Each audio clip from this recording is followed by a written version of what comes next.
Jun Moxie had absolute confidence in his victory. However, this Jun Xie identity of his right now was completely unable to bring any sense of security to others at all. Even if he said that he had absolute confidence, the other party would only think that he was boasting. Even if you have the free and natural physique, with talent surpassing everyone, before your abilities reached a level where people had to pay attention to you, what qualifications do you have to ask others to place their future in your hands and allow you to bet with their fate? Jun Moxie coughed dryly a few times and nodded. Indeed, I might have been too engrossed in my wishful thinking. Young miss, please don't mind me, take it that I've never said anything. After careful thought, I can see now that there's always going to be a man above a man, and heavens above the heavens. Who knows, maybe those lofty young masters have truly set up some heaven-defying and impossible situations for me. If I lose, it would be too embarrassing. I'll go back and have a good nap instead. That way, it's best for you and me. After saying that, he waved his hand and turned to leave. Jun Moxie actually did not have the slightest regret in his heart as he said that. This matter was indeed born out of a whim of his. If he truly used the lifelong happiness and the future of a young lady's family as betting chips, even if he won and obtained the 7-colored holy fruits, the results that would follow would not be something that anyone could accept. Because in such a scenario, Meow Xiaomo would be termed as an accomplice of his. There was no way to deny it. At that time, what would she do? That was the equivalent of ruining Meow Xiaomo. Can he actually live with such a thing on his conscience? In this life, he'd always done things in a decisive manner with a clear conscience. But in this moment, he truly did not dare to say that his conscience was completely clear. Wait. Meow Xiaomo sucked in a deep breath of air and called out. Miss. What are you doing? Little Beansprout exclaimed anxiously. Meow Xiaomo looked at Jun Moxie and she suddenly smiled widely, like a flower in summer. I don't wish to make a bet using my own happiness, and I also am unwilling to tie my family's fate to you. However, young master's decision to go or not has nothing to do with me. Why does young master need to feel that you should make your decision based on my circumstances? What do you mean? Jun Moxie looked at her with a great deal of confusion. What I'm trying to say is, if you want to go, then just go ahead. If you don't wish to go, you don't have to.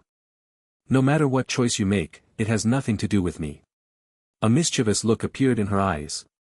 But miss, you just said that if I lose, you would also have lost your bet to Jeanqin Fong. Jun Moxie furrowed his brows and said.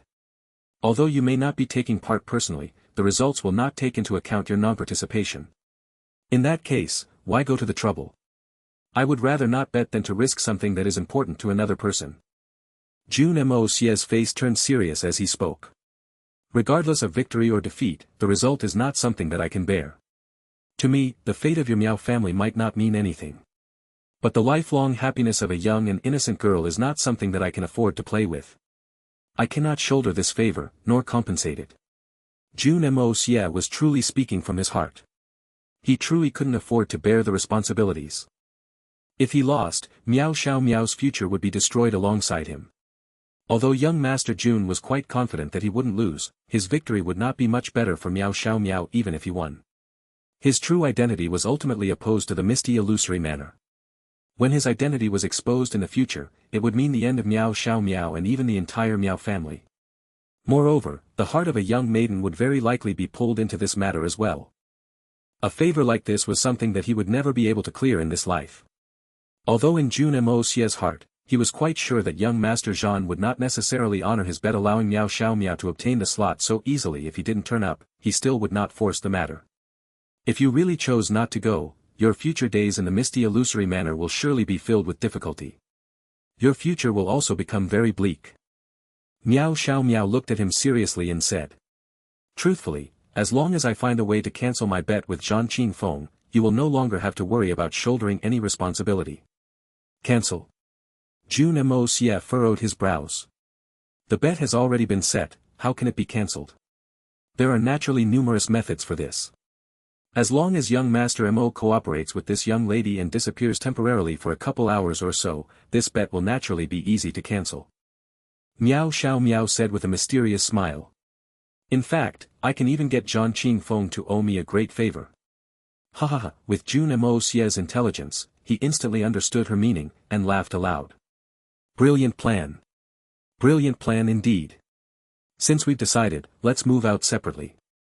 I'll see you at Drifting Fragrance Lodge in a while. Meow Xiaomo narrowed her eyes and laughed mischievously.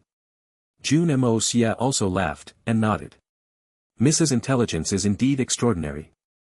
This one had always been confident in my wit being unparalleled, but Miss actually managed to think of such a good method in a short time.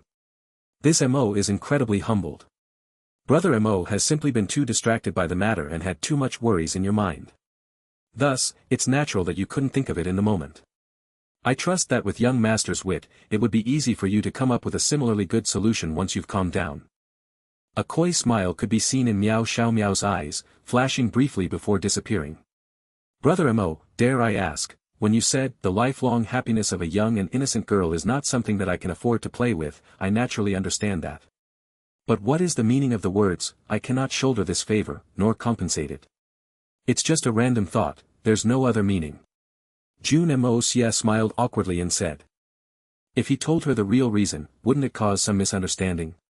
It wasn't clear what was in Meow Xiaomo's mind, but her face suddenly turned red, before growing pale. Biting her lip lightly, she nodded. Then.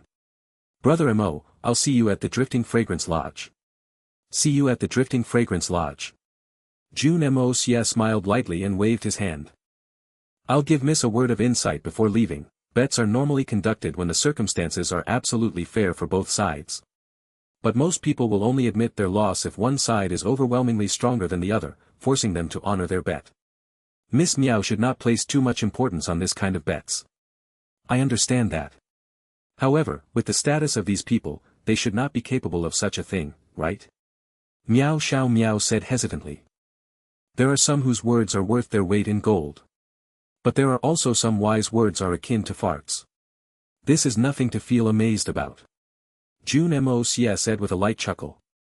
I'm only saying this in passing, Miss should understand the situation more clearly in your heart. Brother Mo is too courteous. No matter what, I still need to thank you for the reminder. Meow Xiaomo smiled and said as she brought little Beansprout with her and left. As the two descended the stairs, they halted, but she did not turn around. Her lithe and delicate body disappeared gracefully like a gust of wind, leaving behind a sweet fragrance that did not dissipate for a long time. When Meow Xiaomo reached the bottom of the inn and stepped out into the streets, she clearly heard a loud paw sound ring out from the top. The sound was extremely crisp and bright, like a person's face being slapped. Blushing deeply, she quickly hurried away. That sound had actually come from Jun Moxie slapping himself ruthlessly across the face. Standing silently alone in the room for a long time, he shook his head and muttered to himself. So it seems I'm really quite shameless. With a long sigh, his figure flashed, and he disappeared. Inside the most luxurious building of Heart Fantasy City, Drifting Fragrance Lodge was currently filled to maximum capacity. The originally extravagant and classy inn had become much more grand and solemn today. This huge inn, which was originally built with many small rooms, had actually been completely cleared out and the rooms knocked down. It was now wide and spacious, forming a huge lodge that could hold over 1,000 people. Glancing over, one could only see a sea of black hair and young faces.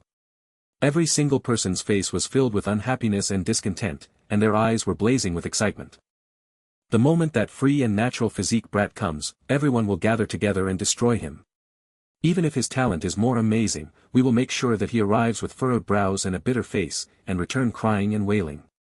A group of youngsters sat in the middle of the hall, all of them handsome and elegant looking with nary a single flaw to be found on their faces. These youths were surrounded by tall and strong guards from their families who stood not far from their young masters. Although there likely wouldn't be any dangers here, these guards who had come with great responsibility would not easily let down their guard. Moreover, a shocking news had recently spread to their ears, that young Master Gu Feiyu had underestimated his enemy and went to confront him alone.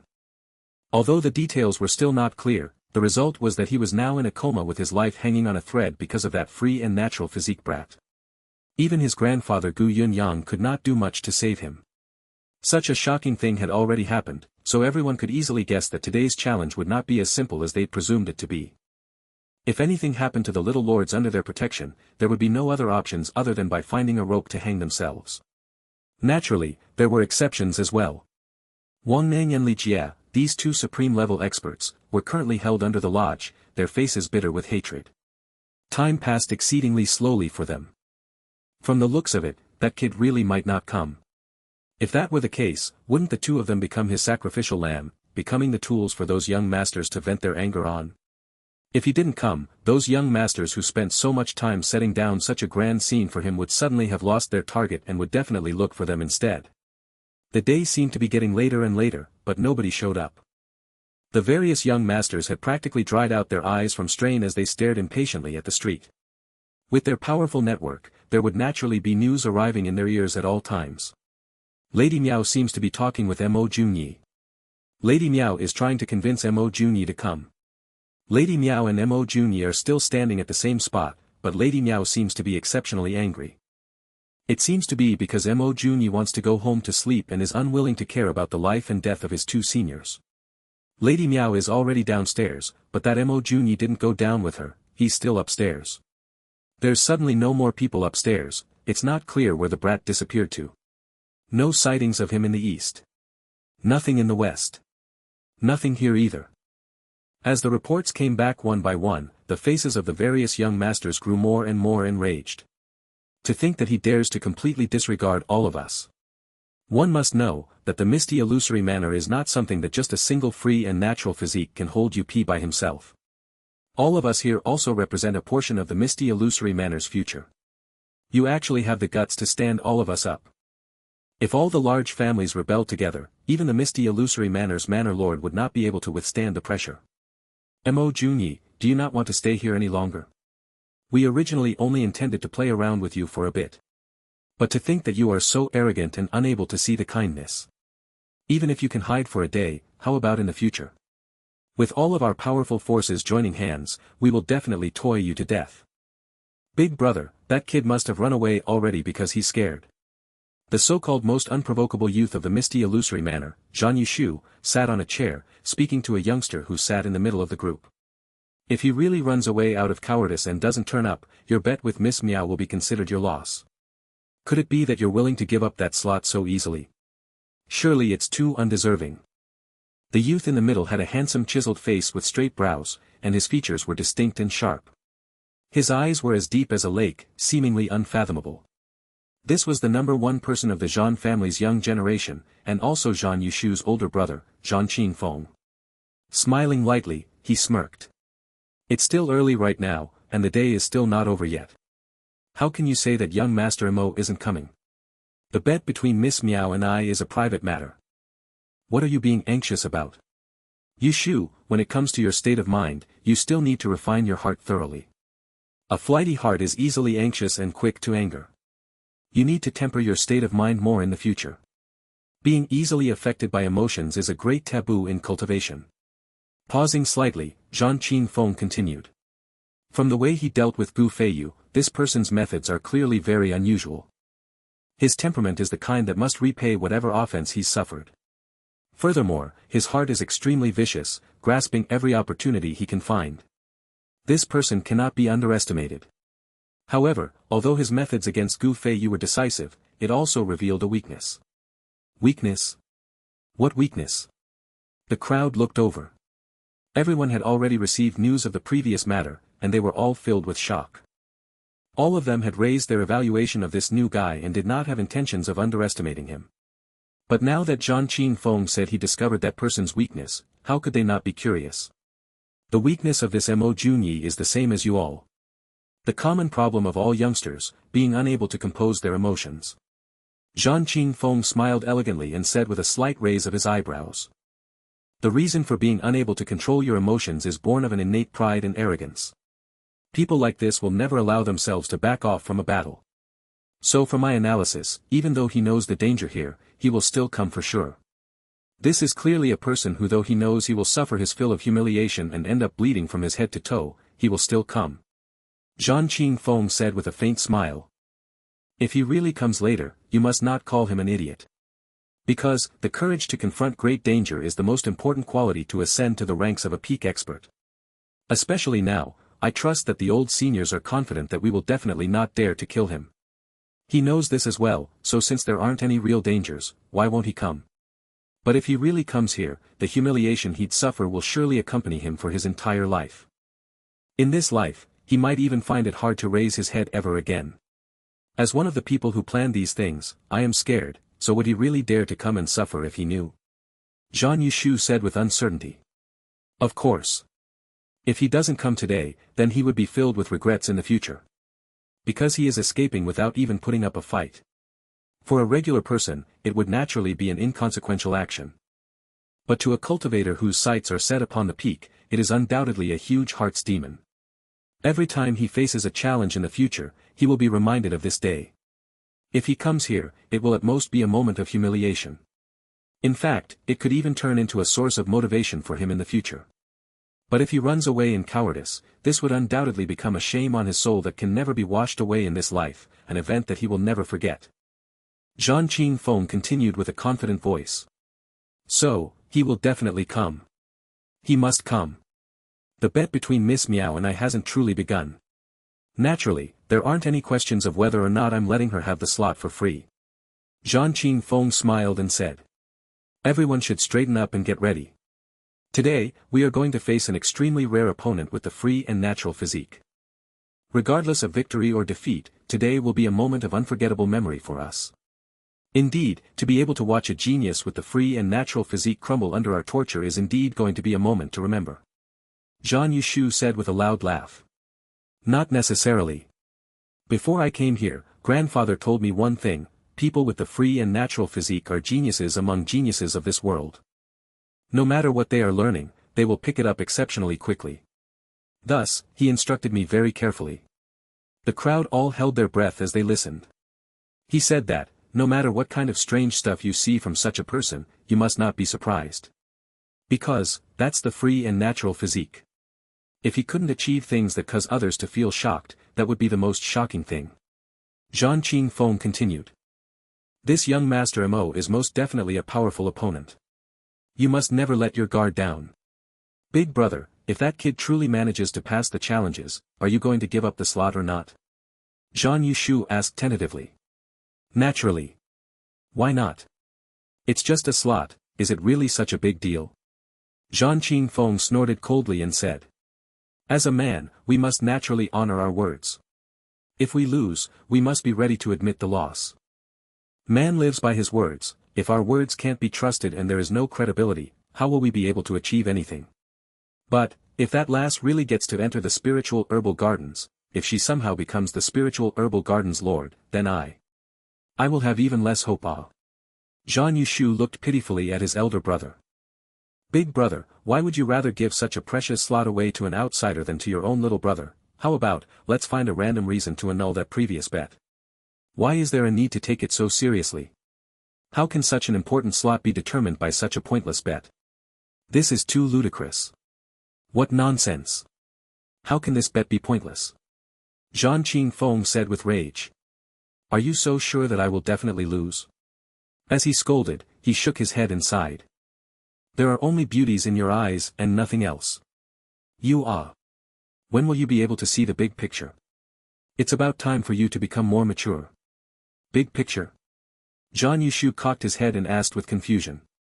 Although the Meow family is in a state of decline and they do not have much promising juniors, their old generation experts still occupy a significant portion of the misty illusory manor's power structure. Jeanqin Fong admonished coldly.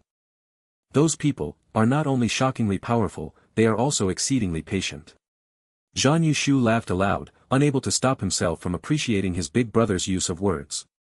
He was clearly calling them undying old farts, but with the words exceedingly patient. Truly being able to curse without using swear words. Besides, even if Mo Junyi truly comes, victory or defeat remains to be seen. However, the probability of our side winning is still higher, at least 90% and above. Jeanqin Fong raised 9 fingers and smirked coldly as he continued. But if he ultimately doesn't come, that would simply mean that the competition didn't happen. In that case, the results of the bet can only wait until the bet happens. So that's how it is. Big brother is truly meticulous and smart. This little brother is filled with endless admiration. Zhang Yushu exclaimed with realization. Just at this time, a commotion appeared at the door, quickly quieting down in an instant again. A fawning voice could be heard at the front. So it's Lady Meow who's visiting, please come in and sit. Meow Xiaomo's annoyed voice rang out. What's there to be polite about? I can go in myself. Following that, a faint perfume smell surged out as Meow Xiaomo's graceful figure appeared within the wide hall.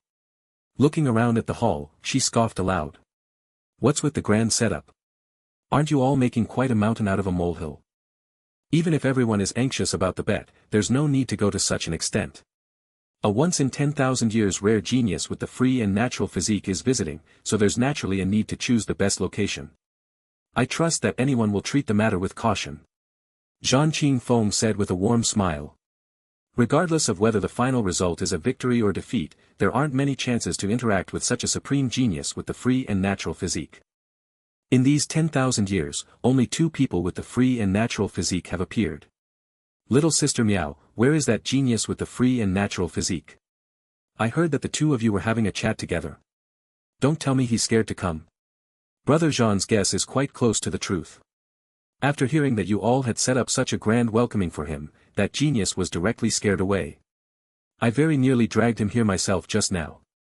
However, that brat would rather die than conform, insisting on returning home to sleep. He can refuse to come, but I can't. After all, I'm also quite interested in this welcoming party. As she said that, she looked at the grand hall with a faint smile on her face. This action of hers was clearly saying, the bunch of you prepared for nothing. Even if you go through all kinds of effort to prepare, if the opponent doesn't show up, is there any meaning in it? Not coming. Although everyone was also wondering in their hearts whether this free and natural physique genius would be scared away after learning that such a large group had gathered together to challenge him, and truthfully, many of them had already guessed that he might not come.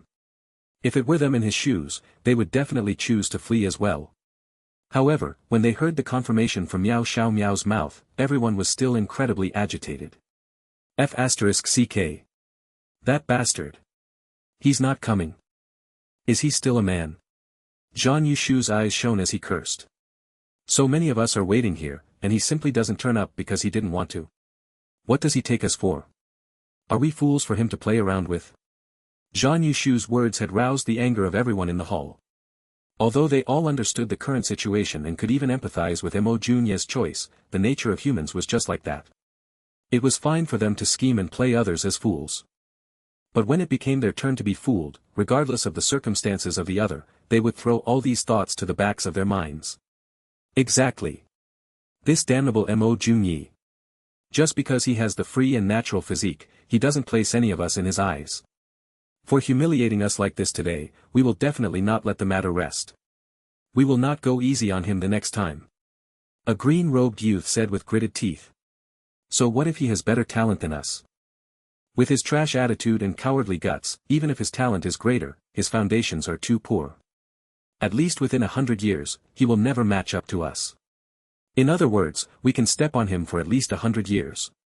A white-robed youth snorted agitatedly and said with a cold smile.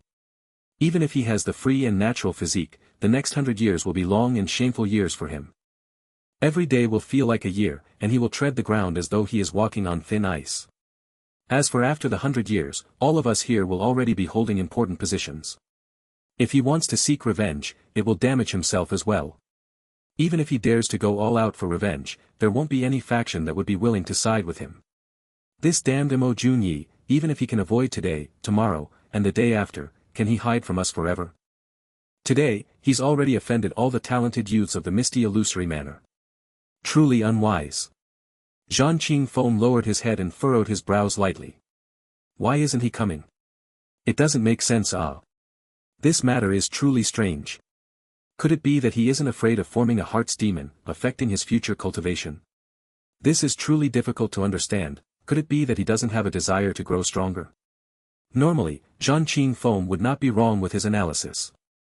The Mo Junye, with his weak cultivation, would definitely be plagued by a heart's demon if he didn't accept the challenge out of fear. Even if he had the excellent foundation of the free and natural physique, it would still be hard to advance in the future. But that was under the prerequisite of Mo Junye's cultivation being weak. How would Jeanqin Fong know that young Master Jun's cultivation had already reached such an unimaginable level as to completely disregard this sinister trap that these youths had designed so painstakingly? This huge misjudgment was enough to completely eclipse all of Jeanqin Feng's guesses.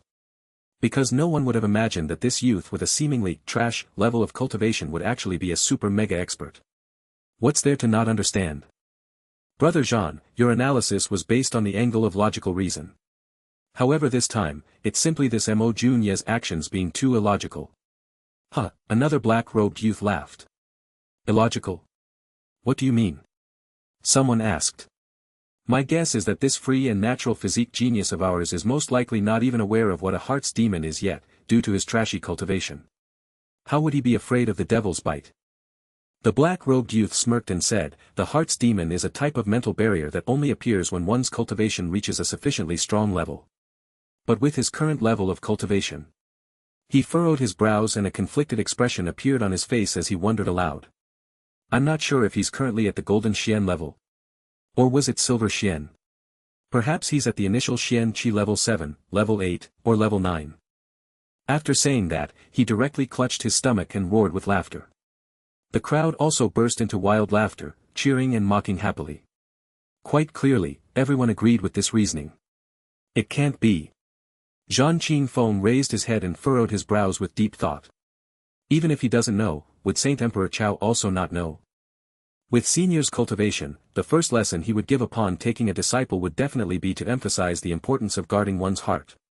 Besides, he still has 2 senior brothers held here by us. Their lives are in our hands, but he simply said he's not coming. This matter is illogical. There must be a deeper reason. As to what deeper reasons there are, I'm not interested in guessing around here with you.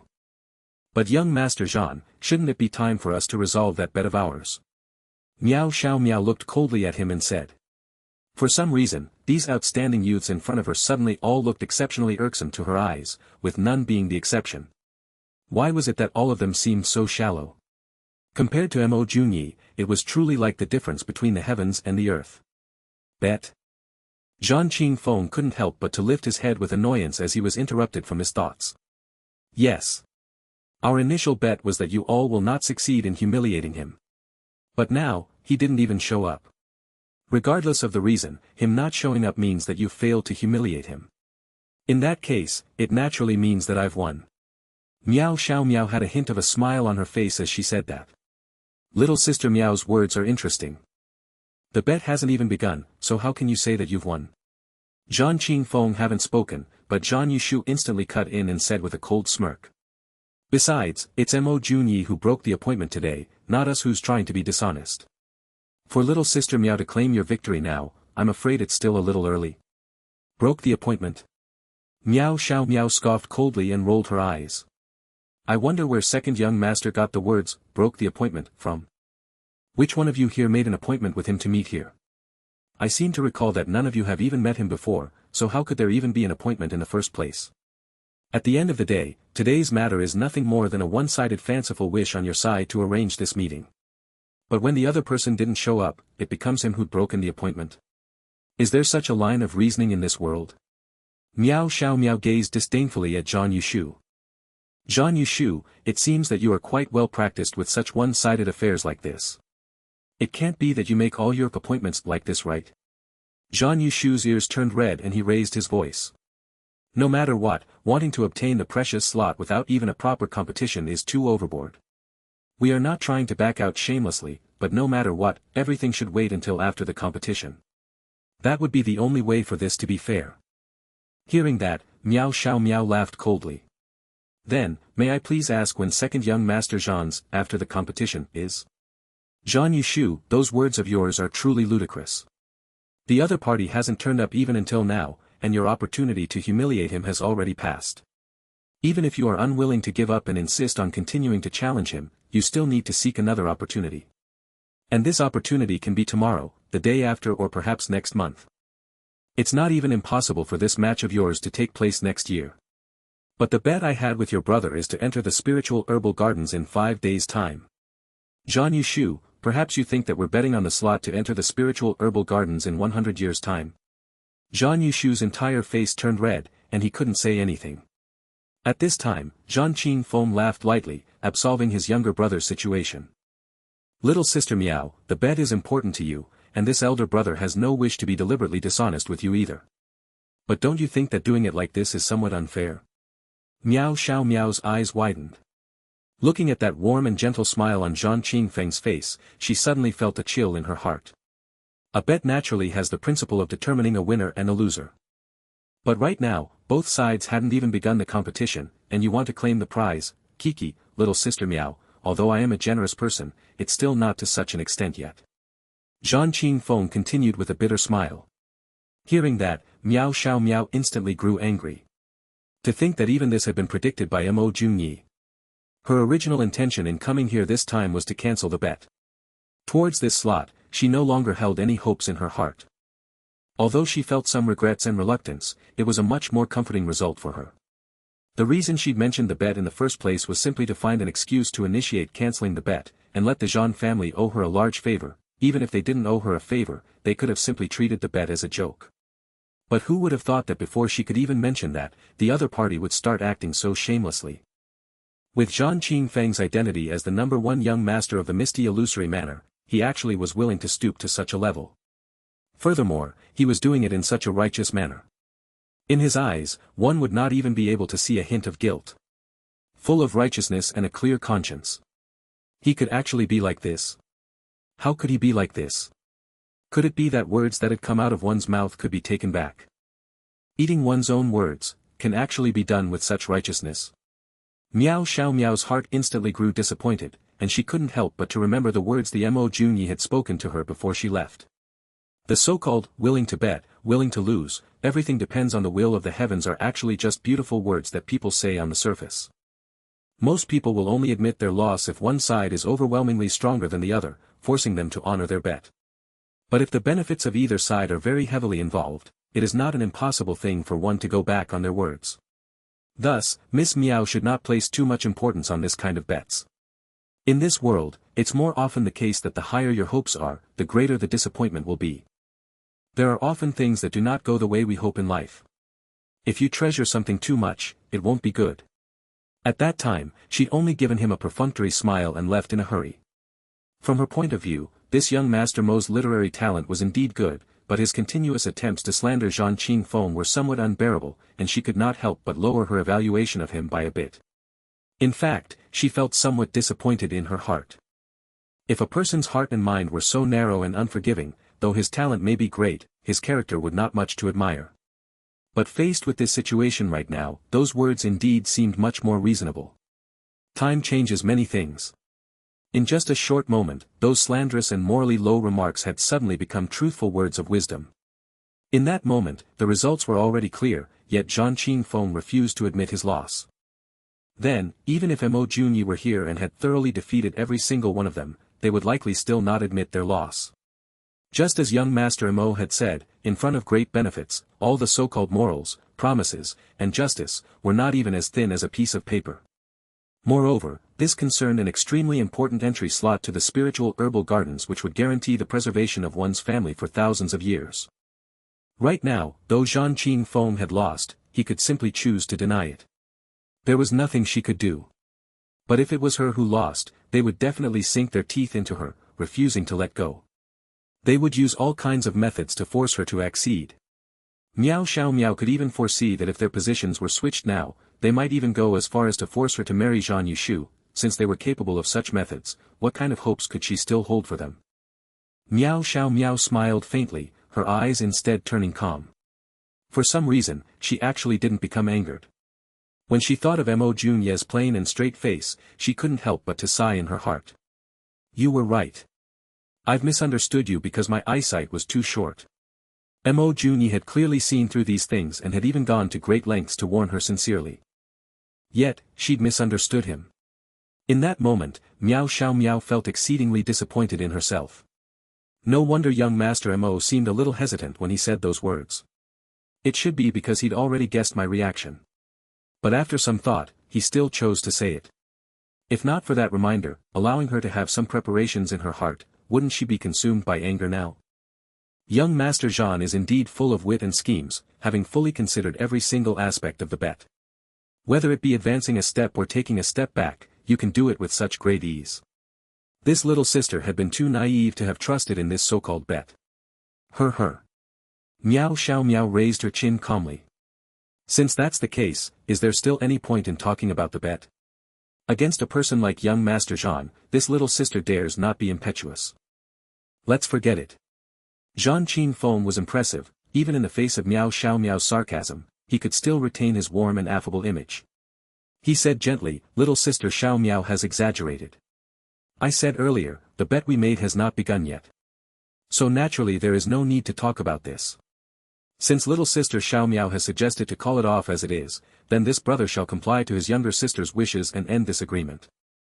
Actually, it is better this way, we can avoid hurting the harmony between us." From start to end, he kept harping on the fact that, the bet has not begun.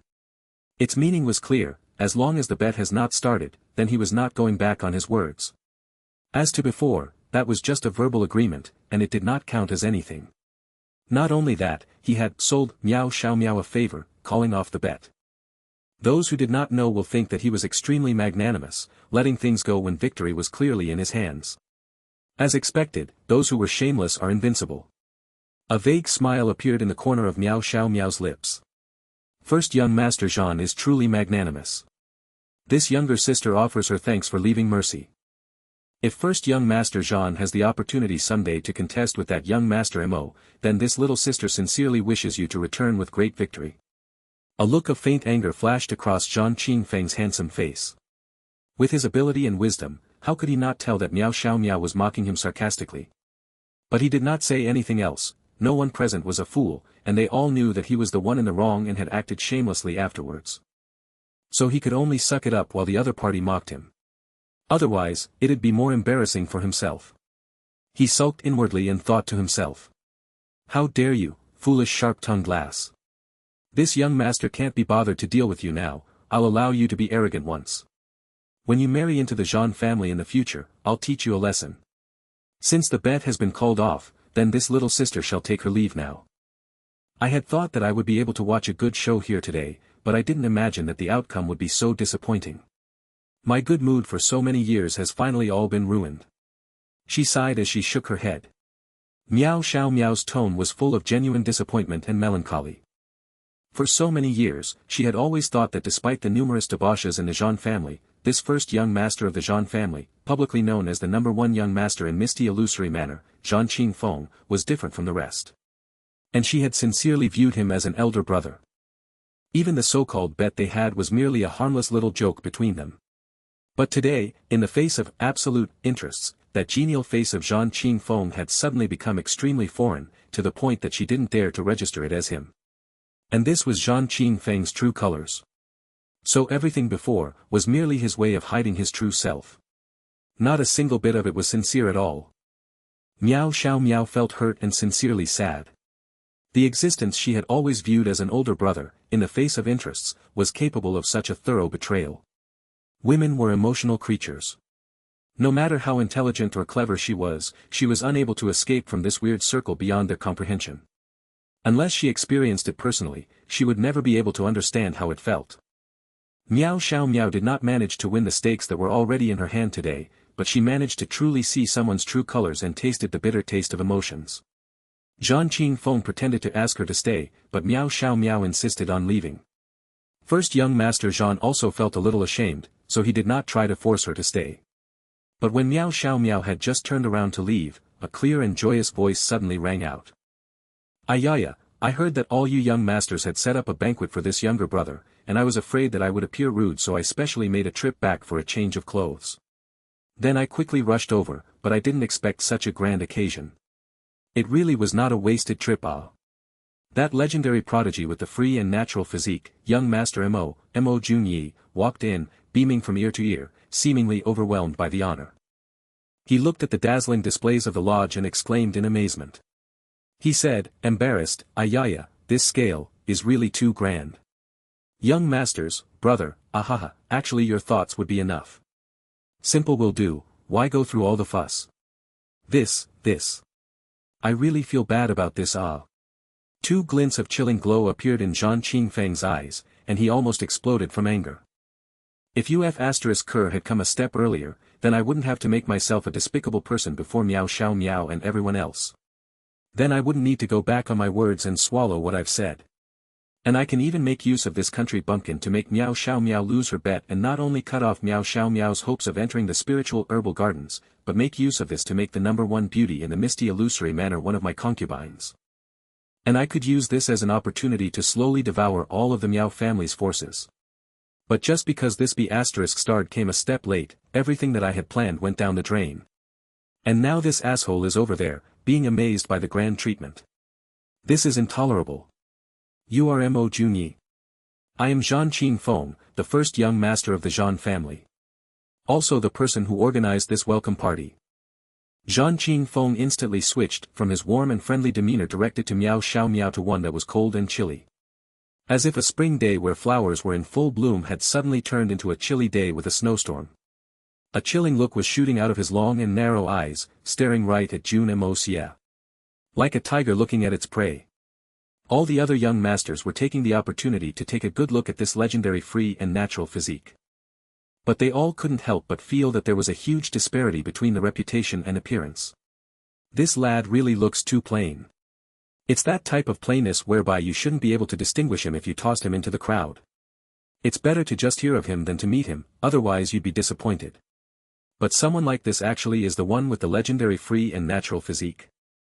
Instantly, everyone's eyes became darker and there were traces of contempt and despise in their looks. Meow Xiaomo watched Jeanqin Fong rapidly put on another mask, even the air around him turned much colder. She couldn't help but feel her heart turn cold. I wonder how many faces this number one young master of the misty illusory manor has. She suddenly felt vaguely terrified. Other than being emotional, women had one other unique characteristic: their thoughts were influenced by their direct perception. When she saw someone as good, then no matter what, the way they did things and would automatically be deemed as good. But if one day, this person suddenly changed her impression of them, then all the various hard work and effort put in previously would instantly go up in bubbles. And no matter what that person did afterwards, it would all be detested and had no difference from a pile of dog poop. And she would even suspect about everything she had experienced before. Were they all a scam set up by that person? Thus, many brothers would suddenly fall out of love. And when they met the next time, they appeared even more offending than an enemy, and the women were full of contempt and disgust towards them. While he was still confused and unable to figure out where exactly had he offended his beloved. This was actually something that was extremely common. Women often couldn't figure themselves out, so what more a man who was not a woman. But right now, Meow Xiaomo almost burst out laughing watching that young Master Mo's overwhelmed look. This person is really good at acting whatever he is acting as, imitating everything to perfection. That expression was really like a country bumpkin had suddenly arrived in a big city and caught the eye of big shots. That sort of joy yet flustered expression was portrayed impeccably. Perfect acting skills. Yes, this lowly. This older brother is Mo Junyi, the person who has the free and natural physique. The legend in your hearts. Everyone, you don't have to be jealous, you can't get this thing from being jealous or envious. This, Mo Junyi, had seemed as if he had intended to be in a lowly position, but for some reason, he changed his mind, as if realizing that he was in the same position as all the other people, or was even higher than them. Instantly correcting his own mistake gleefully, talking proudly and even addressing himself as, this older brother. Even his last few remarks were mere words of arrogance. All these young masters were so angered by this country bumpkin that they were about to have a stroke. It wasn't like they had never met with a fool, who had never seen one like this. This Mo Junyi was a complete fool.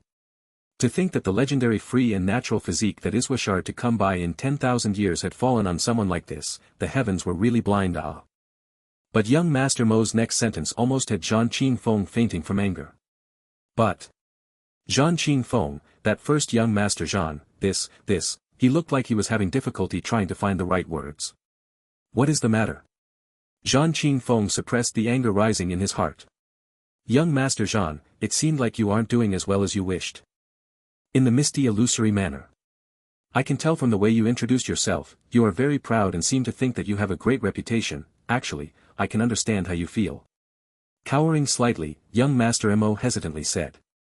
Since I had arrived in the misty illusory manner, I've practically met with all the important figures. Saint Emperor Chao would also specially point out some who were extremely important, so this younger brother has deep impressions of all these major figures. But I don't seem to have heard of first young Master Jean's reputation. Looks like you're not doing that well in the misty illusory manner. Probably like me in the outside world. Things aren't going as we wished for them to, it's really difficult for us to be going about in the world nowadays. I pity you very much, really, I mean it. I can be considered to have quite a reputation now. I can protect you now, you get what I mean, right? Jeanqin Fong only felt a surge of anger rushing up his throat. He had used an unusually arrogant tone to introduce himself, his background, even suggesting his powerful forces and influence. His intentions were obviously to show his might to this free and natural physique. This was a battle strategy of forcing people to surrender without having to fight.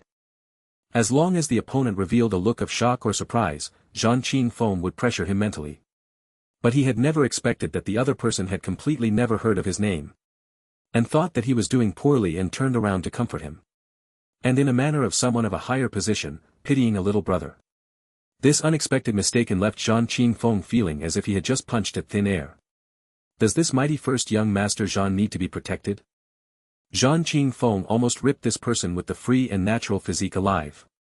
The other party just looked innocent. But this was the most vicious attack to people that were extremely prideful like Jeanqin Fong. Meow Xiaomo was literally on the verge of laughing out loud, but she still managed to contain herself. She could tell that unless this Mo Junyi completely destroyed all of these people present here today, he definitely would not leave. Outrageous. Who do you think you are? How dare you talk to Big Brother Jean like this? That youth in green robes stepped out, pointing his finger as he scolded. Did I say something incorrectly? I find this brother Jean very pleasing to look at otherwise why would I agree to protect him? But I wonder who is this young master? Young Master Jun looked at him in amusement. He suddenly exclaimed in envy. Wow! Brother's clothing is truly beautiful. Such alluring green, truly gorgeous, this young master, your sudden appearance left me feeling as if I had suddenly seen the bamboos on the mountains, what a refreshing breath of air, ah! The only pity is, although young master, you are donned in green from head to toe, everything is fine except for one small imperfection. He looked at him from left, right, up, and down. What is that imperfection? That youth in green asked angrily. The imperfection is, it's a pity that your hair is black, if you are wearing a hat that is of the same color, naturally it'll be the final finishing touch that will cause an uproar in the whole of the misty illusory manor overnight. Becoming an immortal legend. You can consider it, it is doable. That youth in green clothes instantly understood the meaning behind those words. His entire body shook with anger. He wished that he could just lung forward and strangle this mother of **Cur to death. Wear a hat that is of the same color.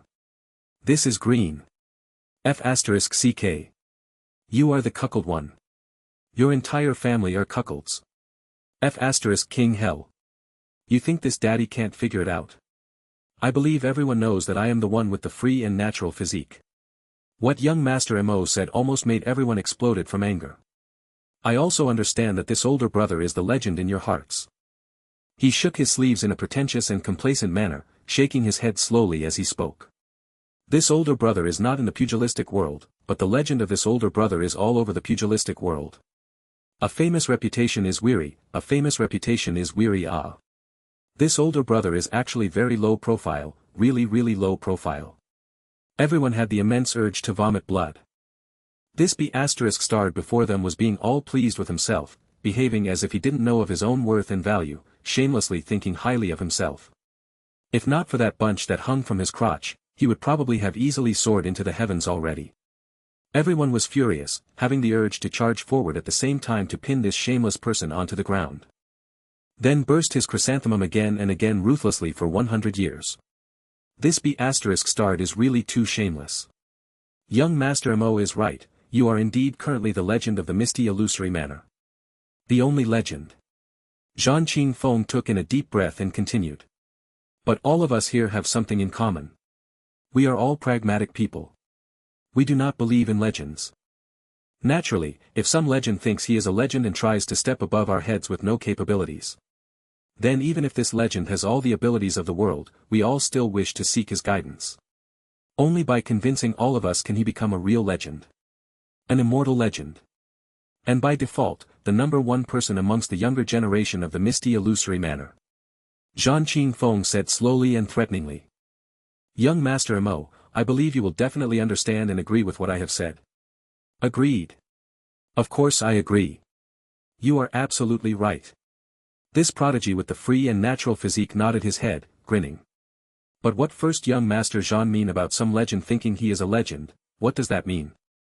I am really sorry, I am not good with words.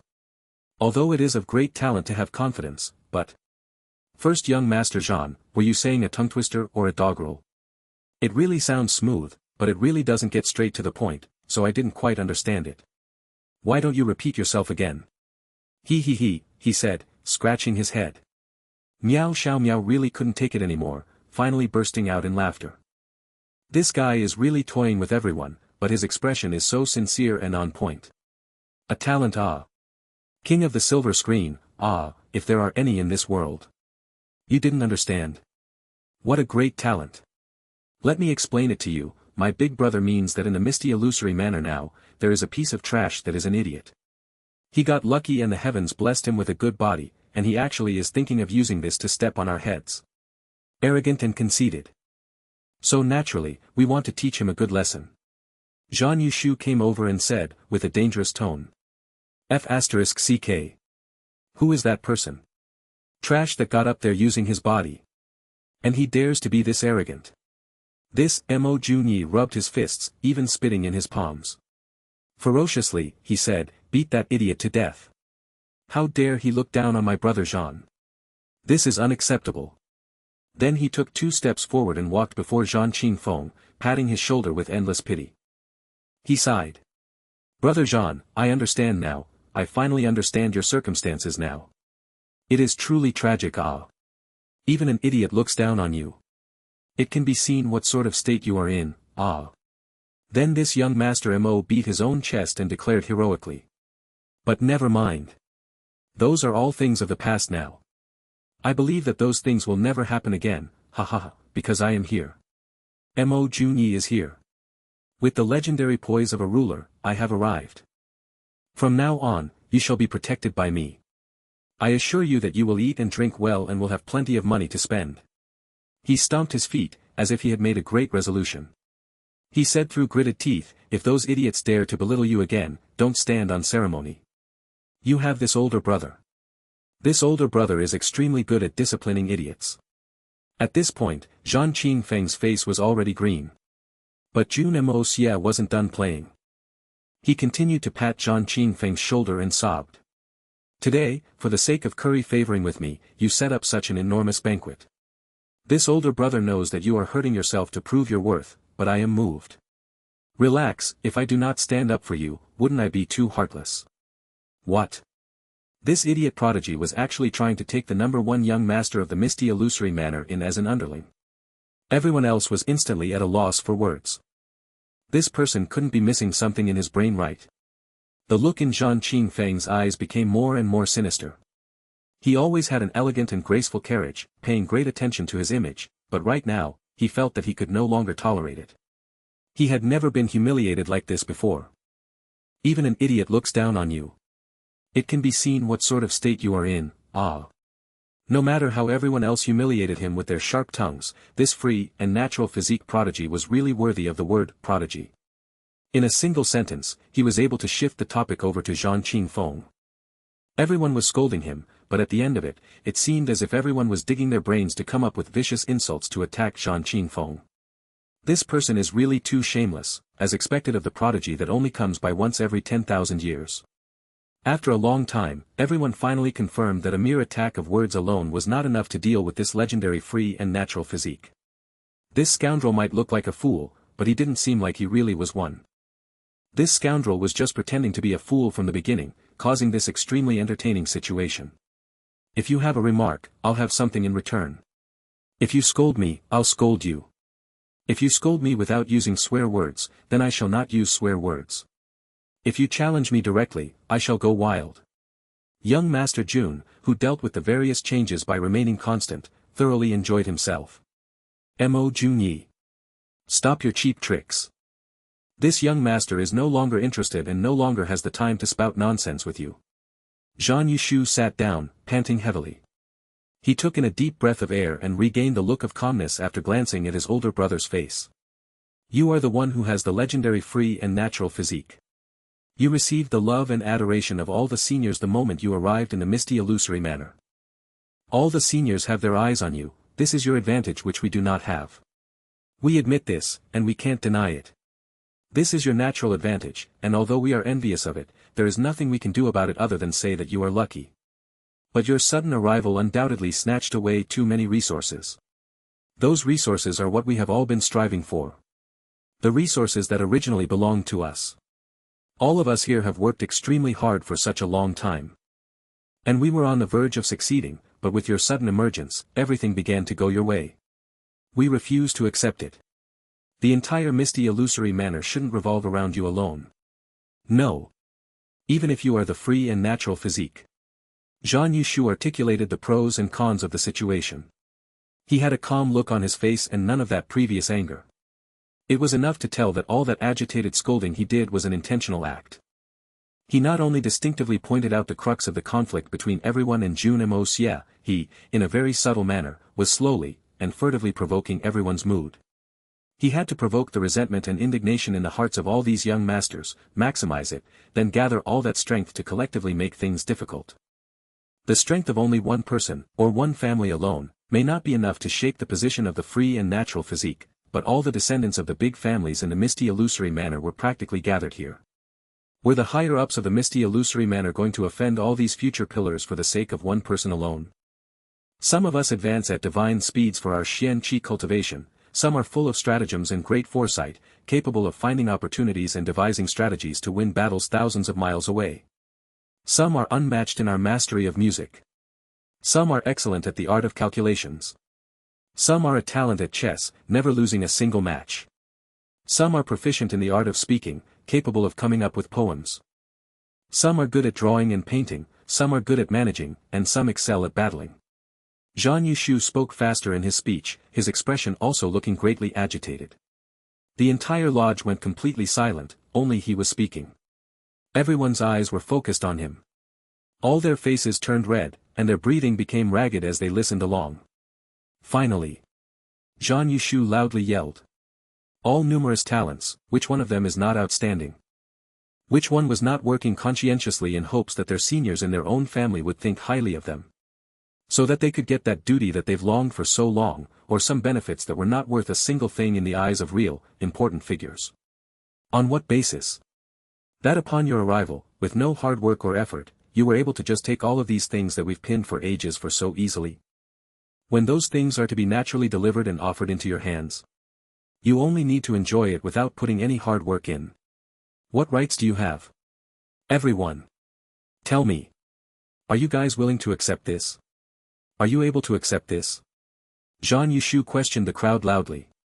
We refuse to accept it. We are unwilling to accept it. Everyone chorused immediately. Loud and clear. Right now, Zhang Yushu's face was no longer as calm as when he started out. He was shouting himself hoarse, and his eyes were completely red. But Jun Moxie could see through it clearly. This scoundrel was completely pretending it. Perhaps all these people he mentioned were scheming for some sort of benefits or duties. But it definitely wasn't some benefits that were not worth a single thing in the eyes of real, important figures as Zhang Yushu had put it. With their status and position, why would they desire some minor benefits? But Zhang Yushu's liberal speech was able to provoke all the anger that these people had at a massive scale. Slowly expanding all the minor resentments these people had, and making it manifest outward into full and complete hatred. Through this speech, he completely pushed Jun Moxie into the opposing position of everyone, making him the target of all their attacks. Even if he had the free and natural physique, if he really got excluded by all of them collectively, in the future, he would only be able to silently cultivate to pass the days and become a loner. Zhang Yushu's speech and shrewdness was extremely marvelous, but his efforts were bound to fail. Because he had forgotten to calculate one thing, a very important thing. The prerequisite for his success was that this Mo Junyi with the free and natural physique only had one pure identity. But Jun Moxie didn't give a rat about them. With young Master Jun's cultivation, he could easily make all of these young talents and future pillars perish with a lift of his hands. Why would he even be bothered by them? If an ant yelled at a dinosaur, provoking and challenging him, would the dinosaur accept it? Would he be afraid? Besides, after I obtain my goal of the 7-colored holy fruit, naturally I'll immediately retreat and escape out of misty illusory manor. Why would I stay here for long? What so-called resources will I be vying for? How ridiculous and preposterous. After this older brother gets out and removes his disguise, I am Jun Moxie, the evil monarch.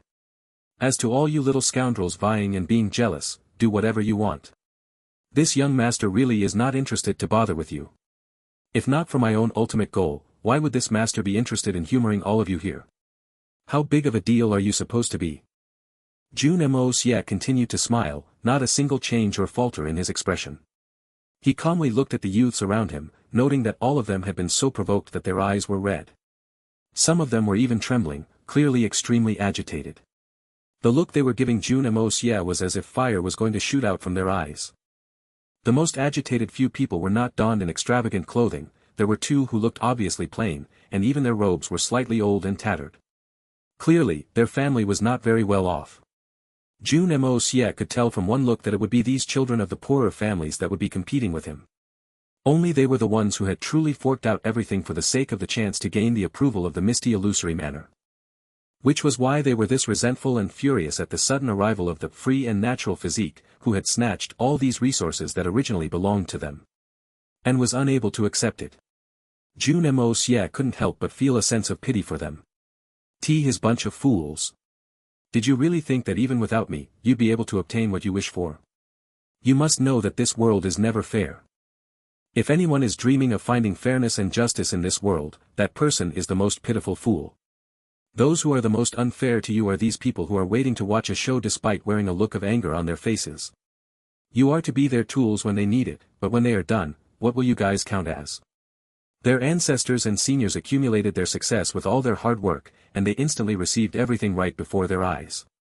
Saying that Mo Junyi did not put in any effort and was reaping all the benefits with his physique alone, what made all these descendants of influential family any different? Weren't they leeching off the care and providence of their seniors? Wasn't this another form of reaping without sowing? So who was more shameless here? If these children of poorer families wanted to hate on Mo Junyi, why didn't they turn around to hate all those wealthy young masters? Who was the one truly being shameless here?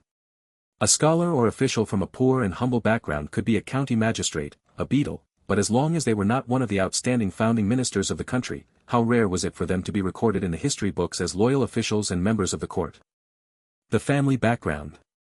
That was a massive accumulation over generations and generations. A person with no background could work hard his entire life, he may be able to climb to the level of a county official.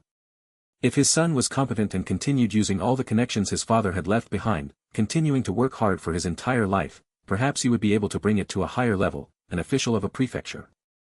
If the grandson was also competent and worked hard, with the foundations that his grandfather and father left behind, perhaps he could become a province inspector or general. This was also on the condition that they were fortunate and everything went smoothly.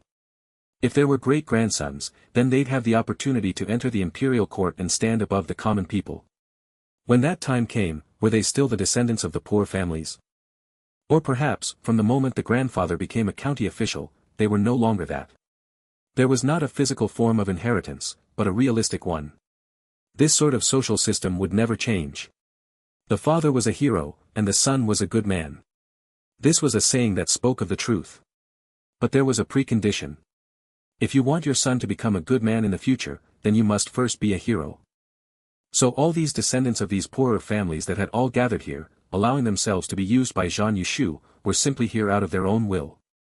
When this matter was over, if the free and natural physique was really oppressed as they wished, who else would remember all these people that had battled with the free and natural physique? To Zhan Yushu and the rest, that was a waste of brain cells. If they were unhappy, or if there was a need to bear the responsibility of the death of the free and natural physique, weren't these people the best scapegoats? Even if there was no need for scapegoats, even if they reward these people with some items because they were feeling pleased, those are not the real benefits and not worth a single thing in the eyes of the real, important figures. It was like someone who was having a meal in a restaurant, tossing a bone that they wouldn't eat to a stray dog. Something like this, as the highly honored free and natural physique, the misty illusory manners darling, Mo Junyi, why would he care for something like that? That was trash that was worse than trash. But even then, even a bone like this was a rare opportunity to these people. So dealing with Jun Moxie was merely Zhan Yushu and the rest refusing to accept things, but still concerned the future of all these people. So even though they had no feuds with him, they still stood on the opposite side of the darling of the misty illusory manor with no second thoughts. And these rich young masters of influential families were well versed in the art of manipulation, they had mastered it from young. How to make others pay loyalty to you, work for you, how to use others as your swords and weapons. How to use the smallest efforts to obtain the greatest benefits. Even hiding completely behind the curtains, manipulating and toying with everything like it was a game. Let others go and fight till their heads bleed. Let them fight till their death. These young masters would just calmly sit out of the situation, even if the flames reached the heavens, none of it would be able to touch them. Jun Moxie sighed in his heart, lamenting for these people and for the lack of choices in the ways of the words. Zhan Yushu was still continuing his speech, and everyone's emotions were fanned to a peak of agitation, as if they were mountains of active volcanoes, ready to explode any time. Meow Xiaomo, who was standing a bit further away, revealed a faint look of worry in her eyes.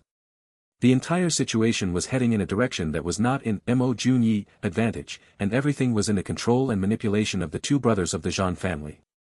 She understood that today's matter was no longer simply to insult and humiliate. Their real intention was to leave a scar of failure that could not be erased in the heart of this person with the free and natural physique. The only objective was to completely destroy this owner of the free and natural physique. Even if they could not destroy him, they had to destroy his chance of becoming one of the cores of the misty illusory manor in the future. When so many people were making things difficult for him, with so many talents in the crowd, even if he was a perverse prodigy, no matter how great his capabilities were, what were the chances of victory for him, who was all alone? Not to mention that he was the weakest Xian cultivator present. Even the 9 first young master from 10,000 years ago was definitely incapable of defeating all of these people in the domain they excelled in. Second young master Zhan, you have made such a long speech, I still do not understand. You are even better than your older brother at beating around the bush. Just get straight to the point, what exactly is it that you want? Jun Moxie finally said, getting impatient. Great prodigy Mo, I don't care if you are pretending to be a fool or are truly one. I'll tell you straight, our intentions are simple. We want fairness. And we are seeking it from you. Zhan Yushu yelled. We definitely must not let you who popped out of nowhere rob everything that originally belonged to us. We are going to snatch it back. Snatch our rights and everything we've been pursuing our entire lives. Oh. I understand now. You are jealous that the seniors of the misty illusory manor value me. Why didn't you say so earlier? Why did you go through so many twists and turns? Ha ha ha. Then how are you intending to snatch it back? Jun Moxie laughed instead, looking at Zhan Yushu in amusement. Zhan Yushu's face was already completely red. This fellow sure can act, he's already completely gotten into his role. He's also one of those acting types, huh? He looked over at Jeanqin Fong who was sitting there silently, his face completely dark. No wonder the Zhan family was able to occupy a leading position in the misty illusory manor. As expected, their successors were qualified to continue this undertaking. These two brothers, Jeanqin Fong and Zhan Yushu, neither one of them are easy to deal with. The two brothers' intelligence, wisdom, schemes, and shrewdness are all top-rate. It's a pity they did not put all these talents and gifts into good use, instead, they crave for the scramble for power, scheming against others. If the misty illusory manor collapses in the future, then the root cause should come from the Zhan family. These two brothers are ambitious and ruthless talents. But when two tigers live together, how could they work together? Then, he looked over at the other 5, 6 youths. Although all of them had looks of anger on their faces, the look in their eyes were exceptionally calm and tranquil. These young masters of influential families are not simple. Great prodigy Mo speaks straight to the point. We will not make things difficult for you. It's your first time here, your Xian Qi cultivation is not powerful. Naturally, we will not compete against you in terms of your prowess. Because that would be an act of bullying you, and it won't be fair. We are also full of disdain to do things that are distasteful. Even if we make you lose, we must make you lose in a way that you will be sincerely convinced and ready to concede. Zhan Yushu said reasonably. However, putting Xian's skills and others aside, it'll take your own hard work and effort to have significant achievements. Take a look at all the people present here. No one of them is too far from your age, and they have all developed a certain level of expertise at their own domains, some of them even have the grand achievement of becoming a master of his generation in a certain trade. When he said this, those who were sitting down had a look of pride and arrogance in their eyes. But their faces remained aloof, as if it weren't them who was being mentioned. Their talents are naturally incomparable to your free and natural physique, but they are able to have their current achievements. You have the free and natural physique, so I believe that there is no reason for you to not be able to achieve the same. But you casually snatched all the resources they had been fighting for, their entire lives. So we want to compete with you. This sort of feeling really leaves us feeling too repressed and indignant. CKU. If I didn't transmigrate, wouldn't I be toyed to death by you? All of them are able to obtain remarkable achievements in their respective domains, but this is all due to their dedication. Spending 10, 20 years dedicated to one thing, if you are not as dumb as a pig, there will be some sort of achievement. But you want me, one person, to compete with all these people at what they're good at and at the same time. Isn't that literally a joke? Is this not bullying them? Then what counts as bullying? Aside from Jun Moxie, this transmigrator with 5 millenniums of culture, no one in history would be capable of doing this. Even if it were the 9 Nether First Young Master, the real owner of the free and natural physique, he could only sigh helplessly in the face of all these various challenges. Of course, if it were really the 9 Nether First Young Master in this position, he would probably just beat everyone down with a single slap.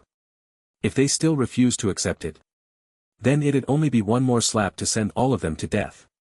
Meow Xiaomo almost shouted in anger. What a great scheme that the Jean family has planned. All according to your wishes. You mustn't accept If you accept, it'll be eternal damnation When Zhang Yushu talked to this point, Jeanqin Fong beside him coughed lightly. Zhang Yushu who was speaking instantly changed from using they to we. This change was very minute, and the majority of the people definitely did not notice it. But a glint appeared in Meow Xiaomo's eyes, and a faint grin hung on the corner of Jun Moxie's lips. Meow Xiaomo looked at these two brothers cautiously, heightening her guard. Just merely the formless mutual understanding of these two brothers were not to be belittled. As the saying goes, a mountain cannot contain 2 tigers, and a country cannot have 2 emperors. These two brothers, Jeanqin Fong and Zhang Yushu, were both ambitious and ruthless characters, but they were able to coordinate in such a seamless and perfect manner. Clearly these two people had a great relationship. This matter may look simple, it made complete sense for kin brothers to be close. But in fact it was something that was extremely rare. Especially in wealthy families. This sort of thing was incomprehensible. The battle amongst the children of influential families was no inferior to the battle between royalties. It was nothing unusual for them to brutalize their own brothers and commit patricide. The Jean family is a whole level above all the other influential families with this point alone. I must discuss this matter with grandfather when I go back. But right now, Jun Moxie was thinking of something else. As expected, these two brothers have different goals of their own in the misty illusory manner. Only like this can they completely have no conflict. Talking about brotherly ties and kinships in large families was all a fantasy story. Since their goals were different, it was clear what their goals were. One of them was eyeing the power of the misty illusory manner, while the other's focus was on the power of the Jean family itself. This was the only possibility that Jun Moxie could come up with. Jun Moxie even had the complete confidence that that guess was absolutely correct. The Jean family really has great ambitions. No wonder, even in this bed out of boredom, they had to involve the quota for entering the spiritual herbal gardens. But if it was Jeanqin Fong who wanted to entire the spiritual herbal gardens to vie for the rights to become the lord of the garden, and Zhang Yushu who was going to succeed the entire Jean family. Then if that were the case, what about the biggest and most powerful position of the manor lord of the misty illusory manor? It can't be that the Jean family has no ambitions for this highest position. Jun Moxie couldn't believe it over his dead body. Then the matter was simple. But even someone as scheming as Jun Moxie was shocked by this simple fact. Could it be that there was one more exceptional talent hidden in the Jean family? One who was above these two brothers of the Jean family in his physique, intelligence, wisdom, schemes, and shrewdness. And was able to subdue these two brothers of the same clan that were absolutely top-rate in their intelligence and wisdom? Only a fact like this could explain the incomprehensible situation right now. That would make Jeanqin Fong and Zhang Yushu seek and go for lower goals. The Jean family, is really Jun Moxie had instantly figured all of this out. He looked at Jeanqin Fong and Zhang Yushu with caution in his eyes. Being cautious allowed one to travel the entire world. Otherwise, even the most invincible heroes may make an absurd error. Jun Moxie may be arrogant on the surface and look down on the rest of the world, but no one was able to compare to how meticulous he was in his thoughts. And during this period of time, Zhang Yushu had been listing out the conditions for the contest. When you have finished competing with all of us, no matter if you win or lose, we will all admire you for being a man and acknowledge the position you have in the misty illusory manner. Acknowledge my position? Who are you trying to kid? Can you believe yourself when you say this? No wonder the Jean family was so fixated on this free and natural physique of mine, even risking taboos to try and set Mo Junyi up. So you are just afraid that the great prodigy Mo will snatch away the things you desire or hinder your great plans. After all, an existence with the free and natural physique was like a ticking time bomb. No one knew when it would go off and become an existence that would threaten everyone. Right now, Jun Moxie had finally figured out the motive behind the Jean family's provocation this time. Young Master Jun had even predicted that aside from their main objective, the Jean family was intending to make use of this provocation to select suitable targets for investing and grooming amongst those descendants of the poorer families, pulling them into the forces of the Jean family. Becoming the private strength of the Jean family. After this matter, all these people would have offended this prodigy with the free and natural physique, Mo Junyi, no matter what. And also the master behind him, Saint Emperor Chao Guofeng, and all the higher-ups of the misty illusory manner. With the Jean family's threats and promises, it was easy to garner them into their troops. This seemingly meaningless provocation was actually a great plan that killed multiple birds with a single stone. And all the benefits would go to the Jean family. This sort of planning was extremely thorough. If it were a real free and natural physique who had just arrived in this place, the Jean family's plans were practically flawless. There was no possibility of them failing. It was a pity that such a meticulous setup was determined to fail. Because the Jean family just had to meet with an impersonator, Jun Moxie. And this impostor had boundless power. This great plan the Jean family had painstakingly prepared was supposed to be an unstoppable torrent, but it suddenly crashed right into the tallest pillar in the world. Destined for tragedy. As the old saying goes, it is up to man to plot and scheme, but its success is all up to the heavens. Jun Moxie really felt like the old ancestors' words were really too damn true. The things of the world were truly too bizarre and ridiculous. Just a single round of competition will do. Just that simple. Jun Moxie asked, revealing no emotions. Of course it wouldn't be that simple. Zhang Yushu gave an arrogant wide smile. Actually, it is not a big deal, that is, since there is competition, then naturally, there must be stakes. And the stakes are what we really desire. Stakes. You are competing with me and you have requests. Jun Moxie asked. Naturally there are requests. If there are no benefits, wouldn't we have gone through all this fuss for nothing, wasting all this great manpower and physical resources? If there are no equivalent stakes, then it'd be sorry to the great prodigy Mo's legendary status. Zhang Yushu said in a slow and serious tone. The requests are simple, no matter which field. If you lose, then from today onwards, for the rest of your life, you are not allowed to touch any of the resources in that line. Be it positions, or physical objects, etc. For example, if you lose at drawing and painting, then for your entire life, you must not mention drawing or painting. The same goes for the other fields. Zhang Yushu laughed. Aside from this, you must promise us 3 requests. 3 requests that you are absolutely unable to refuse or reject, no matter the circumstance or whatever the request. This includes everything. If you do not have any objections, we can immediately draw up a contract, and we shall all sign it personally and stamp it with our blood. And swear in the name of our ancestors that we will not go back on this vow forever. Zhang Yushu's expression turned eerie.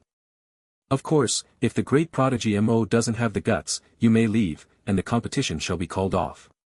But I must reiterate on this point, if this competition successfully completes, no matter how it ends, we will not make things difficult for you. But if you intend to just run off pathetically, then in the name of the Jean family, I, Zhang Yushu, swear that there will be no place for you in the misty illusory manner from today onwards. Even if you have the free and natural physique, the conclusion is the same. Zhang Yushu chuckled. When that time comes, you only have 2 paths. 1, you will turn into a cripple or die a mysterious death, turning into ashes in the misty illusory manner. 2, you continue to go back out to the outside world to beg for food. Regain that beggarly identity of yours. You are not silly, you may not have seen the strength of the Jean family, but you should have heard of it. How should you choose? You think of it yourself. Zhang Yushu. You are truly despicable. Meow Xiaomo was anxious. Such a condition was just ruining Mo Junyi. It was putting 3 shackles on Mo Junyi that he would never be able to get rid of. The moment this condition was set, the moment Mo Junyi lost, he would instantly become a servant of the Jean family. You must not. Must not. You mustn't agree, ah. These 2 brothers of the Jean family were truly too treacherous. Jun Moxie only chuckled inwardly. This daddy isn't afraid of you raising requests. I only fear that you do not mention requests. As expected, now, they've finally revealed their evil nature. The Jean family had really schemed far and deep. Not only did they eye the Meow family and Meow Xiaomo, the Garden of Immortal Potions, and the position of the Manor Lord of the Misty Illusory Manor, now they had their sights on all these young masters and their families, all the poorer young masters who were competing today. And even eyeing Mo Junyi, the future #1 expert in the Misty Illusory Manor. 2F** King amazing. As to all those requests that he was not to deal with this and that, all these were diversionary tactics of the Jean family. Because a free and natural physique's most important goal was his cultivation level. Whatever music, chess, poetry, singing was meaningless to him. Even if he was allowed to participate in it, he may not be interested in it. Those were just methods for them to win the hearts of the others present and nothing more. The real requests were those 3 that he would be unable to refuse or reject at any time, anywhere. That was where the real piece of meat lay. And the Jean family would definitely not mention these 3 requests right now. It was a long-term investment. When this free and natural physique had obtained a certain level of cultivation and showed his potential as an invincible expert but did not yet stand at the peak yet, that was the time they'd bring it up. If they brought it up too early, they would worry that his cultivation was not significant enough and the request may not be able to have its desired effects. If they brought it up too late, he would be an existence that could completely ignore the Jean family. When that time came, even if there was a blood-written contract, it was useless. He could just slaughter all of the Jean family. In this world where a clenched fist was the greatest argument, such things were too common. Only when he was not too high, but not too low, that moment was the most suitable and easiest to control. Jun Moxie put himself in the shoes of the Jean family and thought about it. He couldn't help but shiver. If it were him, the first condition would be for this free and natural physique that was a powerful existence to kill an important figure in the Misty Illusory Manor, triggering panic and disturbance in the Misty Illusory Manor. Then, the second thing would be to kill the Manor Lord, and the third would be for him to pledge his allegiance to the Jean family. These 3 moves were all tightly linked. First, killing an important figure that they were already displeased with would naturally be a sign of cooperation on both sides. But because the Jean family had this leverage on him, he naturally had to do the second one. If he did the second one, there was no turning back anymore.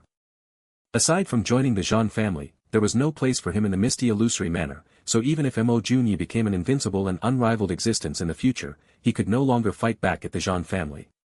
Like this, not only would the Jean family be able to obtain a #1 expert that had great value in the future, they could wield the whole of the Misty Illusory Manor in their hands and continue to rule over it. Despicable. This is just stakes and requests in this gamble. The choice lies in Brother Mo. Brother Mo can choose to agree or refuse. The decision is not in my hands. How am I being despicable? It doesn't mean you'll lose in a gamble, ah. Perhaps this prodigal great prodigy Mo will win. Didn't you hear Brother Mo call himself a legend? Zhang Yushu smiled affably. Little sister Meow, the methods you employ in doing things are not important. What is important is the result. All the so-called despicable methods in the eyes of the people in the world may not necessarily not be able to accomplish things that are just and honorable. And some just and honorable methods are often just a smokescreen for despicable methods. Only those who are involved personally will understand the complexity of this, and no one else will be able to guess it. At this moment, Jeanqin Fong lightly coughed again, clearly hinting to him not to tell Meow Xiaomo too much, nor be too frank. Humph. Did you think that I didn't know what your goals were? Zhang Yushu, you use such a method to deal with the free and natural physique that all the seniors of the Misty Illusory Manor think highly of. Aren't you afraid that the Jean family will face their wrath? When that time comes, can your Jean family afford to bear the wrath of all these seniors? Meow Xiaomo stared at Zhang Yushu. Her usually calm eyes were filled with rare anger and rage. The Jean family does everything for the sake of the Misty Illusory Manor. Even this gamble that is set up today, there is nothing outrageous about it. This, I can swear by the heavens. Besides, little sister Xiaomo, this contest is just like the bet between us juniors. Didn't you also participate in a bet like this too? Did you think that the stakes can be smaller just because it's a bet you partake in? Zhan Yushu said mockingly. Meow Xiaomo was furious and about speak, only to see Jun Moxie raise his head from deep thoughts. Second young master Zhan, I understand what you said earlier, but your requests don't seem very fair. From start to end, it only states what happens if I lose and allows you to raise the requests. Then why don't you tell me, if I win, what happens? Could it be that only you are allowed to come up with requests if you win, while I just tire myself in vain? A bet must be fair. If Brother Mo is able to ultimately emerge victorious, naturally you can raise requests. Zhan Yushu replied in a tone as if he were saying a joke. Everyone present couldn't help but break out in laughter. Then Mo Junyi was truly too funny. When facing all these top talents in various fields at the same time, he was actually planning to win every single one. He really didn't know how high the heavens were. Of course I must raise requests. Jun Moia said seriously. And I've already thought of the requests. Since your requests are so harsh, then my requests mustn't be easy, don't you agree? Oh. What requests do you have? Feel free to mention it. Zhan Yushu managed a smile, replying with great annoyance. This country bumpkin really acts recklessly, TSK. Brother Mo, you must be careful, it is not the first time these two brothers of the Zhan family have gone back on their words. Meow Xiaomo couldn't help but just say it out loud, seeing how he was intending to agree. She couldn't be bothered to think if she was going to thoroughly offend both Jeanqin Fong and Zhan Yushu. Meow Xiaomo. Jeanqin Fong, who had remained silent for a long time, hollered. What do you mean by that? Why, could it be that you're allowed to do it, but I'm not allowed to mention it? Meow Xiaomo showed no signs of backing down, shooting a cold glare back at him. I have always treated you as my little sister, but now you are framing me. Just because of a bet that had never begun, you are questioning my integrity. Jeanqin Fong sounded down. Young Master Zhan. I'm no longer a little girl. Meow Xiaomo was emotionless. And you are no longer the brother Zhan I knew anymore. How can I continue believing you, especially after what happened and after I witnessed how your conspiracy played out? Fine. Very well, Jeanqin Fong sighed and stopped speaking. Ms. Meow, don't be so tense. Although I don't claim that I know everything, I have experience and knowledge in a whole range of things. I think my 3 years of education are sufficient to deal with them. They have 3 requests, later, I will have some for them as well. Do you want one? Everyone present burst into laughter after Jun Moxie said this. The crowd had never seen someone so boastful and arrogant as him. He's even more mad than Jun Moxie and the 9 nether 14th young master. Then why not share with us what you ask from us with everyone here? Perhaps you really will win. The corner of Zhan Yushu's mouth twitched as he tried to suppress his urge to laugh. If I'm not wrong, you're not going to recognize the bet you had with Ms. Meow, right? My request is very similar to hers. Jun Moxie made it very straightforward. My first request is that I want to be granted access to the spiritual herbal gardens. Also, your family must make sure I really get in there. By the way, I am sure you don't believe me, just like how much I doubt you. So let's put all the requests down in black and white. Also, I want the 2 of you to make a promise in the name of your family. If you don't keep your promise, you will disgrace your ancestors and your children. You must send me into the spiritual herbal gardens no matter what it takes. But you're not allowed to defame Ms. Meow, because I'm accompanying her to the gardens this time. Also, I want all of you here to produce a note of witness, so that both sides cannot break their promises. Jun Moxie finished with a sly smile. It was his first request and he had already asked for such an ominous promise. People with Xian cultivation of this level knew very well whether these vows about the honor the ancestors and children really worked. No one would dare to break the promise. Jeanqin Fong and Zhan Yushu looked at each other. They could see the concern and the wrath in each other's eyes. It's just to protect the rights of both sides. Why are you hesitant? Jun Moxie looked at the 2 disdainfully out of the corner of his eye. The 2 of you started this first. You made sure I had no way to retreat. But now when I request something from you, you are so hesitant. Where's the fair and just? The request is reasonable, but the promise you want me to take is too far-fetched. Jeanqin Fong was frowning. Also, why do you want to go into the spiritual herbal garden? I'm just bored and can't think of a better request. I heard it's a nice place. Why? Is this also forbidden? Or your family can't fulfill my request. Jun Moxie smirked. As for the promise, if you had shown some integrity, you would not need it. But just look at what you have done.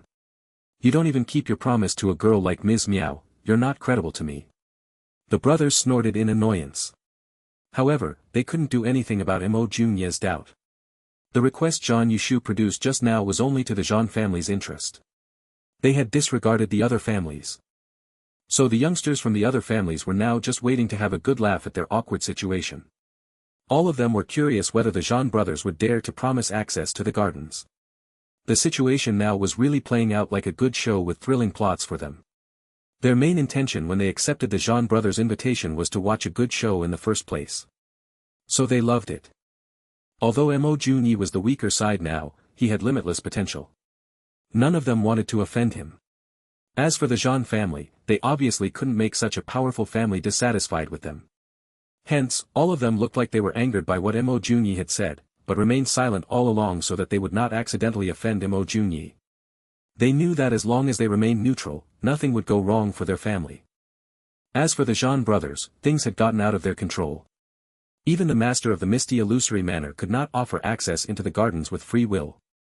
Although they had a high status in their family and they definitely could influence many things, this was one of those things they could not promise by themselves. In order to help Mo Junie, their family would have to mobilize all of their men and forces, and even then, it would not be a guarantee. Furthermore, it would expose all the capabilities of the family, putting the family in a dangerous situation in which they would become completely transparent to their foes. Also, by helping Mo Junie, they wouldn't even receive anything from him in return because it was a bet in the first place. On the other hand, they couldn't go back on their own words, especially when they made such vows in front of so many witnesses. On top of that, Mo Junie still had the support of Chao Guofeng and the other 6 saint emperors who they couldn't easily deal with. The brothers couldn't help curse at Mo Junie in their heads.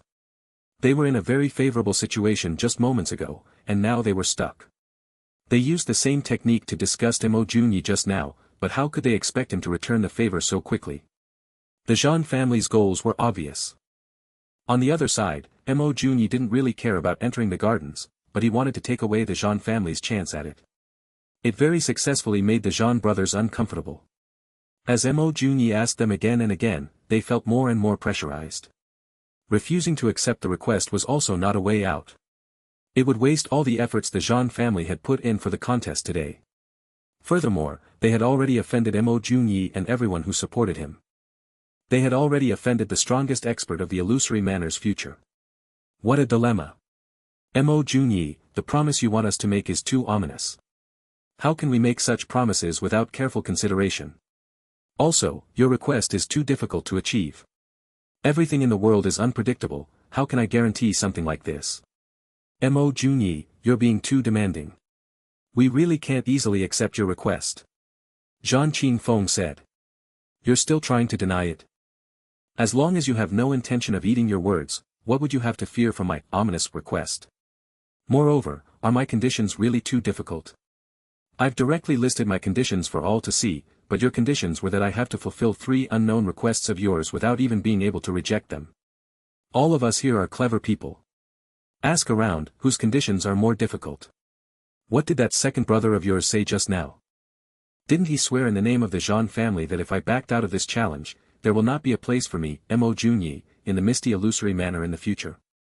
If you want to talk about being overbearing, who is more overbearing? Jun Moxie snorted and pushed further. That wasn't what I meant, I was afraid that Brother Mo wouldn't accept the challenge and spoke too quickly. The Zhang family has elders and numerous seniors, so what qualifications do I have to represent them? There's definitely no intention to coerce Brother Mo. In any case, today's challenge does not only concern my Zhang family, and instead concerns the future of the entire misty illusory manor's young generation. Even if Brother Mo wants to dodge this challenge, it is a futile attempt. There's no need to behave like a base man. Zhang Yushu was quite quick-witted as well, changing his words instantly. Base man? I'm sure everyone here can clearly see for themselves who the base man is around here. I will say it again. As long as you can agree to my conditions, the competition will start immediately. It's still the same words, the decision lies in the hands of you brothers. But I can understand as well, the reason you are hesitating so much must be because you know that you do not have sufficient ability. At least, it seems you still have a clear estimation of your own limitations. Jun Moxie laughed coldly and scoffed.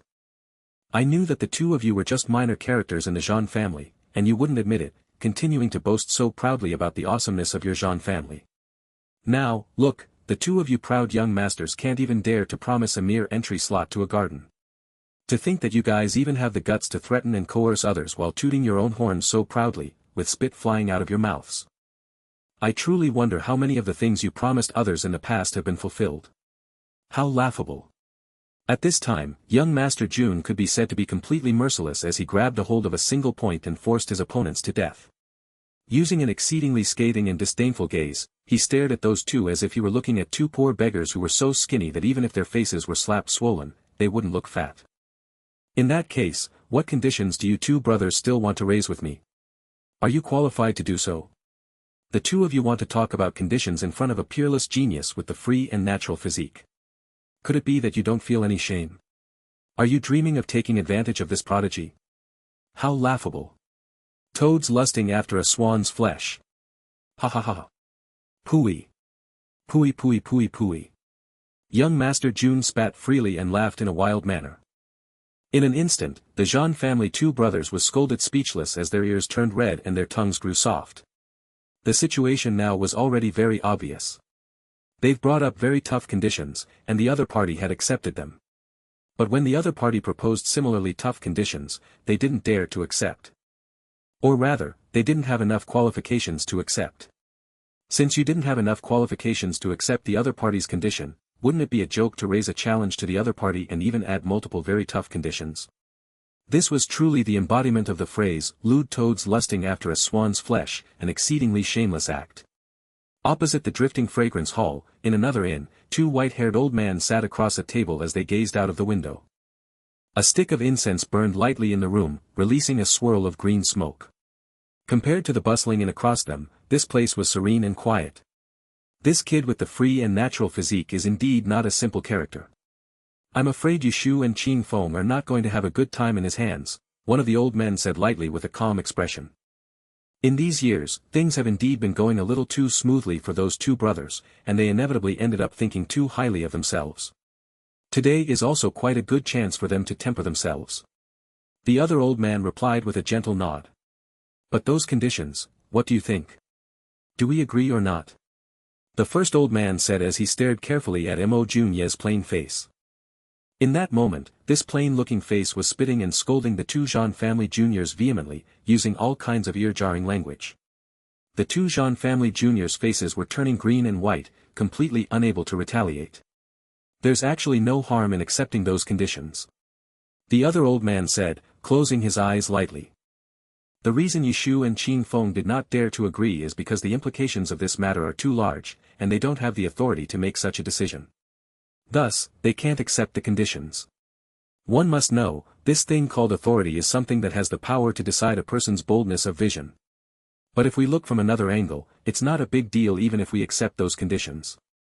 As for what that Mo Junyi said, as long as they win, what does it matter even if the oath is more cruel? Moreover, that brat actually has no hopes of victory at all. The old continued, croaking in a hoarse voice. So even if they swear an oath right now, what would it matter? When victory and defeat is determined in a moment, who would remember this matter? Even if someone recalled it, they would only praise Yushu and Jeanqin Fong as people with guts, to even be able to accept this kind of condition. To the two of them, it's instead a good thing. But what if we lose? The other old man said hesitantly. All things are possible. There's no possibility of us losing. The old man opened his eyes and scoffed as a hint of expression finally appeared on his face. His lips curved upwards, revealing a disdainful smile. Besides, even if we really lose somehow, it's still just a single slot to enter the spiritual herbal gardens. Our Jean family may not necessarily be unable to obtain it. So what if we let him inside once? Even if he's fortunate and somehow obtains the acknowledgement of the holy tree, it would just be the Meow family's loss. As for our Jean family, it's also a good thing, because the Meow family will then end up on the opposite side of that kid. Even if that kid is determined to oppose us in the future, he wouldn't be able to pose any real threat to us within at least 300 to 500 years. In that time, if there are any issues, wouldn't it still be a simple matter for our Jean family to get rid of him? Our most important target now is just the misty illusory manner, not the free and natural physique kid. We need to be clear about this point. If we can't distinguish between the two, what is there to talk about any great matter? Yes. Elder's words are right. The two old men did not look much different in age, but the latter's attitude was much more respectful, as though it was a junior in front of a senior. However, this free and natural physique kid is not as simple as a cultivation prodigy. This person must be controlled heavily. The old man nodded and closed his eyes again after finishing his words. The other old man's face grew serious as he moved his lips, sending a voice transmission to Jeanqin Fong. Fine. We accept this condition. On the other side, Jeanqin Fong suddenly stood up, roared with gritted teeth, his face twisted with determination as if he'd been pushed too far beyond his endurance. I assume there's two more conditions. Say them out together. If you continue dragging the time, it would only make us look down on you more. At the same time, he heaved a sigh of relief in his heart. So it turns out that the old ancestor is here, then, today's matter should be fine. However, he also felt somewhat uneasy internally. I wonder if old ancestor will feel disappointed at my performance just now. Great guts. Jun Moxie clapped his hands and laughed. As for the second condition, it's actually nothing large as well. It's a much simpler. If I win, the two of you need to kowtow sincerely to me and call me Grandpa 10 times. You. Zhang Yushu's eyes turned completely red as he trembled. What kind of condition is that? Although your cultivation is not high, with just your free and natural physique, you can also be considered to be a person of the misty illusory manner with high standing. How could you mention such a despicable request? We accept. Jeanqin Fong interrupted Zhang Yushu as he stared vehemently at Jun Moia, growling, as long as you can win. Although this condition was even more humiliating, it was not something that was difficult to fulfill. Naturally, they must accept. Good. The third condition is also very simple. Following your example, if I win, I can also reserve the right to request one thing of your Zhan family. No matter what the request is, you have to fulfill it at all costs. It's impossible to reject. Also, this request does not have a time limit. I will mention it to you at the time that I determine. Before that, if I don't want to say it, even if you beg me, I will not bring it up. Jun Moxie laid out everything in a straightforward manner. These three conditions could be said to be exceedingly tough. But in terms of simplicity, it could also be quite simple. This condition is impossible. You are just a single person with little cares in this world, whereas our Zhan family has countless implications. If you requested for our entire Zhan family to kill ourselves, could it be that we have to listen to you and do it? Zhang Yushu rolled his eyes and said. You guys are so greedy of life and cowardly in the face of death, even if I raised such a request, it would be useless. Jun Moxie shook his head and scoffed. Do I look like such a dumb person? You don't just look like, you are dumb. The two brothers practically cursed in their hearts at the same time. The conditions were all settled, and the only thing remaining was the witnesses. Naturally, the witnesses were also all present. Of the 8 great families in the misty illusory manner, 6 of the younger generation successors were present. In addition to Meow Xiaomo, the 7 witnesses were formed. The cultivation level of these 7 were all not ordinary. All of them had reached the supreme realm, or superior supreme. Although to true experts, this kind of cultivation was barely passable, but for their ages, it was already extremely high. In addition to the powerful factions behind them, all of them were legitimately powerful witnesses. In order to guarantee fairness, in case the Zhan family had already bought over the other witnesses, Meow Xiaomo invited another 10 people who stood at the peak of their respective crafts as witnesses. In the end, there were 17 witnesses with great influence overseeing this competition. Kakik, Zhang Yushu looked at Jun Moxie and chuckled proudly a few times. He, Jun Moxie also looked at the 2 Zhan family brothers and scoffed evilly a few times. Both sides felt that they had absolute confidence in victory and were laughing proudly to themselves. In that moment, everyone in the crowd chattered with excitement. The good show was finally about to begin. Following that, someone went to retrieve a set of paper and ink. The conditions of both sides were penned down personally by Meow Xiaomo, her brush flowing gracefully like a phoenix. When she was done, Zhang Yushu and Jeanqin Fong merely glanced impatiently at the paper and directly swore vicious oaths, before biting their thumbs and writing their names in blood, and leaving a bloody palm print as their signature. Following that, when the free and natural physique young Master Mo did the same, a shockingly sharp and pressuring aura burst forth from the completed blood oath contract. Everyone knew that this match was staked on the future of these few outstanding individuals. No matter which side lost, in the future, their status will be lower than a dog's in the eye of the other. In fact, they would no longer be able to raise their heads anymore in the misty illusory manner. Verbal agreement being no guarantee, a written blood oath had been drafted as proof. The names of both sides had been etched with their own blood and jointly witnessed by the leaders and future successors of all the powerful forces in the misty illusionary manner. There were no longer any grounds for backing out right now. No one would have thought that this match would actually have such huge implications. The few talents that the Jean family had gathered were even beginning to regret slightly right now. For them to have their current great achievements in their own craft meant that they were naturally not idiots. If they knew that it would be this serious, they would not have come. It was just a moment of anger and they had been too affected by the Jean family two brothers' words, causing them to behave rashly. Now, it was difficult for them to retreat or advance. If they won, they would undoubtedly end up offending this free and natural physique prodigy. For now, Mo Jun Xie's strength was still weak, so it was not that serious. However, the more serious thing was that, they would have offended Meow Xiaomo as well. To offend Meow Xiaomo was the same as offending the entire Meow family. And the terrifying results of that was something that none of them could handle. But if they lost, that would mean that they'd offended the Jean family. At that time, all of them might even die without a burial spot. Whether they advanced or retreated, it was still a path of death.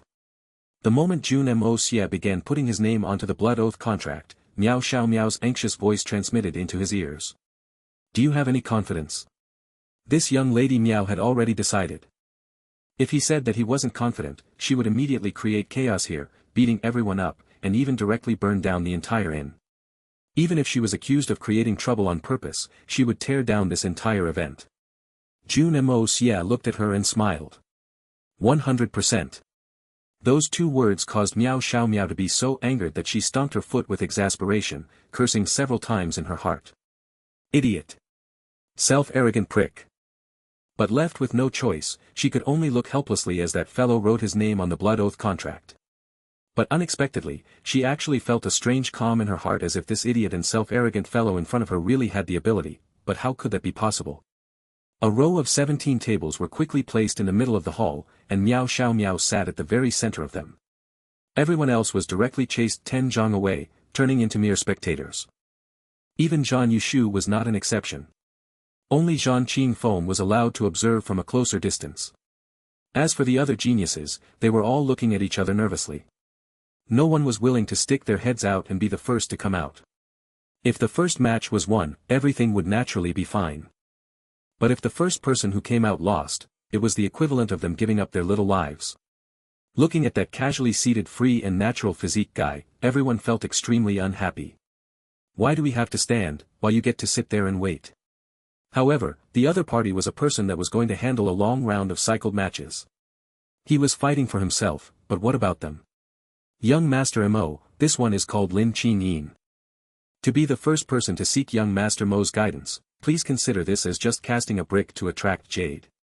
One just as everyone was unable to make up their minds, a green-robed youth who stood at the very last row walked out quietly, and greeted Jun Moxie. Lin Qingyin, a very elegant name indeed.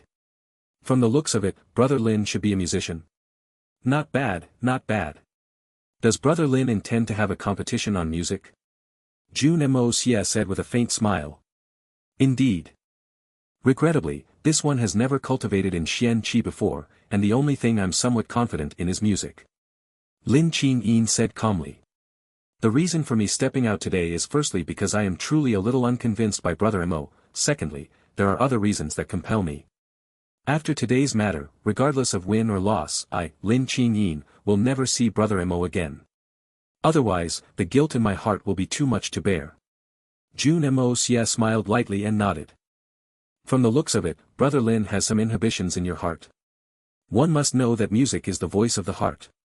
If you cannot play from your heart, it will be difficult to ever rise to the peak of musical attainments. There is actually no need to feel guilty, Brother Lin can just treat this as making a friend through music. At least, that is how I feel. Just the words, music is the voice of the heart is enough for me to tell that Brother Mo also has great attainments in music. To be able to meet a fellow friend who also appreciates music is a great happiness. Regrettably, I am forced by circumstances. Lin Qingyin laughed bitterly as he steeled his face. There is no point in speaking too much.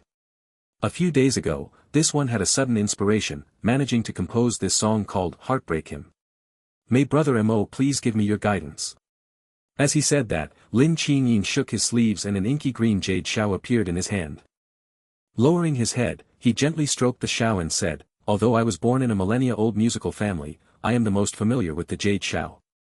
It is also the only skill that I am proficient in. This shao had already accompanied me for 26 years. It is also the only thing of which I pursue to reach the peak of in this life. Apart from the shao, there is nothing else I desire. In other words, you only know how to play the shao. You are not proficient in, or completely do not know how to play other musical instruments, like the zither or flute. Jun Moxie asked. That's right. I've said just now, apart from the shao, there is nothing else I seek. Lin Qingyin raised his head and his eyes gleamed with passion. Impressive. It is indeed better to be a master of one thing than be a jack of all trades. It's a pity that too few people understand such reasoning. For Brother Lin to understand this, it truly causes me to look at you differently. Looks like today's match will be more interesting than I initially expected. Jun Moxie's face grew more serious. Brother Mo is indeed a kindred soul. Lin Qingyin's eyes lit up and he looked at him deeply. Turning around, he looked at Zhang Yushu. Young Master Zhan, regardless of the results of this competition, I hope that young Master Zhan can keep your word and stop making things difficult for my Lin family. Only in this way can I play to the best of my ability. The moment these words came out, everyone looked up with realization. So it turned out that this Lin Qingyin had been coerced by Zhang Yushu to come here. Zhang Yushu snorted coldly and said. My Zhan family has always done things in an open and aboveboard manner. When have we ever gone back on things that we've promised? You can set your mind at ease. Or do you want me to write you a blood oath contract as well? Lin Qingyin narrowed his eyes and clasped his fists. I wouldn't dare.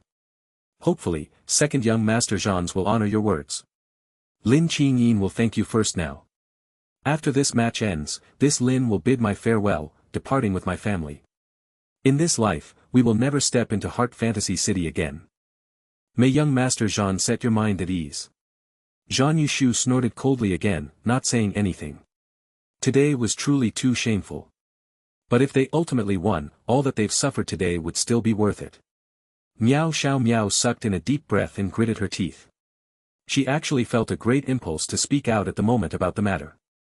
Although she didn't know about the details of what happened, but it was a fact that Zhang Yushu had used shady methods to force Lin Qingyin. To think that the Zhan family would actually be capable of such things. She trusted that as long as she promised the safety of the Lin family and pursued the matter, she could stop this round of contest, even tearing the entire competition apart on the basis that all the contestants had been coerced and bought over by the Zhan family unfairly. But after much consideration, she still kept her mouth shut. Because, could she really guarantee the safety of the Lin family? Perhaps the Meow family behind her could do it. But would the Meow family be willing to offend the current Zhan family who was as dazzling as the sun in the sky? Although the Zhan family was despicable, shameless, and hateful, what could they do? As the saying went, the winners are right, and the losers are wrong. As long as the Zhan family came out victorious today, no one would send themselves to their deaths by accusing them of using underhanded methods to win. Victory would make them heroes. Knowing that Zhang Yushu would not go back on his words after promising in front of so many people, Lin Qingyin nodded and turned around with a relaxed face. Looking at Jun Moxie, he bowed deeply. Brother Mo, today, I will use this shao to seek your guidance on the path of music today. Please. Lin Qingyin's robes fluttered gently in the wind as he stood still, not playing immediately. After a long time, he slowly raised the shao as an indescribable look of sorrow appeared in his eyes. His face was calm and still, and with every inch that the shao was brought closer to his mouth, the sorrow in his eyes grew more pronounced.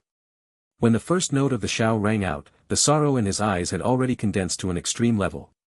Remarkably, his face was still and calm as before. The serene melody of the shao rang out clearly, permeating to every corner of the large hall. Whether one understood music or not, their hearts could not help resonating clearly with the notes. It felt as if the person they loved most in their lives had already departed forever. The pain and regret was something that could never be mended. This was a pain and sorrow that was impossible to describe with words. Whether their cultivation was high or not, or if their mental state was strong, everyone was drawn in by the tune without exceptions. This was completely different from any hallucination or Xian ability. It was purely the power of music.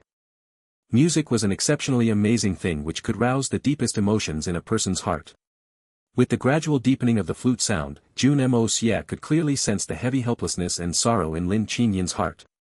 In this instant, he heard the trials and pains that this young master who was born in a musical family had experienced. Among the 17 judges, there was a renowned musician of the generation. When he heard this sorrowful tune, his face turned solemn and he sighed repeatedly. Meow Xiaomo, who sat in the middle, had a white veil covering her face, which masked her expression. But her eyes actually revealed some emotion, and her lips moved lightly. If one could understand lip reading, they would hear the words. Soon, the spring splendor fades, from the flowers in the woods too soon. There's no stopping the chill rain at dawn, or the shrill wind at night. The memories of the rouge-colored tears, of the stays overnight amid cups. When will all that happen again? Life is long in sadness as water keeps flowing and flowing east. This tune had moved nearly everybody present to tears. The song had already ended, but Lin Qinyan remained standing there silently. His expression hadn't changed, and only his eyes flickered with emotion. The jade shao still hung beside his lips, and the sorrowful air around him had not dissipated in the slightest.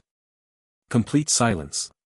After a long time, he finally lowered his hand, and the crowd was able to breathe again. With a very heavy tone, he asked Jun Moxie. Brother Mo, for this first match, I do not ask that Brother Mo compete with me in shao techniques. I only wish to ask Brother Mo, what did you think of my heartbreak hymn? What are the flaws? And who did I compose the song for? If there are any deficiencies, how do I improve? In the future, what shall my path be? When Lin Qinyan said the words, I do not ask that Brother Mo compete with me in shao techniques, Zhan Yushu's face turned exceedingly unsightly, and a ruthless expression appeared in his eyes. But when he heard the following words, his face relaxed again. From the way he saw it, Lin Qinyan's questions were simply making things difficult for his opponent on purpose. Everyone had their own story and experiences. Inspirations were all gleaned from their personal feelings, which resulting in them composing their own works. Wanting others to determine who the song was written for after listening to it just one time. This Mo Junyi hadn't even met Lin Qinyan before, so how would he know who he wrote it for? Wasn't that just making things hard for others? As for where the mistake was, and how to improve upon it, that was an even more ridiculous request. Zhan Yushu had been talented since a young age and had also dabbled in music for a period, having some understanding on the subject. Even he felt that this was an exceedingly great tune. For such an excellent song, how was one supposed to tell where the mistake was? Everyone's state of heart was different, and just the slightest disharmony from the heart of the composer would mean a world of difference in the interpretation of the music. Apart from yourself as its composer, how was anyone else supposed to tell where the mistake was? As for the last sentence, where should his path be in the future, that was even more difficult. You are a person who pursues nothing but music, could your path still be on Xian Qi cultivation? But that question actually had a meaning of not being willing to continue on that path. In that case, it was basically impossible to tell what path you should take in the future. Looks like this fellow hadn't forgotten my warning. Let's see how this Mo Junyi handles this round. Zhan Yushu could not help but to feel a smugness in his heart. In fact, it was not only Zhan Yushu who thought this way. Regardless of whether they knew music or not, everyone also had the same thoughts. In that moment, a hint of admiration appeared in their eyes as they looked at Lin Qinyan. Looks like this fellow is a really vicious dog that knows how to bite. Not only does he not bark, he even obtains the favorable impression of the others first, before unexpectedly sinking his teeth in. A single bite is enough to claim a person's life. Looking at the deep pondering expression on that free and natural physique prodigy's face, everyone sneered with interest. In fact, everyone felt a little regretful in their hearts. From the looks of it, this competition might end in a single match, leaving them with nothing to see. The crowd all scoffed as if they were looking at an interesting show. But what these people didn't know was that Lin Qinyan's questions might have seemed difficult, but he was actually already going easy on his opponent. This was something that those who are not immersed in music would not understand. Because he'd actually told Jun Moxie all the answers using his shao. As long as Jun Moxie repeated everything that he conveyed in the music, he would pass with ease. This heartbreak hymn is indeed not bad. It's an excellent song that one cannot get enough of. There is nothing wrong with the song itself, it's a song that wrenches the heart, with nowhere to find a knowing ear. It could be said to be reaching the acme of perfection and beauty. Jun Moxie said with a smile. But from the perspective of musicality, the emotions conveyed are too biased, causing it to be a blemish in an otherwise perfect song. When young Master Jun's words came out of his mouth, all the musician experts on the judges' panel immediately sat up straight as they stared at him unblinkingly, afraid to miss a single word. A song is nothing but a medium with which musicians use to convey their emotions. Whether it is sorrow, pain, happiness, love, anger, hatred, battle or slaughter, everything can be transmitted through songs. However, apart from transmitting the emotions of the performer, the musician must not forget their responsibility towards the audience. A truly excellent song should be pleasant but not obscene, mournful but not distressing. After listening to it, others should feel more relaxed in their hearts. Since it's a sorrowful song, the intention is to evoke the same feeling in the listener's heart, helping them release their own emotions and relieve the stress in their minds. But Brother Lin's song is too exceedingly sorrowful that after listening to it, one would end up feeling even more desperately hopeless about their life. That is quite different from the original intentions of music. Although it is not as extreme as traveling in the opposite direction, it still feels as if you'd gone somewhat astray of the path. Jun Moxie smiled lightly and continued. One could say that the successful parts of this song are also where its greatest flaws lie. Well said. An old man on the judges' panel stood up and said excitedly. The others who understood music also nodded in agreement. Such an analysis was not only extremely relevant to the point, it had also pointed out the critical point with a single stroke. Lin Qingyin fell into deep thought, and nodded solemnly. Then, in that case, how should it be remedied? Remedied? That can be both simple and difficult. Jun Moxie said faintly. Saying that might sound contradictory because music is something that comes from the heart. I've just said that this song has already attained the level of near perfection, and there are no visible flaws. The true problem is with your heart. For such a sad and moving song, you actually maintained the same expression while playing it out. From the looks of it, you had performed it with a mental state of one who'd completely lost hope. The name Heartbreak Hymn had already expressed the emotions of this song. The so-called remedy is just a switch in the state of mind when you play this song. The moment your state of mind changes, the feelings evoked by the song will change as well. If you cannot do that, it won't matter no matter how you try to change the song and the melody. This is why I said that it is both easy and difficult. Or perhaps you will retort that if you changed your state of mind, it would change the original meaning and emotions of this song. But I will ask you in return, should a person's life really be so devoid of hope? Why not try looking at it from another angle? Try turning hopelessness and pain into remembrance and memory. That should be enough. I trust that the person who could inspire you enough to compose this song so wholeheartedly must have a very deep relationship with you. Moreover, there must be many beautiful memories between the two of you. These memories are your most precious treasures that no one else can invade or rob you of. If you think of these memories while you play the xiao, even weaving your emotions into the song, I trust that it will definitely be very different. At that time, we will hear your sorrow, longing, and reminiscence instead of hopeless grief. At that time, this Heartbreak Hymn will be a completely perfect song, existing eternally with that person in Brother Lin's heart. Lin Qingyin's shoulders trembled slightly as his eyes suddenly filled with tears. As for who it's written for, I've already hinted at this in my previous answer. If I'm not wrong, Brother Lin has written this for a beautiful young woman. Jun Moxie looked at him warmly and continued. And your grief should be because this beauty had passed away because of an accident, not because her love is for another. Otherwise, your song would definitely have a hint of resentment or hate. Instead, there was only. Lin Qingyin sighed deeply and closed his eyes as 2 lines of tears ran down his cheeks. You're right. Brother Mo is absolutely right. So what if the song is perfect? A song that wrenches the heart, with nary to find a knowing ear. Xiao Ling, my Xiao Ling. We will never meet again. A face smiling as sweetly as a flower appeared in front of his tightly shut eyes again, her eyes clear and gentle, cute and beautiful. In the blink of an eye, he was looking at her, his eyes filled with tears, as she lay on the bed, withering due to sickness. In that moment, Lin Qingyin seemed to have returned to the past as he sat under the moon with her, gazing into her eyes while he swore a solemn pledge to accompany her through life and death, good times and bad. Xiao Ling ah, Lin Qingyin sighed deeply again as tears dripped from his cheeks. Jun Moxie fell silent and recited softly. "'Twas hard to meet thee and then bid farewell. The eastern wind blew weak and all flowers fell. Silkworms weave until death do them relax, candles weep nightly to the last drop of wax. One brother Lin has deep emotions, gaining the admiration of us all. But if that Miss Xiao Ling saw you like this, she would surely feel exceedingly saddened and worried." This poem was undoubtedly one of the best works of Li Shangyin. He'd only recited half of the poem, and everyone was immediately moved. Meow Xiaomo mouthed the few sentences of the poems with an intoxicated look on her face. Such deep emotions, such beautiful elegance, why is every sentence that comes out of his mouth so amazing? In that moment, her heart trembled as a realization appeared in her mind. If he hadn't experienced such an emotion personally, how could he write such a touching poem? Could it be that he already, when she thought here, a strange emotion appeared in Meow Xiaomo's heart? It was as if her heart ached for him, and also a bit of gloominess for herself.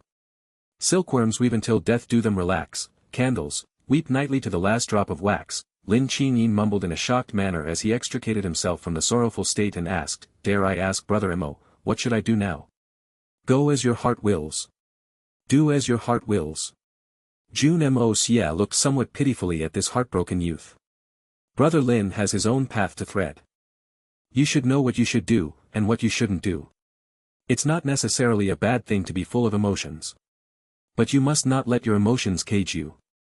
Break out of this cage, and with the vast skies and wide earth, where could you not go? Many thanks to Brother Mo for your pointers. Lin Qingyin said with great gratitude on his face, thanking him in a heartfelt way. Brother Mo's comprehensions in the path of music are vastly superior to me. This one is willing to admit my loss. Her. Pleasant but not obscene, mournful but not distressing. Qingyin will forever remember Brother Mo's guidance. It's only a pity that after today, we will never meet again. I hope that Brother Mo can turn calamities into fortune, accomplishing great deeds quickly. Many thanks to Brother Lin for your well wishes. Jun Moxie said with a slight smile. Lin Qingyin's words about turning comedies into fortune, naturally referred to this dangerous situation. Disguising his curses for the Jean family brothers in his words of blessing, how could Jun Moxie not understand this much? Lin Qingyin laughed aloud and kept his jade shao, returning to his original spot. The first match had ended with the free and natural physique young prodigy Mo's complete victory. Seeing the judges all raising up the victory signs for Jun Moxie, Zhang Yushu's face turned exceedingly ugly. This round was a contest on music. But Mo Junyi only said a few words and passed without displaying even a bit of musical ability. How can he be declared the winner just like this? Only if he played a song and performed better than young Master Lin will we be convinced. A voice rang out, instantly echoing out loudly. This was clearly a troublemaker looking to disrupt things on purpose. The competitor himself had already declared his loss, and the judges had also given their results. Creating trouble like this was simply too much, and wanting Jun Moxie to perform a song even more sad than this was also exceedingly shameless. Young Master Jun had already said very clearly just now, that while the song itself was perfect, the only problem laid in the state of mind of the performer, which resulted in the entire performance being flawed. But that person actually wanted Jun Moxie to perform a song that was superior to that one. It was simply making things difficult for others. Victory and defeat is already clear. Are you going to create trouble on purpose? Meow Xiaomo furrowed her brows and her eyes gleamed. It was obvious that she was exceedingly infuriated. He didn't even touch a musical instrument. How can you say that victory and defeat are clear? The voice persisted relentlessly. Jun Moxie had already determined the location of the person speaking long ago. It was a fellow standing far away among the crowd, lowering his head and hiding himself while shouting loudly. Normally people who shouted like that should be extremely agitated, not like this guilty-looking fellow who was afraid of being recognized. Jeanqin Fong did not say anything, but there was a look of glee in his eyes. That person was someone they had arranged previously. In case Mo Junyi won, no matter with what reason, they would find some ways to oppose it. Even if it was picking a bone from an egg, they would still try to flip his victory into a loss. Jun Moxie swept his spiritual sense out and instantly understood the situation. Scoffing lightly in his heart, he thought to himself. If these people knew that this young master was that legendary person who performed that laughing proudly in the pugilistic world back at Chrysanthemum City's Tongguan Hall, I'm afraid you won't be so eager to give this young master a chance to perform. That heartbreak him could indeed be considered as perfect. However, there were also rank differentiations between perfection. As the saying goes, justice comes from the heart of the people. Fine then, since someone has raised their doubts, I shall perform a song for everyone. In case others want to find faults and act shamelessly. Am I right, first young Master Jean?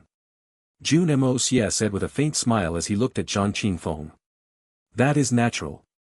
One needs to win with overwhelming ability in order to convince the crowd. Jeanqin Fong returned the smile and said. Victory and defeat cannot be determined with just a few skillful words. Exactly. Speaking of not determining victory or defeat with just a few words, Jun Moxie chuckled lightly. One shouldn't rely on sneaky tricks, using people who don't even dare to show their faces to create trouble. The brother who spoke up just now, since you had the guts to use your voice, why don't you step out and speak?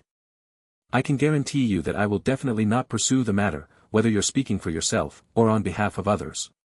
Meow Xiaomo burst out in laughter when she heard those words. With her abilities, she'd naturally also found that person. When Jun Moxie was exchanging words with Jeanqin Fong, she'd instantly realized everything. Ever since they reached here, she'd never seen that person and Jeanqin Fong say a single word. From the looks of it, that person had clearly been planted by Jeanqin Fong. To think that this fellow was actually so farsighted to such a level, already making plans to deal with a defeat in advance. But because of this, she felt even more wary of Jeanqin Fong. Wouldn't this mean that all those actions he'd shown her earlier had all been a part of his plan? Those great efforts he'd spent to get into her good books, what had all that been for? Or rather, what does the Jean family want? This was the first time that Meow Xiaomo linked the matter to the Jean family, and she could not help but feel a great shock in her heart. Brother Lin, I didn't expect this meeting today and didn't bring my instrument. Can I borrow Brother Lin's jade shell?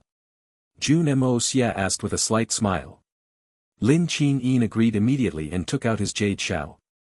After washing it carefully in clear water, he wiped it with his personal handkerchief and passed it to Jun Moxie.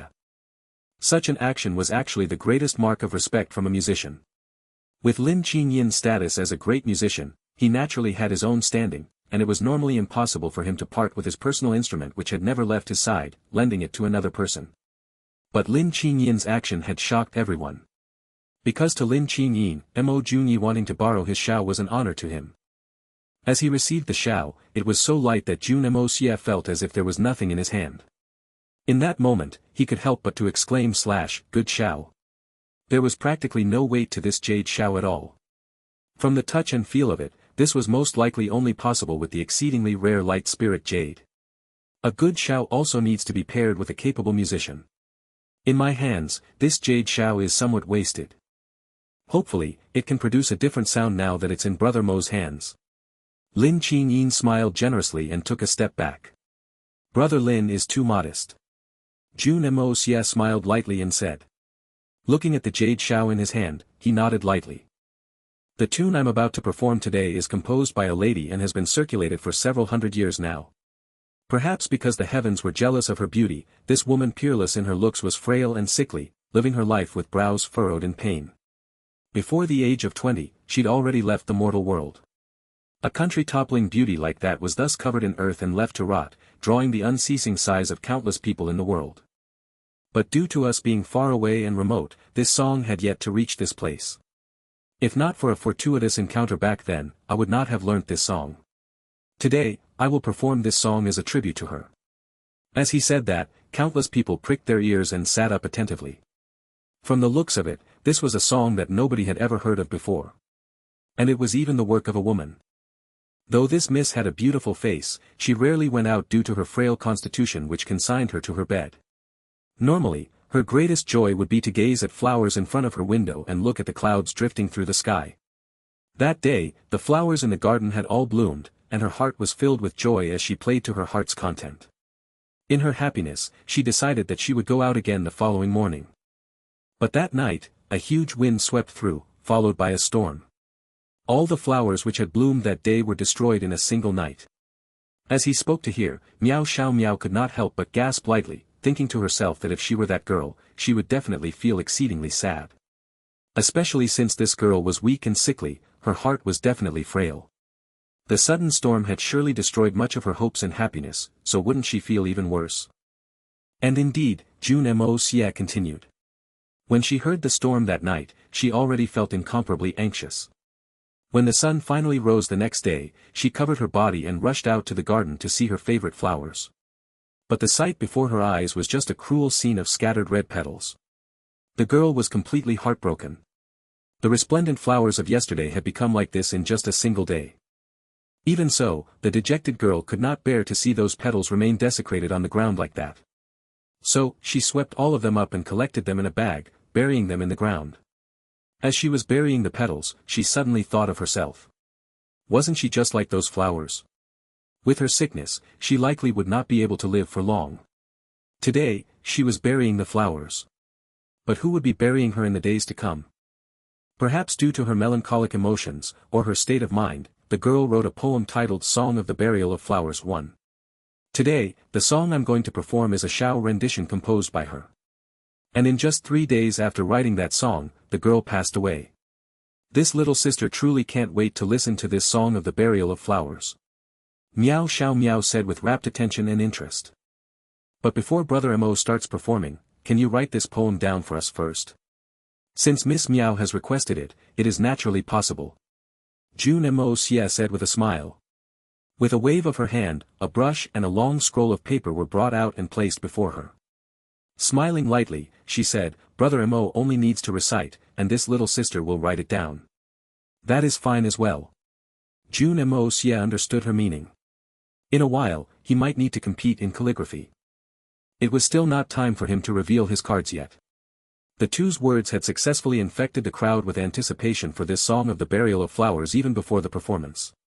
Firstly, the storytelling created a scene in the hearts of the crowd. Then, with the lyrics written down and placed before the crowd before completing it with a Xiao rendition, it would undoubtedly maximize the resonance of the music in the hearts of the crowd.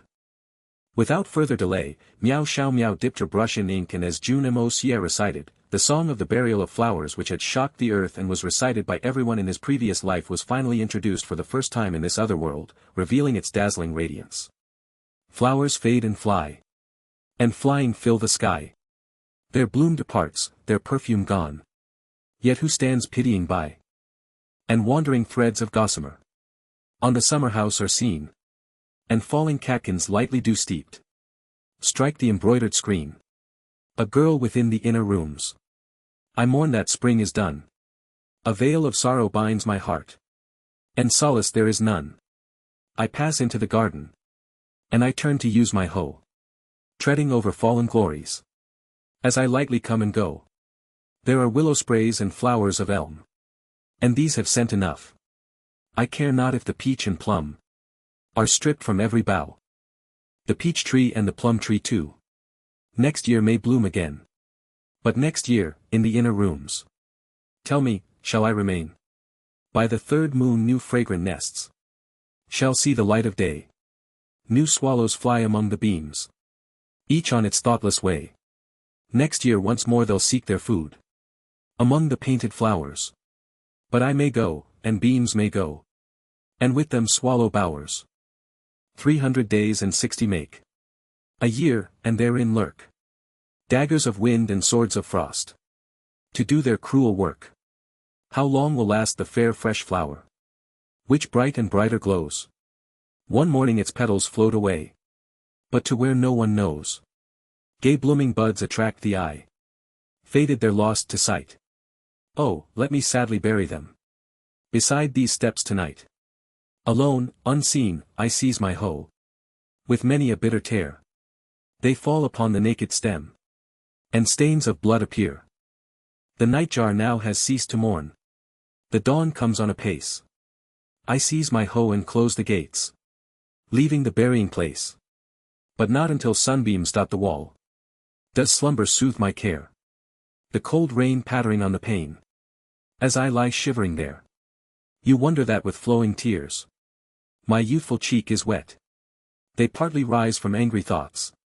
And partly from regret. Regret that spring comes suddenly. And anger that it cannot last. No sound to announce its approach. Or warn us when it's past. Last night within the garden. Sad songs were faintly heard. Sung, as I knew, by spirits. Spirits of flower and bird. We cannot keep them here with us. These much-loved birds and flowers. They sing but for a season's space. And bloom a few short hours. If only I on a feathered wing might soar aloft and fly.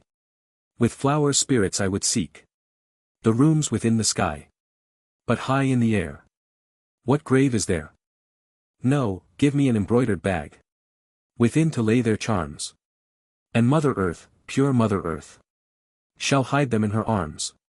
Thus those sweet forms which spotless came shall spotless go again. Nor pass dirty with mud and filth along some filthy drain. Farewell, dear flowers, forever now.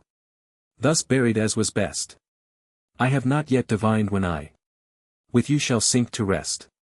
I who can bury flowers like this a laughingstock shall be.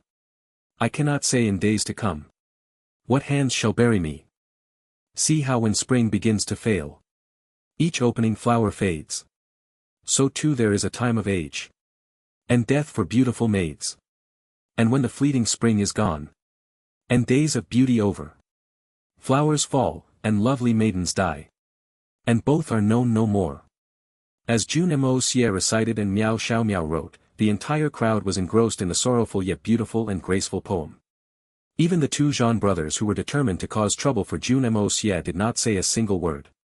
To think that there was such beautiful poetry in this world. Every word and every phrase was extremely relatable, that helplessness, that free and easy attitude towards life and death, using flowers as a metaphor for her own aloof pride. To think that such a pure-hearted and free-spirited girl had actually existed in this world before.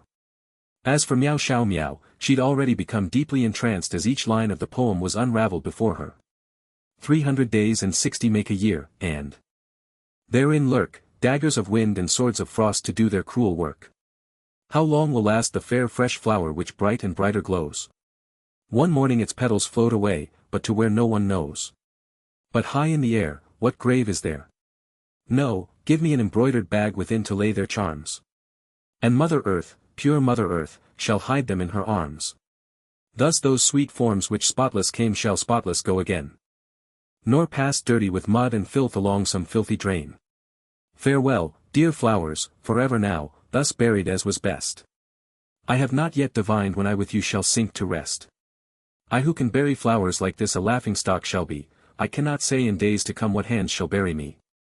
See how when spring begins to fail each opening flower fades, so too there is a time of age and death for beautiful maids, and when the fleeting spring is gone, and days of beauty over, flowers fall, and lovely maidens die, and both are known no more. As she wrote, Meow Xiaomo's eyes grew wet uncontrollably. It was as if she could see that frail and sickly girl sweeping up the petals with great effort, gathering them together into a hand-woven bag and burying them tenderly, finally passing away into a mere soul. In that moment, Meow Xiaomo even felt as if that girl was herself. Although I am not frail and sickly, my life in the misty illusory manner is controlled and restricted. At any time, I could be sacrificed away like an item for the family, forced to marry to someone I don't like, or even detest. If that is my fate, it's really no better than, no, give me an embroidered bag within to lay their charms. And Mother Earth, pure Mother Earth, shall hide them in her arms. Thus those sweet forms which spotless came shall spotless go again. Nor pass dirty with mud and filth along some filthy drain. Just as everyone was still immersed in the beauty of the poem, a faint shout tune pierced through the silence, seemingly drifting down from the edges of the heavens, ringing out clearly. Song of the Burial of Flowers. A single song of the burial of flowers, enrapturing the souls of hundreds. The cry of the shout was soft and mournful, as if weeping and complaining. Those innumerable flowers of purple and red, all manners of charm, the 1,000 different types of amorous feelings, all of it blossomed in the hearts of the crowd, before slowly disappearing and turning into nothingness and melancholy. Even after the song was finished, no one spoke for a long, long time. It was as if that beautiful shout tune was still reverberating through the hall, echoing in everyone's hearts endlessly. This song, a musical expert wiped his eyes with emotion. It's truly peerless, akin to a tune from the heavens in the mortal realm. To be able to hear it just once has already made this life worth living. Yes, Meow Xiaomo had a dazed expression on her face as her mind still lingered in the music. Her voice was wispy and faint, as if her soul was reluctant to part with the beauty in her mind. Speaking slowly as if she weren't aware of her reality, she nodded lightly. This is the most touching Xiao rendition I've ever heard in my life. Reached the acme of perfection and beauty? No, compared to Brother Mo's song, this is what it truly means to have reached the acme of perfection. Only now do I, Lin Qingyin, know what is the true essence of music. And what is the true path of music. After listening to this song, I suddenly feel as if everything I've learnt before is truly not worth a mention at all. To think that I've imagined myself to be the best among all the young musicians in the misty illusory manner. In reality, I actually haven't even come into contact with real music yet. In fact, I hadn't even touched upon its corners, Lin Qingyin said in a dumb manner. Even Zhan Yushu could not help but nod his head lightly in spite of himself. He could also be considered to have studied music rather extensively, and in this moment, he was not willing to speak in contrast to his heart. But in a moment, he came to himself and realized the side on which he stood and instantly shook his head. But as if the shaking of his head had pricked his conscience, he actually switched to nodding again. This song of the Burial of Flowers was an excellent song with no flaws to attack. The melody was beautiful, and something never before heard in this world. That helplessness and sorrowful emotion embodied within the music had caused everyone to feel a wispy sense of loss. And that purity and pridefulness interwoven within the tunes, caused them to feel even more heartbroken. After listening to this perfect rendition, everyone cried out together and gave their approval. Even the people on Jeanqin Fong's side couldn't find any problems with it. Jun Moxie had obtained the victory in an overwhelming manner. This time, nobody dared to mention heartbreak him anymore. Because the difference between them was like the heavens and the earth, with no way for comparison. Brother Mo, dare I ask, what is the name of that talented girl? Lin Qingyin's voice was humble and he seemed to have a hint of anticipation in his voice. Although Jun Moxie had mentioned that the girl had already passed away several hundred years ago, but after he heard this song of the Burial of Flowers, he felt as if he'd already met this frail and sickly girl. He even felt an impulse to console this pitiful lady who had to live such a cruel life. This is quite a coincidental thing that you asked. Her surname is also Lin, which means that you are of the same line, Brother Lin. Jun Moxie said with a faint smile. Her name is Lin Daiyu. Jun Moxie said with a heartfelt sigh. In this moment, he finally understood one thing. The advantage of a transmigrator was simply too large. Not mentioning the other stuff, as long as one had studied at a primary school on Earth, they would be able to bring at least a portion of thousands of years of history with them to the other world. Especially songs, poems, and other literary works of the ancient grandmasters, that stuff was completely invincible here. So she's also surnamed Lin, what a peerless talent of pure spirit and beauty, Lin Qingyin sighed lightly and said in a wistful manner. Brother Mo, could you make a copy of musical notes of this song of the Burial of Flowers' Xiao rendition for me? Meow Xiaomo asked in a soft voice. Of course. To be able to satisfy Miss Meow is a great honor of mine. Jun Moxie agreed immediately. Xiao Miao is filled with gratitude for Brother Mo's gift. Meow Xiaomo smiled shyly as a warm look flashed past her eyes. In that instant, an intense look of jealousy blazed in Zhan Yushu and Jeanqin Fong's eyes. The way they looked at Jun Moxie became even more hostile. With young Master Jun's abilities, he had naturally detected those two extremely hostile gazes, and he swiveled his eyes to look in a casual manner. As he met their eyes, he felt a shock in his heart. From the surface, it seemed as if Zhan Yushu was pursuing Meow Xiaomo and Jeanqin Fong was only helping his little brother.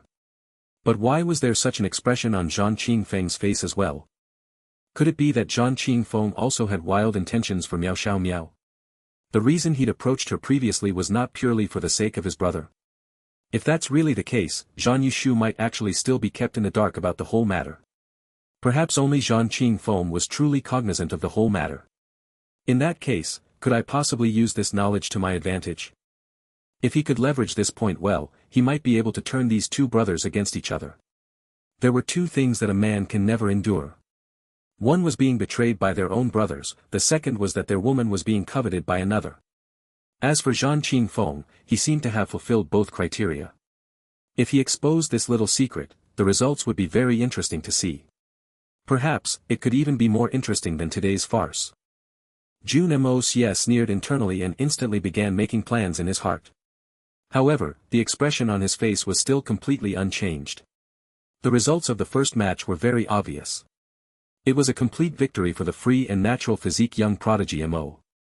There were no more voices of contention, and no one could oppose the result. If they continued to seek trouble at this point, whoever spoke out would instantly be cursed to death by the others. Although the first match had ended, it was merely the start in the context of this challenge. Immediately following it was the second match. The original plan was to chain all the matches up, not giving Mo Junyi a chance at a breather. But because of a single song of the Burial of Flowers, the entire crowd had become lost in the music, not recovering for a long time. Nobody came out for the second match, resulting in an empty stage. Humans were like this. They would always be filled with jealousy and refuse to recognize others who were simply a little bit better than them. But if the other person was much better than them, they would suddenly be filled with respect and even worship. It was like a household with an annual income of 10,000 yuan compared with a household with 100,000 yuan annual income. The person with 10,000 yuan income will only scoff bitterly, and curse that the other person's luck was simply a bit better than them. If it was them who had the same opportunities, they could also achieve the same thing. But if they were asked to compare themselves with Bill Gates, all of them would bow in respect. Because the person they were comparing themselves to was simply a legend. Who would be so dumb as to think they could match up to such a legendary character? And right now, it was the same for Jun Moxie. Before the first match, the great prodigy Mo was only the so-called legendary prodigy. But now, he'd proven himself to be a legitimate legendary prodigy. Thus, everyone's attitude of him had changed. In truth, most of these people had only come here today because they'd received some advantages and promises from the Jean family. As for people like Lin Qingyin, they had even been directly coerced to come. But before this, these similarly talented youngsters were truly also somewhat unconvinced in their hearts. All of them had come great achievements in various fields, and although they could not be said to have reached the peak of their fields, their reputations had still spread quite widely in the misty illusory manner. Achieving great results in their youth, who would not be arrogant? But the appearance of this free and natural physique youth had directly snatched away the attention of all the seniors and elders of the misty illusory manner. No matter how much greater their achievements was, it was not worth a mention in front of this legendary free and natural physique. The main thing was also that this physique was something that was gained at birth. It had nothing to do with Mo Junya's own hard work. This point made everyone feel even more unconvinced. But after today, after witnessing his song of the Burial of Flowers, everyone immediately reined in their arrogance. These youths were undoubtedly proud, and they'd also looked forward to getting some benefits out of participating in this event. However, that did not mean that they would go against their conscience. For the other party's musical attainments to reach such a high level, just this point alone was enough to cause the crowd to look at him differently. Moreover, he was the owner of the free and natural physique. Disregarding natural talent, this was still an extraordinary person. Shall I face Brother Mo in the second match? A person finally walked out after some time. The newcomer was a youth with a skinny figure. He looked ordinary and steady, with confidence on his face. It was as if he had everything calmly in his grasp, an absolute self-confidence. His two eyes shone brightly, but this kind of light was not the clarity that came from cultivation. It was instead a natural quick-wittedness and concentration. Although this youth did not seem old, his bearings were steady and firm.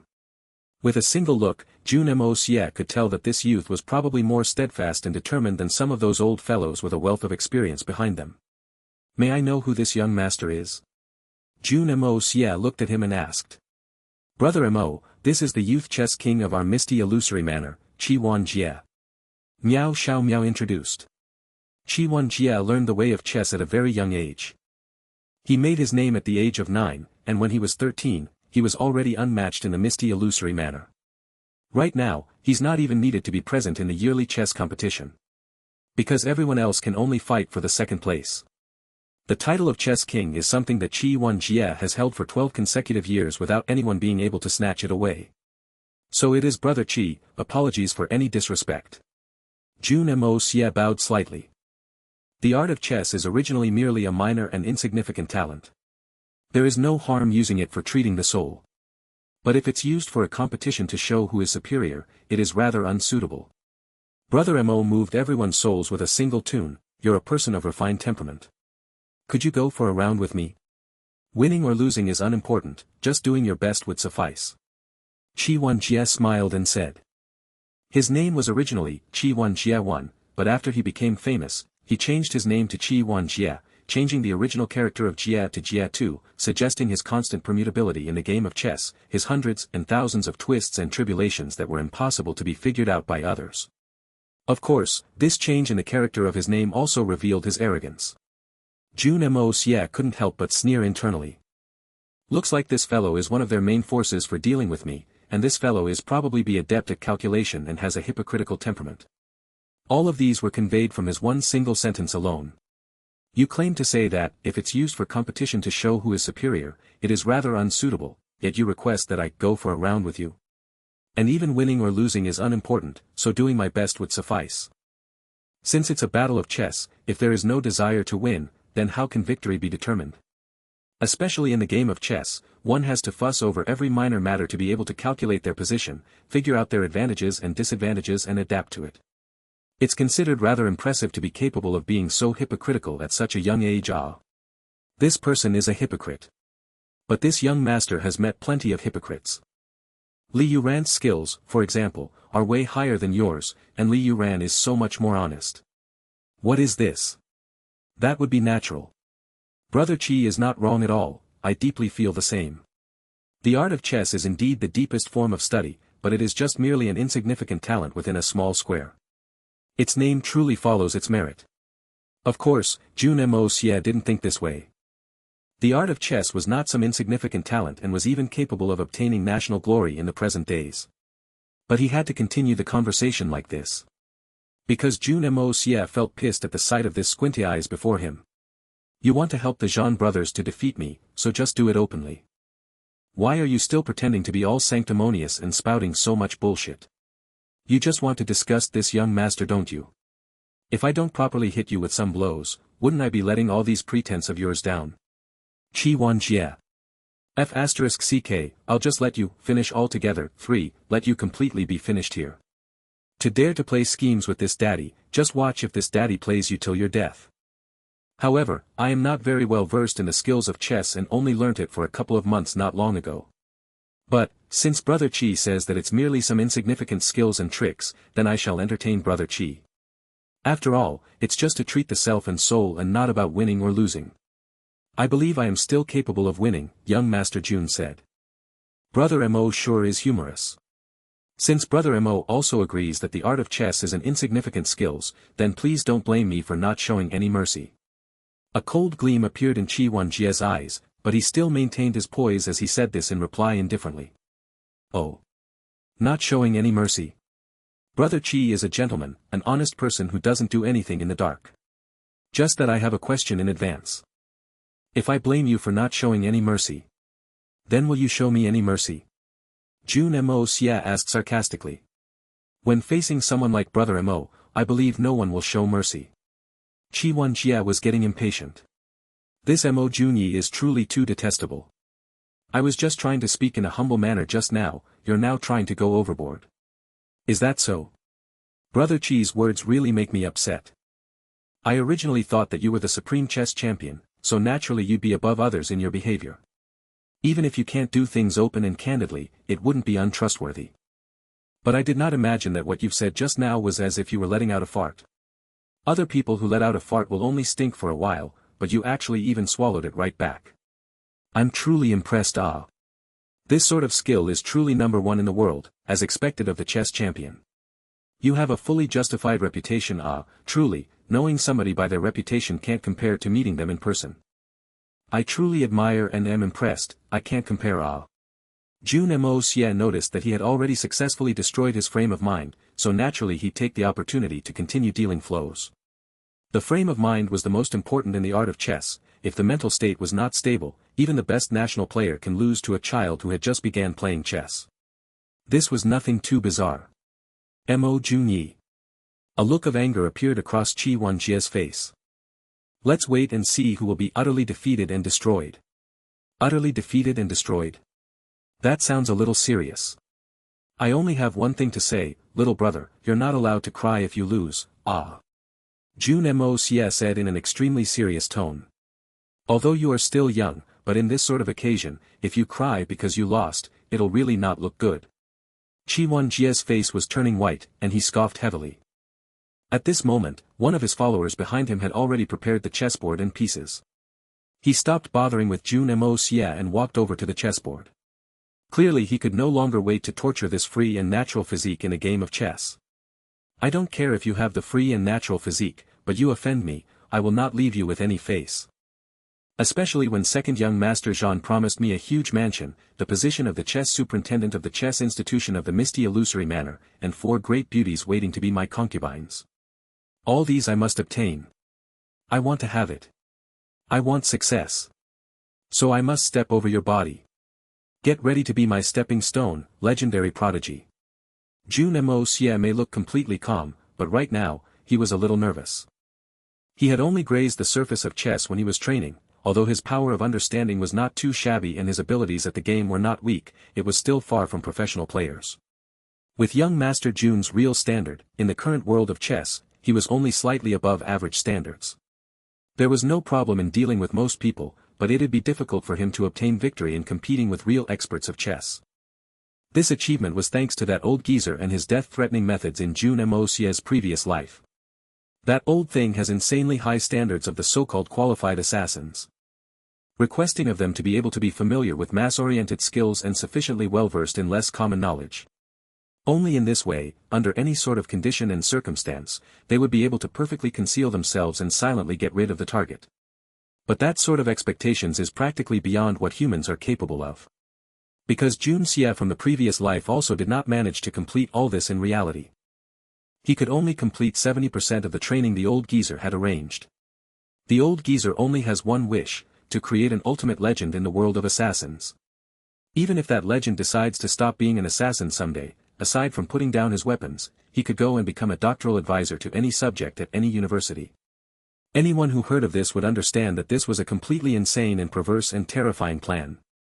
The 4 arts, poetry, wine, tea, the 3 religions and 9 schools, medicine and divination, farmland and water conservancy, the 8 major subjects, physics, chemistry, f*ck me. Even now, Jun Moxie got a headache recalling all of it. But after coming to this other world, at the same time as Jun Moxie had this headache, he still had boundless gratitude for the cruel training back then. If not for the old geezer forcing him to learn all this with his life, he definitely wouldn't be able to do so well. Even with the best cheating tool, the Hongjun Pagoda, it wouldn't work. Without the basic foundations, he'd just be blind and confused with the most invincible martial art manuals. At least, right now, he was feeling a little regretful. Why didn't I properly learn chess back then? If I had reached the mid-levels of professional standards, then there would be no need for me to make hasty last-minute efforts today. The game today seems to be a little difficult. Faced with this seasoned young chess champion of the misty illusory manor, what should I do to defeat him? No matter how bad this person's standards are, even if he is low according to the standards of this world, it'll be considered professional level at the very least. With my own real strength, the chances seem to be really bleak. Jun Moxie suddenly recalled a sentence the old geezer often used to say back then. In chess, there are moves within the game, but there are also moves outside of the game. He couldn't help but feel his heart skip a beat. Looking at Jun Xie who had already settled down into his seat before the chessboard, Jun Moxie suddenly gave a peculiar grin. Brother Qi, are you prepared? A game of chess is a refined activity of the intellectuals. You must be open-handed in your acts. You are known as the chess champion of the current generation in the misty illusory manor. If you unfortunately lose in the hands of a nobody like me, it'll really be ugly. Ha ha ha. Your legendary reputation will all be going down the drain. I don't need you to worry about it. Jun Xie looked at him darkly. I believe that my reputation is not easily threatened by any random cats or dogs. Is that so? Brother Qi, you sure are confident. Back then, when I was outside playing chess with the Xian continent's chess saint Hua Wuqiu once said a single line that I still remember clearly to this day. What? You've played against Hua Wuqiu? What did he say? Jun Xie's expression turned serious, and a look of nervousness finally appeared on his calm and tranquil face. Hua Wuqiu, the chess saint of his own generation in the Xian continent, had gained his reputation as a youth, upholding it for over 200 years and had never been defeated.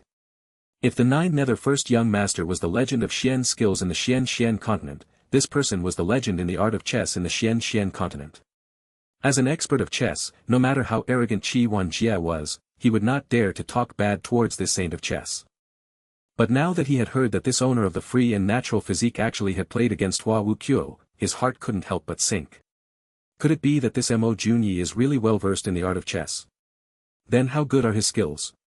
Someone who has the right to play against Hua Wuqiu is definitely not to be belittled. At this point in time, Jun Xie completely kept away all his belittlement, and his intention to fight began to rise. His gaze was fixed on young Master Jun. Oh. I said that I once played against Hua Wuqiu. Why did Brother Qi believe it so easily? What if I had intentionally used his name to oppress you? Jun Moxie asked, narrowing his eyes. If he did not say this sentence, although Jun Xie was cautious, he wouldn't help but suspect the authenticity of this. But Jun Moxie had said so frankly, causing Jun Xie's suspicions to be reduced greatly, and the caution in his heart to increase 9 folds. An ordinary chess player would not dare to casually speak of the name of the grandmaster of the art of chess, just like how a top expert in Xian cultivation did not dare to blaspheme the 9 nether first young master. But Jun Moxie was mentioning Hua Wuqiu so casually right now, so there could only be one reason, that is Jun Moxie was really not bothered by Hua Wuqiu, or at the very least, he didn't view Hua Wuqiu as an existence that he could not surpass. If that were truly the case, what did this suggest? Could it be that Mo Jun Ye's skills at chess were at such a terrifying standard? I believe Brother Mo is not someone that nonsensical. Jun Xie's tone instantly weakened by 3 folds. Brother Qi doesn't have to be concerned, I'm ashamed to be saying this. Back then, I had played 3 rounds against Hua Wuqiu. Without a choice, losing with a difference of a single piece. Hua Wuqiu's chess skills are truly worthy of being number 1 across all times.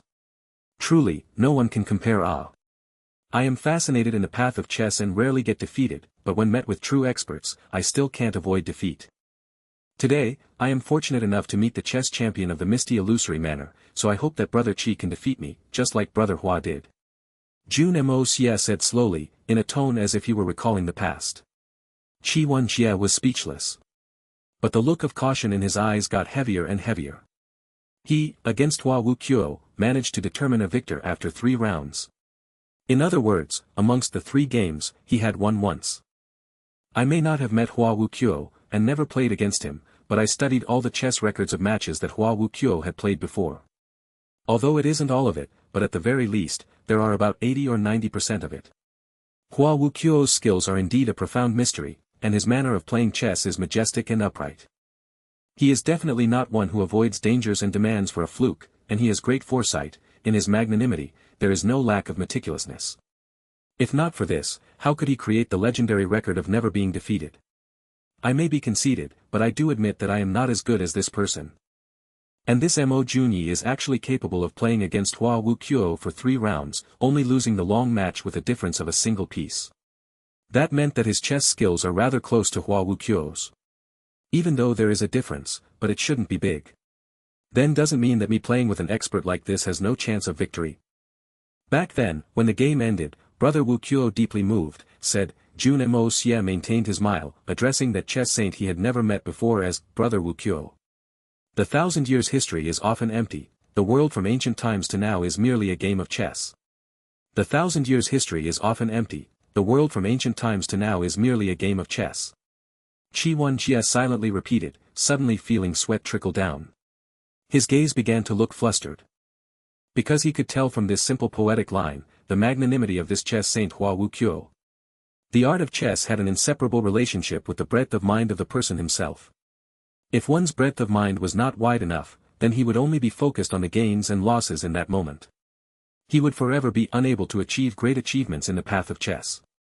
But if you only focused on the greater picture and forgot about the momentarily gains and losses, you would forever be unable to obtain victory. Only when both of these were combined perfectly, could the person be a top chess player in name and meaning. Jun Xie knew that he was still far from reaching this level. The world from ancient times to now is merely a game of chess. What sort of open-mindedness is this? I admit that I'm nowhere near Senior Hua's breadth of mind, Jun Xie sighed, feeling his iron fortress of confidence unconsciously developing an opening. Through the recount by the other party, it was slowly breaking down. After Brother Wuqiu exclaimed, he suddenly burst out in laughter and said, Little Mo, this old man suddenly thought of a first line of a couplet. I've met you today, so I shall test you, how's that? Jun Moxie noticed the falter in Jun Xie's mental state, secretly rejoicing internally. But he did not show it on his face and calmly continued to chase after this cornered enemy. May I ask what is that first line of the couplet? Jun Xie couldn't help but ask. He was not the only one curious, everyone present perked up their ears. Jun Moxie was one who knew how to tell stories. This story that had never happened before, through his performance, had become one that was vivid, realistic, causing everyone who was present feel the urge to continue listening. Anyone who heard of this would feel that this was something that had truly happened before. Everyone's feeling was the same as Jun Xie, not believing it at first, then skeptical, then suspicious, then to the state of believing it completely. And, I had also asked Brother Wuqiu this same question. What is the first line of the couplet?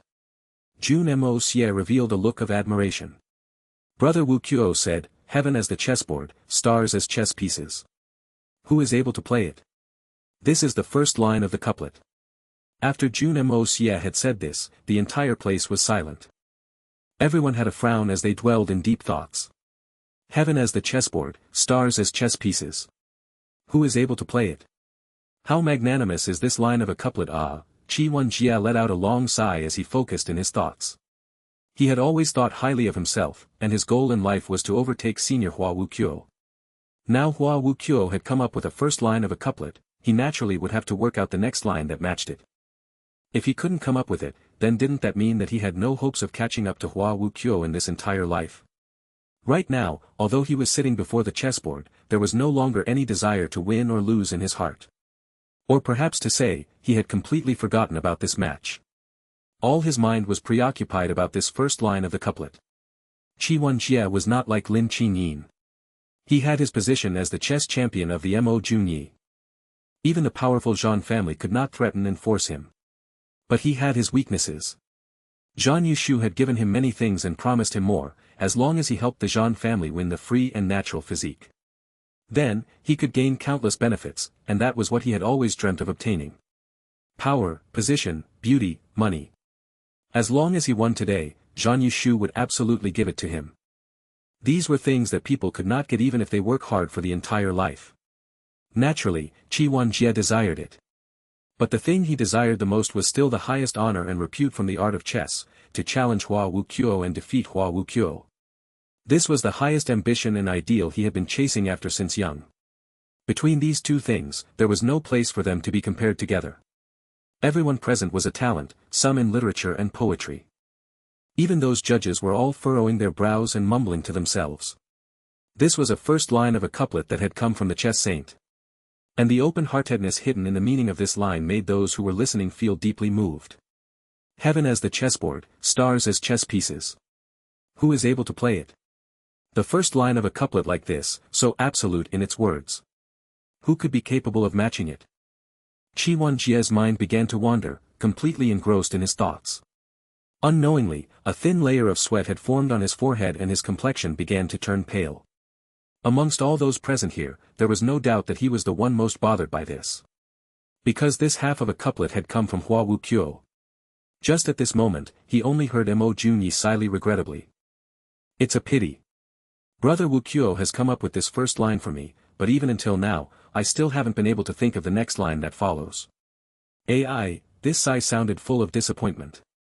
Jun Xie jolted to his senses.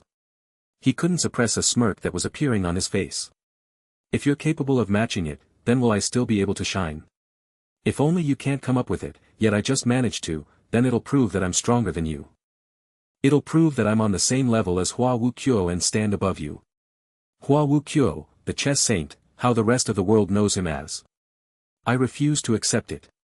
The absolute line that you've come up with, I will match it no matter what. Just like your reputation of the supreme chess saint. One day, sooner or later, it will become mine. It'll belong to Jun Xie. Jun Xie was squeezing all his brain juice thinking of how to come up with a line that matched this first line of the couplet. Just when his brain was about to turn into knots from his thinking, he suddenly heard a paw sound from in front of him. Mo Junyi asked. Brother Qi, when are you planning to make me wait until? When will this game of chess begin? Jun Xie opened his eyes in a daze, only realizing that he was sitting before a chessboard, and the prodigy with the free and natural physique was seated opposite him, looking at him with a sharp look in his eyes. He was holding onto a bunch of chess pieces in his hands, clearly waiting for Jun Xie to start. Do what? Jie asked in a daze. He had not completely snapped out of the thoughts of the couplet yet. Determine who to go first. Ah. Don't tell me you don't even know this. Jun Moxie was cackling away inwardly. Looks like this fellow's mind has wandered off already. Who goes first? Oh, yes, who gets to go first? Jie subconsciously picked up a chess piece from the container and placed it on the chessboard. Jun Moxie opened up his hand, and the chess pieces scattered onto the chessboard. 1 pair, 2 pair, 3 pairs. Just nice, there are 6, looks like I've set up the game. Brother Qi, I've gone easy already. Oh, Jie was still deep in his thoughts. Heaven as the chessboard, stars as chess pieces. Who is able to play it? Who is able to play it? A line that was impossible to be matched, so how could a correct second line be produced? And what sort item would be able to match the beauty of the heavens and stars? The stars are the chess pieces, the heaven is the board. How was it to be rhymed? Another paw sound rang out, and when he looked over, there was one more black piece on the chessboard, landing on the top right star point. The opponent had struck. Jie suddenly regained a moment of clarity in his mind, and without any hesitation, he matched a piece at the bottom left corner. Pa! Another black chess piece landed on the top left star point. What sort of beginning is this? Jie had become famous through chess, but he had never met with such an odd way of opening a game. This position was a little far to be said to be keeping to the corner, calling it surrounding the center, it's not quite, if it's occupying the sides, it still doesn't make sense. In the art of chess, there was a saying of, the corners are gold, the sides are silver, and the center is grass, yet the opponent's current tactics at placing his pieces was beyond all of Jie's prior knowledge and comprehension. What he didn't know was that it was the one thing he had never seen it before. But placing the pieces at the star points was the best method that had been invented after hundreds of years for watching from the corners, aiming for the sides and dominating the center. Jie spent a long time looking at it, but he still couldn't figure it out. After all, the positions of these chess pieces were poles apart from whatever he knew. But he was still ultimately a chess champion of his generation, so naturally, he was well aware of the situation. Although he didn't understand the opponent's intentions, but he could sense that the other party's 2 distant chess pieces at the top were showing faint signs of possible potential. In an exchange between experts, the smallest difference could make a huge difference. Jie didn't dare to take any chances. He testingly placed a chess piece between the 2 chess pieces Jun Moxie had placed with the intention to impose a threat on both sides, or at the very least, sever the connection between them. He waited for Jun Moxie's next move. But what he didn't expect was for the other party to completely ignore it, landing another chess piece at the bottom right star point. Jie was even more hesitant now. The opponent's opening of the game was too peculiar, but it seemed to encompass logic. As expected of a chess expert who had played against Hua Wuqiu, he was even more on alert now. All the more he carefully played against his opponent. In a blink of an eye, after taking turns, over 10 chess pieces had been placed already. The black and white on the chessboard were in a picturesque disorder, and both parties were more or less evenly matched. Jun Moxie's mind moved quickly, and he was even faster in landing his pieces. With every piece placed, it was like the wind and rain crossing with lightning and thunder. It was too much for Jie's eyes to take in, and he felt like the other party's speed was becoming faster and faster, as if all his counter moves were expected by the opponent, for him to be able to put out his moves without any hesitation. Young Master Jun's powerful speed spurred Jie, who was unwilling to fall behind, to also increase his speed. Jun Moxie sighed internally. Although the other party was not completely focused, his fundamental skills were not for show. Reaching with his instincts alone and under the condition of being completely unfamiliar with the modern way of playing I am using, he is actually able to keep the battle evenly matched, and even vaguely hint at a deep and tenacious strength at striking back. But the real competition is not here yet. The moves within the game, he had already brought out to their limit already. There was no more space for any progress. But right now, the one that had the decisive effect was the move outside of the game. And until this point in time, the effects of moves he had employed outside the game had been ideal. Jie was good at chess, but his weakness was still within Jun Moxie's hands. With the constant sound of chess pieces landing, all the audience also began to get anxious. The match between these 2 people from the surface was vastly different from what everyone had imagined. Everyone had predicted that Jun would definitely lose this round. But right now, the situation was that This prodigy with the free and natural physique had dominated the absolute initiative just like in the previous round. Every single move was as powerful as a thunderbolt, and his amazing moves were breeding like flies, beyond the common ways of chess, but extremely exquisite and boundlessly clever. In contrast, the misty illusory manners young chess champion seemed to be trembling in fear, as if he were walking on thin ice, invariably coping with the situation. Although they seemed to be evenly matched as of now, no one was optimistic for Jun Xie. Towards this extremely unexpected situation, everyone was really surprised. Was there really a prodigy in the world that was talented and well-versed in everything? Could the free and natural physique really be so perverse to such a state? In sight of the treacherous match before his eyes, Jun Xie began to take it seriously. He had been responding with counters, but never initiated any attacks. This made him feel very aggravated. And it was this aggravation that caused him to suddenly snap back to his senses. Looking at the opponent's impending success, Jun Xie muttered to himself for a while before decisively placing his piece in the empty space on the right side of the opponent, instead of the bottom left corner. This move came out of nowhere, and it looked like an irrational move, but upon careful analysis, it was a move to attack the enemy and rescue himself. Although he had completely sacrificed his bottom left corner, but the other party still has 3 moves of cornering him which could put him in control of the entire match. But if he placed his chess piece in this territory, the originally great setup would be thoroughly ruined by himself. Whatever the choice, it was a difficult decision. The moment this piece landed, the tables immediately turned. All those in the audience who understood the game let out a genuine exclaim of praise. Jun Moxie laughed coldly internally. Finally snapped back to your senses. But it's a little too late for you to wake up now. The black pieces continued to land mercilessly, completely ignoring that left bottom corner that allowed him to win the game in 3 moves. And it did not fall into the space to form a line as it should have. Instead, it cut right into the group of white pieces. It forcefully attacked with the intention of invading the entire group. If Jun Xie continued to attack the opponent's space on the site, his territory which he was relying on as his base was in danger of being completely wiped out. But if he were to just give up like this and focus on protecting his territory from being invaded, then the opponent could harass his territory almost 6 times. And the moment he got careless, the consequences would be dire. After all, the opponent had the upper hand of making the first move. Jun Xie's body jolted as he picked up another chess piece. But he did not put it down for a long, long time. Right now, the match was halfway through. Every single piece had great importance. If there was a miscalculation in any single move, it would create a situation that was beyond redemption. Right now, Jun Xie felt miserable. He had never imagined that he would meet such a relentless and pestering opponent in the match today. His intentions are obvious. This little master would rather sacrifice if it means I can bite a piece of flesh from you. You hit my eyes and I'll strangle your throat. You attack my legs and I'll stab you right through your heart. He just did whatever he wanted to recklessly. Be it reasonable or unreasonable. Fearless. All of Jun Xie's moves were in vain due to the opponent having the absolute initiative right from the beginning. No matter how he tried to test the opponent out in his passive stage, the opponent had a measure for measure, paying no heed to him. If you play harsh, then I shall also play lethal. It was a scholar meeting a soldier, no reason could not be spoken clearly. A look of resolution appeared in Jun Xie's eyes, turning red. The only thing he could do now was to throw his ultimate move and mess up the entire game, then with his meticulous calculation, slowly turn the tables around. If he didn't take this risk, there was no chance of him obtaining victory. When he had thought to this point, he no longer hesitated. Raising his chess piece. Pa!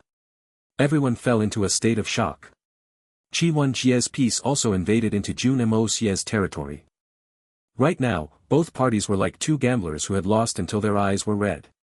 Without a single cent to their name, they continued to slaughter away at each other with knife and sword. You cut me when I'm not guarding, then I'll stab you back similarly. We'll see who can last till the end.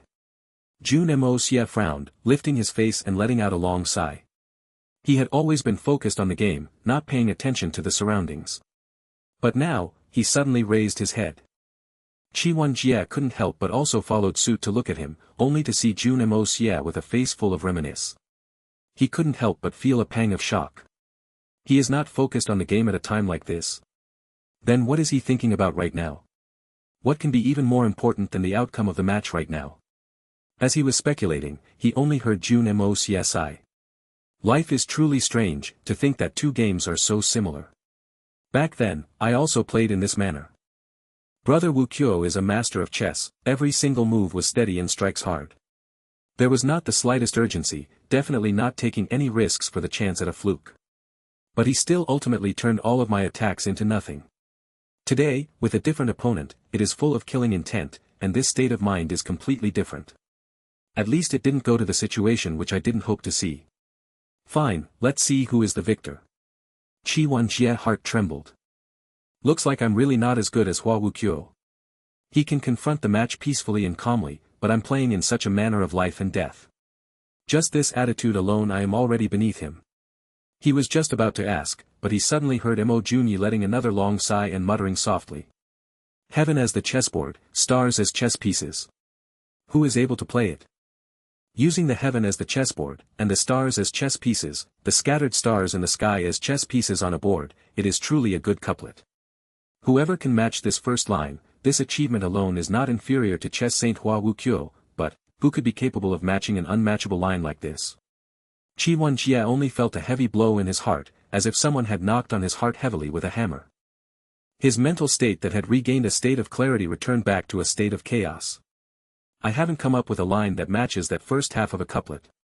And now, my chess skills are far from Hua Wu Qiu's. This Mo Junyi is clearly saying that I'm not as good as Hua Wu Qiu with his tone full of condescendence. It's clear that he is saying that I'm not as good as him. But his chess skills are obviously not that good.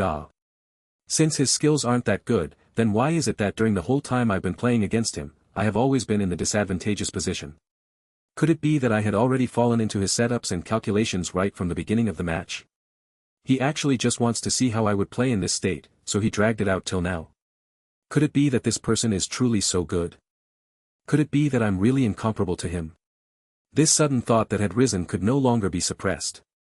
Jun Xie looked helplessly at the chessboard, only feeling that he had no chance of victory. All the arrogance and pride he had for such a long time had instantly been crushed. Just at this moment, another sound of pa. Jun Moxie landed another piece, it was another attack. And in Jun Xie's territory, preventing him from breaking through. Jun Xie heard this crisp sound.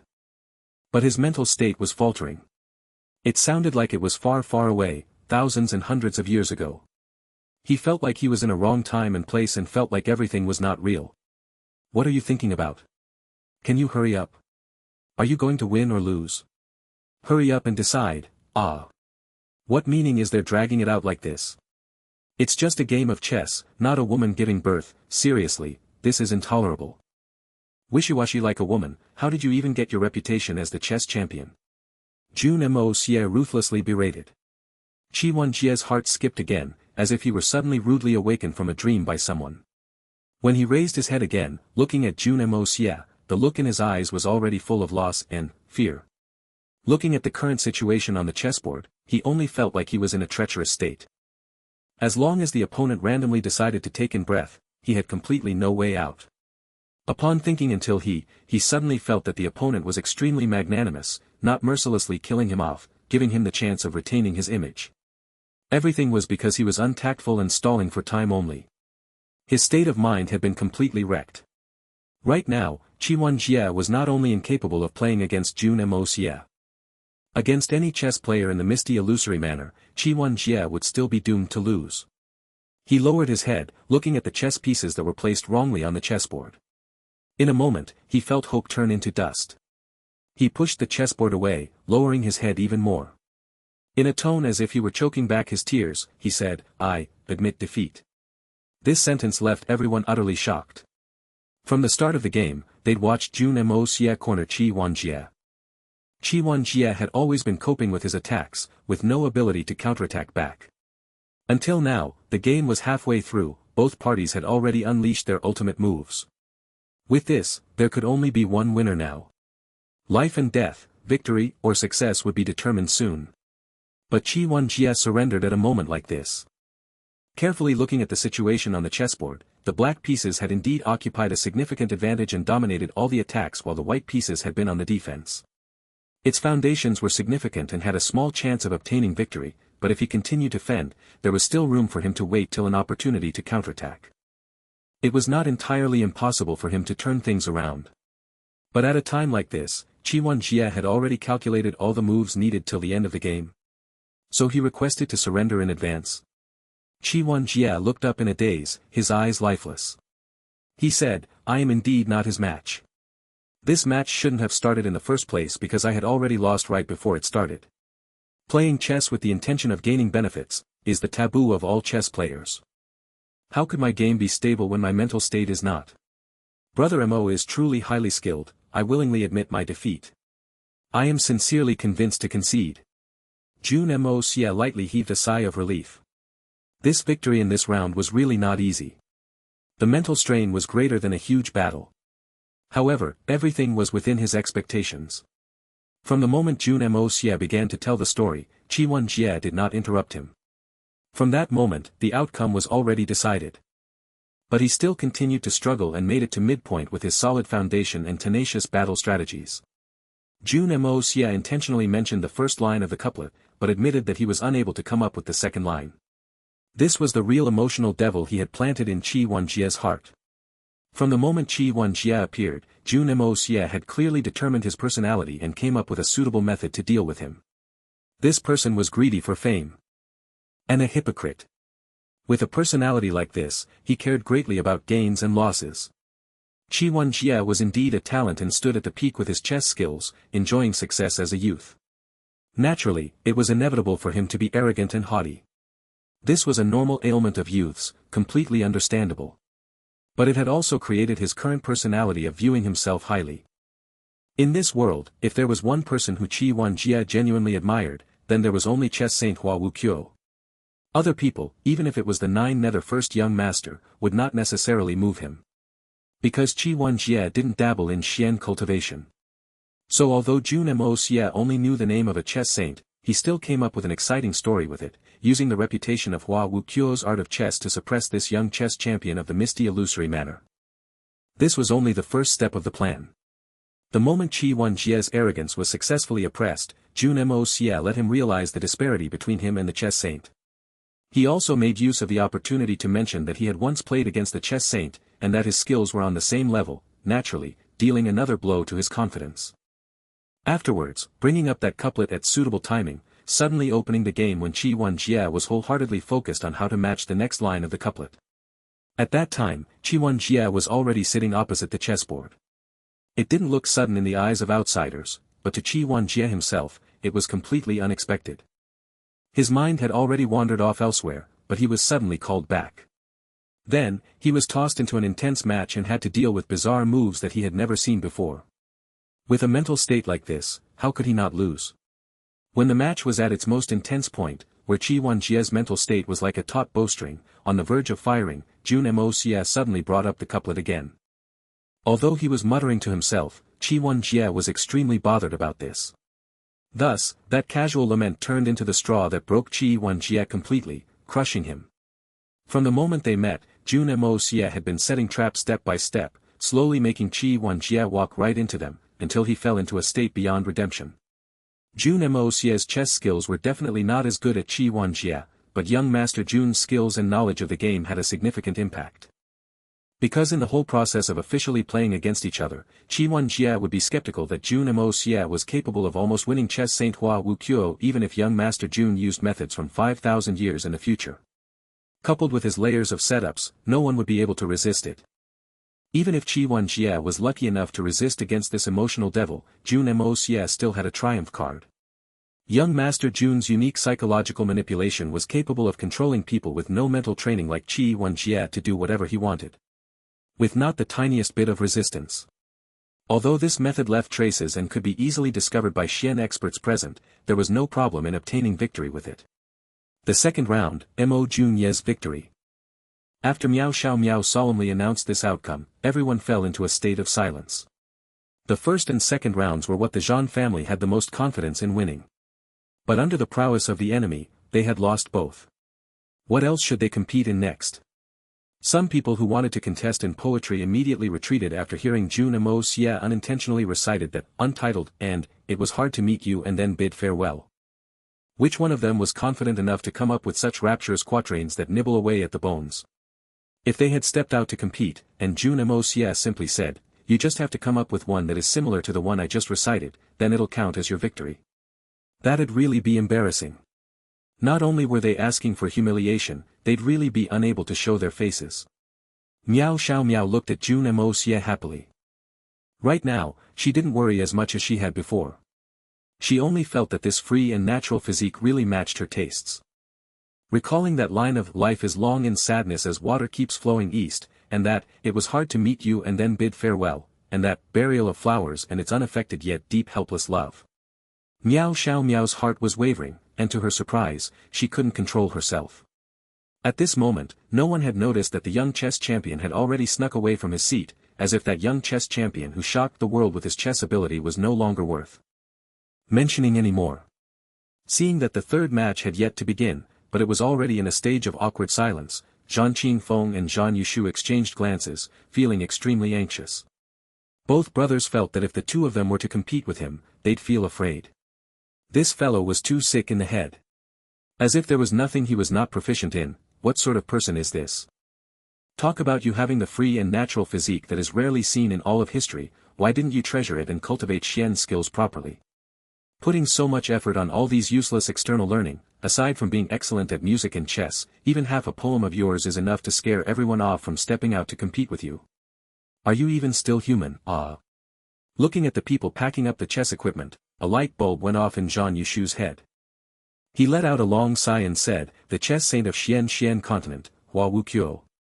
Legends have it that this person has never miscalculated any of his matches. And everything he does is extremely orderly and full of utmost self-discipline. Amongst those with famous reputations, it is really rare to find one that is like this. Today, upon hearing Brother Mo's recount, I am really full of admiration to this chess saint. Hua Wuqiu, truly as expected of Hua Wuqiu, truly worthy of the chess saint Ah." This fellow began to embark on his own soliloquy with exaggerated emotions like women in her private room. Jun Moxie didn't bother to respond to it. Because he knew that Zhan Yushu was waiting for him to respond and match his tune. But why would young Master Jun be willing to give him this opportunity? "I just want to watch you go on your monodrama, watch what you are trying to do." Indeed the chess saint's reputation is well known in the world, as expected of an expert of his generation Since no one responded, Zhan Yushu was instantly put in a spot. Not knowing what his younger brother was up to and left without a better choice, Jeanqin Fong could only force himself to stand up and embark on this double act with his younger brother. "Indeed, I had originally wanted to compete against brother in literature. I had even thought of the topic. But now, younger brother, I have changed my mind," Zhan Yushu said with a smile, facing Jeanqin Fong. No one bothered about him, so these two brothers could only continue with their act. Although both of them were adorning warm and genial smiles, they were feeling extremely awkward internally, as if the two of them were monkeys performing on stage. "Oh. Yushu, what did you change your mind about?"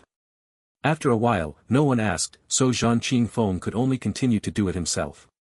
He had already cursed all those followers and all 18 generations of their ancestors internally. Why are these servants so incompetent at noticing signs? I'll break all their legs when we return immediately and toss all of them out. Yes, since we've just heard Chess Saint Wuqiu's poems, if we still insist on competing about some poetry, isn't it too cliché? Then I remembered the story Brother Mo had just shared and I thought of a marvelous idea. Zhan Yushu said shamelessly with a wide smile. "Oh. Could there be such a thing? Hurry up and tell, Yushu, what is this marvelous idea you have?" Seeing that no one was supporting their act, Jeanqin Fong just got into the role. I'll just be thick-skinned. Who dares to comment about me? What these two brothers did not know was that it was not that their underlings who did not know how to notice signs and not that they did not wish to speak. But it was young Master Jun who wanted to see these two brothers acted, so he controlled all of them using his psychological manipulation. Right now, it was not because they did not want to talk, it was difficult for them to even breathe. But everyone couldn't understand. Why is it that I cannot speak?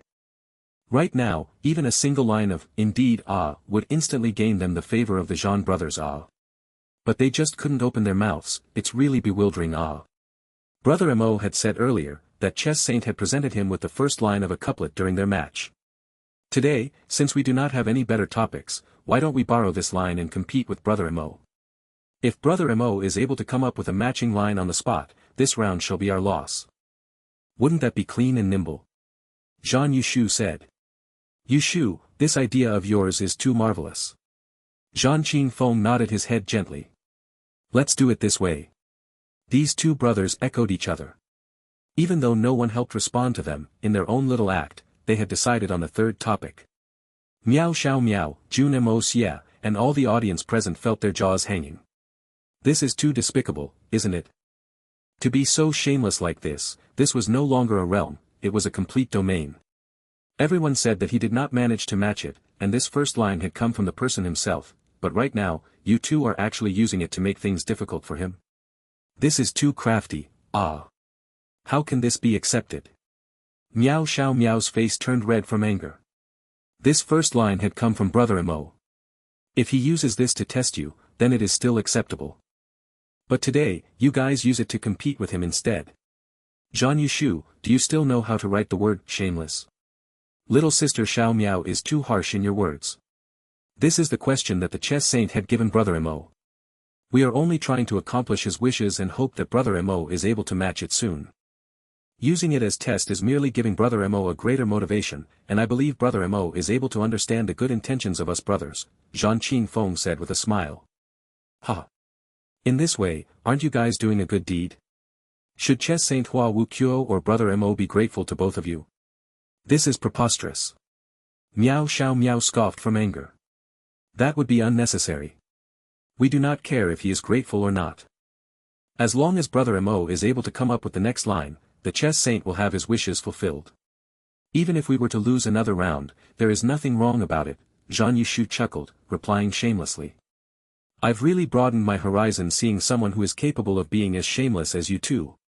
Truly, the more despicable a person, the more invincible he is. Meow Xiaomo said disdainfully. The mighty reputation of the Zhan family of the Misty Illusory Manor is going to spread far and wide in the whole of Misty Illusory Manor. Truly worthy of celebration. Just when Zhang Yushu brought up this method of competition, Jun Moia practically burst out laughing. F***ck, you guys are so gullible. I said I didn't manage to come up with a line that matches and you really believed it. This first line of the couplet doesn't look fake upon first glance. But the 5,000 years of Chinese history has countless of talents. Even this couplet, with the first line, it doesn't take long for the second line to be created. There is no need to rush, as long as the crux is figured out, it is not difficult to match it. You two idiots. Two idiots who thought you got what you want. The shamelessness of you two honorable brothers can really be said to have reached an exquisite realm. Jun Moxie clicked his tongue. To use the past I've mentioned to test this prodigy. Both of your quick-wittedness is truly impressive, this prodigy cannot help but want to write a word of convinced, I'm truly convinced and full of admiration. Zhang Yushu's face flushed red. He said in a rude and unreasonable manner. The third round, we just want to compete matching the couplet. If you are able to match the first line of the couplet we had given, then it's your victory. Otherwise, you lose. It's just that simple. Listen up, the first line we are giving you is, heaven as the chessboard, stars as chess pieces. Who is able to play it? Great prodigy Mo, please come up with a matching line. Nonsense. I had already said earlier, when Hua Wu Kuo presented this line, I was not able to come up with a second line that matches. Today, you just purposely used this to make things difficult. What are your intentions? Besides, since when did the ownership of this first line become yours? I say, can the Zhan family still get any more shameless? Do you still have any dignity of an influential family? Jun Moxie chided, pretending to be furious. Why, is great prodigy Mo scared? Looking at this free and natural physique suddenly losing his calm appearance, Zhang Yushu couldn't help but laugh at his misery. Thank goodness you gave me a good topic, how can you quickly come up with a good match to this excellent and absolute line? Especially when he admits himself that he is unable to come up with a second line. It is truly the best method to making things difficult. Otherwise, I really don't know of anyone else who can baffle you. This time, it is you who lifted up the rock to slam it on your own feet, shattering it completely. This sort of feeling is truly too exhilarating. I refuse to accept this method of competition. Jun Moxie said, as if he were extremely upset. You are just making trouble without reason. Then does this mean, great prodigy Mo is ready to admit defeat? Jeanqin Fong asked eerily. Ridiculous. How can I admit defeat? How can I lose? Jun Moxie put on an expression as if he were pretending to be strong to hide his weakness. I just need time to think. Then you can slowly think, as long as you come up with it today. We are in no rush. Otherwise, some people might say that we are being bullies. You have plenty of time. Zhang Yushu was extremely pleased. You have already thought of this couplet for several years without managing to match it, how could you do it in half a day? Both parties remained silent. But Jun Moxie suddenly piped up again, unfortunately, I still find it too unfair. You guys used my topic to make things difficult for me. This is such a ridiculous thing. Jun Moxie frowned. Besides, there is no benefit, so who is going to bet with you? This is a bonus. May I ask what great prodigy Mo desires then? Zhang Yushu chuckled coldly. You can come up with any requests, as long as you are able to come up with the second line of the couplet. There is no problem at all. Isn't he just trying to put on a strong front? Clearly he is feeling hopeless about coming up with the second line of the couplet and is refusing to acknowledge that he lost shamelessly. But speaking of acting shamelessly, we are the experts of it, so you have no chance of slipping out of this one. We will counter whatever you say. Since you will definitely not be able to come up with the line, what harm is there in promising as many requests as you raise? Can I really make the requests? Then that's great. Actually, my requests are also very simple, and I believe both of you brothers are capable of easily accomplishing it. I just want to know how you guys controlled Lin Qingyin, to be able to make such a noble and virtuous elegant scholar compete in your stead. And Qi Jie, what benefits did you give him?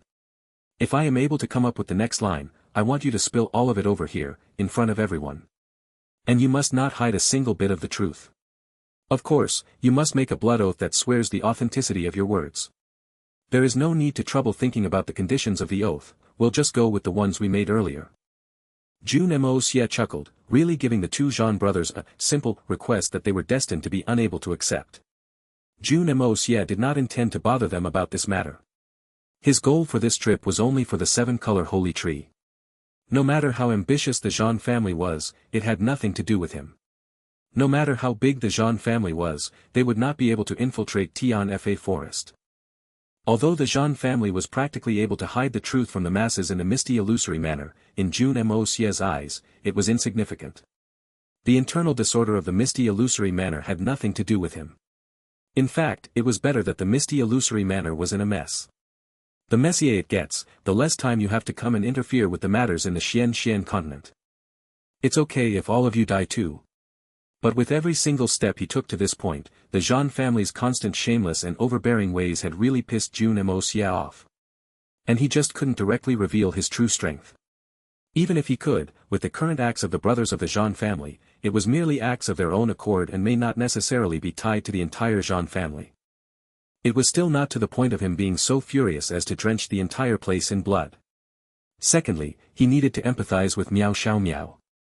Since their encounter, this woman who wore a veil had been helping him the whole time, constantly having his back. If not for her presence today, even this so-called fairness and justice today would have been non-existent. Meow Xiaomo, a girl who was neither a relative nor friend, in such a temporary exchange, was willing to sacrifice her face in public to do all this for him. How could Jun Moxie not be moved? Right now, the Meow family was in charge of the misty illusory manor. If the Jean family had any ambitious plans, their first target would be the Meow family. Only by overthrowing the Meow family, could the Jean family can step up. Jun Moxie only felt that he had accepted all of Meow Xiaomo's help. If he still pretended to be nonchalant about the Jean family's schemes, he couldn't accept it. It really went against his beliefs of acting on his own whim with a clear conscience. There was no suitable excuse, yet this Zhang Yushu just happened to offer him the chance to make any request. So naturally, he had to make good use of this opportunity. This was also one of the main reasons why young Master Jun was pretending and acting like a fool. In fact, young Master Jun did not really have high hopes that the Jean brothers would explicitly admit to all their dirty deeds. What Jun Moxie wanted was their agreement only. As long as he won this round, the outcome would not change whether the Jean brothers spilled all their secret, underhanded methods. Because as long as it was combined with the matter today, with Meow Xiaomo bringing it back and mentioning it, it would definitely raise the utmost attention on the Jean family by the higher-ups of the Meow family. When that happened, it would be difficult for the Jean family to continue advancing with their schemes and plans as silently and sneakily as before. And they were all a bunch of old and highly regarded old men. Which one of them had lived in vain, and which one of them would be easy to deal with? Every single one of those old men had grown and developed amidst schemes and conspiracies. So Jun Moxie brought up this request that seemed to have nothing to do with himself, but had great importance between the Jean family and the Meow family. Jeanqin Fong and Zhang Yushu both froze. Why did he ask for this? What did he discover? Or is he intentionally making things difficult to avoid this topic? What significance is there in making such a request? Even if you manage to come up with a second line that matches by fluke, as long as we both deny that we did not threaten or bribe those two people, what can you do about me? Or rather, is there anything odd hidden within? Right now, the only fatal point is the blood oath. Are we really supposed to swear it again? Zhang Yushu looked at Jun Moxie with suspicion before he sneered, "Mo Junyi, are you trying to avoid producing the second verse of the couplet by talking about the nonsensical and non-existent conspiracies? Are you trying to frame our family?" Jun Moxie snorted. "Frame you? For what? If I am to accept your conditions, then you should accept mine. Just say whether you can do it or not. Very simple. It's just a yes or a no." The Jean brothers looked at each other. Zhang Yushu whispered, "Brother, what do you think? His condition seems easy to meet and has nothing to do with him, but it will badly damage our family's reputation. If he really wins the bet and we have to say what we have done, the future of those who we ask to come and contest for us will be ruined. No one will want to work for a master that will give them up. So it will become more difficult for our family to find talents in the future." Jeanqin Fong couldn't decide. "That's also my concern, but what if Mo Junyi actually can't produce the second half and he is just trying to force us to forfeit this round? I feel this is the only chance we can possibly secure a victory. If we don't grab this opportunity and lose all the subsequent rounds, our family's reputation won't end up any better." Zhang Yushu was very concerned. Suddenly, Jeanqin Fong seemed to have made a resolution. "Yushu, we have to accept his conditions. If he really ends up able to compose the other half, someone will have to make the sacrifice. Yushu, you are younger and have a very bright future, so I will claim all the responsibility if the worst happens. I will say that it has nothing to do with you and the entire family. I believe this is the best way." "Brother, what are you talking about? I am the one who operated the whole thing, how can I let you bear the consequences all alone?" Zhang Yushu was still young and naive. Hearing that his brother suddenly became so selfless, he felt a rush of warmth up his chest and couldn't help say, "Even if someone has to bear it alone, it should be me." "That works as well." Jeanqin Fong only hesitated shortly before he agreed. Jeanqin Fong sighed and said, "Brother, I'm so sorry that you will have to go through this. But I also trust your judgment. Mo Junyi mostly likely can't compose the second half. He couldn't do it for many years, so how can he suddenly come up with something in a few hours now?"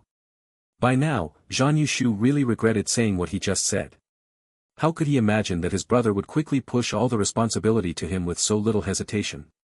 Now he felt as if he had just jumped into a trap dug by his brother and was fed a dead rat that he couldn't spit out.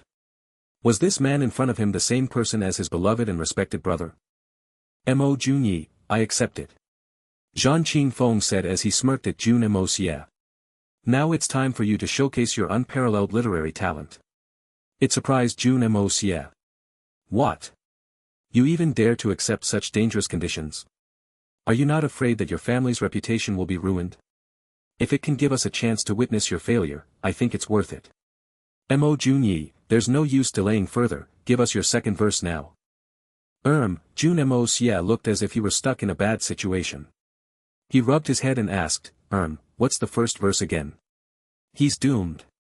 The two brothers were now more certain and couldn't help grinning triumphantly. "The heavens is chessboard, the stars are the pieces. Who can play?" Zhang Yushu immediately forgot about what his brother had just done to him. He recited the verse with a lot of rhythm.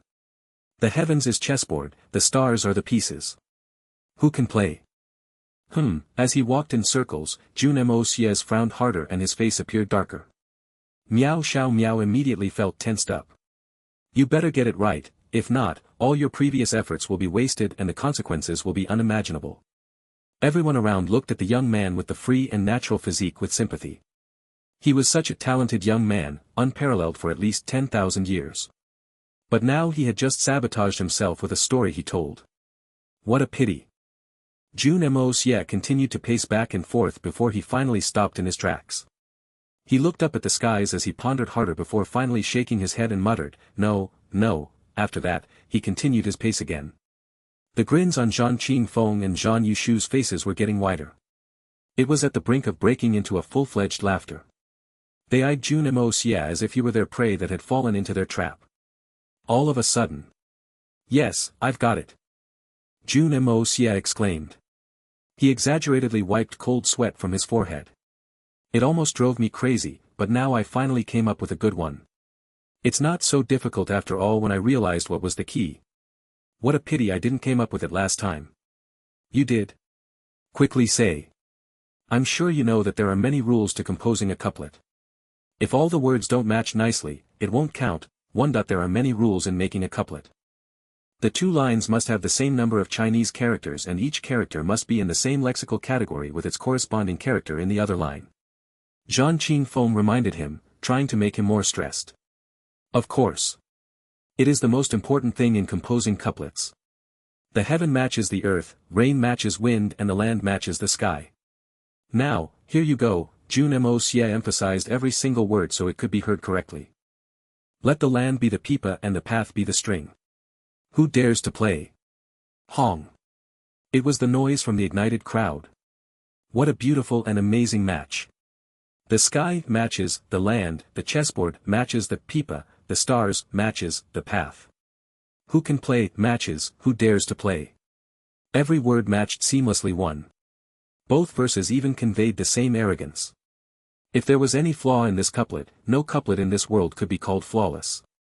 Now, everyone looked at Mo Junyi with amusement. How can anyone be so talented in all aspects? There was also a mixture of excitement, gratefulness, and surprise in Meow Xiaomo's beautiful eyes. It rendered her speechless.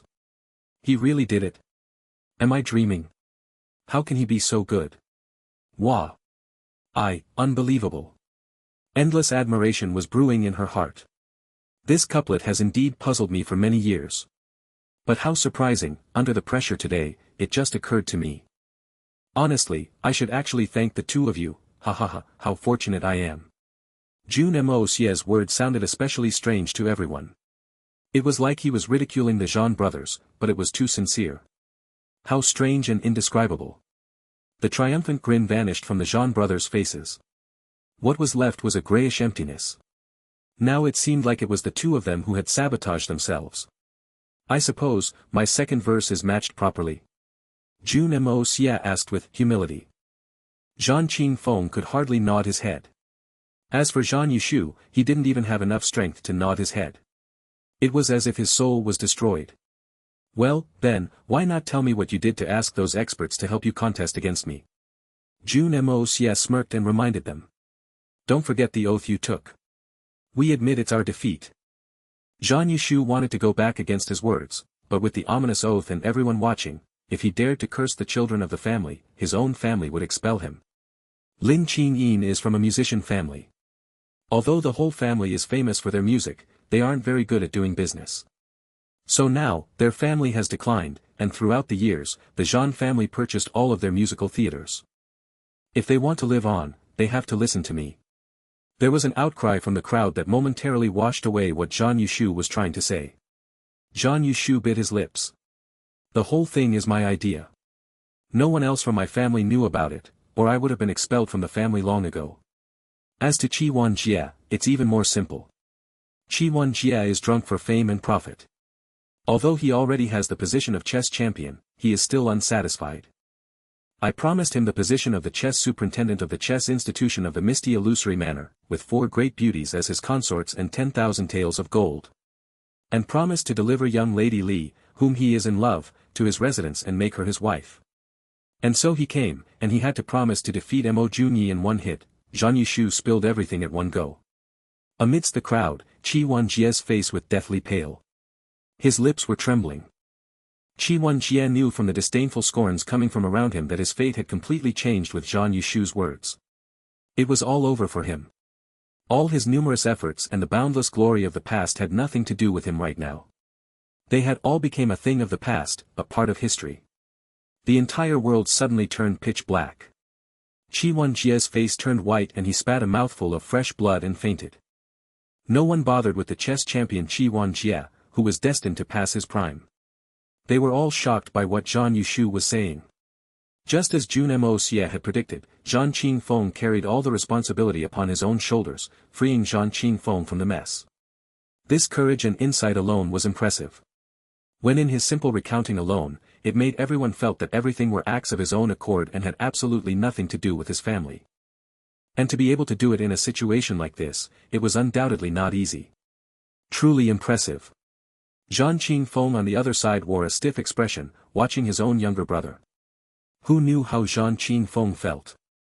Suddenly, Jeanqin Fong rushed forward and slapped Zhang Yushu across his face harshly. He yelled, "You beast! To think that you did something this despicable. How could you do things like this? The Zhan family's reputation of thousands is tarnished by you just like this. Do you have any idea what you are doing? How could you do something this despicable?"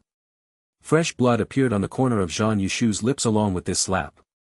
He fell onto the ground from the impact of this unexpected and suddenly slap.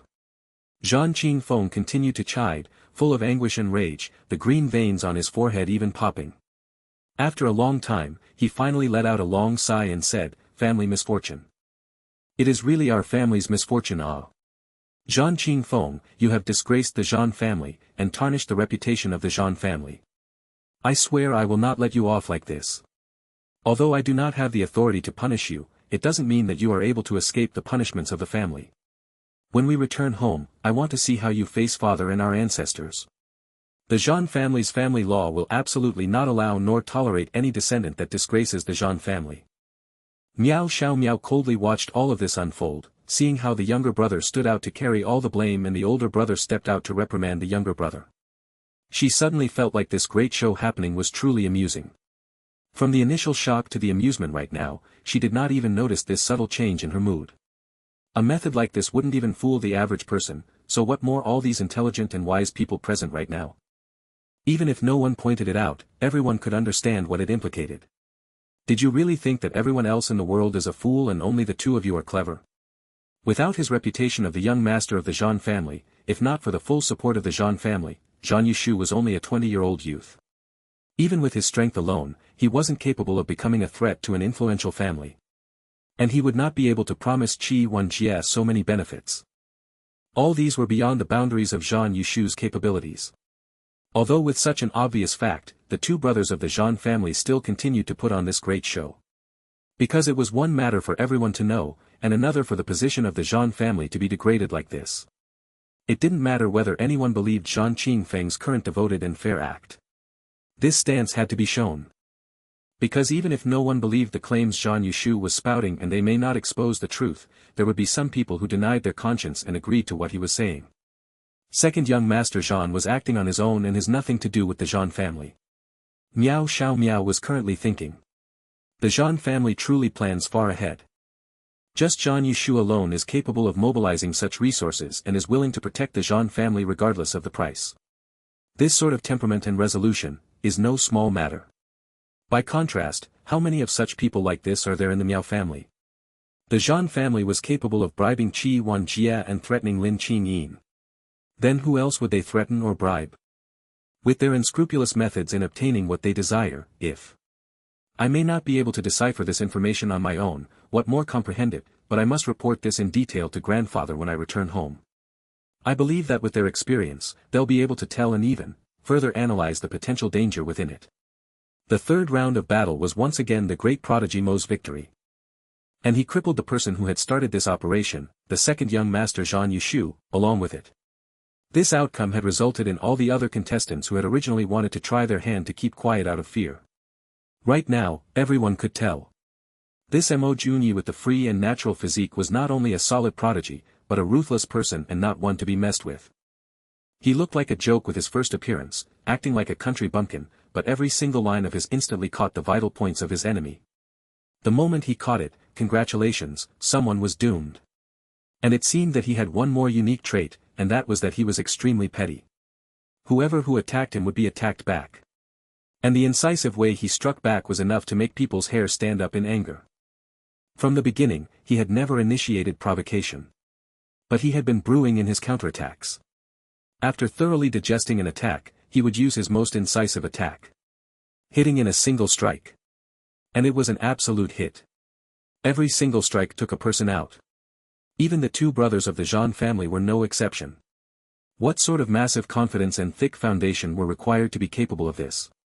Even just these alone was not enough. It still required extremely sharp observational skills, extremely precise control, and sensitivity that cut. Not a single one of these must be lacking. Someone like this was expected of the legendary free and natural physique. Facing a lunatic like this, what else should they compete in? There was no one else who dared to come forward anymore. Not only were the judges trying to figure out the answer to this question, Jeanqin Fong wasn't sure of what decision he should make. Right from the beginning, everyone had assumed that the free and natural physique was something in legends, and that it was merely a mystical physique for Xian cultivation. Perhaps his speed for Xian Qi cultivation would be relatively sick, but there was no way he could be perfect in other aspects. How could anyone be perfect? And it was impossible for one to know anything and everything. But right now, the fact laid before their eyes. It had also given all of them a lesson and made them acknowledge an abnormally frightening fact. They had indeed met with a freak whose strength was a profound mystery. Mo Jun Xie, as the owner of the free and natural physique, had an ordinary Xian cultivation. But he just had to be this well-versed and proficient in all sorts of other random knowledge. When it came to Xian cultivators, they'd only pick up skills of the 4 arts at most. But this fellow on the other hand was a great talent in music, a national expert in the art of chess, with poetry skills above all those present, and an ability to think fast in an emergency. A whole bunch of people were using crafty plots and machinations to deal with him, but he had used the same method to deal with the rest of them. Zhang Yushu sat on a seat in the corner, as if he were awaiting his punishment. His cheek swollen. But he was extremely concerned with the victory in this next round. He appeared to look gloomy, with his face hanging low, but he secretly transmitted his voice to his older brother. This person is really not ordinary like the seniors said. This person is clever and quick-witted. And well-versed in all these random skills. If we were to raise another orthodox means of competition, we might just fall into his trap again. The best option we have now is to try to go for an unconventional gambit. Unconventional gambit? Jeanqin Fong mumbled to himself. Suddenly, his eyes gleamed. This person was born into poverty, he may not have interacted with any rich or wealthy families. Someone like this may be talented in skills, but he definitely does not have a single debauchee bone in him. Jeanqin Feng's gaze remained fixed on the ground, but the voice that was transmitted into Jeanqin Feng's ears was extremely sinister. Since we have no confidence in winning him in regular competitions, let's try something he is not familiar with. For example, Jeanqin Feng's eyes turned brighter. For example, something that debauches often play. With his level, he definitely hasn't touched it before. Things that debauches play with is either dog and cock fighting or brothels, Zhang Yushu scoffed. In other words, maybe gambling or visiting a prostitute, or fighting. Gambling, visiting a prostitute, or fighting. Jeanqin Fong suddenly felt extremely pleased. Playing with prostitutes, naturally we can't bring it out in an occasion like this to compete. But there should be no big deal with gambling with money, and, whatever cock, dog, snake, cricket, Xian beast fighting, they can all be used. And there is no chance of us losing. We don't have his talent and skills, but I doubt our luck is worse than his. Don't tell me he can be lucky for his entire life. Zhang Yushu chuckled coldly. We had set on 7 rounds, the 4 arts, poetry, wine and tea, and we have already lost the first 3. As to the poetry round, we already know the result without having to go through with it. And calligraphy, that'll also be unnecessary. He is able to have such strong foundations, so he'll definitely be an expert at calligraphy as well. If that's the case, that leaves us with wine and painting. And another round of gambling? Jeanqin Fong asked, a little confused. No. There is completely no need to compete in painting and wine. With his proficiency in music and poetry, he is definitely no stranger to painting. As long as he reads enough, his awareness of wine will also not be weak. Why don't we just abort them and search for other methods we are more confident in? Zhang Yushu said. Let's just use 2 rounds to determine who the victor is. Gambling on money and Xian beast fighting. Zhang Yushu grinned satisfactorily. This fellow is a broke country bumpkin, if it's gambling on money, his mind is definitely not up for it. And even if he gets past this round by luck, there is still beast fighting in the back. Things like cock, dog, and cricket fighting are things that debauches play with. For precaution's sake, let's go straight into the most profound type of fight. Xian Beast. Determining the victor in 2 rounds, through gambling and Xian Beast fighting. Great idea. Jeanqin Fong got himself together. Zhan Yushu's suggestion could be said to be extremely cunning.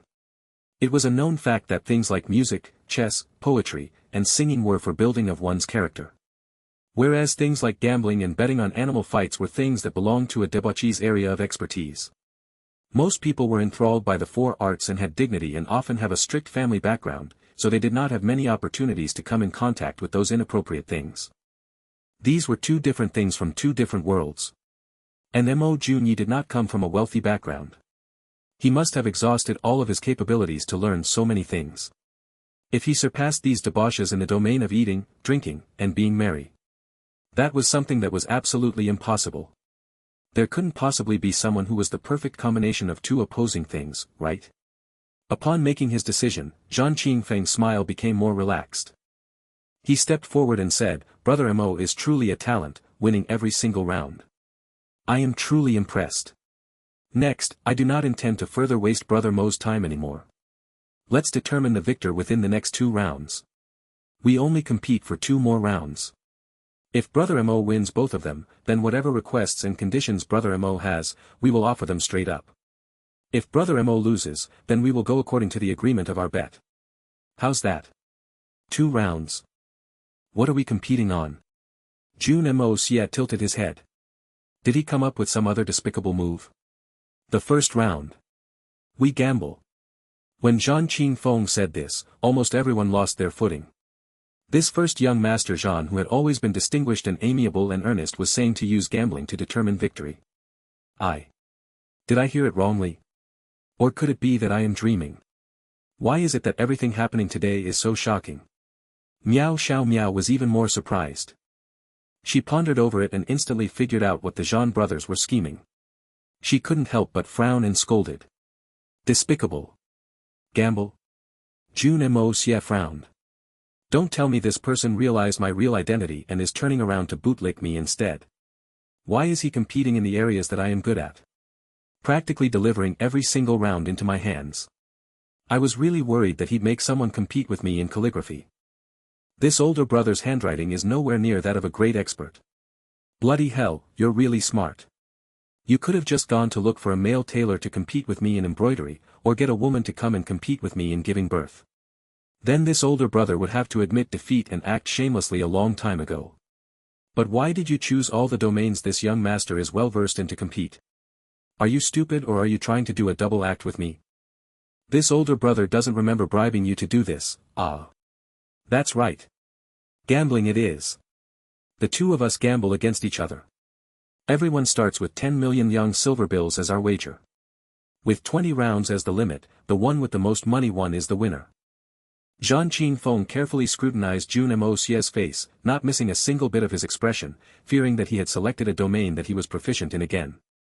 Although the possibility of it was not big. After carefully observing for some time, Jeanqin Fong finally relaxed temporarily.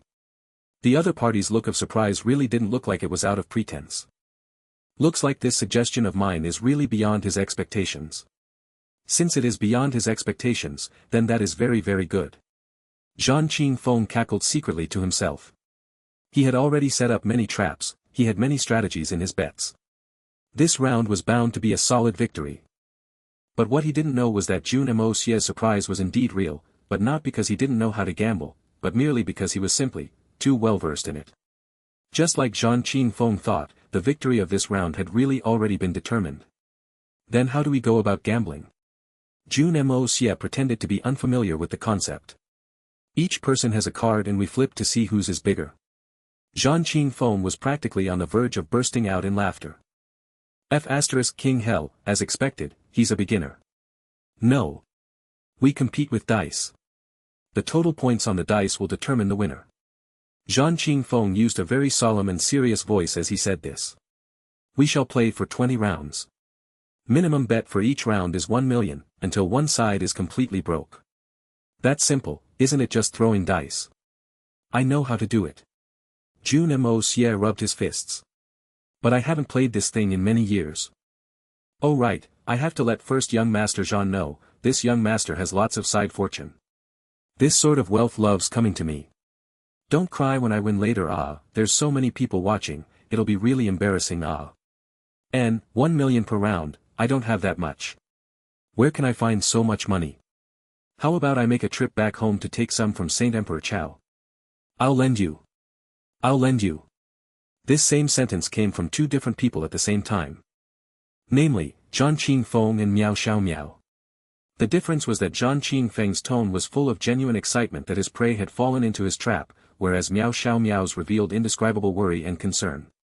Since Miss Meow trusts me so much, then I shall borrow 10 million liang from Miss Meow first. If I win later, then naturally, I'll pay her back in double. Since he had already owed Meow Xiaomo so many favors, Jun Moxie didn't mind owing a bit more. Anyway, I ultimately need to pay this favor back in multiple folds. If I can help you resolve this potential crisis in the future of misty illusory manner, then just take it as my repayment for your kindness. The moment the gambling table and the dice cups were carried out, everyone present turned into stone. After a long while, Jeanqin Fong looked at the empty table before himself like a statue. Then looking over at that thick pile of bills before Mo Junyi, Jeanqin Fong was practically on the verge of going crazy. Just as young Master Jun's prophecy had it, he really was on the verge of crying. He totally didn't know how he lost. Jeanqin Fong only felt as if his entire mind was completely blank. He had clearly been winning the previous 8 continuous rounds, leaving the opponent with only 2 million liang left. Victory was clear. He had even mocked Mo Junyi. Where did the legendary side fortune go? Your wealth didn't come today, instead, you are going to be giving your wealth away. There were just 2 more rounds for him to start playing his victory songs, but why did the situation suddenly change in the last 2 rounds? When Mo Junyi won 2 rounds, he was still thinking, could it be that this scoundrel's dogshit side fortune has really arrived? But in the subsequent rounds, he did not win a single one of them. Especially the last few, for the sake of turning the tables around, he increased his bet in hopes of securing his victory in a single round. But it was all to no avail. He completely lost every single bit of the silver bills he had brought. 50 million liang silver bills, But it was really odd. Both of them were sitting so close to each other, and there were numerous judges watching the match nearby. Not a single one of them was an ordinary person. Even if a Saint Emperor used his Xian Qi here to cheat, he'd be discovered. There was no possible chance of a fluke. This meant that during this entire process, there really wasn't anyone using their Xian Qi to cheat, But the opponent had won by such a steady margin. This scoundrel's movement for tossing die were not even up to standard. It was completely like a greenhorn's movements. But any single one of his random tosses gave him a greater number of points than mine. There was even a round where I had 6, 6, and 5. This was already a divine number, But with a couple of random tosses, it was a triple 6. Is there something sneaky going on? Or is that he really has some sort of side fortune? You lose. Mo Junyi cried out excitedly.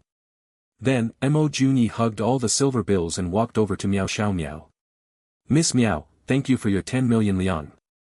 Otherwise, it'd really be embarrassing for me. I said earlier that if I won, I'll repay you back in double. Here, this is the principal and interest of 30 million liang, please check hahaha. It was really playing back in double. Aside from the principal of 10 million, the other 20 million liang were a huge bonus.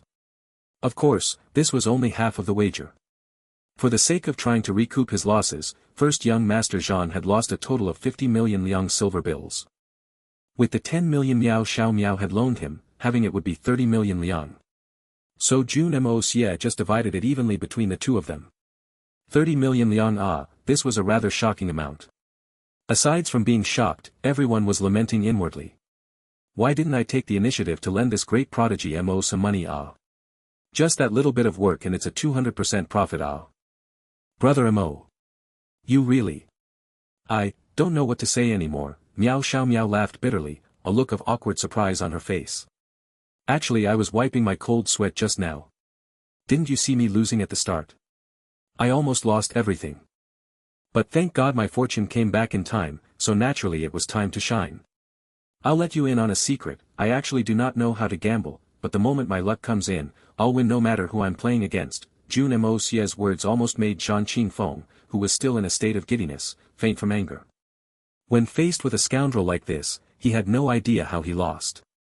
No matter how he looked at it, this person's techniques had none of the technicalities in it, and every single move screamed beginner. But he won. I put in a large amount of hard work. On usual days, for the sake of training my mental state, I often go to gambling dens. Even if I'm concealing my identity, I still return with my pockets full. My gambling skills may not be at the level of a god of gambling, but it's definitely not that far off. I believe that no one present here today is capable of gambling better than me. But the outcome? Could I really be defeated by someone using luck alone? Side fortune. Is there really such a thing? No matter how Jeanqin Fong tried to figure it out, the conclusion was that he had lost, and he had lost unexpectedly. And lost a huge sum of 50 million liang. And lost their fourth hope out of the 5 rounds. Right now, the Jean family couldn't be bothered about whatever huge amount they lost. They had already bet all their hopes on the last round. Xian Beast fighting. The 5th round, betting on Xian Beasts. Xian Beast fighting. Jeanqin Fong said this through gritted teeth. Right now, Jeanqin Fong could no longer care about face anymore. This was the last battle that determined all. If he loses, the consequences were not something that even the two of them brothers could bear. How could they? Right now, the only hope was that this Mo Junyi didn't know any other debauchee playthings. Even if he did, to not be proficient at it. Because we two brothers really cannot afford to lose But this Xian Beast fighting also required great skills. There were also traces of manipulation within it. Even if they cheated, they must win the victory of this last round. Xian Beast fighting. The corner of Jun Moxie's lips twitched, and he almost cackled out loud. What is this brother doing? Even if you are trying to betray your own family, it's not done like this. You are selling them out completely. God damn it, you are asking me, the king of Tian Fa Forest, and the young master that has the art of unlocking heaven's fortune that makes all Xian Beasts drool, to compete with you in Xian Beast fighting? How could there be something as ridiculous as this in the world? That's right. We shall compete in beast fighting. Jeanqin Fong glared at him harshly. Red veins were already appearing in his eyes. The losses from the previous 4 rounds were really too aggrieving. He clearly had victory in his hand just now, but how did the tables get turned around? And I even made a great loss. He even had an unexplainable feeling that no matter what he competed in, it was all within the opponent's expectations. And he was playing right into the opponent's tunes. This was no longer a scheme that he was setting up traps in, instead, it felt more like he had fallen head first in Mo Junye's traps. I do not oppose to the idea of fighting that Xian Beast thing, but, how do we fight with Xian Beasts? And I also don't have that Jun Moxie was genuinely confused this time. Young Master Jun was indeed the king in Tian Fa Forest, but he had no clue about Xian Beast fighting. I'll get people to deliver Xian Beasts later. Relax, we will compete using small and lower level Xian Beasts. If they are high level, just their vigor alone would be enough to determine the victor. There is no need to compete anymore, Jeanqin Fong said. As for the Xian Beasts that will be competing, they'll be Xian Beasts from the beast battling arena. Not personally raised by me, otherwise, it'll be unfair too. In that case, it should be that we each pick one and have them battle. Jun Moia asked. That's right. Jeanqin Fong laughed coldly. Don't blame me for not reminding you. It is a type of knowledge for selecting Xian Beasts. If you lose, then you can only blame yourself for your poor judgment. If you win, then it's pure luck. Because the Xian Beasts that will be brought here later will be exactly the same size, the same level, and even their hair will be the same. I am really curious to see if Great Prodigy Mo's side fortune will still be that amazing. Whether it is amazing or not, it'll all be revealed later. I want to know, how do we determine victory in this beast fighting? Jun Moxie frowned. After both of us finish choosing our Xian Beasts, we will mark both of them with a circle using 2 different colored ink to tell the difference. The winner lives and the loser dies, it'll be obvious. Jeanqin Fong said. As he explained, he slowly felt more relaxed and was secretly rejoicing.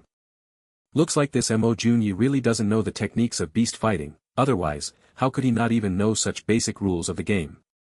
Looks like victory is in my hand for this round.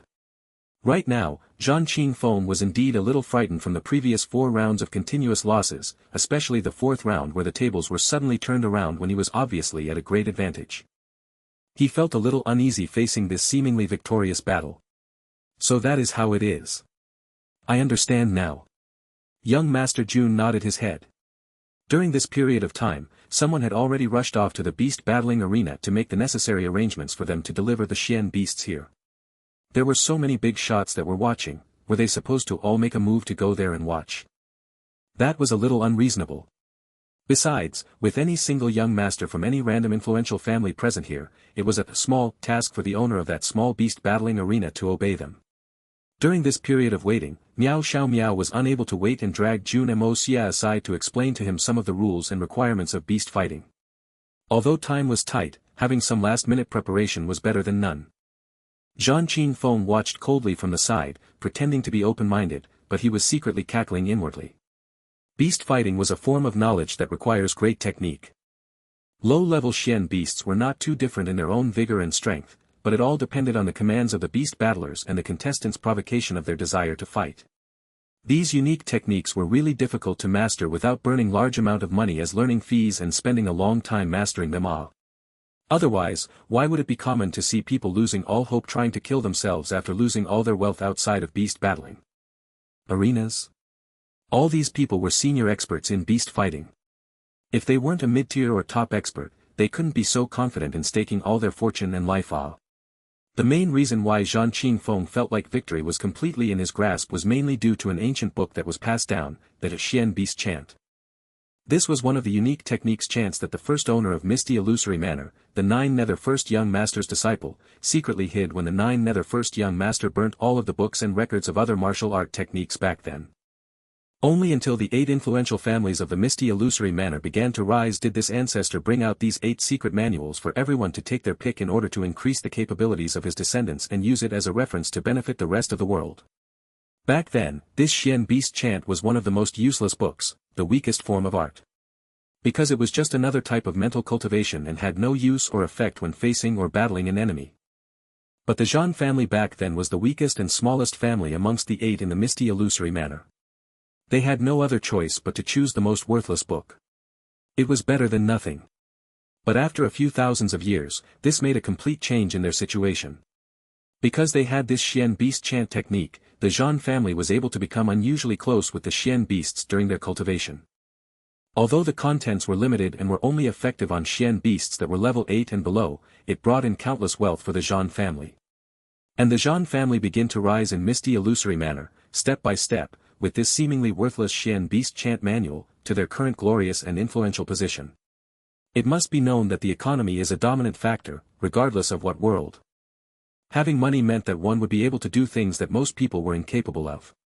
Things that were unimaginable. The Zhan family was doused in the radiance of wealth.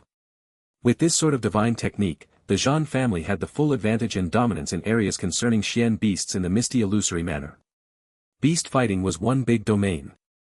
Even if it was a slightly weaker Xian beast, as long as it was trained by the Zhan family, it would be able to win an opponent that was higher than itself by a whole level. And thus, the reason why Zhan Yushu brought this suggestion up was entirely because of this advantage. And this sort of situation was not a huge secret in the Misty Illusory Manor. As the Manor Lord's granddaughter, Meow Xiaomo naturally knew of it, so she was even more worried. Mo Junyi didn't know this in the first place, and now, the Zhan family had this great advantage. How could there be any chance of winning when going against an opponent this strong? Meow Xiaomo was extremely troubled because she really did not see any hope of Mo Junyi winning.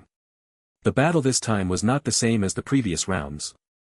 The previous rounds could be said to use his own knowledge and luck to win, but right now, no matter how much side fortune he had, it was useless in the face of his opponent's absolute strength. Meow Xiaomo let out a deep sigh. Miss Meow, what is wrong? Jun Moxie was listening to her half-heartedly. Hearing her sudden sigh, he couldn't help but subconsciously ask her this. The Zhan family is really despicable. You don't know, Meow Xiaomo sighed and explained everything. There is no chance of winning for this last round, she frowned and said. It can't be. Could it be that the Zhan family is really this powerful? The same type of Xian beast can turn completely different in their hands. How is this possible? Jun Moxie asked, a little confused. This is true. There are only things that cannot be imagined in the world, but there is absolutely nothing that is impossible. The Jean family just has this sort of ability. Meow Xiaomo frowned and looked at him. Hoping to win this round with luck alone. That is completely impossible. The Jean family suggested this because they want to cut off all your possible luck and defeat you using their own strength. Not necessarily. If it were other things, Jun Moxie might admit defeat, but when it came to Xian beasts. If Jun Moxie said he was second in the world, even the 9 nether first young master may not dare to proclaim himself as first. As to this last round, Jun Moxie was absolutely confident that he would win. What the Jean family was capable of doing was inciting the emotions of the Xian beasts at the very most. It's not a big deal. This young master is able to make a Xian beast advance to another level in a blink of an eye. Competing with me? What bullshit is the Jean family? You're a stick for stirring shit at most. Making yourself stinkier as you stir. Let's see if this young master plays you till you're crippled. During the wait, everyone was in deep discussions. Everyone present, including the judges, believed that the Jean family would definitely win this round. There was absolutely no other possible outcome. The expression of Jeanqin Fong and his gang also became arrogant again. So what if you are the legendary free and natural physique? So what if you won the previous 4 rounds? As long as you lose this last round, you are still doomed. The winner is king, the loser an outlaw. But, who is it that holds victory in his hand? Everyone was sticking their neck out in anticipation. Only Jun Moxie leaned on the chair in a half-sitting, half-lying position as he conversed with Meow Xiaomo. Miss Meow, don't you find it inconvenient to be wearing this veil? Jun Moxie asked. Inconvenient? No. Why do you ask? Meow Xiaomo looked at him oddly. I just thought that a veil shouldn't be worn for too long. You see, it is springtime now, sand and winds are strong, so it does have a beautifying effect on a girl wearing a veil. But you shouldn't be wearing it every day, This is extremely bad for the skin. The spring winds, summer rain, autumn frost, and winter snow are all blessings from the heavens. Even our appearances have to be under the mercy of nature to be able to truly exhibit its beauty, Brother Mo's words do make sense, but the veil, it's a lot to explain. Meow Xiaomo sighed lightly. Oh. I just looking at Miss Meow's expressions is enough to make anyone feel intoxicated. If one day, I am lucky to see the beautiful face under the veil, what sort of great fortune would that be? Jun Moxie rubbed his nose, noticing that the other party did not seem keen on continuing this topic of the veil. He was also just trying to find topics to waste time, so he just replied politely and put an end to it. But the moment his sentence left his mouth, he noticed Meow Xiaomo shunning his gaze bashfully. Through the layer of white silk, he could distinctly tell Meow Xiaomo's porcelain skin turn red rapidly, to the point that even her neck was bright red. And some people nearby who had overheard his sentence looked at Jun Moxie as if they had seen a monster. Some young men looked at Jun Moxie as if he had murdered their fathers, as if they were on the verge of pouncing on him to rip him to shreds. What is wrong? Did I say something wrong? Jun Moxie rubbed his head in confusion.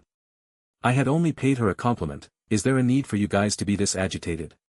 Since your arrival in the misty illusory manor, has Brother Mo met any other young ladies? Meow Xiaomo did not reply to his question. Instead, she asked him back. She still had an embarrassed look in her eyes, but she managed to calm herself. Jun Moxie jolted, instantly remembering. He had always neglected this unusual phenomenon. Since I arrived in misty illusory manor, I don't think I have seen any young lady. It doesn't count if it's in Chao Guofeng's courtyard, but since I came to Heart Fantasy City, I did not see a single one either. If I really have to count, aside from Meow Xiaomo here, there is only Little Beansprout. What? Did the girls of the misty illusory manor not go shopping on the streets? Those few women I've met on the streets are also old aunties. What's happening? Seeing the confusion in Jun Moxie's eyes, Meow Xiaomo giggled. Young master does not hail from the misty illusory manor, so it's understandable for you not know the reasons. In the misty illusory manor, we are extremely strict in the segregation of males and females. Girls who have yet to be betrothed are generally not allowed to go out of their homes. Even if it's occasionally, they have to wear veils. Even if they are in their own homes, they have to wear their veils when meeting visitors they are unfamiliar with. In some families that are stricter, girls will have to don a veil after they turn 13. Even their own birth father cannot see her face. Only when she finds a life partner and gets married, the husband removes the veils and they can finally stop wearing it. Young Master Jun was getting awkward, which was extremely rare. He had never expected that a random line he tossed out had directly concerned the privacy and lifelong happiness of women. This is really. In the misty illusory manner, there is a poem that goes like this. A look of days appeared in Meow Xiaomo's eyes as she recited slowly. A 16-year-old daughter is beautiful. Like a snow-white shawl of worldly affairs. This life and eternity, there is no one else. 3 eternities determined with the glance of her husband. Jun Moxie widened his eyes as his mouth hung open. He only felt like he was a pig head. If she wore a veil, that was her problem. It was her choice. Why must you run your mouth? And of all things, you just have to ask. Now great, you've asked for a huge trouble now, and you're really in trouble now. Young Master Jun naturally understood the meaning of this poem. He was no stranger to this concept. Because there were some ethnic groups in the grasslands that were like this too. It was a little similar to the meaning behind the husband unveiling the bride on their wedding night. Meow Xiaomo continued to speak softly. In the misty illusory manner, almost all girls hope that the person unveiling their white veil is the one they are attracted to. If that is the case, then it is the most blissful moment of their lives. Otherwise, it will just be the beginning of a nightmare. As she spoke, her eyes were fixed on Jun Moxie's, a look of gentleness and anticipation in them. Not knowing whether for all the girls in misty illusory manner or for herself. Brother Mo, the look in Meow Xiaomo turned passionate as she looked at young Master Jun bravely. She gritted her teeth and said, if Brother Mo really wishes to see Xiaomo's real face, then. Jun Moxie's heart skipped a beat, instantly feeling his throat turn dry. F***ck, have I really messed up? Now how should I continue this? Say that I don't want to see it. Even if you kill me, I don't want to look. Then Miss Meow will definitely hate me for life. And be depressed for eternity. And I will be pursued until death by the whole Meow family. The great plans I set up in misty illusory manner with such great difficulty will all be ruined like this. But I say that I want to see it. That doesn't work either.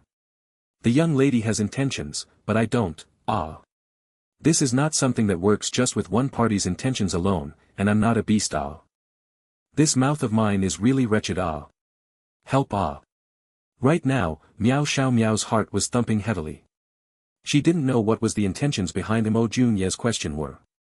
Does he really not know of this custom the misty illusory manner has? Or is he just taking this opportunity to confess his feelings to me? If he really doesn't know, then what should I do?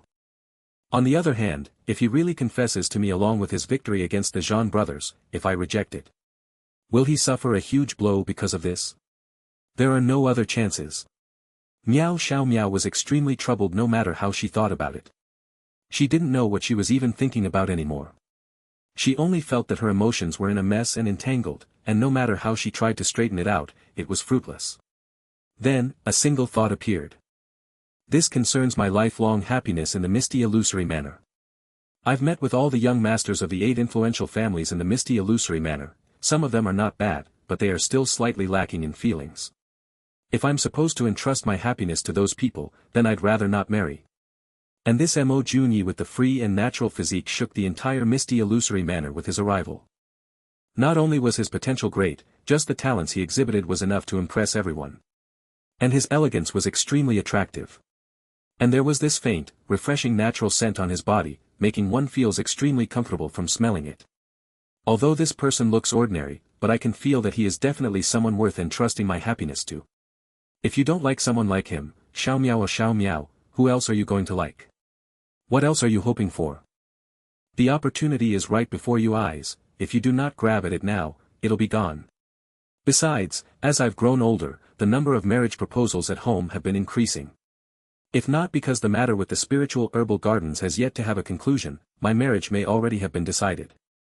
If that day comes and any senior at home decides to betroth me to some guy for the benefit of the family, then it'll really be too late for regrets.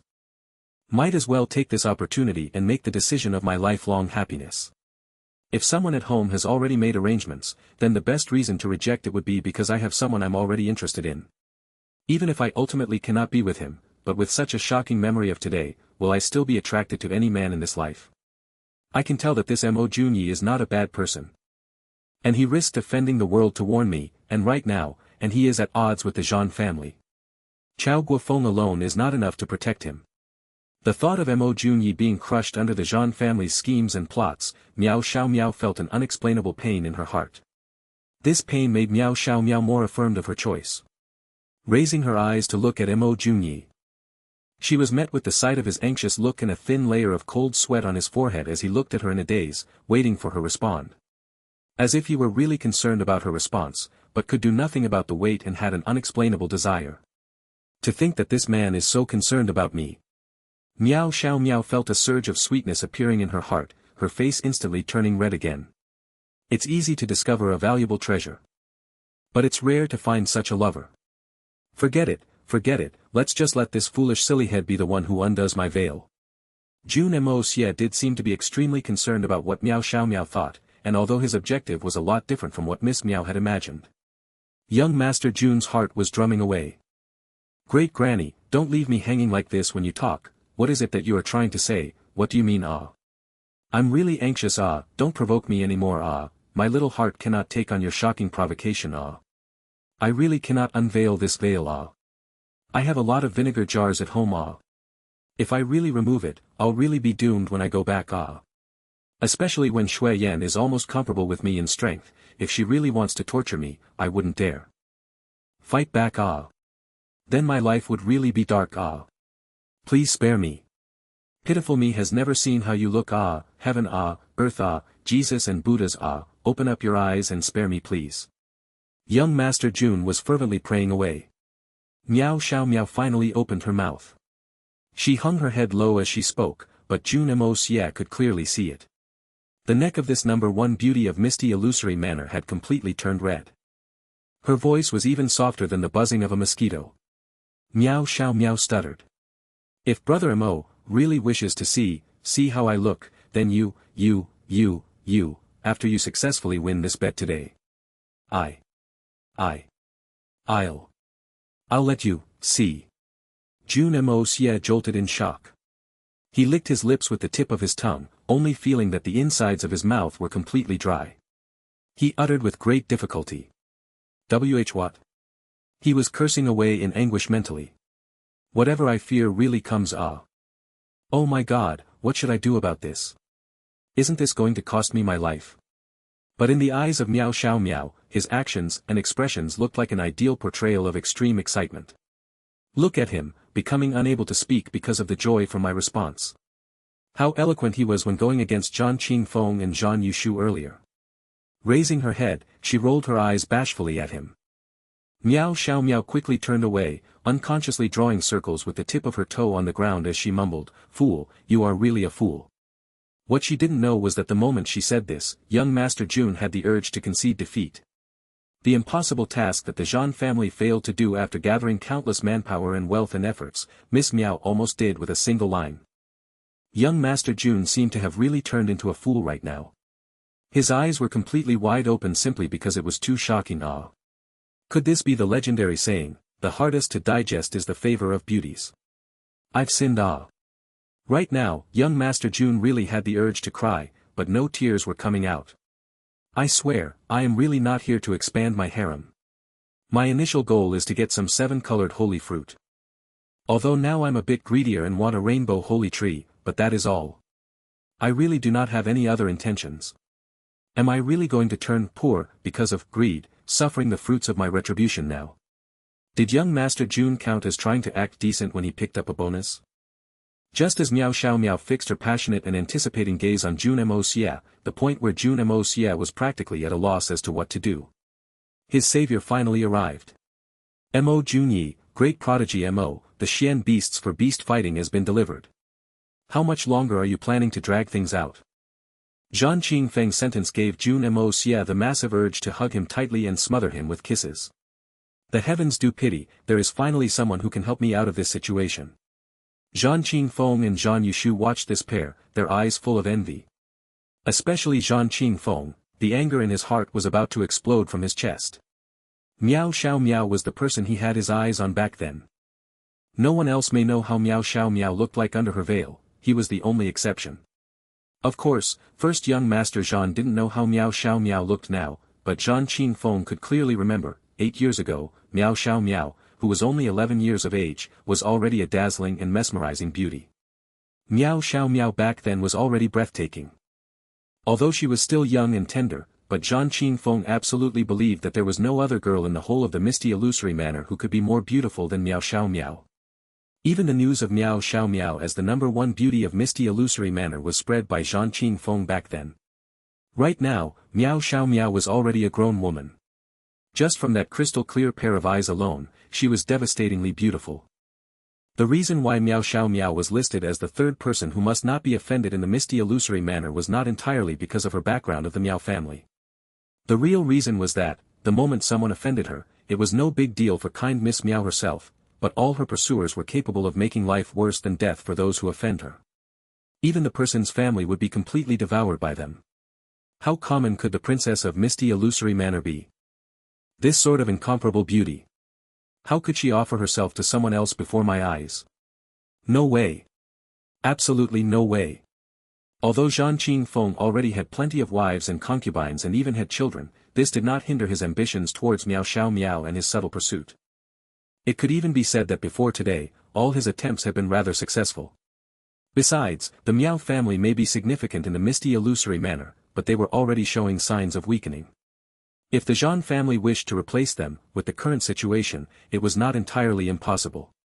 When that time came, wouldn't Meow Xiaomo have to allow him to do whatever he pleased? Jeanqin Feng's jealously burnt in his heart. The moment he heard the carriage outside arrive, he instantly interrupted the conversation between Jun Moxie and Meow Xiaomo. Although this was rude, right now, he could no longer care. He already viewed Meow Xiaomo as his property. If anyone attempted to lay hands on her, it made them an enemy that potentially would make him a cuckold. His younger brother Zhan Yushu was one, and Mo Junyi was another. There was only one way to deal with such enemies. Eradicate them. At least, all possible developments with Meow Xiaomo were to be completely cut off. Oh. To think that it arrived so soon. First young Master Zhan's underlings are sure efficient. Jun Moia turned around with extreme cooperation. His face instantly became more relaxed. Right now, a voice came from the door of the hall. First young master, the people from the beast battling arena have arrived. Do we allow them to come in right now? Everyone has gotten sick from waiting, hurry up and get them in here. Jeanqin Fong yelled, frowning. The suppressed anger in his heart had pushed this first young Master Jean, who didn't ever falter, on the verge of exploding. How could he still be bothered about maintaining his elegance? With a series of noisy clamor, a few carriages entered Drifting Fragrance Lodge. One fat middle-aged man bowed respectfully before Jeanqin Fong with a smile. Young Master Jean, as I do not know which Xian beast you require, I brought 5 or 6 of each type of level 3 or 4 Xian beasts. I hope it'll please you. Well done. But I do not require that many. Leaving all the level 4 cat-bodied tigers will do. A glint appeared across Jeanqin Feng's eyes as he instructed. Cat-bodied tiger? Jun Moxie frowned. He had spent quite some time in Tian Fa, but he had never heard of the type of Xian beast called cat-bodied tiger. Could it be a unique breed that belonged only to the misty illusory manor? Brother Mo came into the misty illusory manor from the outside world. Perhaps you do not know about the cat-bodied tiger. Let me explain it to Brother Mo, so you have a rough idea of this type of Xian beast. Jeanqin Fong continued with a smile. The cat-bodied tiger is an extremely adorable-looking animal. It is a unique Xian beast in the misty illusory manor. Its body size is comparable to that of an ordinary cat's, but it's combined with the bloodthirsty, savage, and territorial characteristics of a tiger. Although it can only attain level 4, it is highly competitive compared to average Xian beasts. Like a level 4 green-fur tiger trapped by its circumstances. I see, thank you young Master Jean for your guidance. Jun Moxie nodded his head. I don't care what cat-bodied tiger or dog-bodied tiger you are, any Xian beast is the same in the hands of this young master. With Jeanqin Feng's command, a few burly men from the beast battling arena came in carrying a small cage. They placed it right in the center. There were 6 small cages that were brought in, a cat-like creature with a gorgeous coat of fur in each one of them. The moment they were placed together, these little animals who were lazing within their metal cages instantly sensed the existence of their kind and all their hair began to stand. They stood up and arched their backs, an unusually cruel glint shooting from their eyes, and they bared their sharp teeth and howled to show their might. They were crouching on their hind legs, as if they were ready to pounce at any moment to attack anyone that dared to enter their territory. Each of these cat-bodied tigers were probably 10+ Jean in weight. But on their foreheads, there was a distinct and clear circle patch of fur with the word king written on it. Although it had a tiny build, its air of a king was imposing. As expected of the most ferocious level 4 Xian beast. Truly lives up to its name. Jun Moxie was genuinely surprised. For the sake of fairness, brother Mo, please go first to take your pick. Jeanqin Fong offered generously. The fighting strength of these cat-bodied tiger were more or less the same. It made no difference who made the first pick. But the crux of the matter was that no matter which one Jeanqin Fong selected, after he infuses his special Xian beast chant techniques into it, the strength of the one he had selected would multiply by 2 folds. The cat-bodied tiger that was infused with unique Xian Qi would be brought up from a level 4 to a level 5. The difference in one level was a wide gap that was impossible to overcome. This was the reason why Jeanqin Fong and the entire Jean family never lost in beast fighting in the misty illusory manner. Since brother Jean has so kindly offered, then I shall accept. Jun Moia smiled and slowly walked over. The 6 cat-bodied tigers began to growl upon sensing someone approaching. As if they were warning the person not to come any closer, if they attempt to, they'd have to pay the price for it with their blood. In fact, the cat-bodied tigers were extremely competitive. An existence with Xian Qi as pathetic as great prodigy Mo, these creatures couldn't even be bothered about it. Jeanqin Fong pretended to be generous to allow Mo Junyi to take his pick first only because he wanted to see a joke. If Mo Junyi was accidentally bitten or scratched by a cat-bodied tiger, it'd be such a joy. It's a pity that Jun Moxie did not feel frightened by the threats from these cat-bodied tiger. He simply selected the one that was closest to himself. He took a glance at it. I'll take this one. I think this one is pretty cute. Beast fighting can't be too far from cock or dog fighting. Since their strength is about the same, then it's up to our own luck. I still choose to believe in my own gut feelings, my side fortune is extremely prosperous right now. The crowd was in an uproar. How was Xian beast fighting not much different from a cock fight or a dog fight? The difference was huge. And what do you mean by the strengths are roughly the same, and the only difference is in luck? That's just nonsense. Everyone here was an experienced player. With a single look, it was obvious that this great prodigy Mo had simply picked one based on intuition. Furthermore, this cat-bodied tiger was the smallest among the 6. And its weight was even lighter than the others by a gene, probably even more. 1 gene might not make much of a difference with other Xian beasts. But to a cat-bodied tiger which only reached around 10+ gene in weight at full maturity, 1 gene of difference, was a huge deal. Was this young Master Mo not keen on winning anymore? Miss Meow clearly told him all the necessary information just now, and this was actually the most rudimentary thing to take note of. There was no way he didn't know this. Of course, those in the know were all aware of the Jean family's hidden cards. Even if Mo Junyi chose the brightest, fittest, and most nimble cat-bodied tiger among them, it would still be useless against the Jean family's secret technique. Young Master Mo is indeed straightforward. In that case, I will not be picky as well. We'll take the one closest to me then. Jeanqin Fong smiled suavely and said in a nonchalant manner. It was fine for those who didn't know, but when the rest heard his words, they all rolled their eyes and scoffed. Is there still a need for you to choose? You're practically holding the most invincible cheating machine. No matter which one you choose, the result is the same. Following that, it was time for both sides to familiarize themselves with their cat-bodied tiger. Jeanqin Fong took out a piece of black cloth and pitched a small tent. After that, he directly grabbed his cat-bodied tiger and threw it in. Then, he stretched a hand into the tent. In a short moment, the enraged growls of the cat-bodied tiger disappeared, turning slowly into meows of satisfaction. As for young Master Jun, his actions were even more ridiculous. Under the shocked eyes of the crowd, young Master Jun smiled lightly and opened the door of the cage without protecting his body with the slightest bit of Xian Qi. The crowd was completely stunned speechless. One must know that the claws and teeth of the cat-bodied tiger were all lethal weapons. If people with low Xian Qi approached it without making any preparations, they would be bitten by it, even losing an entire hand was not impossible.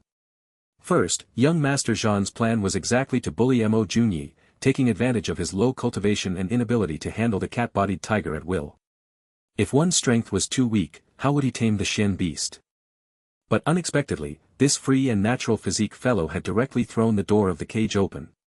Does he really not care, or is he just ignorant?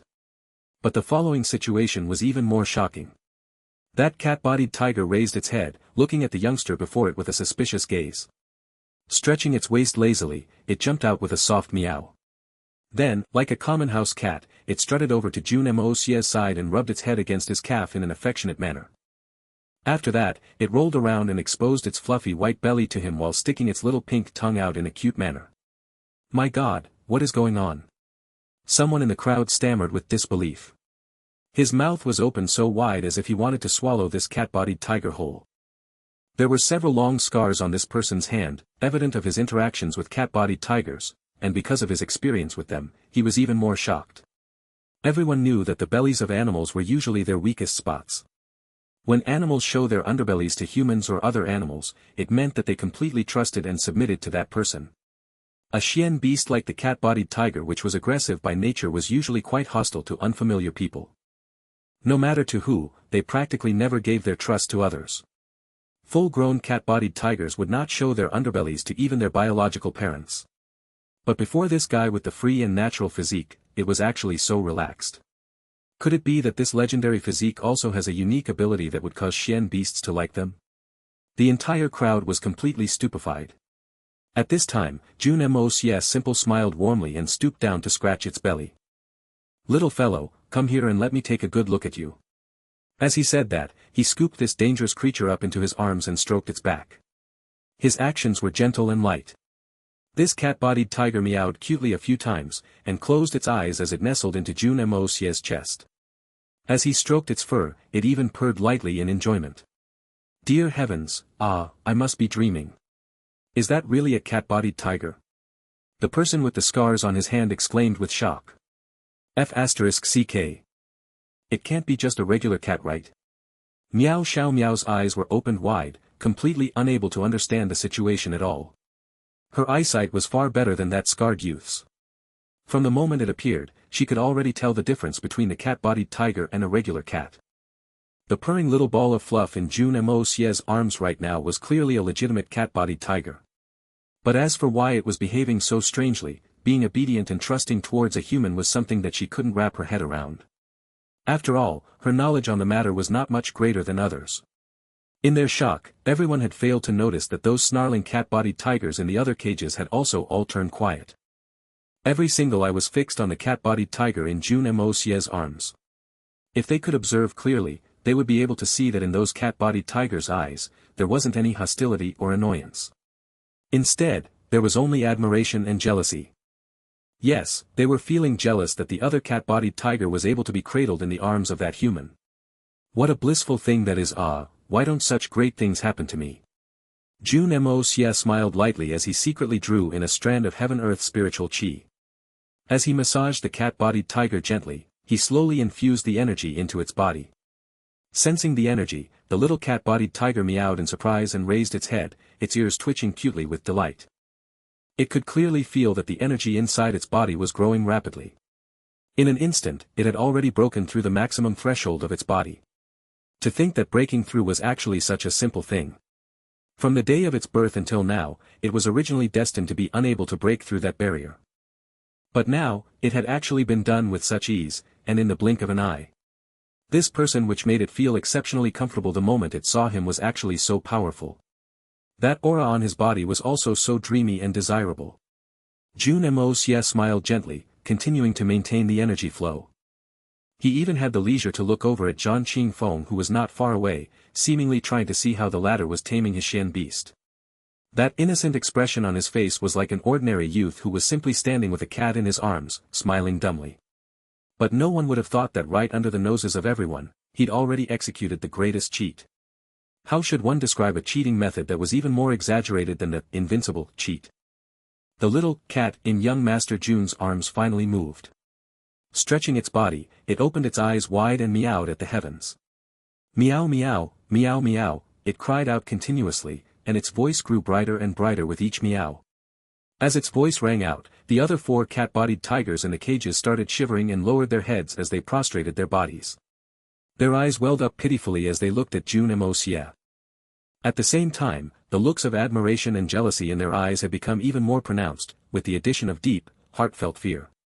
With a cute roar, the cat-bodied tiger jumped off from young Master Jun's arms and landed lightly on the ground. As it turned around to look at Jun Moxie, it meowed gently with a look of reluctance and gratefulness. The cat-bodied tiger's base physique was too weak and could not hold much heaven-earth spiritual chi. Jun Moxie had only given it a mere wisp in total, but that mere wisp was already enough. Even Jun Moxie would not have thought that the heaven-earth spiritual chi he'd given it was actually primal chaos purple chi refined by the Hongjun Pagoda. So in other words, the energy he'd infused into this cat-bodied tiger's body was primal chaos purple chi. Primal chaos purple chi could be said to be a peerless heavenly treasure that was exceedingly hard to obtain. For all beings in the world who cultivate chi, regardless of humans or Xian beasts, this was something that one could only hope for in their dreams. Although it was just a mere wisp, it was already enough to guarantee the results of this battle. With this wisp of primal chaos purple chi in its body, even though this cat-bodied tiger was still a 4th-level Xian beast, even a 5th-level, or 6th-level Xian beast would not be its match at all. Furthermore, this wisp of primal chaos purple chi would forever remain in the body of this cat-bodied tiger. That meant that it had been given the chance to evolve endlessly in the future. If any Tian Fa Beast King or human Saint Emperor saw how young Master Jun was abusing such a precious heavenly treasure on a mere 4th-level Xian beast, it was likely that even they would feel exceedingly jealous of this cat-bodied tiger Xian beast. Even Jun Moxie would not have imagined that this action that he'd done on a whim today would have created a peerless emperor among Xian beasts several thousands later that would accompany its owner to once again stir up a storm of blood and carnage in the world. Of course, that is an interesting story for another book. From the time that the cat-bodied tiger jumped off from Jun Moxie's embrace, deep royal purple lines appeared under its gorgeous multicolored fur, causing it to look much more dignified and mysterious. "Little fellow, you don't have a name yet, do you?" Jun Moxie chuckled and asked, as if he were speaking to a human. "Since we can be counted to have some fate, I'll just gift you a name then. From today onwards, you'll be called Little Purple. What do you think?" The little cat-bodied tiger pricked its ears and looked at Jun Moxie as though it could understand him. After that, it nodded its little head and meowed happily, capering around and jumping through the air as though it was celebrating that it finally had a name. Jun Moxie naturally knew that after it received the primal chaos purple chi from his body, it would naturally be able to understand his words. This was a magical kind of spiritual connection birthed from the primal chaos purple chi. But for everyone else who was looking at this extreme strange scene, they were all stunned speechless. Could it be that this free and natural physique Mo Junyi really had endless secrets on his body? Or perhaps the god of luck was really looking after him every single second? Would this impossible match also be turned around by him once again? A strange look flashed across Meow Xiaomo's enchanting eyes at this moment. Previously, she'd gone to such great efforts to help this Mo Junyi only because she did not want this free and natural physique prodigy to end up being controlled by the Zhan family, turning into an enemy who was difficult for them to deal with. Secondly, she appreciated his talent. But now, after she'd made the greatest decision in her heart, she felt that every action and word of this Mo Junyi was indeed very pleasing to her eyes. My choice is definitely not wrong. Meow Xiaomo said in her heart with determination. The face behind the veil had become even more resolute. Little Purple I'm counting on you for this match You must gain some face for me, alright? I'm sure you understand, Jun Moxie said with a smile. Little Purple raised its tail and swished it back and forth once as it looked over at Jeanqin Fong with a glint in its eyes. Raising its head, it meowed arrogantly a few times, as if in disdain. If Jun Moxie could understand it, he would know that Little Purple was saying, this cat is now the king among cat-bodied tigers. To compete against that kind of small character is truly somewhat below me. In any case, just to repay you, I will give that little fellow over there a good thrashing then. There's no helping it I'll have to cheapen myself this time. At this time, Jeanqin Fong seemed to have already finished with his cat-bodied tiger as well. His handsome face was lined with sweat, and he looked exhausted. However, there was an excited look of joy in his eyes. As he looked over at Jun Moxie, that gaze turned into a cruel sneer. This time, the process had gone too smoothly. In the past, when he used that technique, there would always be some resistance from the Xian beast. At the very least, it wouldn't be able to integrate so perfectly, and the entire process would usually use up about half of his strength. But this time, it wasn't clear what was happening with this cat-bodied tiger. After it was placed under the black cloth, it suddenly cooperated and became unusually quiet. Even if the process was more painful, it didn't cry out at all. Thus, it was much easier than expected this time, and the effect was even more shocking. At the very least, 90% of his spirit energy had been infused successfully into this cat-bodied tiger. Such a success rate was very rare even among the entire Jean family. For such a ridiculously lucky thing to happen right before the main battle, Jeanqin Fong was naturally filled with great excitement. Even the heavens are helping me. But what he didn't know was that the reason his cat-bodied tiger had cooperated so well was because after Jun Moxie's cat-bodied tiger had finished merging with the primal chaos purple chi, it had instantly released an aura of a king. Humans might not be able to detect this kind of unique aura, but as a being of the same species, it could definitely sense the aura clearly. Under that intimidating aura, it didn't even dare to move, let alone make any sounds. As such, Jeanqin Feng's spirit energy was infused more easily. Such a matter had only happened this once in all of the misty illusory manor's long history. Thus, it was also quite normal for Jeanqin Fong to be proud of himself. The only thing was that the cat-bodied tiger under him was incredibly restless. The reason for this was even more simple. Heavens that newly born king, is actually my opponent in this death match. Dear heavens great earth just kill me now. This bunch of Jean family bastards, how immoral of them, of so many cats, why did they choose me? To let an ordinary cat-bodied tiger fight its king, how was this different from telling a commoner of your misty illusory manor to fight with the manor lord? There isn't any possibility of survival This wasn't even a battle Big brother, please let me off, since ancient times till now, no cat has been played with like this before. Brother Mo, from the looks of it, you've already finished preparing. Jeanqin Fong laughed confidently and looked at Jun Moxie in a provocative manner. Finished preparing? There's still a need to prepare. Jun Moxie said in a stunned manner. It's just a cat, not a person. We're just letting them fight, right? What's there to prepare? Ha ha ha ha, Jeanqin Fong could no longer endure, and he clutched his stomach and roared madly with laughter. Looking at him with a gaze like a cat toying with a mouse, he said with a sneer, since that's the case, shall we begin? Sure. We can begin at any time. Jun Moxie nodded stiffly. Where's your cat-bodied tiger, At this time, Jeanqin Fong finally discovered the colorful little creature in front of Jun Moxie that was leaping about happily, rolling and rubbing its furry little face against the latter's leg while purring adoringly. In that moment, Jeanqin Feng's eyeballs nearly dropped out of his head. This little playful fellow was simply like a tame house cat. Is it still the aggressive and temperamental cat-bodied tiger that hates humans? How did Mo Junyi do it? What did he do? Just what was going on? Jeanqin Fong did not have the time to ponder the mystery because Jun Moxie had started to speak. Little Purple, do you see that? Those 5, 6 fellows over there are the people I'm competing against this time. Your opponent is the cat-bodied tiger he picked out. Do your best, okay? Don't let me down. As young Master Mo's words came out, Little Purple turned around proudly and swept its eyes over Jeanqin Fong. After that, it leapt over cutely, raised its perky little bottom and with a whoosh sound, a bout of smelly yellow gas burst out. It had actually run over just to release a fart. After doing that, Little Purple meowed happily a few times and dashed back to Jun Moxie like a puff of smoke, running around him excitedly as though it had come back after a successful mission and was awaiting its master's praise. F***ck, get farther away from me you little thing. Why are you so uncultured? To actually release such a toxic fart in public? Look at what you've done to first young Master Jean, and you're actually still so proud of it. Jun Moxie wrinkled his nose and scolded. Although it's said that farts are just gas from the belly, and it's unreasonable to ask a person not to fart, but couldn't you have given a warning first? The one farting feels glad and relieved, while the one who smells the fart is distressed and repulsed. Go go go, don't stick so close to my pants after farting, in case the smell sticks to me. Little Purple meowed twice, raising its little paws and waving them in the air as if it were trying to gesture something. After that, it turned and looked at Jeanqin Fong again, licked its butt and meowed again in a wronged voice.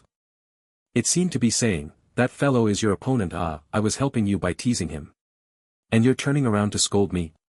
How can you be so unreasonable? The crowd was stunned with disbelief for a few seconds, and the hall suddenly erupted with laughter. Meow Xiaomo covered her mouth with her hands, and her round eyes narrowed into crescent shapes. The look on first young Master Jean's face right now was simply too funny. Jeanqin Feng's mouth was wide open, and his eyes were open with disbelief as his thoughts completely froze. Who would have thought that a cat-bodied tiger could actually behave in such a human-like manner? No, this was even more human-like than a human. Was this still a cat-bodied tiger? Besides, the thing that this little fellow released was a little too smelly, wasn't it? First young Master Jean's mouth hung wide open for a long time, and finally, as if realizing that the puff of yellow gas had already traveled to his stomach, he finally woke up. This smell was simply too disgusting, and he felt as if his 5 viscera and 6 bowels were all stained by that smell. Pooey pooey pooey, pooey pooey, oh you, young Master Jean retched for a long time, feeling as if his stomach had been overturned.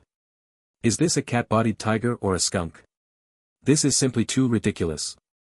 This was the first time Jeanqin Fong felt an ominous feeling towards this Xian beast battle. The bizarre phenomena around this opponent of his were simply too ridiculously many, far surpassing the expectations of everyone present. Can we begin now, first young Master Jean? Jun Moxie asked with some impatience. Begin. Jeanqin Fong gritted his teeth and looked fearsomely at that little fellow, finally giving the order. Receiving a bush from a person at the side, he dabbed a round circle on little purple's head, a black-colored circle. As for the cat-bodied tiger on Jeanqin Feng's side, a little white circle was drawn on its forehead. From the way Jun Moxie saw it, it was as if a white flag had been drawn on the pitiful fellow's head. Before Jun Moxie had the time to give any instructions, the little fellow below him had already rushed out and arrived at the center of the arena. Raising its head, it roared majestically in a clear and loud voice. After that, it strutted and catwalked around the arena in a proud and exaggerated manner, like a king surveying its own territory. In contrast, that cat-bodied tiger that embodied all of Jeanqin Feng's effort, and acknowledged by Jeanqin Fong as the most successfully transformed cat-bodied tiger in the entirety of the Jean family's history, looked much more restrained. Not only was it shrinking back constantly, not daring to tread forward, it would retreat 2 steps for every 1 step, constantly turning back to look at Jeanqin Fong. At the same time, it kept shivering in a corner. Meow meow, it cried out in an extremely pitiful manner. I beg you to be kind and don't send me up, going up there is simply seeking abuse, you're making things too difficult for this cat, the two of us are not even on the same level, please stop kidding around. Jeanqin Fong felt a ball of fire rise through his chest as he cursed, wondering why these 2 cat-bodied tigers which were previously both fierce and ready to fight each other had suddenly become like this. Today is simply too strange. But if you don't go up there, where would I put my face? And shall I win? And so young Master Jean growled with rage and grabbed the cat-bodied tiger, throwing it into the arena. At the same time, he commanded fiercely. Bite it to death for me. Claw it to death. If the cat-bodied tiger could understand his words, it would likely wail loudly on the spot. Granddaddy please don't mess around, are you sure you're not joking? With a heavy pu sound, the cat-bodied tiger finally landed on the ground. The moment it raised its head, it saw the king of the cat-bodied tigers, Little Purple. A pair of icy cold eyes stared emotionlessly at it. Its mind revolving quickly, this cat-bodied tiger hurriedly bowed lowly and with a weak meow, it raised its paws and gestured frantically in the air, meowing anxiously. At this time, all the other cat-bodied tigers in the cages were lying down comfortably and sneering as they watched the show. All of them looked at this fellow with pitiful glances, as if they were saying the same thing. Retard. Meeting our king on the battle arena, and you think you can act pitiful and explain your way out? Your cat head must be crazy. You can only blame this on your luck being too bad, kid, accept your fate. Greatly surpassing the expectations of everyone, these 2 cat-bodied tigers actually did not begin tearing at each other's throats the moment they met in the arena. Instead, were meowing at each other, seemingly, talking. What the hell is wrong with these 2? Could it be 2 long-lost brothers had finally reunited with each other? Otherwise, how would this be explained? Beast fighting competitions generally only picked males to fight each other, in order to avoid the awkward scene of these Xian beasts falling in love with each other. In that moment, everyone felt as if they were in a dream as they watched the 2 cat-bodied tigers' ridiculous actions. Boss, woo-woo. I was being forced, really, the cat-bodied tiger with the white paint on its head cried pathetically. There's no need to explain, I understand, a deep kingly aura surged out of Little Purple. Woo woo. Boss, what should I do then? Tell me your instructions, I'll definitely fulfill it. I don't have a solution either. At this point, we have to determine a victor. Woo, how can this little one possibly dare to determine a victor against boss? Look, even my tail has been scared limp. Besides, fighting against boss isn't called determining a victor, it's just being abused by boss. Your words do make sense. But there's truly no helping it, Woo woo. I feel so wronged, so pitiful, that bastard of the Jean family. What kind of stupid idea is this? F***ck his grandmother, how immoral. No **t. That entire family is full of bastards and retards. This is a commonly known fact among the entire Xian beast world. Woo woo woo. F***ck. Are you going to fight or not? If you're not going to attack, I'll attack now. Woo woo woo. I'm attacking. I'm really attacking. Woo. F***ck, let's start.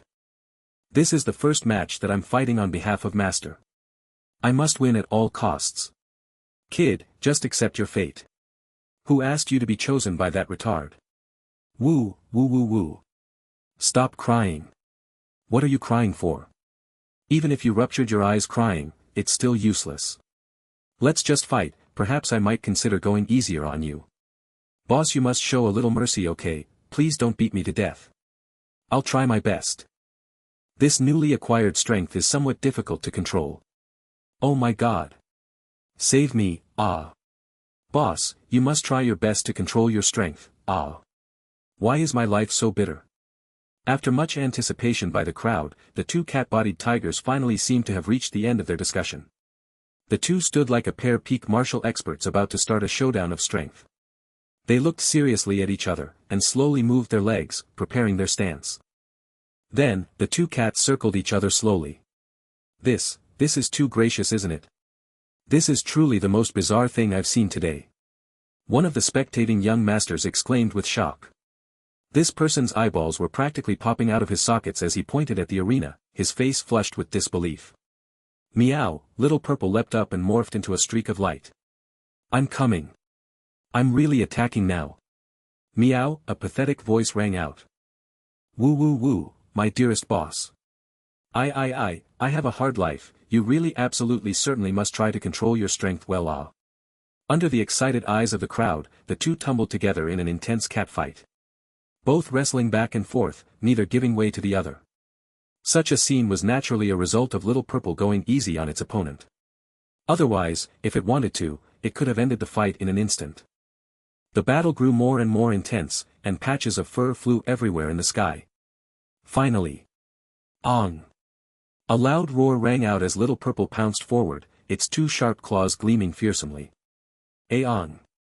Meow meow, the other cat-bodied tiger also roared hesitantly, quickly meowing a few times to remind Little Purple, Boss, you must remember our promise. Remember to spare my life. Following that, the match was swiftly decided. Little Purple was completely unhurt as it crawled over its opponent's body and trotted around the arena in a prideful and kingly manner. Little Purple was quite magnanimous, leaving its opponent with its life intact. The other cat-bodied tiger laid on the ground shivering continuously, its entire body filled with wounds and scratches. Its fresh blood dyed a patch of the ground red, and this was because Little Purple had reigned in its strength and gone light on it. Although its external wounds looked gory and unsightly, its bones and internal organs were not hurt at all. But with a single look, it was obvious that this cat-bodied tiger had already been defeated, and it did not have the ability to fight anymore. The victor had been determined, and the black paint on Little Purple's head clearly indicated Jun Moxie's victory. Jeanqin Feng's face had become the color of dead ash. Finished. Everything is finished. This challenge has come to an official end. Young Master Mo Junyi has 5 consecutive wins, emerging the ultimate winner.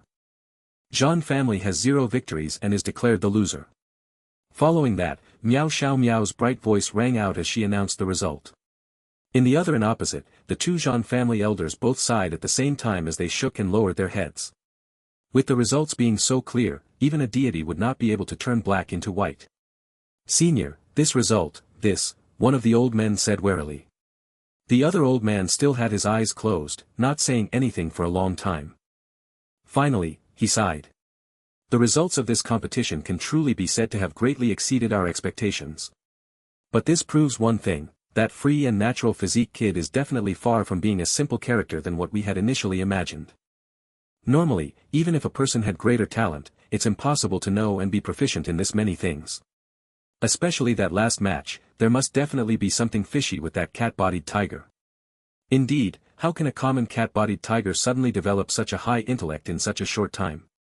Furthermore, it had clearly been sent over just a moment ago by the beast battling arena. There's no possibility of it being raised domestically, this. As the old man spoke to hear, he sucked in a deep breath of air.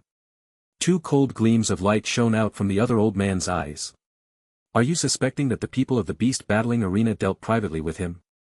That is not an impossible matter. Send down my instructions, conduct a full investigation on the people at the beast battling arena. If there's anyone suspicious, there's no need to inform anybody. Directly get rid of them. Yes. Besides that, help me get that cat-bodied tiger and bring it to me.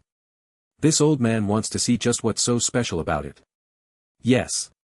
And there's also this Mo Junyi. Previously, we only knew that Chao Guofeng had brought back a successor with the free and natural physique, who is most definitely a peerless talent of cultivation. But now, it doesn't seem that simple. After today's competition, it's obvious that this Mo Junyi is extremely dangerous. The old man furrowed his brows and pondered for a moment, as if wrestling with some thoughts in his mind. This person is calm and steadfast, with clear thought processes. His ability to turn situations around is also unrivaled. Moreover, he has a bold temperament, with ruthless methods. No matter which of the 5 matches it was, even though he had absolute confidence of victory, he was still able to force Jeanqin Fong and Yushu into a corner before showing his skills. That way, the two brothers completely lost any chances of overturning the situation, such decisive and ruthless methods and such deep schemes. Also, this person is well versed in music, poetry, calligraphy, painting, and literature. Even his chess skills are enough to contend against national-level experts. Even things like gambling and other debaucherous skills come extremely naturally to him. Such a person, no matter where he is, will certainly have great fame in a short time wherever he goes. His achievements are like a radiant legend. Even in our misty illusory manner, an illustrious character like this will certainly not be a complete unknown person, even if he didn't possess a single shred of Xian Qi. But how come all the reports sound like this person does not even have a past?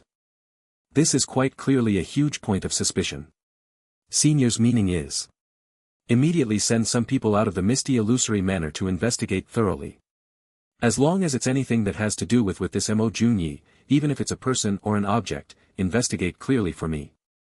I want to see just what kind of a person this Mo Junyi is. Yes, in that case, 5 days may not be enough. The old man said tentatively. 5 days? Why are you concerned about that? Did I give you a time limit? It's just that 5 days later is the day to officially enter the spiritual herbal gardens. According to the bet, our Jean family has to get him a slot if we lose the bet. Could it be, we're really not giving him the slot?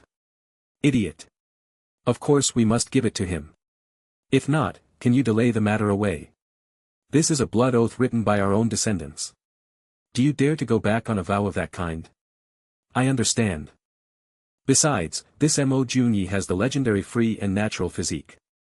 If he truly has nefarious intentions for entering our misty illusory manner, what will those intentions be? What if it's the spiritual herbal gardens? If that's the case, allowing him to enter the spiritual herbal gardens will instead be the best time for us to expose him. Don't forget, all schemes and tricks are useless. Old ancestor is indeed far-sighted. As for today's matter, just let it be. This old man will return first. As for Jeanqin Fong and Yushu, tell them that this time is just a small lesson for them and also an important experience that they need to learn from. This is a mistake of the family's planning and cannot be blamed on them. This incident can also be a great help to their growth in the future. Yes. A gentle breeze blew through the room, and the windows shook lightly for a moment. In that short moment, the white-haired old man had already disappeared without a trace. As expected of the old ancestor. Coming and going without a trace, truly magical. The other old man sighed with admiration as he slowly made his way down the stairs.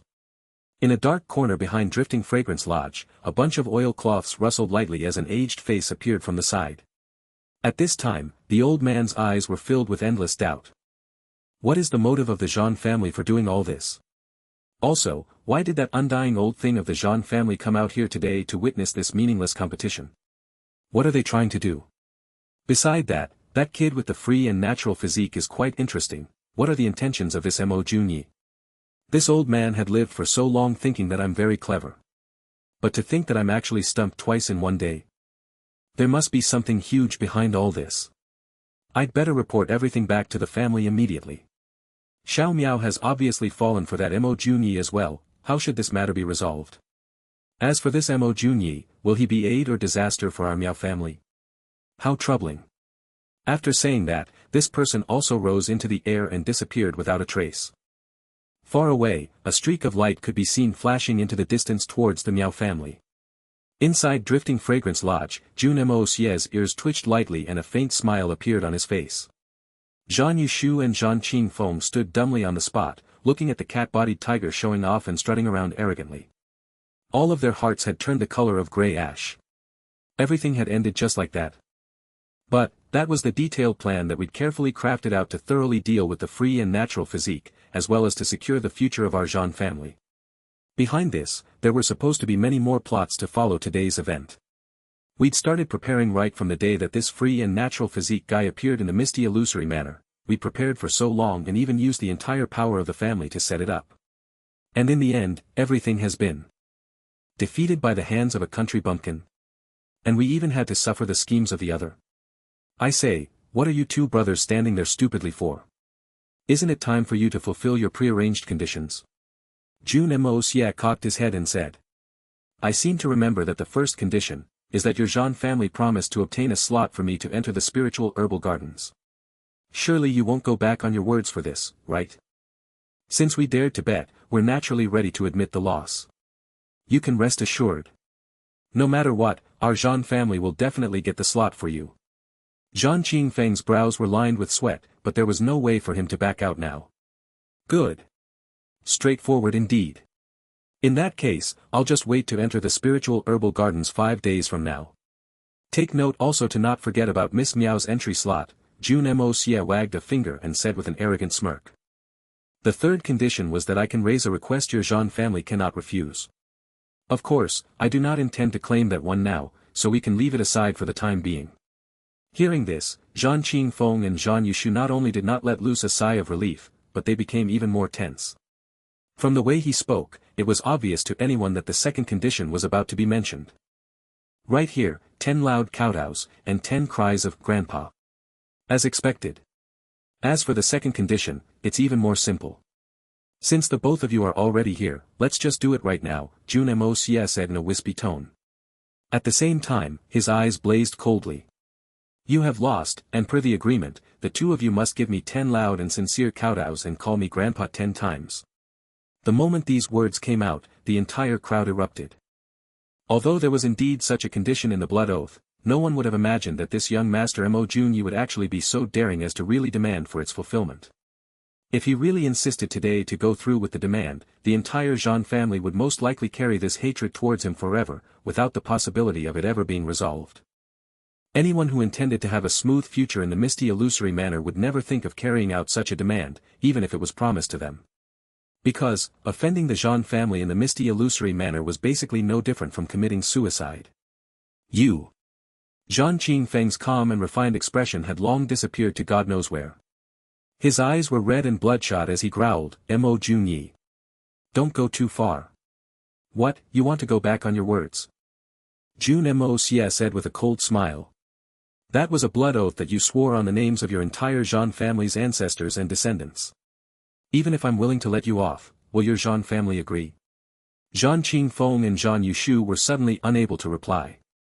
The reason both of them were reacting like this was because this matter of kowtowing and calling him Grandpa was simply too difficult with their status. If they really went through with it, they might never be able to raise their heads in front of others in public again. Such a shameful matter was incredibly difficult to bear, and their natural instinct was to try to resist. But after listening to young Master Jun's warning, they suddenly realized that since the results of the bet have already been determined and the other conditions of the bet were going to be honored, if they didn't fulfill this condition of kowtowing and calling him grandpa, then according to the terms of the blood oath, they would be cursing their own ancestors and descendants. But even though they understood this logic, if they really had to kowtow in public to this country bumpkin, how would they be viewed in society from then on? Even if they grew to a powerful level where the entire Jean family was in their hands, today's failure would still be a huge shame in their lives. Large green veins throbbed violently along the temples of the two, threatening to burst apart at any time. At this point, the two of them were truly stuck, unable to retreat or advance. Even though they wanted to absolve the matter with their words, they couldn't say a single thing. Since you had the guts to design the bet, you should be prepared to lose also. Paying what you owe is the law of the heavens. Jun Moxie said lazily.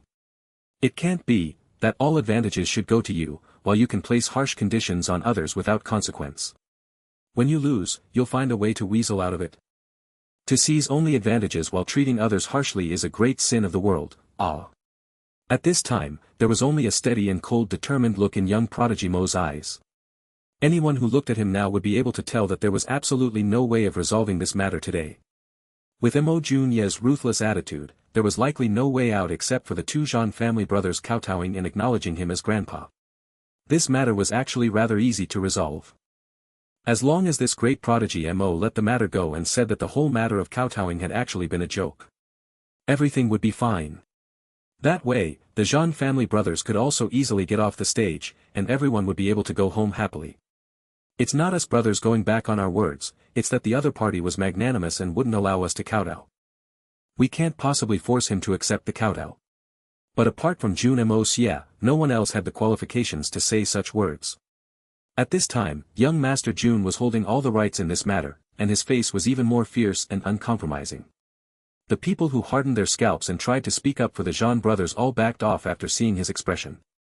Not to mention that there wasn't anyone here who was familiar with him. Even if there were, they would just be seeking their own humiliation if they tried to dissuade him. Finally, while the entire hall was silent and the three in the middle were stuck in an uncomfortable deadlock, a white-haired old man came out, his eyes squinting and wreathed in smiles as he laughed. Young Master Mo, look, the witnesses have all confirmed your victory and the challenge has ended. Shouldn't you, Kiki, this little joke of a bet, why don't you just forget about it?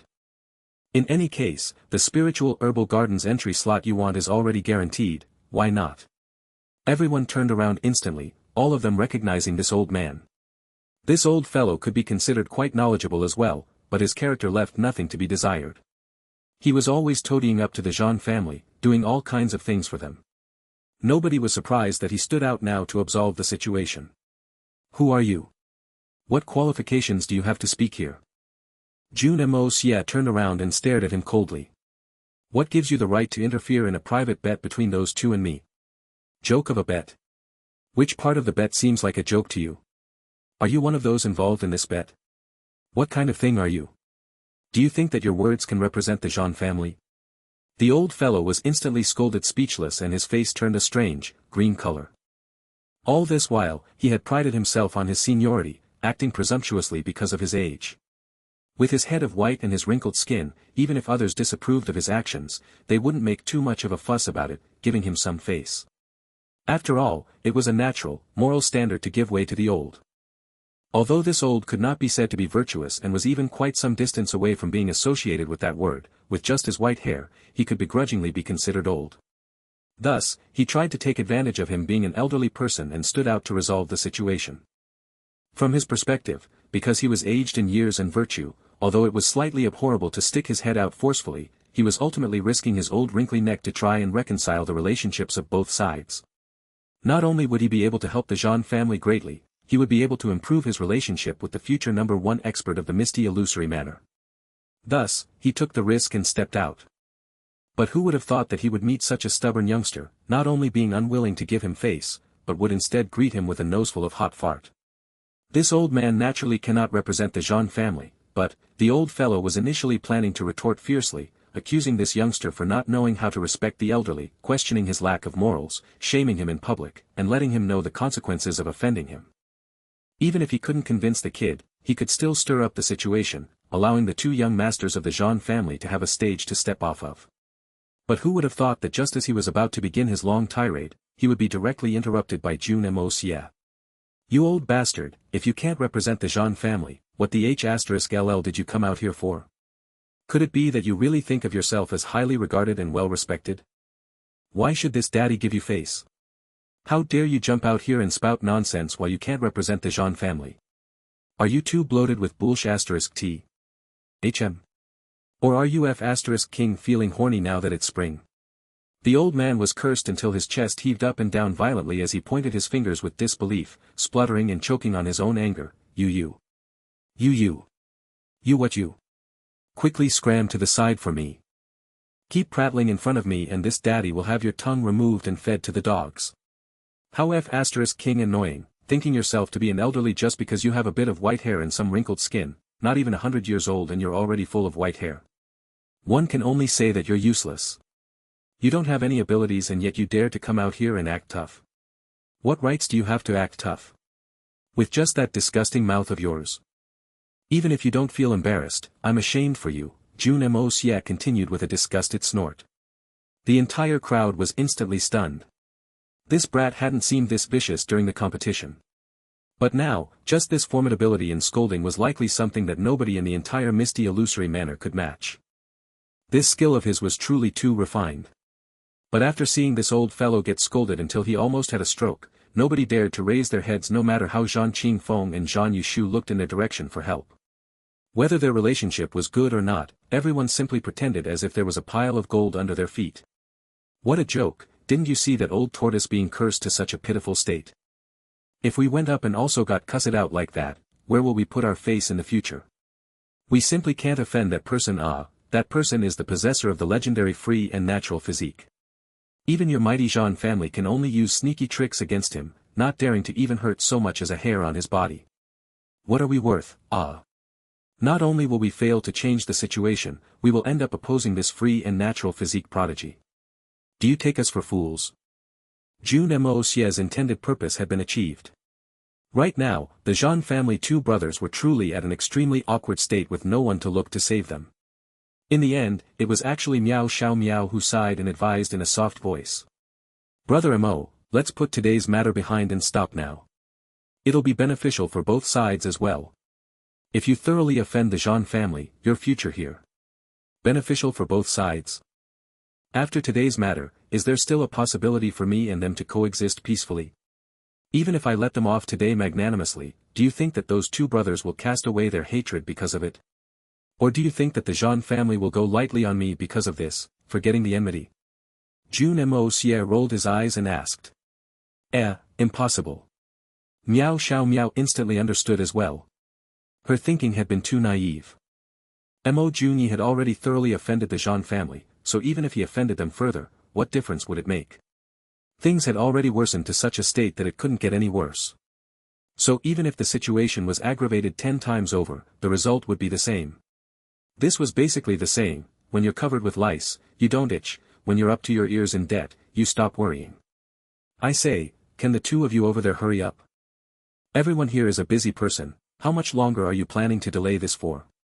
Jun Moxie said in an impatient manner. It's such a simple matter. I'm not asking you to kill yourselves, is there a need to be so troubled? Isn't it just 10 kowtows and calling me grandpa 10 times only? What's the big deal? Just bend the knee, and move your mouth, it'll be over in a moment, look at how you're hemming and hawing like little girls. The crowd nearly all fainted together. Just 10 kowtows. And only.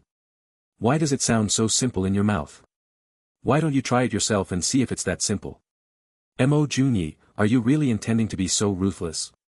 You're really dead set on bringing our two sides to an irreconcilable state. Zhang Yushu's expression was cold and stern. Second young master Zhang jests. What hatred is there between us? Isn't it just a simple bet which you lost? You were the ones who said that one must honor their words if they dare to bet. And you two young masters should also know the results of breaking your promise very well. The choice is in your hands. But since second young master Zhang has asked, I don't wish to humor you with more bullsh*t. I'll just ask something in return. Of the 5 matches just now, if I lost even a single one, conceding the bet, would you let me off on those 3 conditions? Do not do to others what you would not have them do to you. You have made your own law only to fall foul of it yourself, who can you blame? Jun Moxie looked mockingly at him. Second young master Jean, I will give you a word of advice. Do not assume that you are the only clever person in this world, thinking that you can treat the rest of the world as fools to be manipulated as you please. With your current intellect, I really can't bear to scold you. Indeed. There are truly lots of clever people in this world. And there are also many who enjoy disguising themselves as pigs to devour tigers. People with ulterior motives are also aplenty. A boisterous voice rang out as a white-robed old man suddenly appeared. Young Master Mo is indeed a peerlessly clever person who has seen through everything in life, while all things in the world are already in the palms of your hands. Has this old man spoke rightly? Jeanqin Fong, the joint chief of the Jean family. This person is the younger brother of the current Jean family's patriarch. He actually came personally this time. Meow Xiaomo transmitted her voice to Jun Moxie, informing him of the identity of this person. When Jeanqin Fong and Zhang Yushu saw this old man, their eyes lit up with a "Our savior is here" excited gleam. They were like a couple of drowning men who'd suddenly spotted a piece of floating wood. Joint chief? Doesn't seem that way, Jun Moxie chuckled lightly in his heart. This situation to the entire Jean family should most likely only be a minor matter. To appear now when the Jean family was at a disadvantage and embarrassed, the position of this Jean family should not be low. However, it shouldn't be at the level of a real joint chief. Looks like this so-called joint chief is just a signboard. Of course, the strength of this joint chief should also not be underestimated, having already reached the second level of Saint Emperor, on the same level of his second master in name by Qi Feng. Dare I ask, for senior to come here so abruptly today, is it to help those two Jean family brothers slip away from fulfilling their promise? Jun Moxie said with a light chuckle. The meaning in his words was not courteous in the slightest. Our Jean family has always kept to our words, honoring our promises. Why would we do something so shameless? Jeanqin Fong said with a cold smirk. Besides, these two disgraceful wretches actually arranged such a huge matter behind the family's back, tarnishing our good reputation. Even if you didn't want to pursue it, this old man would not let them off. What a good honoring our promises. But there's no way I won't pursue the matter. Jun Moxie replied discourteously. Even if your Jean family disapproves of their actions, those two young Master Jean already swore a blood oath on your Jean family's 8 generations of ancestors and descendants. This matter has been witnessed by everyone here, and even the heavens and earth. When he heard the words, witnessed by heaven and earth, Jeanqin Fong felt his heart drop. In that moment, he knew that the other side was bent on not letting the matter go. However, the fact that Jeanqin Fong had been able to reach his current status meant that he was naturally not a simple person. Smiling lightly, he said, young Master Mo can put your mind at ease. As the saying goes, words said are like the wind, unable to be taken back. Whether or not there's a blood oath, our Jean family will definitely not go back on our words. Right now, this old man will get these two disgraceful things to fulfill their vows. As he said that, he took one large step forward in front of Jun Moxie and turned around, hollering. You two little bastards. Daring to bet but not daring to admit your loss, disgracing the reputation of our Jean family. Hurry up and come over here, kneel down and fulfill your promise. Jeanqin Fong and Zhang Yushu's faces turned the color of dead ash as they hurriedly knelt down on the ground. Then, they respectfully kowtowed 10 times and shouted, Grandpa, 10 times. Meow Xiaomo's face instantly changed. At this time, Jun Moxie also snorted coldly. What are the two of you doing? Which direction are you facing as you kneel? Jeanqin Feng's face stiffened and he remained quiet, not saying anything. However, his tall and well-built frame still remained right in front of Jun Moxie, covering him completely. The kowtows and acknowledgement of Grandpa had all been intercepted by him. Furthermore, Jeanqin Fong was indeed the two's grand uncle. This was simply too despicable. But when confronted with this question now, they couldn't answer at all. There was basically no way to answer this. Those who knew what was going on would be able to see the strangeness in their postures, but because they were cheating shamelessly, they couldn't answer the question.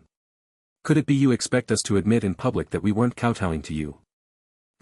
Young friend Mo, our Jean family has indeed lost this challenge. Alright, don't worry, we will definitely get that entry slot for you. 5 days later when the spiritual herbal gardens is open, this old man guarantees on behalf of the entire Jean family that there will definitely be a slot for you. As for that last condition, young friend Mo can look for us anytime to raise it. Our Jean family will definitely not go back on our words. Jeanqin Fong laughed aloud. Today, our Jean family's reputation had been completely tarnished by these two brats. This seat still needs to bring them back home to deal with them, so we'll be bidding our farewell now. With a swift grab, he carried Jeanqin Fong and Jean Yushu up, quickly jumping out of the window and disappearing without a trace. He actually didn't even give Jun Moxie a chance to speak and instantly escaped. Motherf asterisk cur. Shameless. The young are shameless, and the old is even more despicable. The Jean family is simply a family of shameless and despicable people. Bunch of hooligans. Joint chief my ass. I pooey. Dogsh asterisk T joint chief. Jun Moxie had nowhere to vent his anger, and he directly cursed with rage. But though he was incensed and was cursing freely, and though everyone knew that the Jean family had behaved shamelessly, those 10 kowtows had still become a mark of humiliation that the Jean family would never be able to wash away. Even if Jeanqin Fong had been blocking in front of Jun Moxie, it was still the same. Because everyone knew why there was the 10 kowtows. Right now, the entire crowd was as silent as cicadas during winter, and not a single person dared to make a single sound. For the past few thousand years, no one had ever dared to cuss at the Jean family in public like this before. Right now, it was only great prodigy Mo's voice. If the rest of them so much as made the slightest bit of sound and ended up being mistaken by the Jean family, ending up being the focus of their revenge, they would really be finished. Seeing that the Jean family people had already left, everyone else went forward and tried to get closer to Jun Moxie. Although this free and natural physique prodigy had thoroughly offended the Jean family and his future might not amount to much, and it was even quite possible that he might die prematurely, but if he somehow didn't die and managed to grow to his peak strength, with this fellow's performance today, he was destined to become a legendary character. There was nothing to lose from trying to get along with him early on. If this kid's life was ill-fated and he ended up dying early, it wouldn't affect them much too.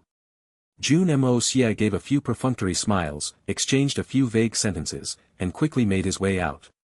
He felt that his results today were still quite good. At the very least, as long as he got to enter the spiritual herbal gardens, he would have achieved his objective for this trip. For now, the plan was progressing at a very good pace. After he got his hands on the stuff, he could naturally leave whenever he wanted to. Why would he bother himself with the complicated internal matters of the misty illusory manor? Not only was he not bothered, he was rather tight on time at the moment. There wasn't much time left until the war for seizing the heavens. Seeing that Jun Moxie was about to leave, Little Purple ran over and clung on to his pants. Looking up at him, its eyes were full of attachment and unwillingness to part. Little Purple, you don't belong here or with me. You should return to the mountains. Jun Moxie picked it up and said gently. This is not a place you can grow safely. Go on, Little Purple, if we're fated to meet again, we will see each other one day. After saying that, he placed it back on the ground lightly. Little Purple meowed lightly a few times and looked at him with reluctance. Then, as if it understood something, it cried out once and opened its mouth, tearing a piece of cloth from his pants. Holding it in its mouth, it raised its head and looked at Jun Moxie one more time. Then, with a light leap, it did a somersault in the air and stood up. After that, it walked forward, looking back with every step.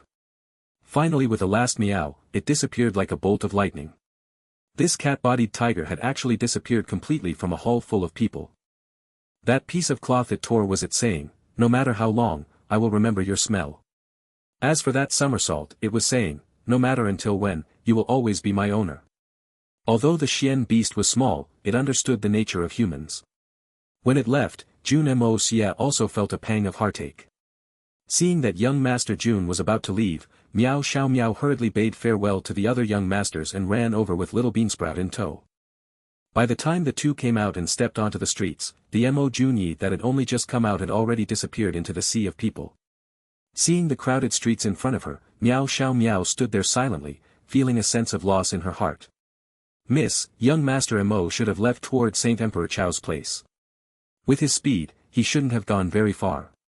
We can go along the same road, and we'll definitely catch up to him. Little Beansprout suggested intelligently. You're right. In any case, I still need to hurry back now and tell grandfather about today. Meow Xiaomo said decisively and hurried down the path. When their figures disappeared from around the corner, Jun Moxie appeared exactly where they had been standing before. Looking at their departing backs, he sighed lightly. I'm sorry. I can't.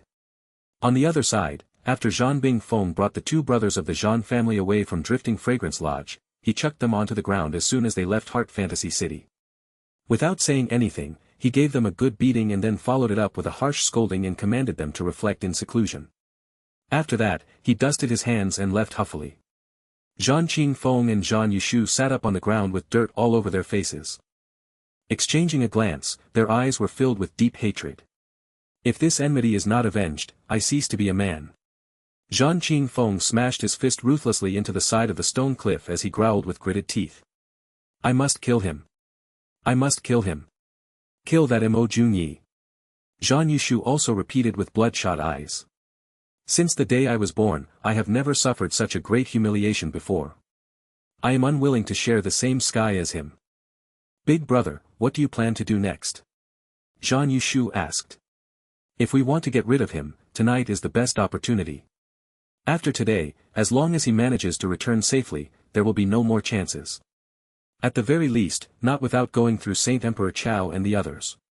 We spent so much effort and resources today and even exposed our intentions to those Saint Emperors. In the future, we also will not have an easy time because we didn't manage to control Mo Junyi. In any case, we've completely lost control of the entire situation. The only way to reverse the situation is just this final opportunity before us, Jeanqin Fong said slowly. Indeed, everyone present must have thought that the two of us have been sent back home. If anything happens to Mo Junyi, we will be the most suspicious. However, precisely because we are the most suspicious, no one will suspect us instead. A sinister look appeared in Zhan Yushu's eyes. Yushu. This matter will be left to the guards under you then. Make sure they do a clean job. Jeanqin Feng's eyes flashed as he said. If there's even the slightest trace of this matter leading back to us, we will really be unable to bear the consequences.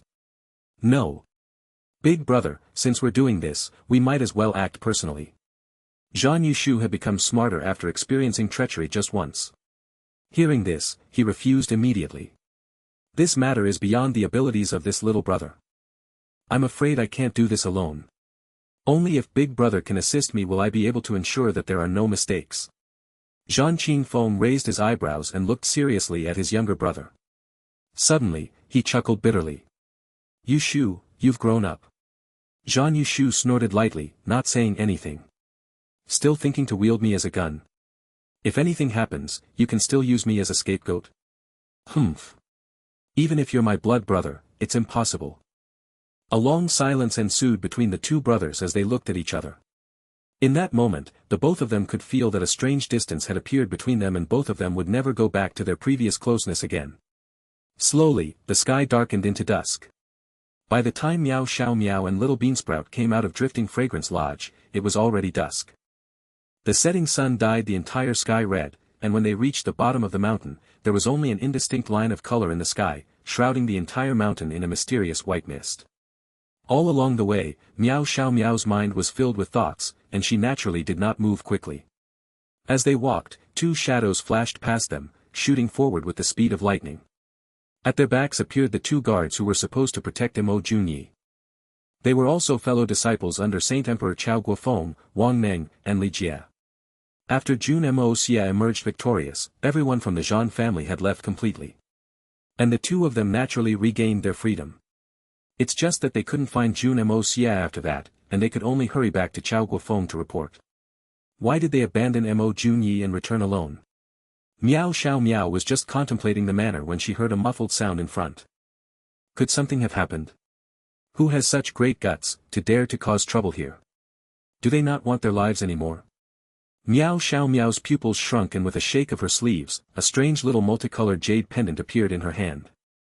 After that, she took out an elaborate small dagger and lightly pricked the tip of her finger. In an instant, a few drops of fresh blood dripped onto the jade pendant. The pendant glowed brightly, flashed once and expanded into a huge piece of jade silk. Meow Xiaomo was not slow, quickly draping the silk over herself and Little Beansprout. The following scene was even more bizarre. The both of them suddenly vanished.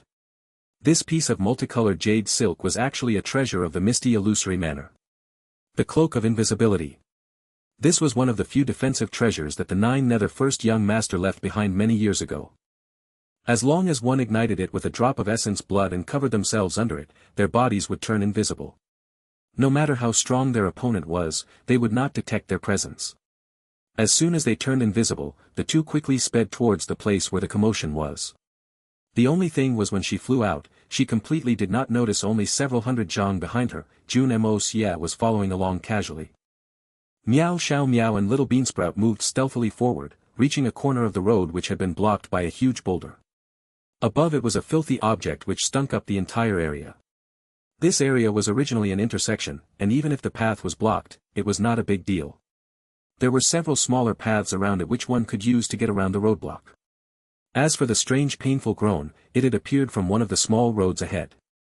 Meow Xiaomo immediately went closer to investigate.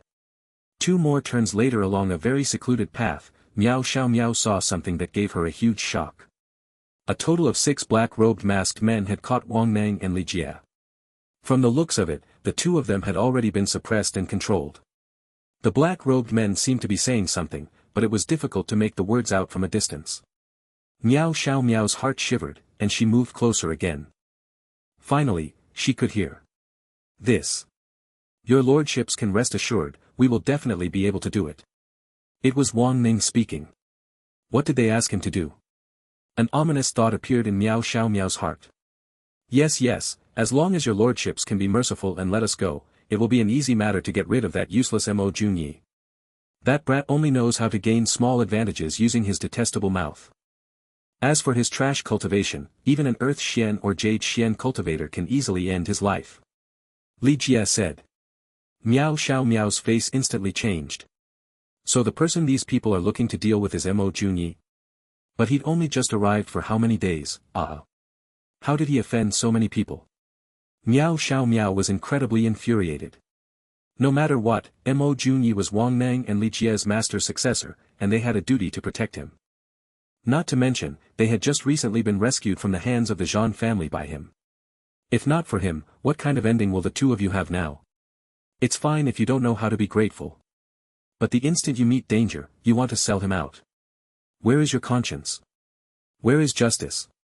As she looked at the black-robed men, Meow Xiaomo's eyes lit up. Could these people be from the Zhan family? You may be confident of yourselves, but we don't trust you. Swallow this, then I will naturally believe you. One of the black-robed men stretched out a hand and forced Wang Nang and Li Jie's mouth open. With a swift move, he popped a black pill into each of their mouths. Although she was standing a distance away, Meow Xiaomo could still smell the strong and foul odor from the black pills. 7 poisons pills. That is definitely the smell of the 7 poison pill. How did those black-robed men obtain those forbidden pills? Following that, the strange laughter of the black-robed man rang out. The 2 of you can be considered as quite experienced, so I'm sure you know that these are the misty illusory manners forbidden pills, the 7 poisons pills. If you don't get the antidote within 4 hours of consuming this, your body will immediately rot and die.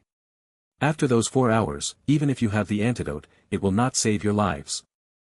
But as long as you can kill Mo Jun Xie within the time limit and bring him back here, we will give you the antidote. As for whether you're interested in saving your own lives, that's entirely up to you. Hearing that, Wang Nang and Li Jie's bodies shivered intensely. Clasping his hands behind his back, the black-robed man stepped away and scoffed coldly. You may go now.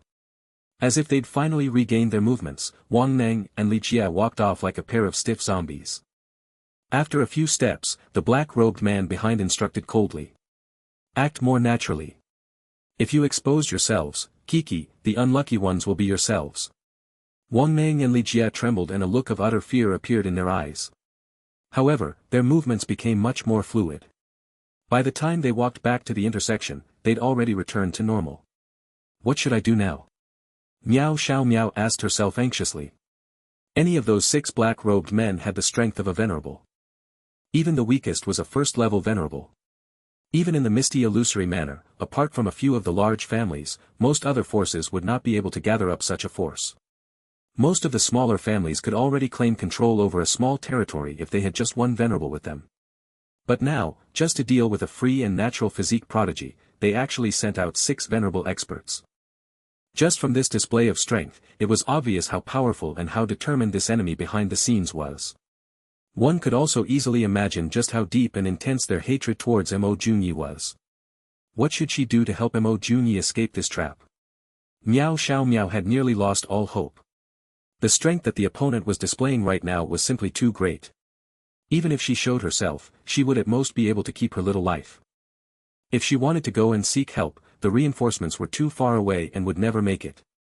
After some time, soft footsteps suddenly rang out in the dark night. Meow Xiaomo turned back and nearly burst into tears. Not far away, Mo Junyi could be seen strolling over in a casual manner, completely not noticing the huge dangers lurking here. Sweetheart. You're a little too careless, aren't you? Why are you barging onto a road of death so brazenly? Ah. Meow Xiaomo was about to transmit her voice to him and was even going to directly execute her movement technique, bringing him away at all costs. But in that moment, a shadow flashed, and Wang Nang and Li Jie already arrived beside Mo Junyi. Far away, Mo Junyi's face could be seen breaking into a smile after Wang Nang and Li Jie spoke a few words to him. Smiling widely, he nodded repeatedly and followed them. From the look on his face, he was completely not wary at all. In that moment, Meow Xiaomo lost all hope. This idiot. Didn't you say yourself that those two had bad intentions toward you? How come at such a critical point you suddenly became completely unsuspicious? Finally unable to endure, she sent her voice urgently into Jun Moxie's ears. Brother Mo, there's a trap here waiting for you. Hurry up and run, it's dangerous. The distance between the two sides were too close now, and it was impossible for them to take Mo Junyi away by force. The only result from doing that was that she would end up throwing her life away as well, serving no other purpose. The only thing to hope for now was that Mo Junyi would be able to turn back and run now, and in the ensuing chaos, she could hide him with the cloak of invisibility and possibly get the chance to escape this trap.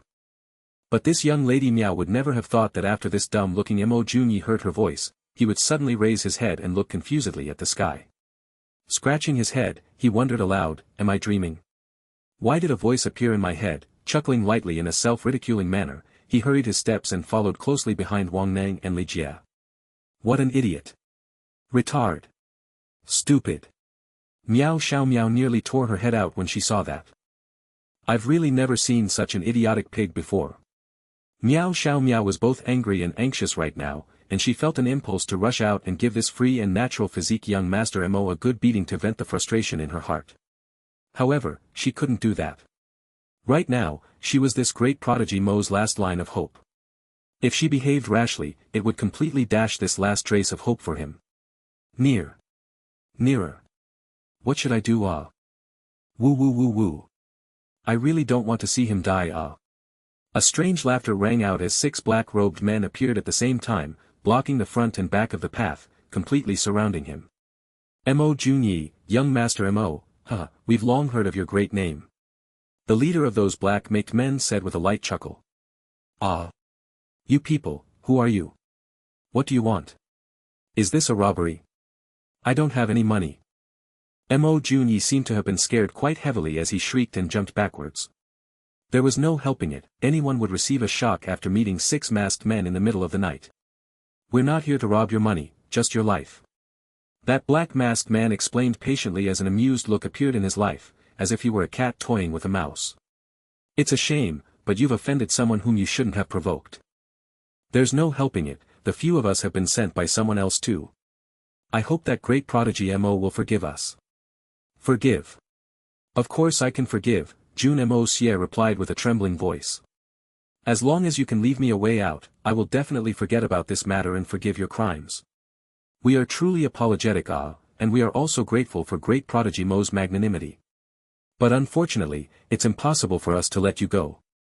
The leader said with some pity. There's really no other choice. Someone wanted us to kill you here and to let you choose among the most slow and painful methods to die. We're just some low-level characters who don't have any choice. The slowest and most painful method to die. Do I really get to choose? Jun Moxie asked in surprise. Behind the huge boulder, Meow Xiaomo cussed lowly and wished that she could jump out and give that fellow 2 sound slaps. Those people are just toying with you, Dumbo. You seem like a pretty clever person, why are you so muddle-headed now? That's right, since young Master Mo is just and magnanimous, we will let you choose for yourself. Do you want to be burnt to death, or drowned in water? Or do you want us to act personally, slicing your flesh off bit by bit? Can I choose something else? Isn't it supposed to be the slowest and most painful method to die? Jun Moxie said pitifully. In that case, you should find me 100 great beauties, make them all strip naked and let me. In the end, I will die from exhaustion or loss of essence energy. That would be the most painful and slow death, can I choose that? Pooey. Meow Xiaomo spat angrily in her heart.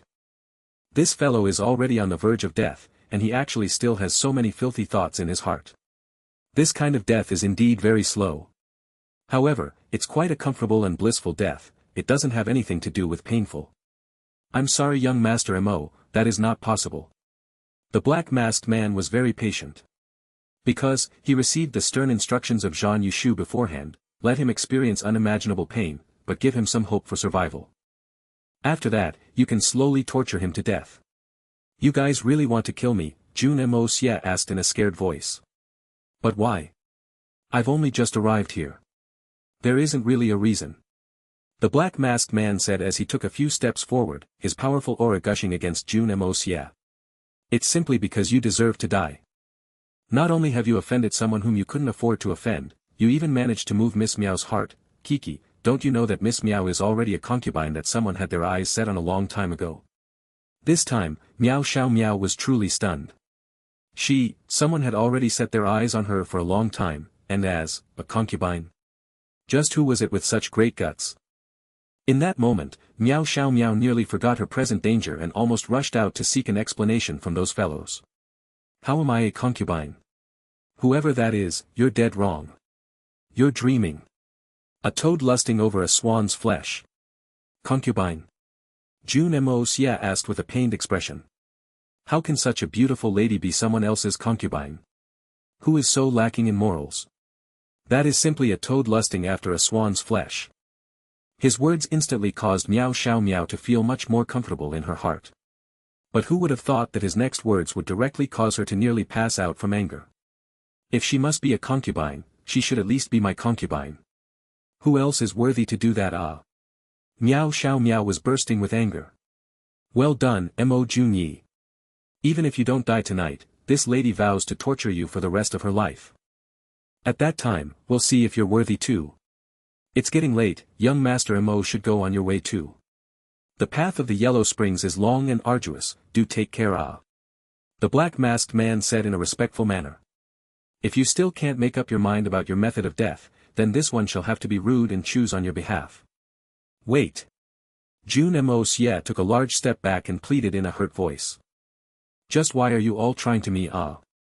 You haven't told me the real reason yet. Actually, I know, that is all a pure misunderstanding. It's really a misunderstanding, you must understand that. Misunderstanding? What misunderstanding? This time, it was the black-robed man's turn to be confused.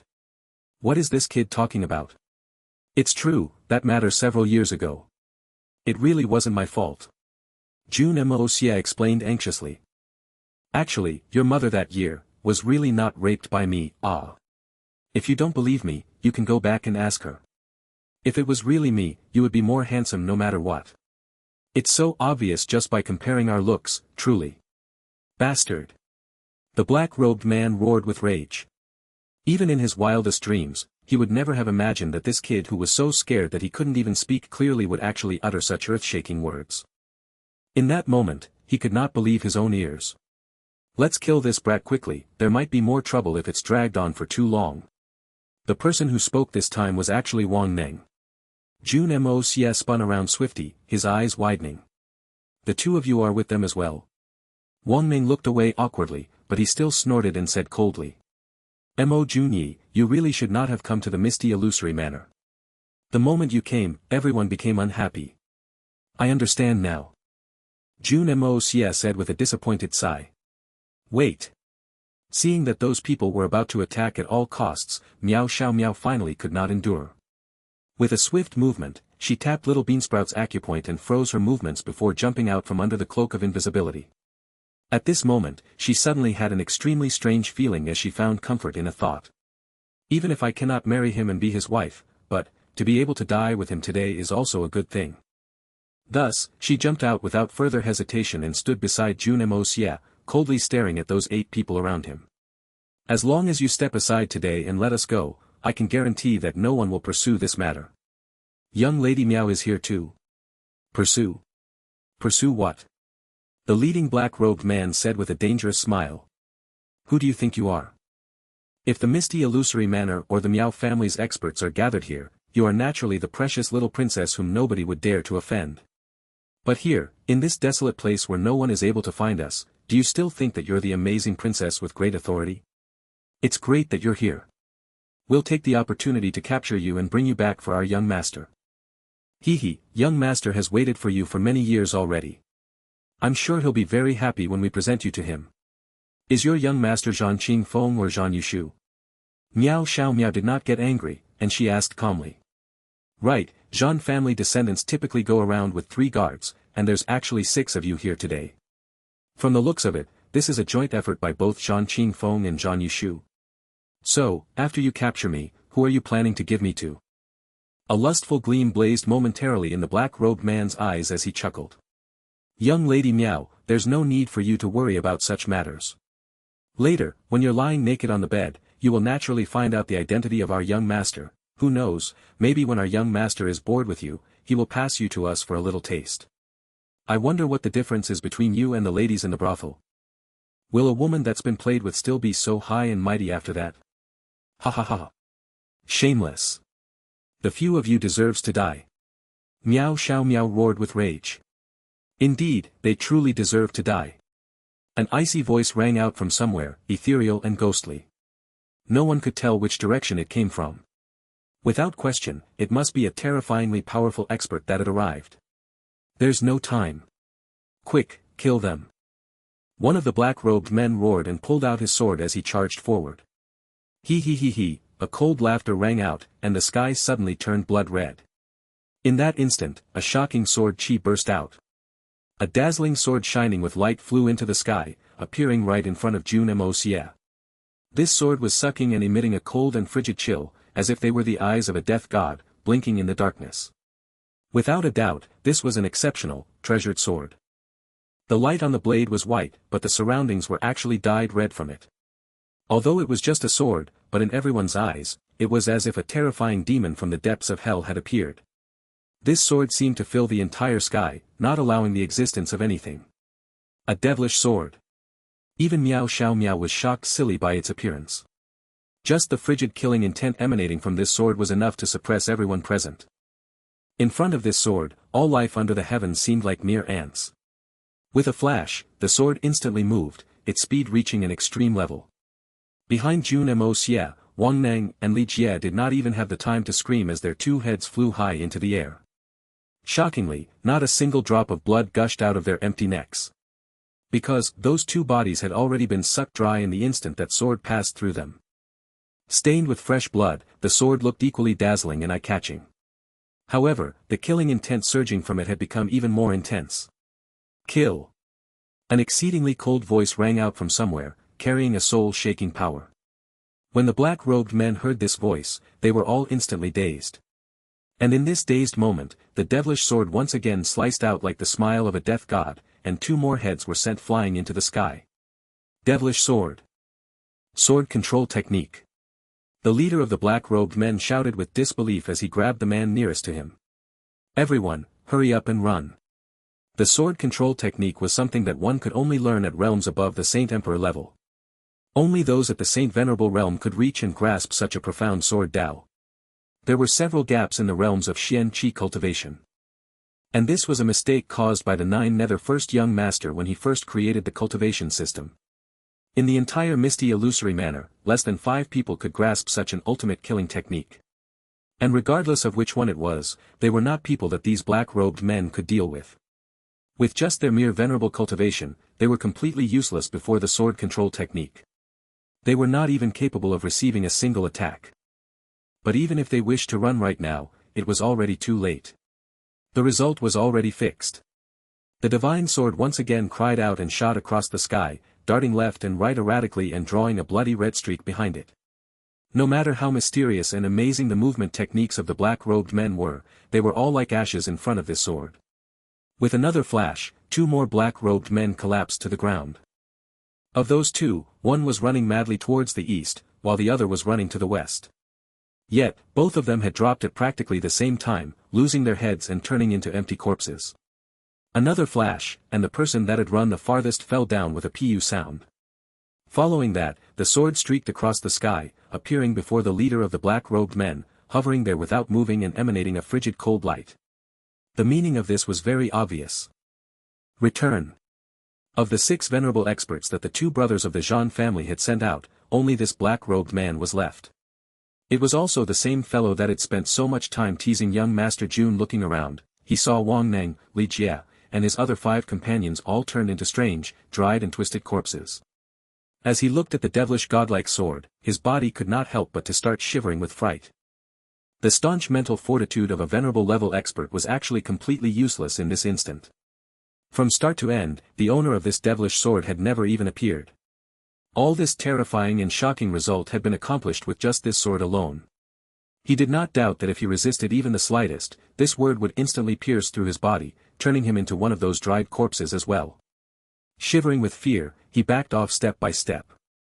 His eyes were filled with terror, and he raised his voice asking, "Just who are you? Who are you?" This voice was hoarse and dry, like a hopeless person stranded in the desert and going crazy as he faced death. However, no one answered. The only thing was that as he stepped back, the sword continued following after him, constantly remaining 3 CUN in front of his chest, emanating a bone-piercing chill. In that instant, this black-robed man could clearly sense a hint of mockery from the aura of this sword. It was as if the sword itself was sneering at him for his cowardice. However, there was nothing he could do. Under the threat of such a strange, devilish sword, he completely lost all his will to fight. This was the disadvantage of belonging to a large and powerful family or faction. Seeing this venerable expert completely lose his fighting will, Jun Moxie sighed and shook his head. This person's potential was surely extraordinary, and his wit was also obviously good. But compared to those experts who'd grown up in the midst of blood and battle, he greatly lacked fighting spirit. Although he had the strength of a venerable, compared to real experts who'd gone through countless battles, his temperament was clearly different. When faced with an opponent he couldn't match, experts that had experienced many life and death experiences would firstly consider if they could first recruit the expert with benefits. If they couldn't, they would consider if they could use such an expert. If both options were impossible, they would consider if it was possible to thoroughly vanquish such an enemy by using all their strength and hidden trump cards, destroying the threat. If all else failed, the last option will be to sacrifice everything to save their lives and escape. If it was not possible to escape with their lives, they would choose to die in a valiant battle. It was better to die fighting than to be scared to death. Even if they had to die in battle, they would try to at least make the opponent bleed. That was the proper spirit of an expert of the pugilistic world. This venerable in front of them had clearly reached a considerable level in cultivation. But the spirit and will in his heart were too lacking. Right now, he didn't harbor any thoughts of escaping. Instead, there was only the desire to seek a way to continue living. This kind of attitude was the result of long periods of residing under the shade of a huge tree. These people did not have the spirit of a true expert. For people like that, they were only suitable to be relegated to a house guard. They were no longer suitable to roam through the pugilistic world. In favorable environments, these kinds of people were naturally successful in every endeavor. But the instant they met a dangerous situation, they would instantly lose all their will to fight, surrendering almost immediately without a shred of resistance. It was precisely to prevent this that Jun Moxie had persisted in pushing the Heaven Destroyer and Spirit Devourer teams in such a harsh manner, allowing them to temper themselves in situations of life and death, gaining strength through adversity. Only like that could one gain true ability. No matter how strong or how big a tiger in the zoo was, even if it was 2 times larger than another tiger in the jungle, the instant the two fought, the result would be clear to see. This was the same meaning. The black-robed man had already taken a full 27 steps backwards. Only then, did the black sword hover up an inch away from the black-robed man's eyeballs. At this moment, he'd already returned to the same spot before Jun Moxie and Meow Xiaomo. The entire scene had caused Meow Xiaomo to be completely stunned. Just what was going on? What kind of a sword was this? And just who was the owner of such a fiendish sword? Looking at Jun Moxie, she saw that this free and natural physique young prodigy's face was similarly filled with confusion and shock. Quite clearly, he also didn't know the origins of this sword. Stiffening slightly, Meow Xiaomo turned and bowed respectfully to the sword. I wonder which senior had saved the lives of us two juniors. May I request for senior to show yourself for a moment for this little junior to thank you. The knight remained silent and nobody answered. Only the soft hum of the sword remained. Suddenly, the sword flashed, and with a light sound, it pierced through the black-robed man's chi-hai acupoint, exiting through his back. A tiny ball of red-colored liquid could be seen glistening atop the edge of the blade, slowly losing its luster. The black-robed man howled with pain and collapsed to the ground. That ball of blood was the essence of all his cultivation. And it had been completely consumed by that sword. Furthermore, it had also shattered his dantian. At this moment, he was already a useless cripple. Such a sudden reality was even more painful to accept for him than death. Screaming with rage and pain, he directly fainted. The last thought that fleeted through his mind was, "It's all finished." A bright light flashed from the devilish sword, and an indescribable evil spirit rushed out, instantly sweeping across the entire area like a hurricane. Everywhere it went, all the plants and green grasses withered, as if they had been eroded by a horde of evil spirits. After that, the sword resumed its lofty kingly aura as it hovered in the air, glowing gently like a bright moon in the night sky, casting its radiance on the common people. A look of heartfelt affection flashed in Meow Xiaomo's eyes as she looked at it. Such a beautiful sword was something that no one could dislike. Just as Meow Xiaomo thought that the mysterious expert was about to appear, the sword hummed lowly again and directly flew off, shooting into the sky as if it wished to tear through the heavens. When it reached a height of around a dozen zhang, a sword keen rang out, and the sword completely disappeared from the night sky. The land returned to darkness once again. All of a sudden, the sounds of bugs chirping and toads croaking resumed all at once, and the earth was suddenly filled with life again. It was as if nothing had happened here at all. This place where 7 people had lost their lives consecutively actually did not have the smell of blood at all. We're saved. A mysterious expert has saved us. Meow Xiaomo's face was filled with worship as she muttered. When we return, I'll tell grandfather about this. I'm sure he'll know who this senior was. I will make sure to properly thank this mysterious senior later. In Meow Xiaomo's heart, someone who could use such mysterious methods, yet did not seek the gratitude of others, simply leaving so straightforwardly was undoubtedly a person with great virtue and prestige. Or perhaps, it wouldn't be strange for this reclusive expert to be that elusive old ancestor of the misty illusory manner. Jun Moxie's expression became somewhat conflicted as the previous fear returned to his face. I say, do you finally know how to be frightened now? Could it be that you didn't hear my voice transmission just now? You knew that it was dangerous, yet you chose to barge in like an idiot. Meow Xiaomo looked at Jun Moxie and scolded huffily. Do you know just how close that situation just now had been? To think you could still chat away so leisurely with that masked man, bargaining with him. If that mysterious expert had been later by even a step, the both of us would have been doomed. As she spoke, she thought back to the horrifying fate that the black-robed man had described for her. In that moment, she could not help but shiver violently, as her face turned pale. But you can't blame me, to hear your voice in my head in such a secluded place, anyone would think that they're dreaming. Jun Moxie explained with an embarrassed smile. At the same time, he mused in his heart. Not to mention 6 venerables waiting here, even if they were 6 saint emperors, it wouldn't necessarily be much of a threat. What kind of danger would there be? If it's a trap that even this young master couldn't handle, what difference would it make even if you warned me? Of course, those words could not be said so straightforwardly.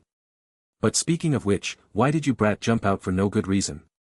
Just your presence here had caused me so much more trouble. Of course, those words also couldn't be said so lightly. Dreaming? Dream your stupid idiot head. Meow Xiaomo's eyes widened and she stamped her foot angrily. But, could it be that this fellow was thinking about me when he was walking by himself? Otherwise, how could he think that he was still dreaming when he heard my voice? In the end, the scare that she'd received was simply too great. But this Mo Junyi in front of her seemed to be quite unfazed still, causing Meow Xiaomo to feel even more ridiculous. Look at yourself, you don't have the capability to go against them, but you actually had the gall to stand there and provoke those people with your words, cursing their family. What would you do if the savior hadn't arrived? If that senior arrived late by even one step, wouldn't your little life be over? Jun Moxie rolled his eyes in an exasperated manner. Why can't I scold them? It's precisely because I'm not a match for them that I should curse them all the more.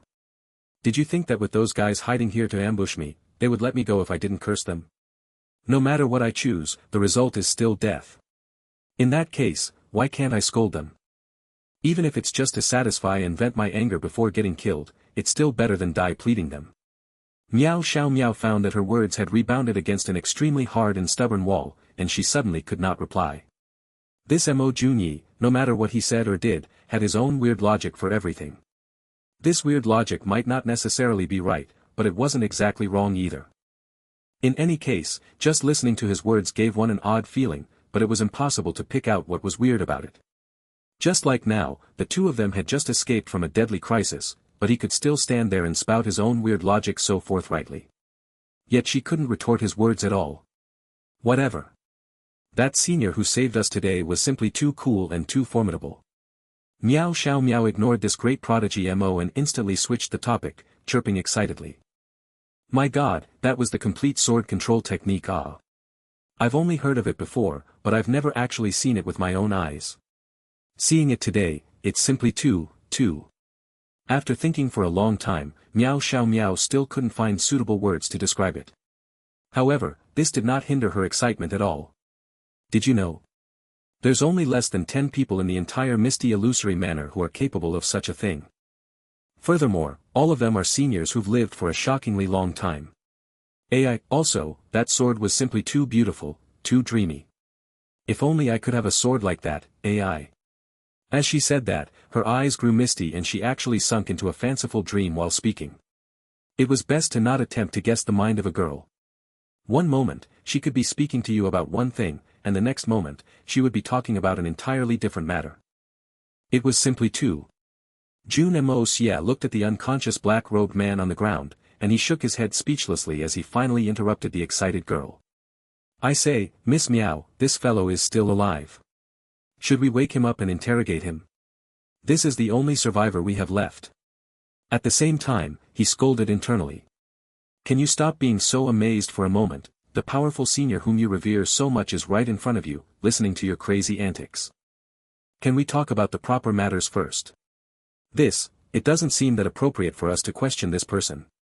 Let's bring him back first, and there will naturally be someone more suitable to question him. Meow Xiaomo seemed to have already made up her decision on this matter long ago.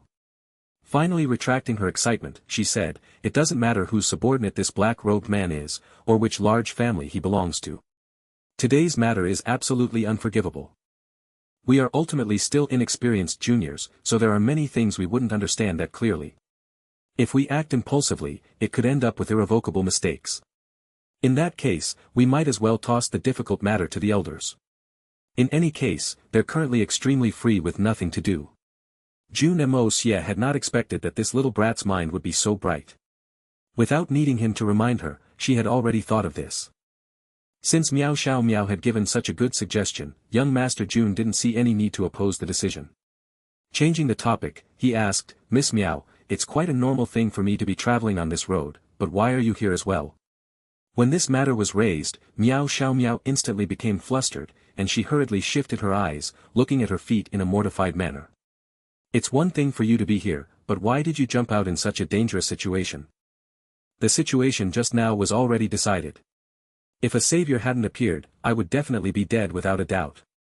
Even if you showed yourself, it wouldn't have changed anything. This was the only part that Jun Moxie couldn't understand at all. From the way he saw it, her revealing herself would not do anything other than stir up more trouble and increase the danger to herself. You think that I wanted to come out? It's just that I still owe you something, so if I didn't come out at that time, I would no longer have that opportunity. Meow Xiaomo turned around and said in a light voice. Owe me something? Jun Moxie raised his brows with confusion. This time, young Master Jun was not acting. He truly didn't know what this young lady Meow meant. I've said before, that if you won the competition today, I would let you see my true appearance. You might have taken it to be a joke, but I meant it seriously. Meow Xiaomo's voice sounded very soft and gentle, carrying a dreamy sense. However, Jun Moxie still felt his mind shaken violently. At that time, I decided that even if both of us would die, I would honor my promise, to show you my true appearance before you died. Meow Xiaomo's voice trembled slightly, as if she were repressing some kind of emotion. That way, even if there was no savior and the two of us died, I hope that if there's a next life, you will still be able to remember my face. Just so that if there's a next life, you will not miss me and we will not pass each other by. Meow Xiaomo's body shook, and she lifted her head to look at Jun Moxie with her eyes filled with tears. If there's a next life, we must not pass each other by. Jun Moxie felt a violent bang in his heart. Looking at the painful expression in Meow Xiaomo's eyes, he suddenly felt his heart softening. In that instant, he seemed to recall a song playing in his ears, a melody from his past life. I think that I should meet you in a different way. Even if we can't be together in this life. I'm willing to wait until my next life, to be with you. You will develop renewed feelings for me, and I will silently pray to the heavens to be careful with you, not letting your looks change. Whether you are in a bustling city or a remote village. I will recognize you at a glance. 1. Such a deep love, how can I bear it? At this time, Jun Moxie's heart was heavy, as if it were filled with lead. Jun Moxie raised his head towards the sky and sighed heavily. In that moment, his throat felt dry and parched, and his heart was incredibly complicated. Looking at the deep emotions in Meow Xiaomo's eyes, facing this girl that had not hesitated to jump out to face life and death with him, these feelings that refused to pass on even though she had to confront certain death. Jun Moxie's heart was currently in a mess. But your veil is not something I can lift. Jun Moxie turned his head and said bitterly. Your true appearance is also not something that I can see. Since when did the confident number one genius of the world suddenly become so humble and lacking in self-confidence? Do you really look down on yourself so much, great prodigy Mo? Hearing the rejection in his voice, Meow Xiaomo smiled lightly. In the wispy coldness of the night, she seemed like a sad elf, standing still as the winds tugged at the corners of her dress. Her dress fluttering lightly, Meow Xiaomo stepped forward lightly, as if she were treading upon the moonlight, slowly approaching Jun Moxie. There was basically no distance between them, and the two's bodies were almost sticking tightly together. Both sides could feel the warmth from the other's breath. Look at me. Look at me. Indescribable passion flashed in Meow Xiaomo's eyes. Jun Moxie leaned back with great effort, barely extending the distance between the two of them.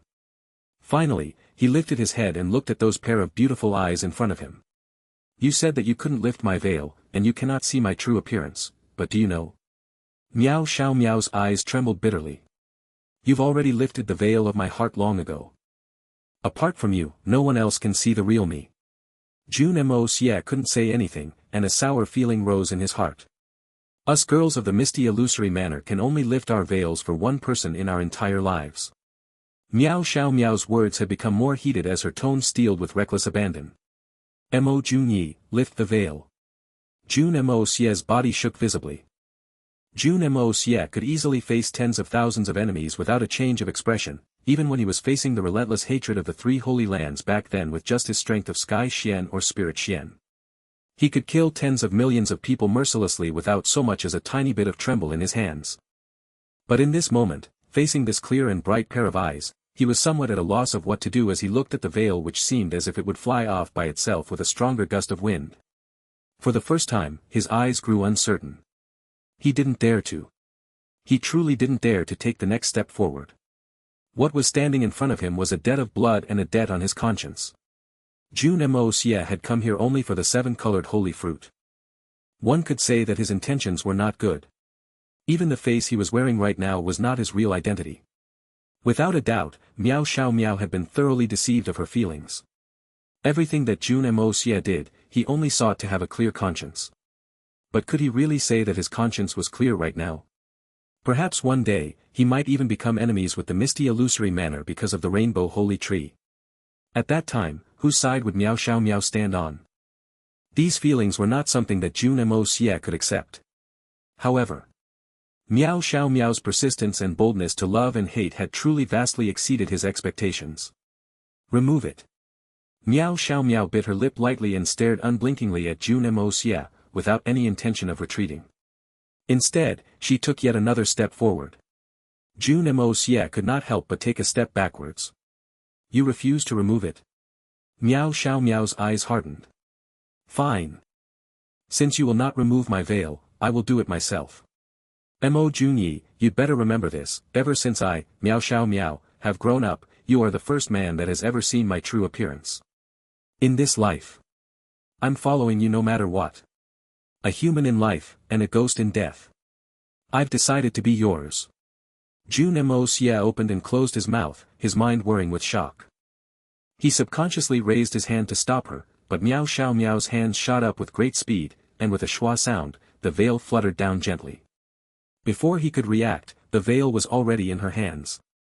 Although Meow Xiaomo's face appeared calm, but her fingers had already turned white from gripping the veil too hard. Jun Moxie felt his mind spinning, and he shut his eyes uncontrollably. Because, the face in front of him was actually so peerlessly beautiful and exquisite. Her brows was like a pair of beautiful mountains enveloped by the darkness of night, her eyes, as clear and bright as spring water. That pointy little nose, and long eyelashes, skin as fair as jade, lips of cherry and a sharp chin.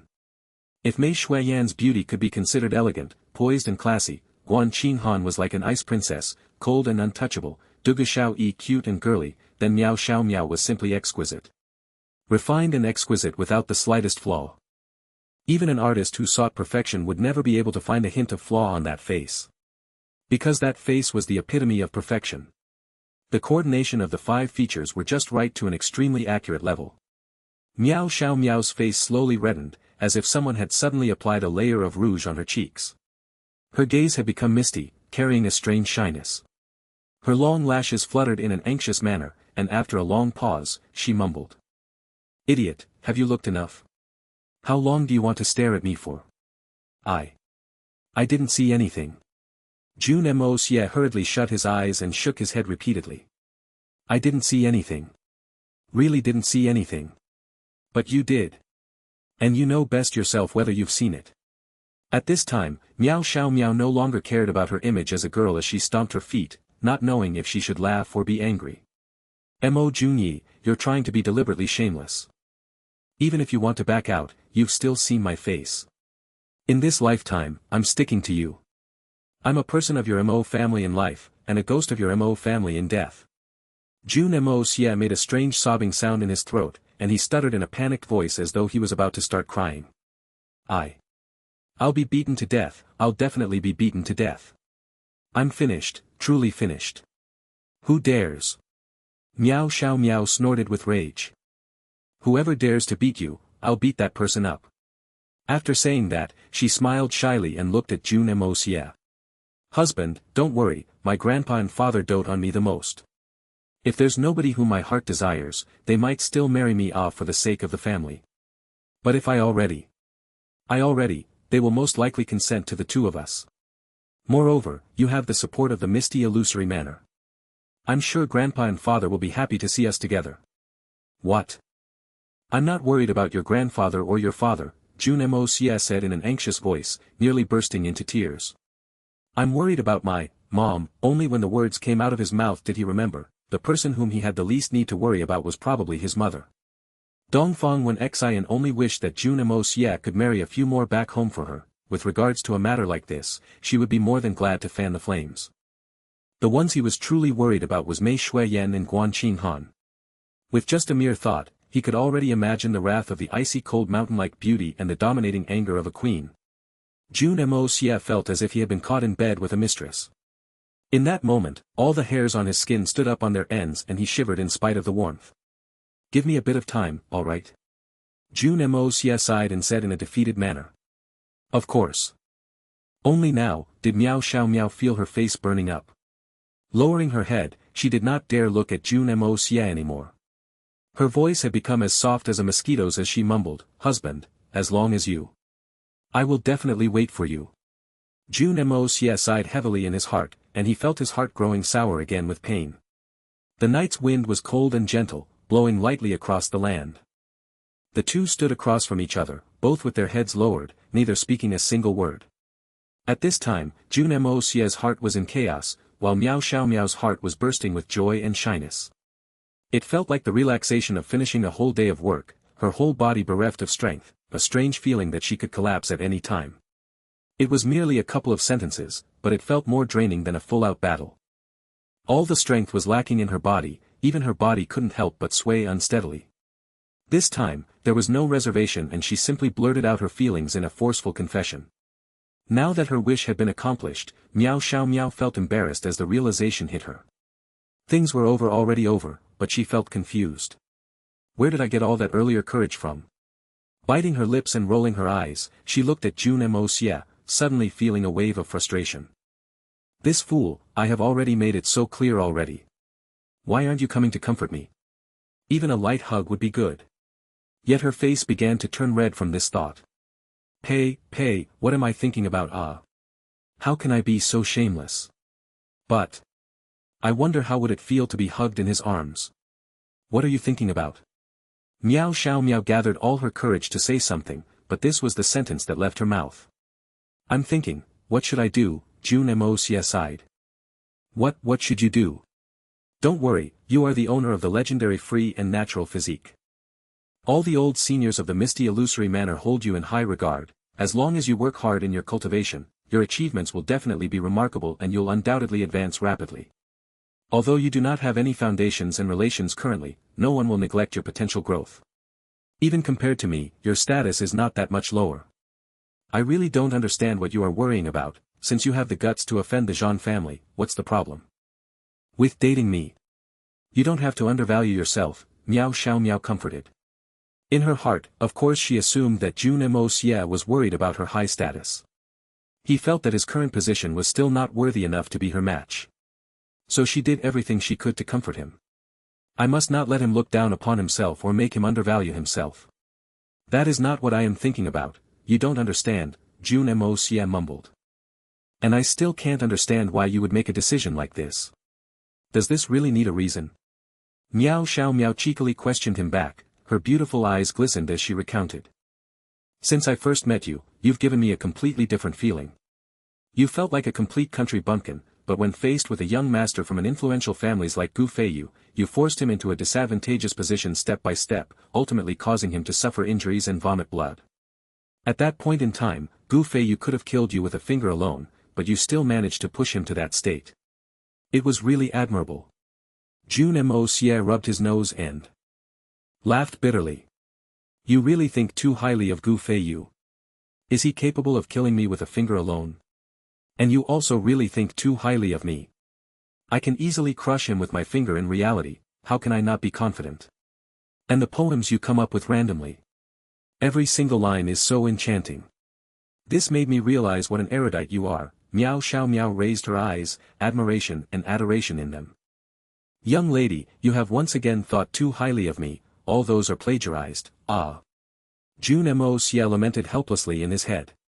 Afterwards, you bravely faced the challenge and turned every single round into a victory despite all the difficulties. And forcing the opponent to be unable to show their face. Be it in chess or music, they were all full of surprises. It's as if there is nothing that you do not know. Do you know how irresistible these are to a woman? All those were also plagiarized. Why did I do it? Could it be that I've dug my own grave? Jun Moxie whined internally. At that point in time, I promised you that. If you were able to win, I'd let you remove my veil. Actually, at that point in time, I was still uncertain and doubtful. Meow Xiaomo laughed at herself. Until the moment just now, when you were faced with that attack, on the brink of death, I only realized that there was a sudden ache in my heart, and I was genuinely sad. At that point in time, I asked myself, if you had died, what would I do? Then I heard myself saying, if you died, then I don't want to live either.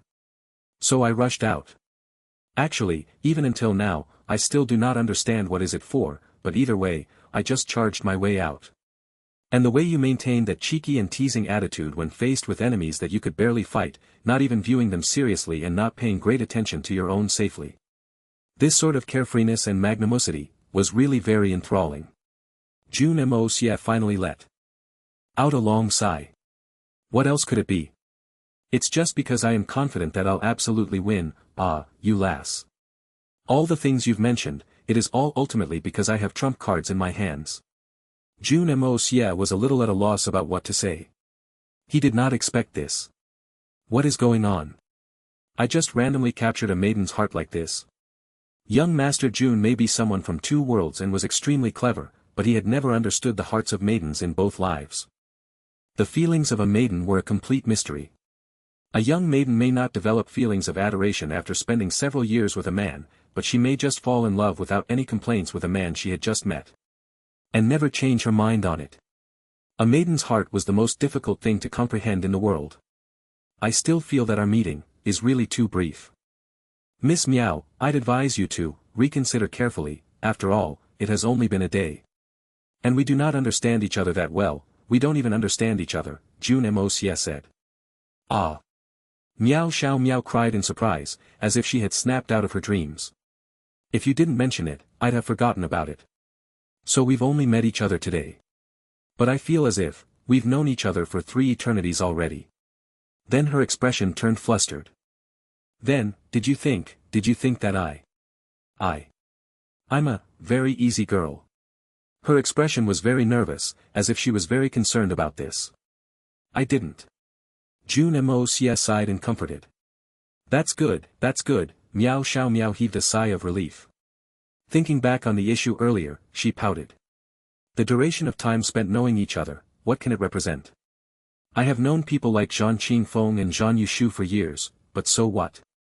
Didn't I only learn of their true colors today? Jun Moxie was completely speechless. Could this be the legendary woman in love? To be this blinded? Actually, Meow Xiaomo was feeling extremely nervous. From the exchanges with this Mo Junyi, she could tell that this youth was the person she had dreamt of entrusting her lifelong happiness to. But this Mo Junyi seemed to have a huge flaw. Or perhaps to say, a strong point. Other men would either be drooling or stumped when they saw a great beauty, but this guy with the legendary free and natural physique. He was capable of all flowery languages, but when he really saw a beautiful girl, he completely disregarded her and found all sorts of excuses. If she was hoping for someone like him to take the initiative to confess, all the flowers would have wilted. Does he really want me, a girl, to take the initiate? This is truly so embarrassing. I don't care anymore. A good man like this, if I don't put my reservations aside, and take the initiative, who knows when he'll be snatched away by someone else. Fastest finger wins. Hasn't my veil already been removed by myself today? What harm is there in being proactive once more?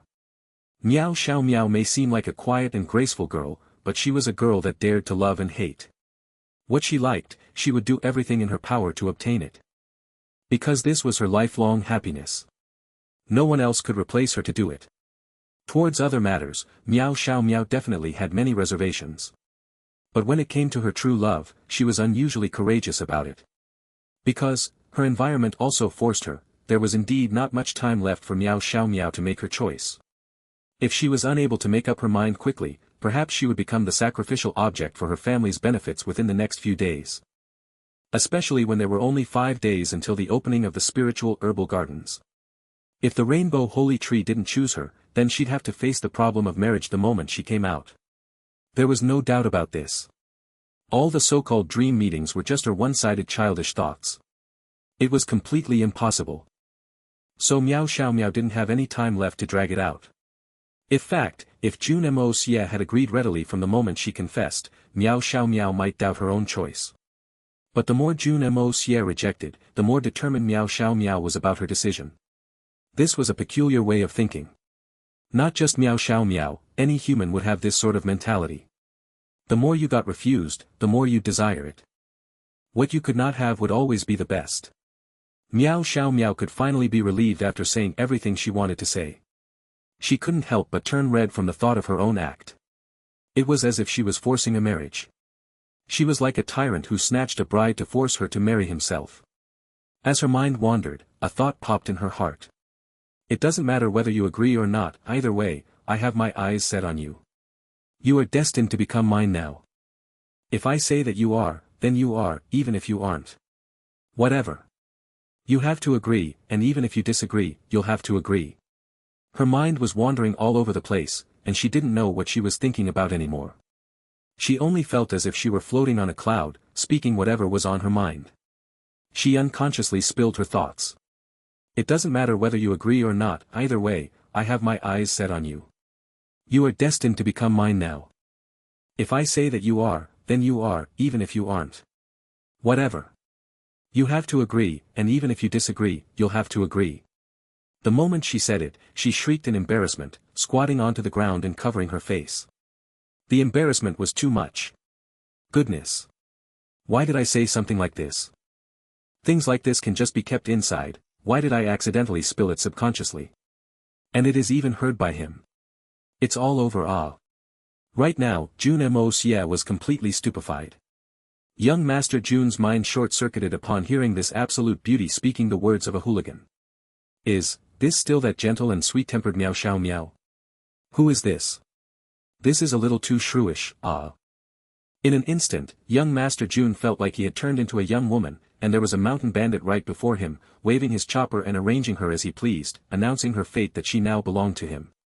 This world is really bizarre, young Master Jun rubbed his nose as he laughed bitterly. He noticed that since he came into misty illusory manner, he had been rubbing his nose a lot more than usual. It's not early. We really should make a move. Jun Moxie looked at the black-robed man. A huge puddle of fresh blood had formed under him. The injury that had penetrated right through him was definitely not light. He sure can faint. Not even waking up after such a long time. It works even if you make a noise during this entire time. I can also make some terms with you. But to think that you don't even feel any pain. Jun Moxie really felt helpless. Meow Xiaomo seemed as if she was about to forget all about this important witness. By the time Meow Xiaomo remembered him, this fellow would probably have died from blood loss already. Secretly flicking his finger, a gust of air swiftly sealed the bleeding wound on that black-robed man. If he was left to bleed like that, this person definitely would not survive. Go, where do we go? Meow Xiaomo asked shyly, still covering her face. It's already this late. If I don't go home, everyone will be worried, she jumped and said. Yes, you should hurry home, young Master Jun said urgently, as if he were being freed from a burden. His hurry was obvious through his words. Meow Xiaomo suddenly glared unsatisfactorily at Jun Moxie. An anger and unfriendly expression on her face. Jun Moxie felt confused and followed her gaze to scan himself. You're so eager for me to leave. Then I shall not go. Meow Xiaomo rolled her eyes. I'm wrong, Jun Moxie only felt as if his entire head was in a fight. If you want me to forgive you, then you must answer one question of mine. Meow Xiaomo was an intelligent girl, she knew that it was not the stage where she could throw a tantrum. That competition in completing the couplet, did you really not manage to match it prior to this? Now that I think about it, the more I feel that it was a trap that you had intentionally arranged. That first line was an absolute line, but as long as the crux is figured out, it is not that difficult to match it. The only difficulty is that the time given was too short, and haste makes it harder to come up with it. Jun Moxie felt the urge to laugh thinking of how Jeanqin Fong and Zhan Yushu thought they were clever but ended up hitting their own feet. Miss Meow is intelligent, that was indeed the truth of the matter. That couplet was indeed not that difficult to match. Its essence is still rather superficial. Even if it cannot be done instantly, it would have been matched after such a long time. Only those two fools from the Jean family would really think that I cannot match it. Actually, the two brothers of the Jean family are really stupid. The trap was laid right before their eyes, yet they just walked right into it. But you said that the essence of this couplet is superficial. Aren't you talking a little too big? The magnanimity of the first line of the couplet was so full of arrogance, it is not that difficult to just match it in construction. But to be able to match that sort of imposing might is extremely difficult. How could it be superficial? Heaven as the chessboard, stars as chess pieces. Who is able to play it? This first line is truly impressive. But the second line you came up with is also amazing, the land be the pipa, path be the string, who dares to play? It's still the same line, as long as you know the crux within it, it is not difficult to match this couplet. Besides, there is not only one answer for the second line. Jun Moxie rubbed his nose again. I'm going to get a nose inflammation. Not only one. Meow Xiaomo's eyes widened. I thought for such a long time but I couldn't come up with a sentence that is suitable to match this line. Don't tell me that you actually have a few of them. For example. Thunder as the battle drums, lightning as the flags, who dares to battle? Jun Moxie chuckled. This line is one that is truly arrogant and imposing. Thunder as the battle drums, lightning as the flags, who dares to battle? Brilliant. It is truly brilliant. Meow Xiaomo repeated it softly, the look in her eyes turning brighter and brighter. The way she gazed at Jun Moxie also became more and more gentle. Jun, your talent is really, beyond words. Jun Moxie perspired furiously. This was also plagiarize. If I can be very honest, I really don't have the talent to match it. Oh dear, little Beansprout is still over there. I struck her acupuncture point earlier. Meow Xiaomo shrieked and hurried over and picked her up, removing the cloak of invisibility as she released little Beansprout's acupuncture points. The little lass yelled the moment she opened her eyes. Miss. It's dangerous, don't go. Clearly her conscience was still stuck in the moment Meow Xiaomo charged out. Opening her big round eyes and looking at Jun Moxie and Meow Xiaomo standing before her, she was stunned. After a long while, she shook her head and said adorably, Miss and young Master Mo, why are the both of you still alive? What is going on? Could I still be dreaming? Both of them broke out in laughter simultaneously. It's getting late, both of you should hurry back home soon. Jun Moxie chuckled. The future is long, why the need to be so pressed right now? Indeed. It is true that the future is long. The look in Meow Xiaomo's eyes turned softer as she looked at Jun Moxie. Then. I'm leaving now. Jun Moxie nodded his head. Little Beansprout only noticed that Meow Xiaomo was holding on to her veil. She was surprised, but exclaimed excitedly. Miss, you, congratulations to you for achieving your dreams. What achieving my dreams? What nonsense are you spouting? Meow Xiaomo instantly turned red. She gently pinched at Little Beansprout's face and pouted playfully. Afterwards, she instructed Little Beansprout to drag the black-robed man on the ground before turning to Jun Moxie. Jun, you still owe me the score for the Song of the Burial of Flowers. I'll go and find you for it tomorrow. Don't you bail on me. Jun Moxie agreed with a bitter laugh. There was a flash of white before his eyes, a white veil drifted across his face. Jun Moxie reached and caught it out of instinct. Meow Xiaomo's bashful voice came ringing from far away. This is what you removed, so it belongs to you. Far away, Meow Xiaomo and Little Beansprout were two tiny silhouettes left. How is it something I removed? You were the one who took it off on your own. But his thoughts were in a whirl as he held on to this white veil. That softness of the cloth in his hand gave him an intoxicating feeling. From the veil, a light, refreshing fragrance of a maiden could be smelled. It was the fragrance from Meow Xiaomo's body. Jun Moxie sighed internally. I really don't know how to settle this debt of affection.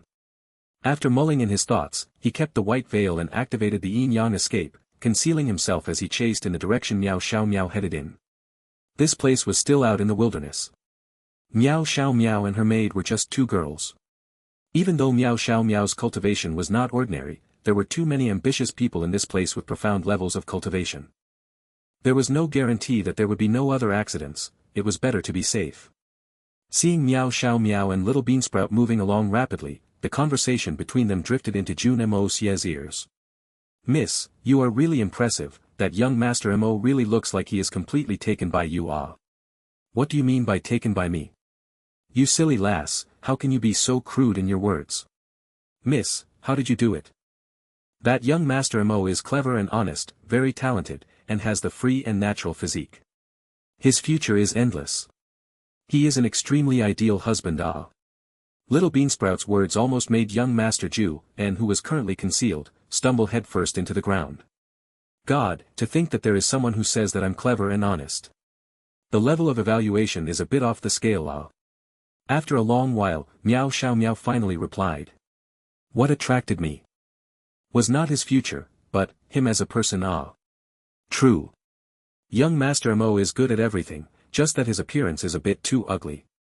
He is only unworthy of Miss in this aspect, but there is no perfect person anyway. Little Beansprouts made Jun Moxie stumble again. Nonsense. How is young Master Mo ugly? I think he looks fine. Meow Xiaomo's voice was hushed, from her tone it was obvious that her face was completely red already. Fine, fine. I won't say anything else, alright? But how are you going to tell old Master about this? This doesn't seem like it'll be easy to say, even though young Master Mo's status is not ordinary, but, Little Beansprout's voice changed to that of concern. AI. Let's take each step at a time. With Meow Xiaomo's sigh, both of them drifted into a huge manor. Two words were written on the golden painted plate on the door, Meow Manor. Jun Moxie halted as he looked at the great door of the most influential family in the misty illusory manner. He only felt his entire mind go blank from all the thoughts whirling in there. What should I do? What should you do? If there is a future, then, what should I do? What should you do? Standing under the dazzling, starlit night sky, young Master Jun's mind was in turmoil. It was impossible to sort it out. Right now, he completely had no idea what he should do about the situation.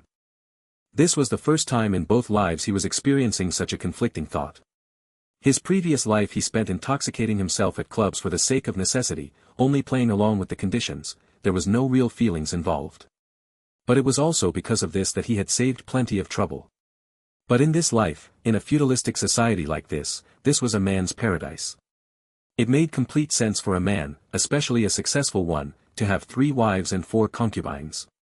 Even women completely accept this mindset. If you were lacking in wives, that meant you were incapable or that you had been subdued by the tigress at home. Otherwise, the more the better.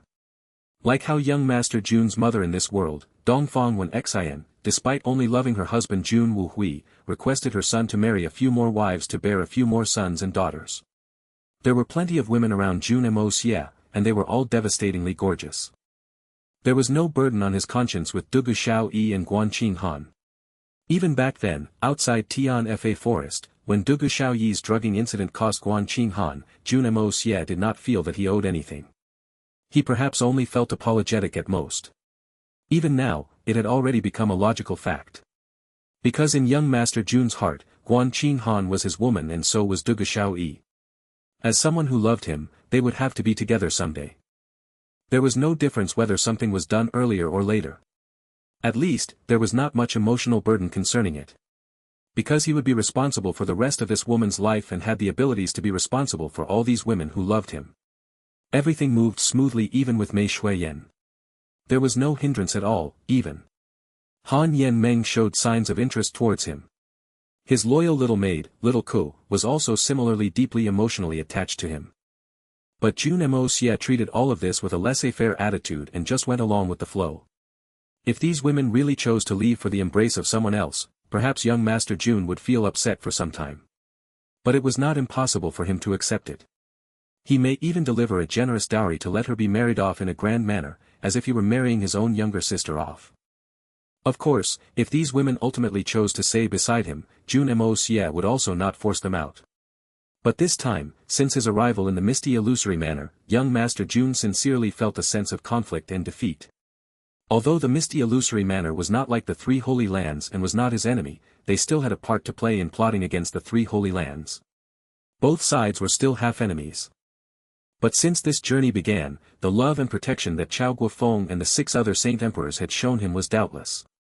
Although all of these was built on a fake identity, a premise of having a supernatural physique, these feelings deeply moved Jun Moxie. For the sake of his selfish, deceitful goal, he ultimately received the most sincere feelings from his enemies. This really made Jun Moxie feel apologetic. Even though he had tried to make up for the lifespan Chao Guofeng had lost, it didn't do much to relieve Jun Moxie's guilt. The other party was doing it sincerely from their own hearts, while he had other intentions. This discrepancy was too great.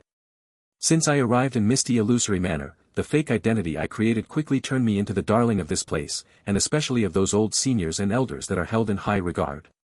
All of them are earnest in their expectations of me. Although the ultimate goal of all these people is the future of misty illusory manner, these feelings of love and care still completely descended on Jun Moxie. Because he was the legendary owner of the free and natural physique. Where the hope of misty illusory manner's future lay. Jun Moxie could imagine that if someday, he accidentally exposed his real identity, whether he had successfully stolen the rainbow holy tree, the conclusion would be the same, all these people will definitely feel an unimaginable sense of disappointment and rage. Jun Moxie similarly felt guilty from the thought of this. And there was Meow Xiaomo who had just left. Meow Xiaomo was the most outstanding junior in the younger generation of the Meow family. She was clever and highly skilled in her xian cultivation. But she was still a young lady in the prime of her youth who had just had her first awakening of love. And today, she took the initiative and opened her heart to me. When faced with a treacherous situation, she also wanted to go through life and death with me. Even if it's death, she wants to go through it with me. How am I supposed to endure this feeling? How do I repay it? Just so that if there is a next life, you can remember my face, and we will not miss each other. How powerful and resonating was this sentence? How could Jun Moxie be capable of remaining aloof? Can someone with a heart of stone really not be emotionally moved from hearing this sentence? The girls of the misty illusory manor only loved one person their whole life. The moment that veil came off from Meow Xiaomo's face, there was no turning back for her. This infatuated girl had entrusted her entire life to Jun Moxie. Or rather, handed it to Mo Junyi. Was this love blind? No. It was not. If Mo Junyi was really a Mo Junyi with the free and natural physique, then Meow Xiaomo's choice and feelings would not be in vain. It would definitely not be fruitless. And the ultimate ending would definitely be blissful. And it'd even become a great story that would be universally appreciated. But Mo Junyi was Jun Moxie. If one day, my identity is exposed and I flee, this girl, will she be able to continue living? The deceit of a lover, a roll of the eyes, the censure from the family, and that sense of disappointment and despair from her heart. What was a weak young girl supposed to do with it? How was she to endure it? Jun Moxie could practically foresee it. The moment he pulled away and left, the situation would be like a gorgeous face that withered away.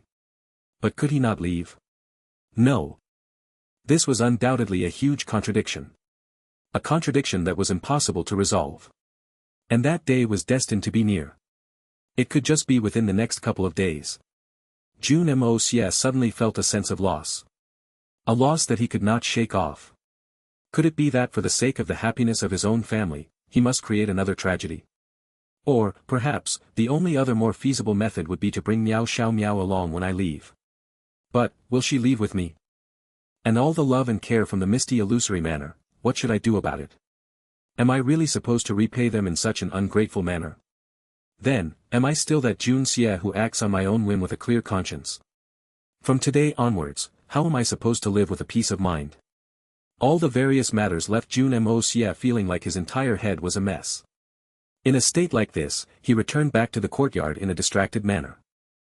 Thank goodness he was still in the yin-yang escape, otherwise he would have walked into numerous walls already. The moment he stepped in the door, young Master Jun finally returned to his senses.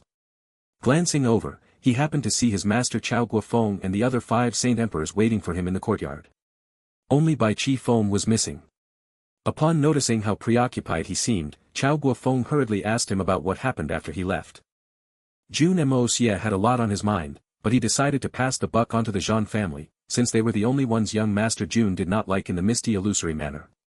So he shared about the forced competition in Drifting Fragrance Lodge in detail. As to those 6 venerable assassins that came after he offended someone, he spared none of the details, completely adding a whole lot of nonsense to exaggerate it. The first half was still alright. Although young Master Jun was forced to take part in the competition, he still emerged victorious. But when everyone heard about someone trying to assassinate Jun Moxie halfway, all of them were furious. All 6 of them broke out in a cold sweat when they found out that those 6 assassins had the cultivation level of venerables. They were really too careless. They thought that since the free and natural physique was the hope of the entire misty illusory manor, and everyone was a part of the misty illusory manor, they'd all have the same goal and there would be no other accidents. There may be some disputes, but definitely no threat to his life. But they had not expected that there was also such a stirring undercurrent in the misty illusory manor. Perhaps the older seniors all hoped that this youth with the free and natural physique would be able to grow up safely and become a pillar of the misty illusory manor. But it seemed that there were also people who hoped that he was dead. After listening to Jun Moxie's complete recount of the events, although Saint Emperor Jeanqin Fong was extremely thankful that his successor had someone who rescued him when he was in danger, he was feeling sad and furious. Li Jia and Wang Neng were disciples that he had spent effort and carefully groomed for years. He had never imagined that in the face of danger, they would choose to betray Jun Moxie without any hesitation. Betraying his only hope in this entire life. Right now, Jeanqin Fong was hopping around and hollering in anger. If those 2 guys weren't dead and appeared before him, the enraged Jeanqin Fong would rip them into shreds without any hesitation. While the 6 Saint Emperors heaved a sigh of relief, they wondered who that mysterious expert that had saved Jun Moxie was. With the way that mysterious expert manipulated that bizarre sword, he would have had great reputation with such an obvious trademark. But they had never heard of anyone like that in the misty illusory manor. A figure flashed and Bai Chi Fong returned. From far away, he laughed and said, "So this lad has already returned, making me go on a wasted trip. I practically went through the entire mountain." Turned out that Saint Emperor Bai couldn't endure seeing how Jun Moxie had yet to return when it was so late, so he went out to search. "You guys might not know, I think something happened at old Meow's place." That old Meow suddenly yelled so loudly, practically shaking the entire misty illusory manor. "I wonder which person offended him this time, but it looks like it'll be a great show again," Bai Chi Fong said gleefully. "This show might need you to act impersonally for it to happen," Chao Guofeng said darkly. Bai Chi Fong noticed only then that all his brothers were wearing a bad expression. What happened? Chao Guofeng sighed and quickly updated him about the entire matter. The F***CK. Who dares to do that? F***King Hell. It must be those bastards from the Jean family. This daddy is going to go find out right now. How dare they? If this daddy doesn't let them know his might, this daddy will not be called Bai Chi Fong. Bai Chi Fong hollered and cursed. Seeing how Bai Chi Fong was about to charge out, Chao Guofeng quickly grabbed him. "You and your temper. This sort of recklessness. Where did all the steadiness of a Saint Emperor go? It's the Jean family just because you said it is. Do you have evidence? Going to pick a fight without evidence. Even if you have a reason, you'll become the unreasonable one. Besides, with the Jean family's strength, will it really be to your advantage? You should be worried that they turn it around and drag all of us into the mud. Then that'll really be bad. Then the entire misty illusory manor will be in a mess for a long time." Bai Chi Fong glared angrily and yelled, "Then are we supposed to just suck it up like this? I refuse to accept it. If there is no big mess, those bastards will still try to plot against Mo Junyi. Aren't you worried? What are you yelling for?" Chao Guofeng also yelled, instantly silencing him. Chao Guofeng panted heavily to catch his breath before continuing. "You said it earlier, old Meow is in a rage. The reason must also be concerning this matter. It was not only Junyi who was attacked. His precious granddaughter Meow Xiaomo was too. How about you follow me to the Meow family right now for this matter?" From what Junyi said, there was one survivor that was brought back by Meow Xiaomo. "Not too sure how the interrogation is so far. If there is evidence and witness, then everything will be different." Right. This makes sense. There must be no delay, we must depart right now." Bai Chi Fong dragged Chao Guofeng and rushed off. In a blink of an eye, both Saint Emperors were gone. The other remaining Saint Emperors told Jun Moxie to go and rest, but none of them left, instantly settling down. However, they didn't really settle down much, and none of them rested.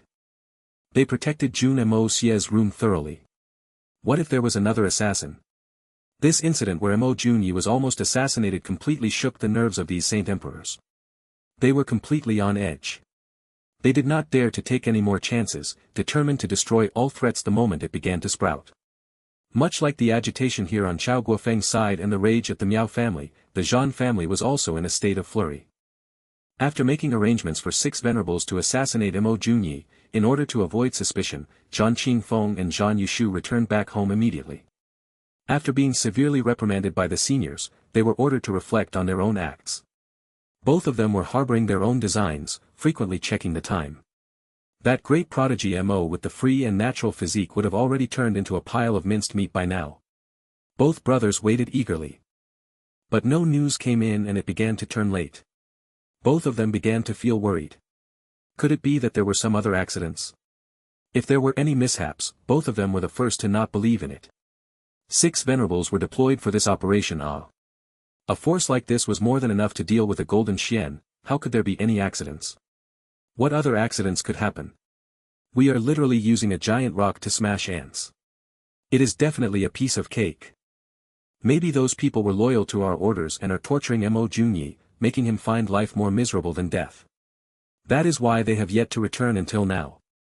That Mo Junyi is definitely dead. There are no other possibilities. But even until midnight, no news came in. Both of their hearts began to drum.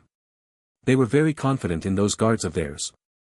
They were extremely experienced and understood that delays might bring more unexpected changes, so even if they were torturing Mo Junyi, they would still not delay it for too long. Even if anyone met with an attack, it didn't make sense for all 6 of them to be affected. Could it be? Brother, do you think there was an accident? Zhang Yushu frowned, an extremely troubled look on his face as he walked back and forth. It is indeed odd. Could it be that something really happened? Jeanqin Fong had already noticed that something was amiss either, but he did not bring it up first. If something happened, then it's a big problem. Zhang Yushu said anxiously. With the high regard the higher-ups of Misty Illusory Manor have towards Mo Junyi, if someone knows that both of us arranged this, it'll be bad even if the family supports us. Jeanqin Feng's eyes suddenly gleamed sinisterly as he paced up and down. Judging from their traveling speed, it will only take an hour at most for them to get to the mountain. Right now, it's been almost 6 hours. If they have yet to return, then something must have happened. Then. Yushu, we must prepare for a rainy day. Plan for a rainy day? Zhang Yushu looked at him in confusion. We go and find father right now and admit to him that we did this. Let him help us find a solution. Jeanqin Fong said resolutely. If it works out and Mo Junyi is dead, the Misty Illusory Manor may pursue the matter of the death of this prodigy, but it will not be of such great importance. I believe that father will be able to help us keep this secret and we will not be in big trouble. But if something really went wrong and we are caught, we can also make arrangements first. At least, we must be prepared for it. So one of us must get ready to step up to carry this responsibility. Jeanqin Fong looked at Zhang Yushu. Perish that thought. Zhang Yushu's entire body trembled. The moment this matter is blown up, no matter who the one carrying it is, that person is doomed. Brother, don't you dare think of making me carry this alone. We are brothers, we do this together. Or perhaps you are willing to take care of this younger brother and carry this heavy burden. Perish the thought. That remains to be said. When the time comes, it's not up to us. This matter has gone beyond our area of control. Jeanqin Fong laughed sinisterly. The moment this matter is exposed, the family will definitely not admit that there were two people who conspired this. It will only have a worse impact, so I think they'll decide between the two of us. The outcome is simple, it's either you or me. And this matter is decided by the seniors of the family. Our fates are no longer ours anymore. I am telling you this merely for you to be prepared for it. Zhang Yushu lowered his head in defeat. He was no fool, so he could understand the truth behind Jeanqin Feng's words. In the study room of their father, Jeanqin Song was instantly stunned after listening to his two sons. He stumbled and fell into the seat behind him. He had never imagined that his two sons whom he had such high hopes for had gotten themselves into such a big mess. Jeanqin Song did not even have time to chide his two sons. He instantly sent experts in the family to check out the place the two brothers mentioned. At the same time, he informed the current head of the Zhan family, Zhan Wuyun, of this matter. Instantly, the low chimes of bells began to slowly ring in the Zhan manor. This was an important call for the gathering of all the higher-ups of the Zhan family for a meeting in the secret chamber. The moment the bells rang, Jeanqin Fong and Zhang Yushu were shocked. They already thought the worst of the situation, but they had never imagined that it would be this bad. This matter required all the higher-ups of the Zhan family to gather and discuss. Later, when we are in the secret chamber, just spill everything, do not conceal anything and don't exaggerate anything. Jeanqin Song glared at his two sons and let out a long sigh. Father doesn't know how this matter will unfold, as to the fates of the two of you, resign it to the will of heaven. After saying this, Jeanqin Song walked out. His usually upright figure seemed more slumped and he seemed to stagger. Helpless and without any choice, this father couldn't say anything else. Because he knew that whatever he said would be useless. The fates and lives of these two sons of his were no longer something he could determine anymore. From start to end, he did not even reprimand them. But this also allowed Jeanqin Fong and Zhang Yushu to truly understand the severity of this matter. Jeanqin Fong and Zhang Yushu exchanged looks, their faces completely pale. In the secret chamber of the Zhan family, the atmosphere was unusually heavy. Right now, there were almost 60 people present, sitting around a long rectangular table. Opposite it, there was a layer of black curtain that blocked everyone's vision. Was there someone else behind that black curtain? Zhan Wuyun sat at the head of the table. He looked like he was in his 50s, his cheeks red and rosy.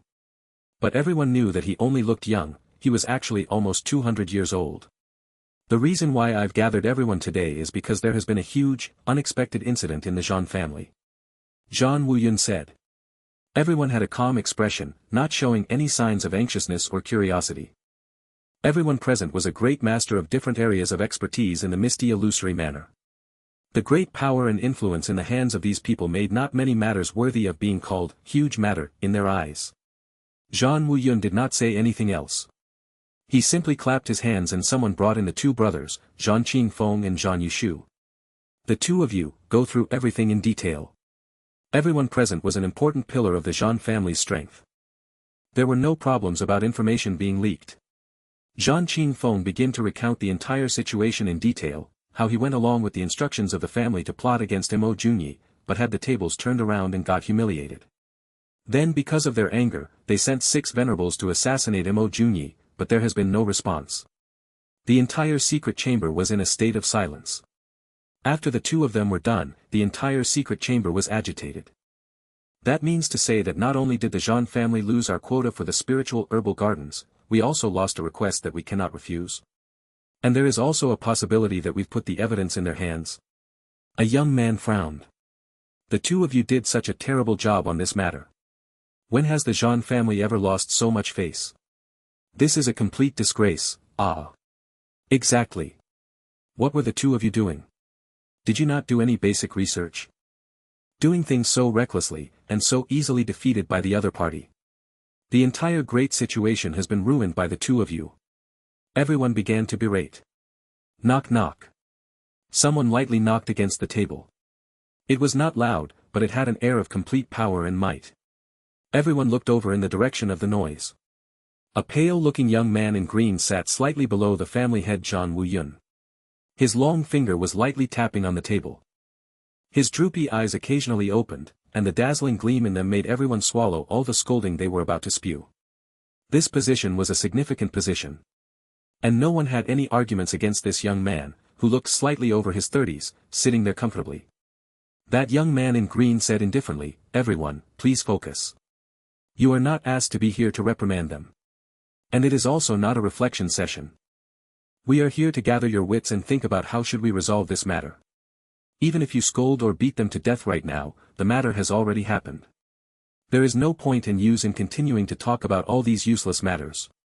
The family will have its own punishments for their mistakes, it is not up to you to determine it." This youth held no reservations in the way he spoke, and his tone was exceptionally cold. Anyone who heard it would instantly feel uncomfortable. But no one had any protests. Everyone had shut up the moment this voice began to speak. There was no other reason. Because this person had the most unique position in the Zhan family. If the free and natural physique was where the future hope of misty illusory manner lay, then this person was the Zhan family's trump card and hope. This person was the real number one amongst the younger generation of the Zhan family. He even gave himself his name. Zhan Luanhui. This Zhan Luanhui was only slightly over his 30s, but he already has the cultivation level of a 4th level saint, just one step away from a saint emperor. A solid prodigy. And the most amazing thing was that although this person had never been taught under any master, all his skills made even the most senior of the Zhan family impressed. Even a few pointers from Zhan Luanhui were enough to make old seniors in the Zhan family, who were stuck in their advancement, unexpectedly break through. This Zhan Luanhui's strength and abilities were not ordinary at all.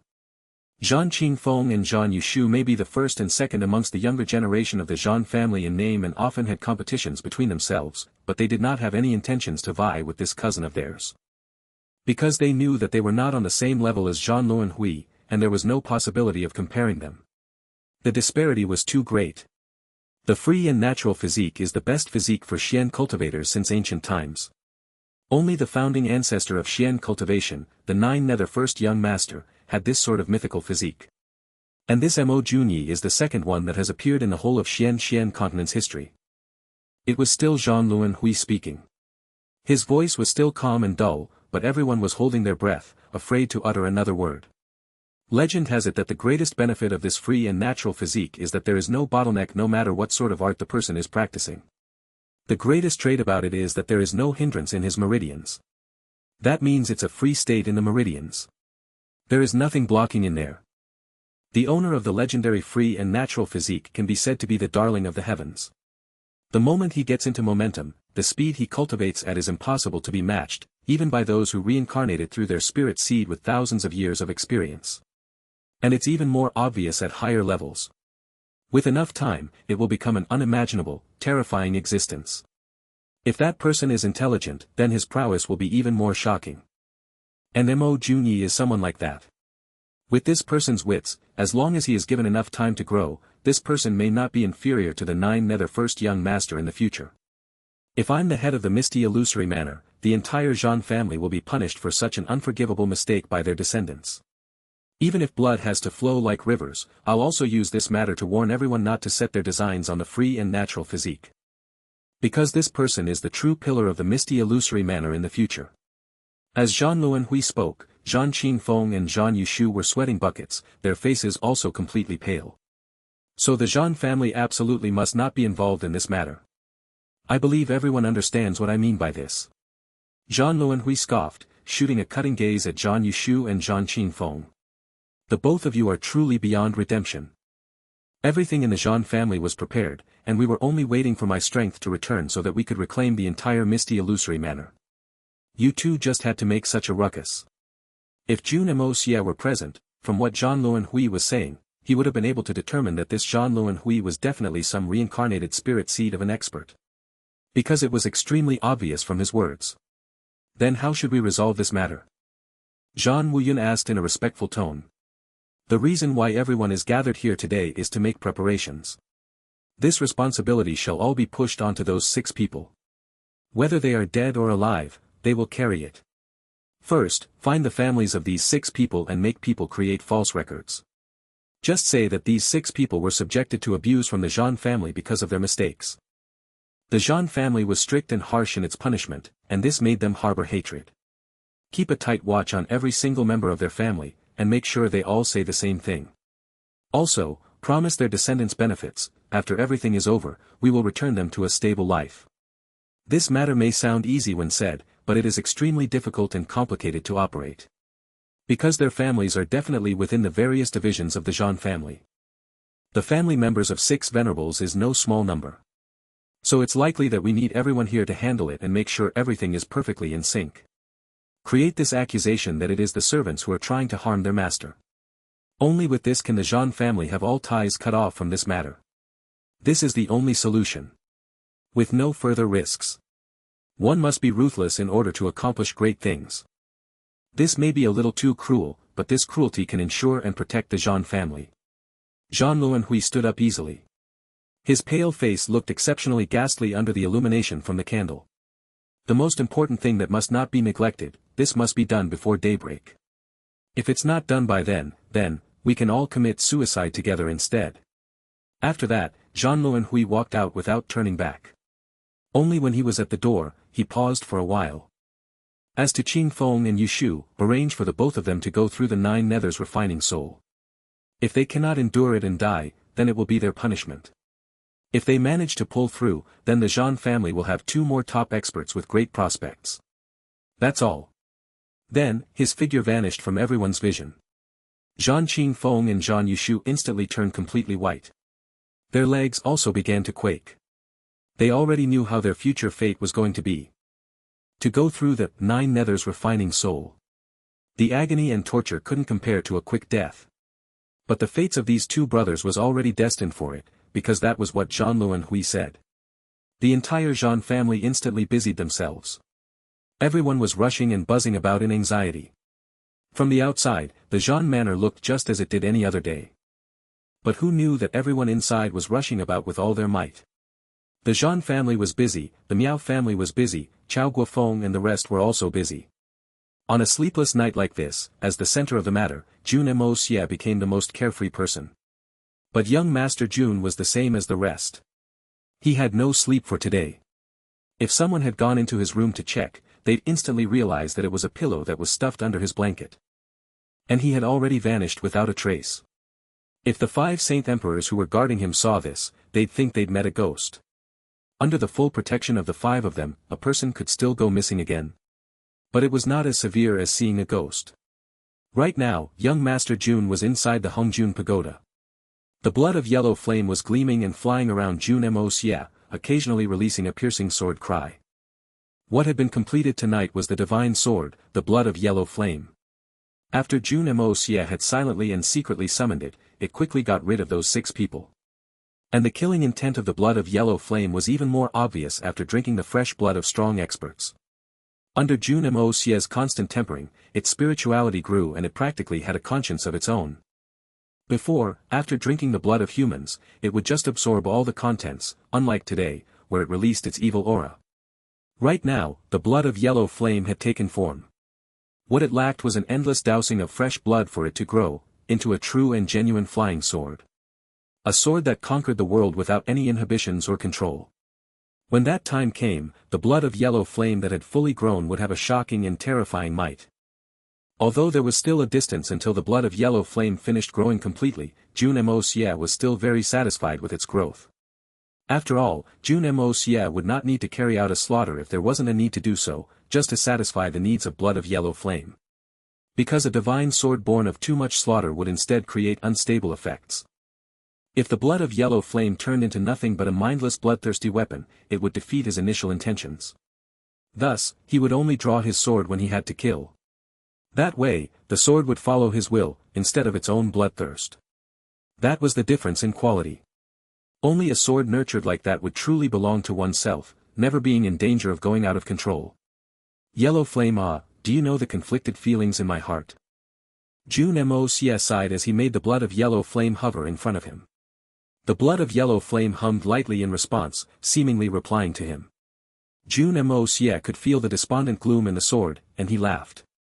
Right now, you are the only thing that understands me. The matters here, it's truly difficult to be as carefree as before. The divine sword flashed, as a thick killing intent surged out of it. You're not trying to say that we should kill everyone, right? Jun Moxie laughed bitterly. How could it be so easy? The most difficult things in life are the problems of the heart. It has nothing to do with the strength of the enemy. If the entire misty illusory manner is my enemy, I wouldn't be so troubled. The blood of yellow flame flew up lazily and with a clang, it directly shot back into its sheath. Clearly, it was confused and couldn't be bothered with Jun Moxie's complaining any longer, directly returning to sleep. F***ck. Jun Moxie scolded laughingly. Nurturing a sword, to think that I've also nurtured a temper from it. With his thoughts in disarray, Jun Moxie walked towards the spirit vein to check on Green Hunter's condition. Looking at the green-robed beauty deep in sleep before him, Jun Moxie suddenly felt an indescribable thump in his heart as he looked at the same peaceful look on her face when she blocked the lethal attack for him. Ever since he transferred her here, he'd been coming in several times every day to accompany her, talk to her, transfer some spiritual chi to her, and massage her muscles to prevent them from atrophying. 3 times a day, he would infuse 3 drops of spirit fruit juice into her abdomen to maintain her life force. As time passed, Jun Moxie began to understand why she had sacrificed herself, throwing her body in front of him that time. And because he understood, his heart hurt even more. Because of love. And this was still a hopeless love, a love that was bound to yield no results. Since I can't get your person, I'll just sacrifice myself for you. Because he was the lover of her most respected eldest sister Mei Shuiyan. Was it truly worth it? You're just lying there, not saying a single word. But you don't even know the feelings of the person whom you sacrificed yourself to save, Jun Moxie mumbled. Hurry up and wake up, Green Hunter. I will not let you be sad anymore. Whatever you want to get, you can have. The same faint gentle smile hung on the side of Green Hunter's lips. Jun Moxie sighed heavily. I will definitely make you wake up as soon as possible. And I will also take you to explore the world, view the tall mountains and great rivers of the world. No matter what it takes, I will let you wake up. Don't worry, Green Hunter. Your love is not a hopeless one. You will definitely get all that your heart desires. After looking at her for a bit longer, Jun Moxie sighed heavily and walked away to another side. On the other side of the spirit vein, was a half-meter deep pond that he'd carved out for the exquisite lotus. If he dug too deeply, Jun Moxie was afraid that the golden jade fluid would flow out, so he only dug for half a meter. Although the Heaven-Earth spirit vein was not as wide as the pond at the Heaven Saint Palace, its length was quite impressive, stretching over 10 zhang long. It wouldn't be a problem even if there were many more exquisite lotuses. A thick layer of mist covered the entire man-made pond. That was not any ordinary mist, it was the condensation of the purest Heaven-Earth spiritual chi. The water in the pond was incomparably clear, all of them being the essence of Heaven-Earth spiritual chi. Even if all the experts of the Heaven Saint Palace and Misty Illusory Manor joined hands, they would not be able to produce such pure heaven-earth spiritual chi water. 2. 3 pieces of translucent lotus leaves floated quietly atop the water's surface. Below it, 2 more buds could be seen, waiting to bloom. Each piece of lotus leaf floating on the water was about the size of a fist. And judging from the thickness of the leaves, they seemed to still have plenty of space for growth before blooming completely. One had to know that in the Heaven Saint Palace, the largest these lotus leaves grew to was merely the size of a thumb. But the ones here had already grown to the size of a fist, and seemed to still have plenty of potential to grow even bigger. If Xiao Ying, the person who had been in charge of taking care of them, could see them now, she would definitely go wild with joy. As for the lotus roots embedded among the bed of loose spirit stones, they'd already become as thick as a person's middle finger. They were at least 4 times larger than their original size. As he examined his handiwork, Jun Moxie felt quite satisfied internally as he laughed aloud. Xiao Ying, Xiao Ying, if you could see these things growing over 10 times faster with this young master's aid, you would probably want to send yourself over to my side too. Ha! Inside the pond, exactly 1 meter apart from each other, were tiny pieces of transparent leaves floating. These were only the size of thumbs. If one counted carefully, they would find exactly 20 stalks. These were naturally the 20 exquisite lotus seeds that Jun Moxie had taken from Xiao Ying. With the amazing help of the Hongjun Pagoda, every single one of these 20 seeds had survived, growing well in this pool of spiritual qi. Or perhaps one should say, that to the 3 holy lands, the exquisite lotus was an exceedingly precious treasure. But to the Hongjun Pagoda, they were just slightly more valuable seeds. If they survived, so be it. There was nothing to be too amazed about. If they couldn't survive, that would be the strange thing. Jun Moxie strolled up and down the side of the pond, clasping his hands behind his back, and smiled in satisfaction like an aged farmer. All of a sudden, Jun Moxie had a sudden inspiration. Since I intend to use the power of the 5 elements to help the rainbow holy tree grow faster, perhaps I can try the same with these exquisite lotus? Thinking of that, Jun Moxie walked to the most rear exquisite lotus and stretched his hand out, lightly touching the leaf. After that, he roused the long and used power of wood. A green radiance surged out of his body, slowly turning into a huge green halo. Wave after wave, the green radiance pulsed out continuously. Before the first wave disappeared, the next one had appeared. Following that, the green waves passed through his hand and into the little exquisite lotus. All of a sudden, the entire stalk of exquisite lotus began to shake in the water. After that, the thumb-sized lotus leaf actually began to grow at a visible rate, expanding slowly, growing larger and larger. Soon, it was the size of a palm, then double the size of a palm. Not only the leaf, even the roots and stem also grew sturdier and more robust, not as weak as before. At the end, the entire plant was erect and stiff shoots continuously formed, turning into wide lotus leaves. Right before Jun Moxie's eyes, a particularly thick stem grew out, and pink buds appeared on its side, slowly blooming.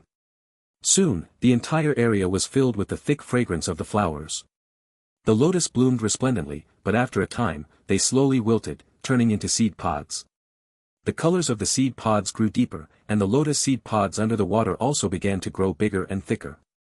Finally, an area of 3 qi was all completely filled with lotus leaves.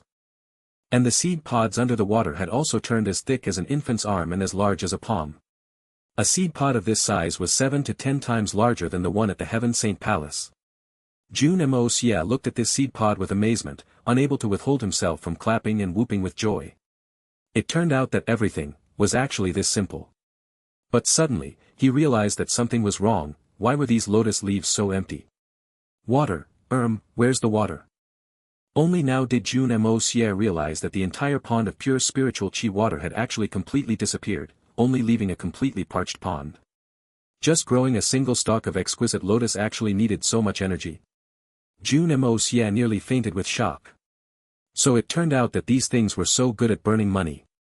Not having the time to be shocked, Jun Moxie hurriedly used the power of the 5 elements. Power of water. Heaven earth spiritual qi, hear my commands, turn into water for me. Jun Moxie waved his hand and activated the power of water. A ball of blue light burst out of Jun Moxie's body with a hum sound. If these treasures all died because of a lack of water, young Master Jun would truly have nowhere to shed his tears. The thick heaven-earth spiritual qi above Jun Moxie's head spiraled into a vortex, turning thicker and thicker with richer colors. Finally, with a gushing sound, a spout of clear water poured down like a waterfall, filling the little pond in a short moment. Without pausing, Jun Moxie continued using the power of water, drawing the Hongjun Pagoda's spiritual qi and transforming it into water. Then, he moved to the second budding exquisite lotus and with a loud shout, the power of wood was activated again. Another flash of green light appeared, along with a flash of blue light. In a short moment, the entire area was filled with multicolored lights as water and mist hung in the air. The scene was utterly dazzling. Amidst the wondrous scenery, the second exquisite lotus grew out with the same ridiculous speed. Water continuously poured down from the sky. All of this formed a beautiful loop. The third stalk, fourth stalk. Jun Moxie practically worked in a tireless manner. After absorbing the essence of the 5 elements left behind by the 9 nether first young master in the snow-capped mountains, the power of the 5 elements in his body had reached an exceedingly full state. In this moment, his continuous use of those abilities was completely effortless. When he reached the 13th stalk, Jun Moxie suddenly felt a light feeling on his body and he was suddenly booted out from the Hongjun Pagoda back to his room in the outside world. What is going on? Young Master Jun was somewhat annoyed. At this time, the power of water and the power of wood were still emanating from his hands. Although he'd reacted quickly and hurriedly stopped the ability, but in that short instant, the 2 different colored lights had already surged out. An exceedingly strange yet beautiful scene appeared in the night sky. The incomparably clear night sky suddenly poured with rain. At the same time, the plants in Chao Guofeng's yard also began to grow with shocking speed. Tiny stalks of plants instantly grew to the size of a small tree. The patch of grass quickly covered the entire yard, some parts of the originally solid ground was paved with green stones, but the smooth stone tiles were actually breaking apart, forcefully propped up by the rapidly growing grass under them. In a short time, the entire yard had become as luxurious as an untouched forest. This shocking anomaly had shocked even Jun Moxie, let alone others. A Saint Emperor was cultivating in the garden outside, when he was suddenly drenched like a chicken and subsequently overwhelmed by the rapidly growing plants. Some of these plants grew so fast that they even poked into his nose, and some even poked against his chrysanthemum. The shock from this was not small at all. Rising into the air fiercely, he drew his sword and roared with rage. Which coward is this, to use such sneaky methods? If you have the guts, come out and have a proper fight with this granddaddy. Only after venting his anger did he notice the strange scenery around him. In that moment, he was shocked speechless and ended up falling out of the sky, landing solidly on his butt. It was a hard fall, but he actually didn't feel any pain at all. Gasping with shock, he muttered, what is going on? How is this possible? This. The other 4 Saint Emperors also naturally thought that an enemy had appeared, and they instantly smashed through their windows, bursting out with sharp swords. But when they saw this strange sight, all of them were also stumped like wooden chickens. One of them froze for a moment and with a schwa sound, he shot 20 zhang into the air. After taking a long look, he descended with a confused look on his face as he said aloud, "There's no mistake, this is Big Brother Chao's yard. How did it become like this in the blink of an eye? This is like we're in Tian Fa forest. Could it be that we've fallen into the enemy's trap?" In just an instant, perhaps several years have already passed. Another Saint Emperor said hesitantly. "Right. Quickly check if the kid is still there." With a loud bang, the wall beside Jun Moxie's bed burst apart, and 5 people dashed into the room. Jun Moxie seemed to have received a great shock as he poked his head out from under the bedsheets, asking in a startled manner, What's going on? Did something happen?" It's nothing." One of the Saint Emperor said with some embarrassment. "Jun Yi, what day is it today, which year and which date?" Jun Moxie nearly fainted when he heard that. After he gave the answer, the 5 of them had completely mystified expressions as they mumbled something and exited through the door. "Jun Yi, why don't you go to another room tonight and sleep? This room is already somewhat destroyed," another Saint Emperor said awkwardly. Jun Moxie was completely speechless. There was already a frigid gust of night wind blowing merrily through the large hole, it was naturally already destroyed. But at this moment, he also felt quite mystified. Why was I suddenly ejected from the Hongjun Pagoda? I don't seem to recall wanting to exit myself. He naturally did not know that the perverse speed at which he condensed the Hongjun Pagoda's heaven-earth spiritual qi into water caused even this number 1 spiritual treasure of the world to feel a great heartache. This fellow was a typical prodigious kid who didn't know how expensive the rice at home was. This was the purest heaven-earth spiritual chi, not some rubbish dirty heaven-earth spiritual chi from the outside world. If you were planting something good, then so be it. But to actually use such precious heaven-earth spiritual chi water to grow this kind of rubbish lotus, what is the meaning of this? Although we have plenty of this stuff, it's still too unbearable to see a brat like you wasting it in such a manner. So, just scram for me. Just like that, young Master Jun had been booted out in a fit of anger.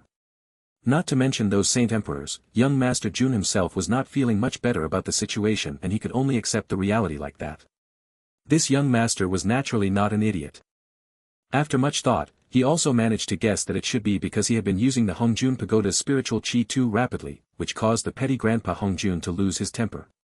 Besides, the number of exquisite lotus root he'd nurtured in a single shot was seemingly a little too much.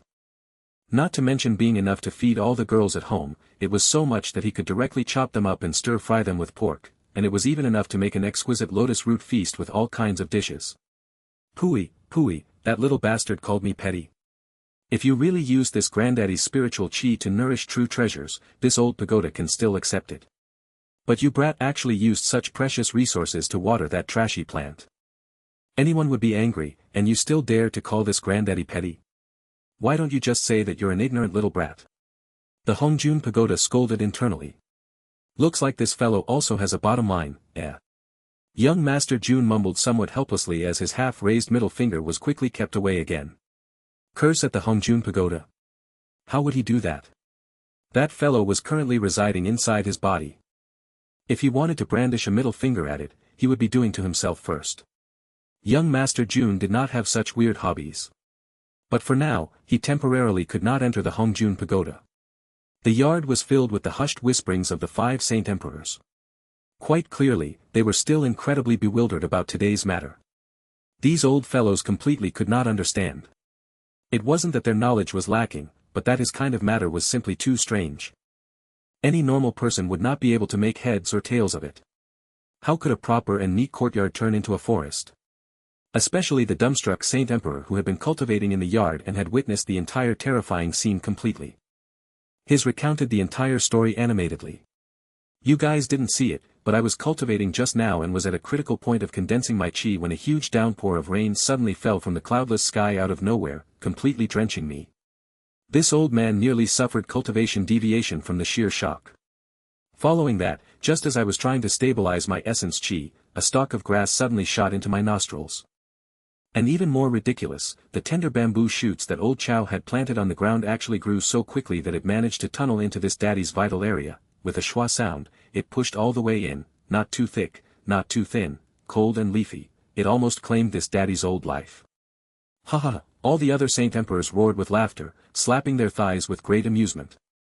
This kind of embarrassing matter, if not for them being close brothers, they would never utter such words. Even young Master Jun who was in the room could not help but fall over in laughter when he heard that detailed account. No wonder that old fellow had been so enraged just now. So it turned out that his chrysanthemum had been busted by a stalk of bamboo, that was a little too unfortunate. The old man scowled unhappily. You all can still laugh. F***ck, if this old man had not jumped up quick enough, you guys will only find this old man with a stalk of bamboo growing out of my mouth now. Old Seventh, what did it feel like? Was it pleasurable? The 4th elder laughed exaggeratedly. You old thing refused to get a wife for so many years, but now, your virginity was actually broken by a bamboo. The 4 Saint Emperors roared with laughter again, clutching their stomachs as tears flowed from their eyes. After a long time, they all fell silent again. After having laughed their fill, they finally began to properly think about the matter. Even a Saint Emperor had not been able to detect the anomaly, suffering a loss at close range.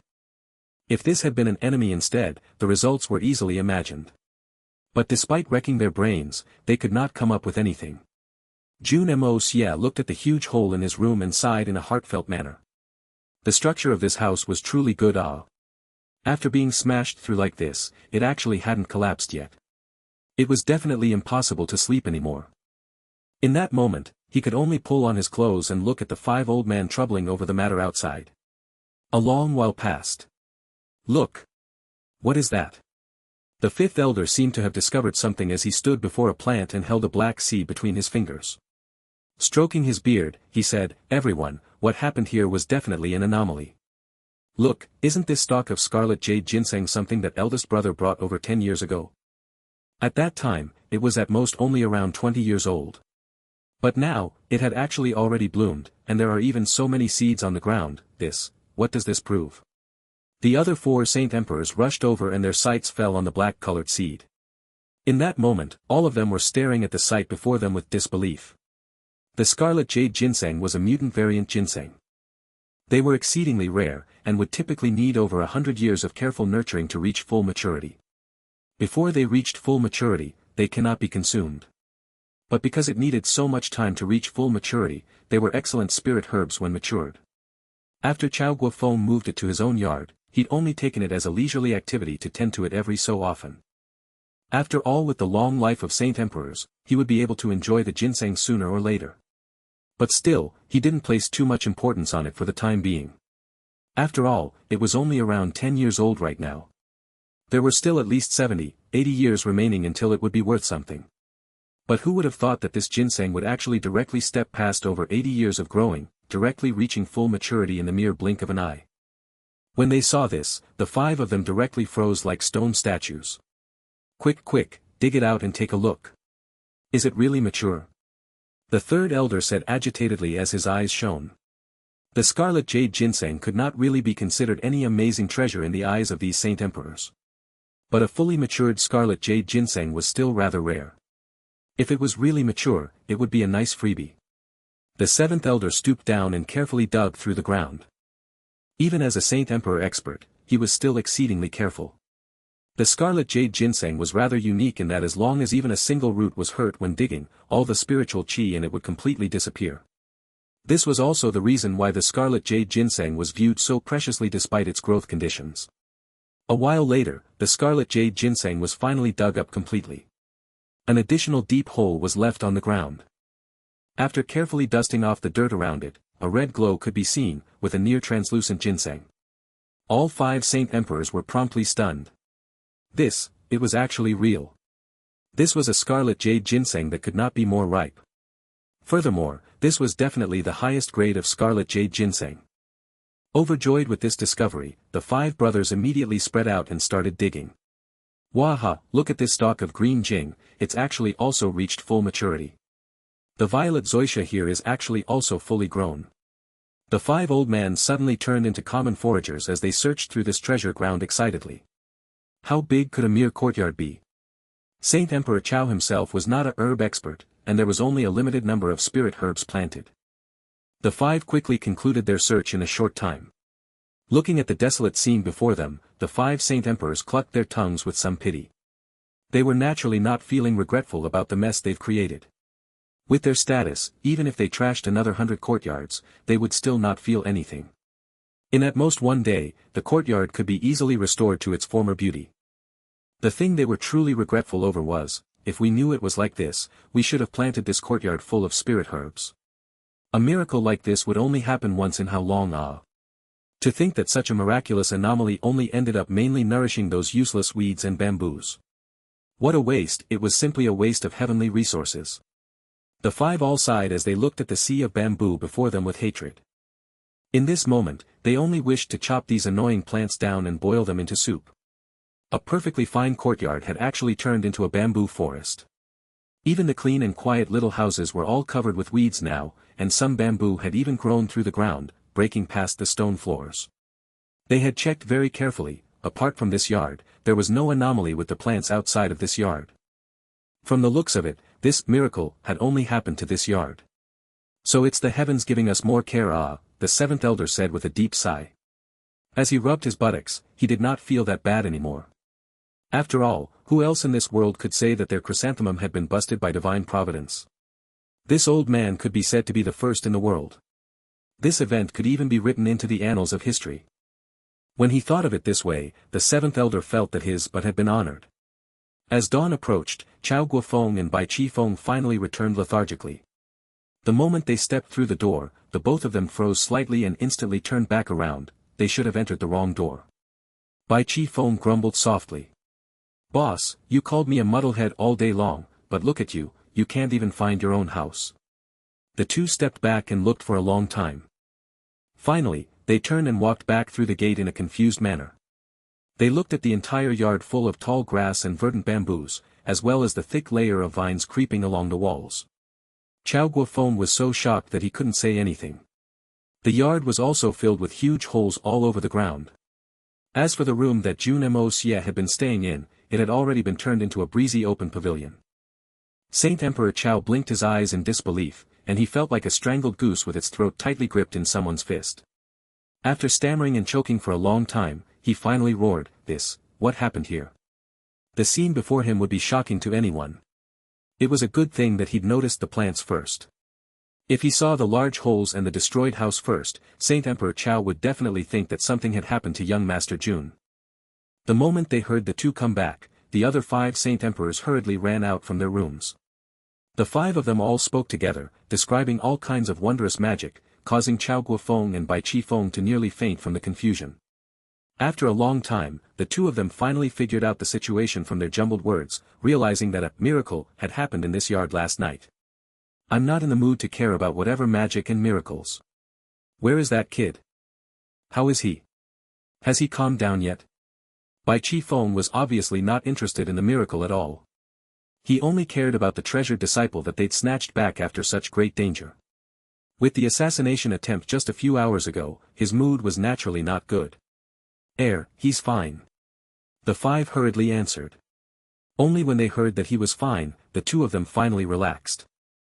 Now, they could look at the messy scene before them and the precious herbs in the 5 brothers' hands. There were actually over a dozen of them, and each one could be considered precious natural treasures. I say, boss, this matter seems quite queer to me. Bai Chi Feng stroked his chin and revealed a deep ponderous expression. That miracle didn't come earlier or later, only arriving after Jun Yi came here.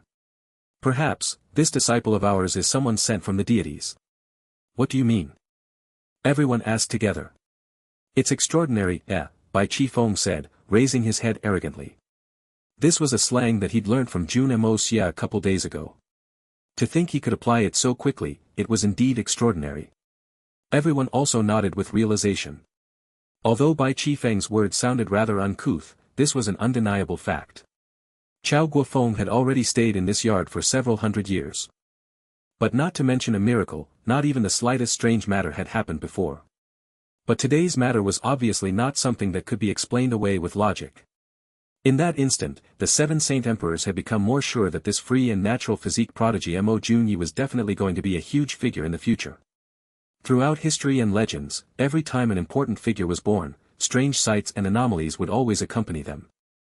From the looks of it, this was a reminder from the heavens. Or perhaps, it's a warning from the gods, that nothing must be allowed to happen to this child.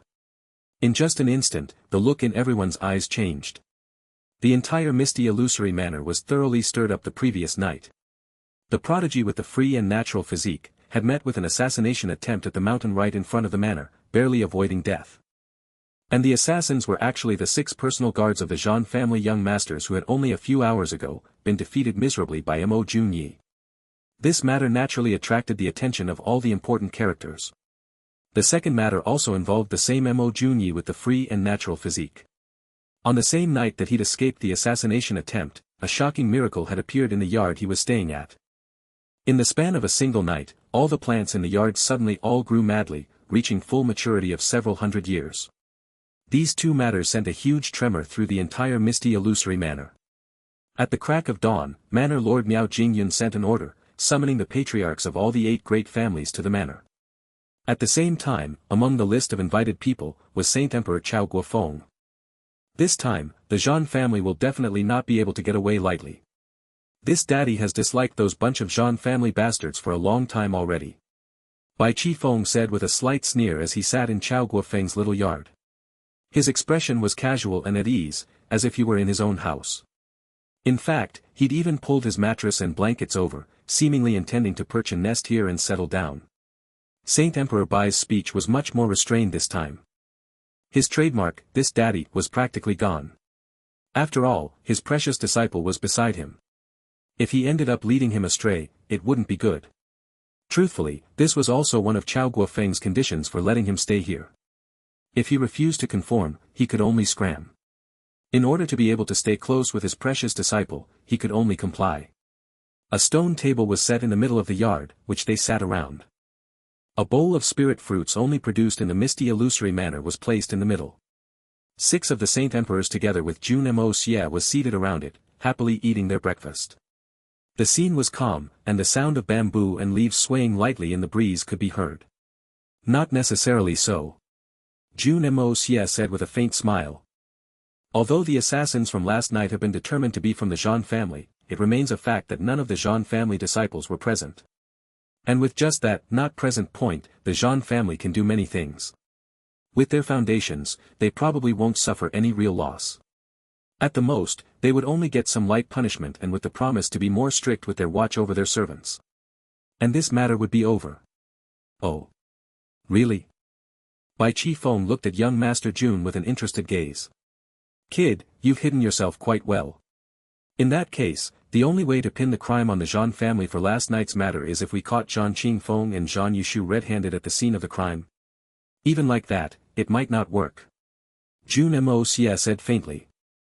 As long as the Jean family acted quickly enough on their side, announcing that this matter was the personal actions of those 2 unfilial juniors and promptly expelled them from the family, or even executed the 2 of them on the spot, the Jean family would still not have their core harmed at all. Wishing to topple the Jean family just with this matter alone is basically impossible. After all, the Jean family is the current #1 family of the misty illusory manor. Their foundations are incomparably deep and sturdy to shocking extent. It's truly difficult to want to shake them. Although Jeanqin Fong and the other Saint Emperor's cultivation were high, they were simply loners who trained and adventured by themselves. Although such an unfettered state meant that their cultivation improved very rapidly, they would never understand how large families and sects worked. That was a kind of politics. In essence, the misty illusory manor was simply a very large and unique country.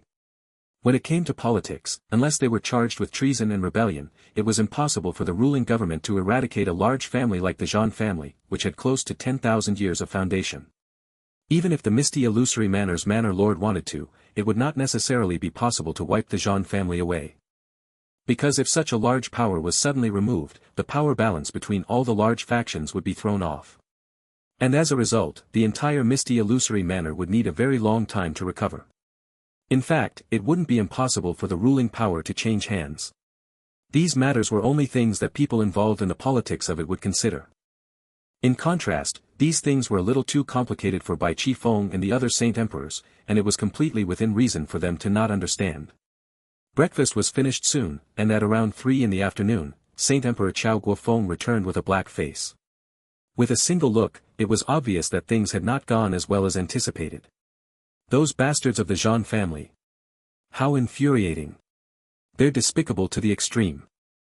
To think that they actually pushed all the responsibilities to those guards. They claimed that those few guards had been unhappy with the Jean family, and their families had been suppressed because of some matter. As a result, they wanted to kill Mo Junyi so as to frame the Jean family. What a nice tale. According to their words, the Jean family suddenly became completely innocent and was even the victim. Who would believe such words? Chao Guofeng scolded angrily as his beard stood on their ends. Confusing right and wrong, invert black and white, refer to the deer as a horse, to think that the whole family can achieve such a shameless realm. This is truly an eye-opening experience for this old man. No wonder they can become the #1 aristocratic family of the misty illusory manor. King Bulsh T. Jeanqin Fong also exploded with rage. If those guards were really so rebellious, would they dare place 2 of their most important disciples in their care? The 6 of them are all venerable level experts. All of them are disobedient. Who the CK can believe this kind of nonsense? Are they taking us for 3-year-olds to be fooled? But that was exactly how they spun it. They simply confessed to family laws being too lax, causing such a serious incident. In response, the manor lord simply berated Zhang Wuyun, telling him to return and punish all the disobedient subordinates, strengthening the family's disciplinary procedures. Finally, the matter was settled like that, Chao Guofeng said with some confusion and unhappiness as he slapped his thigh ruthlessly. Jeanqin Fong was even more furious, directly standing up. I'll go and look for Manor Lord immediately to convince him. We can't simply let this matter end just like that. If he doesn't give us a satisfactory explanation, this dad. I will just go and barge my way into the Jean family. If we're no match for them in schemes, can't we at least beat them up? Calm down, if you behave so rashly, even if we're in the right, we will become the ones in the wrong. Actually, the Manor Lord has also made some compensations for us. Mo Junyi will be allowed to enter the library twice every month to study. Besides that, the Manor Lord directly granted Jun Ye's entry to the spiritual herbal gardens without the Jean family needing to make the request. In addition, the 7 of us are allowed to go in together with him. Also, the Jean family was commanded to take out a good weapon for Jun Yi, as compensation for the scare he received. Chao Guofeng's smile grew wider and wider as he spoke. Those are already things that the disciple with the free and natural physique is supposed to have. What kind of compensation is that? The only positive thing is that the 7 of us old fellows are allowed into the spiritual herbal gardens as well. But this daddy would rather not go. What's so good about going into that broken place? To actually treat it as some kind of grand treasure. What a joke, those Jean family bastards are despicable, but the Manor Lord is not any better. How truly disheartening, Bai Chi Fong spat with rage. Just be contented. It's not easy for the Manor Lord as well. Honestly, the most unfortunate ones in this incident are not us. At least, our Mo Junyi still received a few compensations. In contrast, the Manor Lord is much more depressed than us. Chao Guofeng sighed. We've all heard it from MP Junyi too. Last night, Mo Junyi was not the only one who had almost died. That old Miao's precious jewel of a daughter also received a scare no less than our Mo Junyi. However, she wasn't even mentioned at all. Not easy my ass, will he still treat his own granddaughter with ill? Bai Chi Feng's eyes grew wide as he slammed the table. Big brother. Is there a problem with your brains? You simply believe whatever the Manor Lord tells you? Who knows, perhaps many of the benefits that originally belonged to Junyi had already been taken away for his own granddaughter. There is no knowing what is in a man's heart, you. Nonsense. Hurry up and shut your mouth for me. Chao Guofeng roared with rage. Do you even know what you're saying? How can the Manor Lord be this kind of person? Besides, wasn't it our rascal who seduced the other's daughter first, causing Manor Lord to be so helpless? Right now, the Miao family's side is in utter chaos. Where would they have the strength to seek compensation from the Jean family? Seduced their daughter. That Meow Xiaomo. The #1 beauty of the misty illusory Manor's younger generation. Bai Chi Feng's eyes grew wider and wider. Seeing Chao Guofeng nod with a black face, Bai Chi Feng was stunned for a long time before he suddenly roared with laughter, slapping a huge palm on Jun Moxie's shoulder. Good lad. Well done. You've only come here for how many days to think that you actually managed to subdue the Manor Lord's granddaughter so swiftly. This kind of speed, as expected of the free and natural physique Jun Moxie's face was filled with black lines as he scowled. What does this kind of thing have to do with the free and natural physique? Besides, what did I even do? I didn't even try to flirt with her at all. Besides, was it me who subdued her? It was clearly her who forced herself upon me. You think I'm willing? Who can I even confide my grievance in? Enough, the few of you, quickly go and get ready. The Manor Lord has also heard from the various patriarchs about the miracle appearing here and insisted on coming personally to take a look. He should be here at any moment. Chao Guofeng instructed hurriedly. Honestly, there wasn't much to get ready. Apart from the greenery that had been left behind on purpose, the other stuff had already been flattened by them long ago. The only thing was that the effects of the power of wood had not dissipated completely yet. From time to time, a stalk of bamboo would burst out from the ground with a swoosh sound. If someone was unlucky enough to be sitting just above it at that time, things would become quite lively. As expected, a short while later, a group of old fellows arrived with great clamor, their white robes fluttering in the wind. The Miao family, Zhan family, Li family, Gu family, Meng family, Qiu family, Yun family, Zhang family, the patriarchs of the misty illusory Manor's 8 great families, along with Manor Lord Miao Jingyun, arrived for a total of 9 people. In addition to the 7 Saint Emperors, the small yard was fully packed. Although Miao Jingyun was from the Miao family, he held the status of the Manor Lord and could not assume the position of the Miao family's patriarch. He could not even stay with the Miao family, and the patriarch of the Miao family was assumed by another person. When they saw the scarlet jade ginseng and other precious herbs that the Saint Emperors took out, all of them gasped with wonder and shock. All of them were well-educated people. If there were any falsehoods, it naturally would be unable to escape their eyes. Moreover, this heavenly treasures that Saint Emperor Chao and the rest had taken out was all good stuff that couldn't be obtained easily. Upon closer study of the area, it was even easier to determine the truth. When they saw the verdant and lively greenery, many of these old fellows revealed envious looks in their eyes. This kind of natural purity was definitely not something that could be emulated with man-made planting. These 9 old fellows were all old friends that frequented each other's place from time to time. They were not unfamiliar with this little yard of Chao Guofeng's at all. Previously, some of them still thought that Chao Guofeng was simply exaggerating, purposely conjuring some nonsense about a miracle to draw more attention to that disciple of his. But when they saw it with their own eyes, they immediately believed his words. There was no need for further explanation. No one in the world could turn a little bamboo grove into a flourishing bamboo forest in the span of a single night. Just this point alone was enough to win the trust of the crowd. Not to mention, there were also those freshly harvested heavenly treasures. The evidence was not limited to this. The vines that surrounded the wall had overlapped several layers overnight, while the innermost layers have already dried up. If one counted them carefully, there were at least over 100 layers. 100 years passing in a single night, that was fearfully the most conservative view. Chao Guofeng's original courtyard walls were smooth, not allowing any of these things to exist. After all, they were too unsightly. All the facts were clear to see. The night before, this place had indeed received some divine blessing. After arriving at this conclusion, the faces of the 3 old fellows turned incredibly complicated. A keen light shone in one of these old man's eyes. This old man was somewhat skinny-looking, yet had a cold and detached aura. When he looked at Jun Moxie, there was a faint conflicting expression. This person was the Zhan family's patriarch, Zhan Wuyun. The other person that was looking at him with a complicated look was the Gu family's patriarch, Gu Yunyang, and also the grandfather of Gu Feiyu whom he'd crippled. He could be said to have had a fated meeting with young Master Jun before, although that meeting could not be said to be cordial. The last one was an old man with jet black hair flowing behind his head. His features were sharp and elegant, and his face was ruddy. Just by standing there, he emanated a fearsome aura, as if the sun, moon, rivers, and mountains were all beneath his feet, while all of creation laid in his hands. This kind of aura was something that only peak experts who held great power for a long time, holding authority over the life and death of countless people, could possess. This person was naturally the current Misty Illusory Manor's Manor Lord, and also Meow Xiaomo's grandfather, Meow Jingyun. At this time, Meow Jingyun's eyes were exceedingly complicated as he looked at this free and natural physique kid. He actually couldn't figure out what kind of feelings he had in his heart. Meow Jingyun and young Master Jun had also met once by fate. Back when Jun Moxie first entered the Misty Illusory Manor, it was Meow Jingyun who made the decision and fed him a set of 7 colored holy fruits.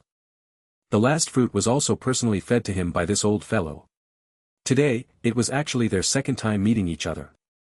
Meow Jingyun's heart was also quite conflicted. It was exactly because of this brat with the extraordinary free and natural physique. The moment he came, he'd caused such a great commotion. Just by going out for a little walk, he'd crippled an elite successor of the Gu family and even caused the Zhan family to fall into a dire situation, only barely managing to clean the matter up. Just these 2 matters had plunged the entire Misty Illusory Manor into chaos. Although these 2 matters were not started by him, it could be said to have happened because of him. The source of the problems lay with him. The matter had not settled down even now, and it appeared that on that very same day of the incident, he'd also stolen away the heart of his granddaughter.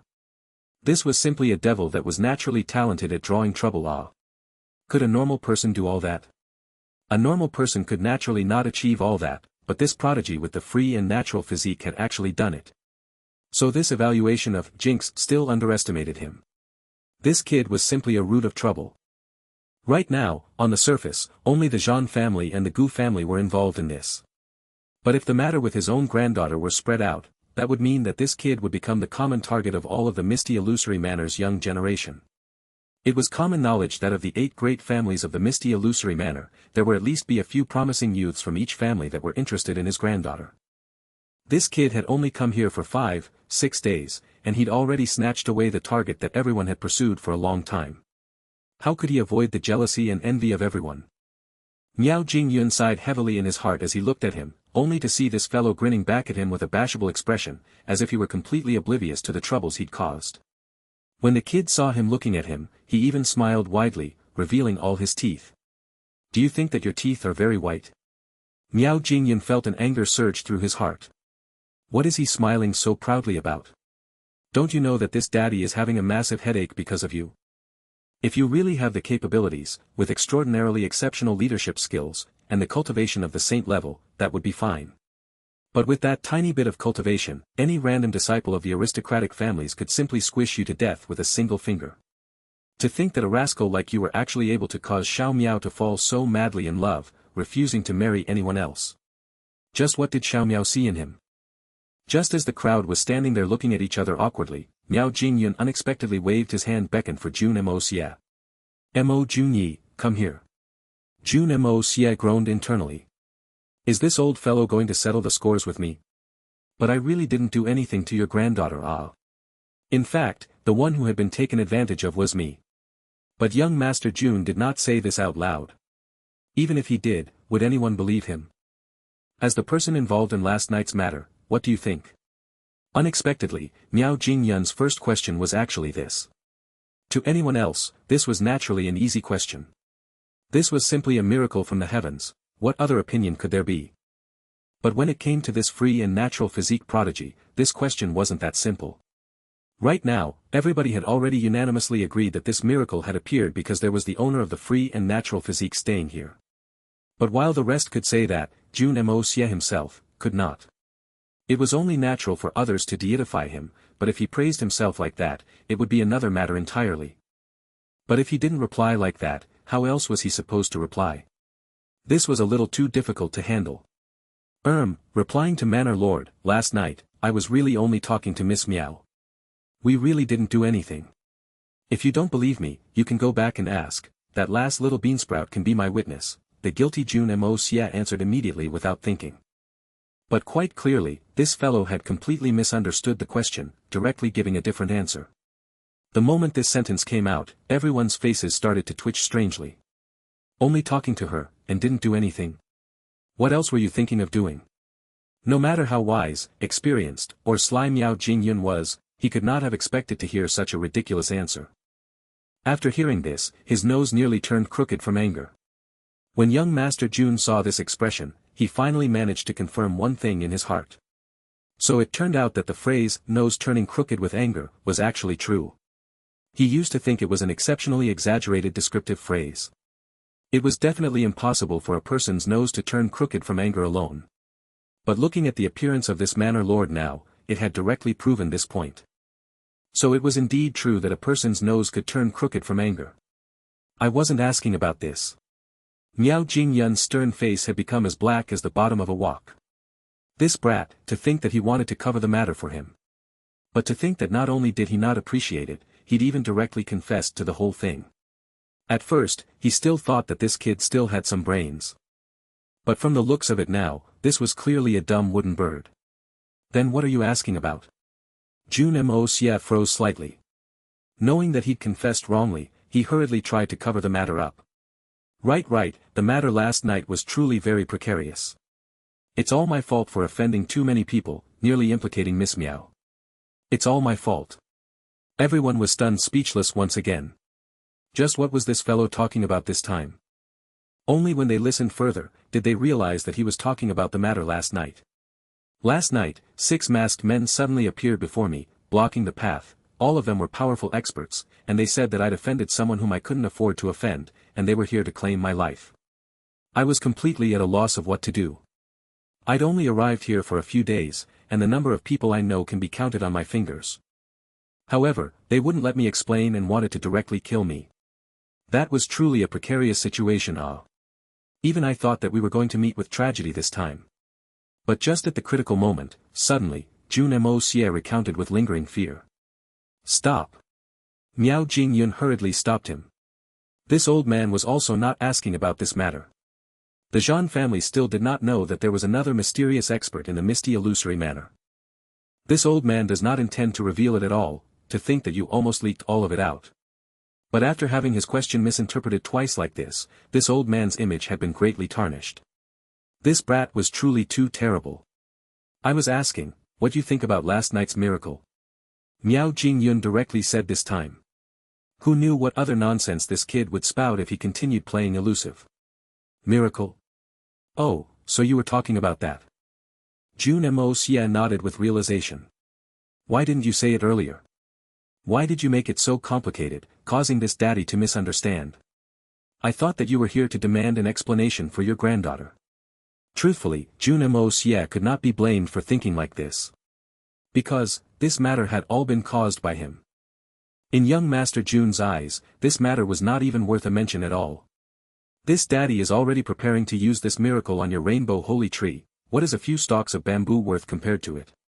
Thus, Jun Moxie hadn't thought in this direction at all, resulting in this awkward situation. In addition, the moment he saw Miao Jingyun, he suddenly had a guilty conscience, immediately linking it to Meow Xiaomo. He had immediately confirmed that this old fellow must have come to look for him because of his granddaughter. And perhaps, he might even turn forceful, dragging him away to marry his granddaughter. If not this, what other matter can it be? Miao Jingyun forcefully suppressed the rage in his heart, trying his best to maintain the prestige and bearings of the misty illusory manner's manor lord. However, he was already at his limits and would begin emitting steam from all his 7 orifices at any time. Actually, from the way I see it, yesterday's matter was just a coincidence.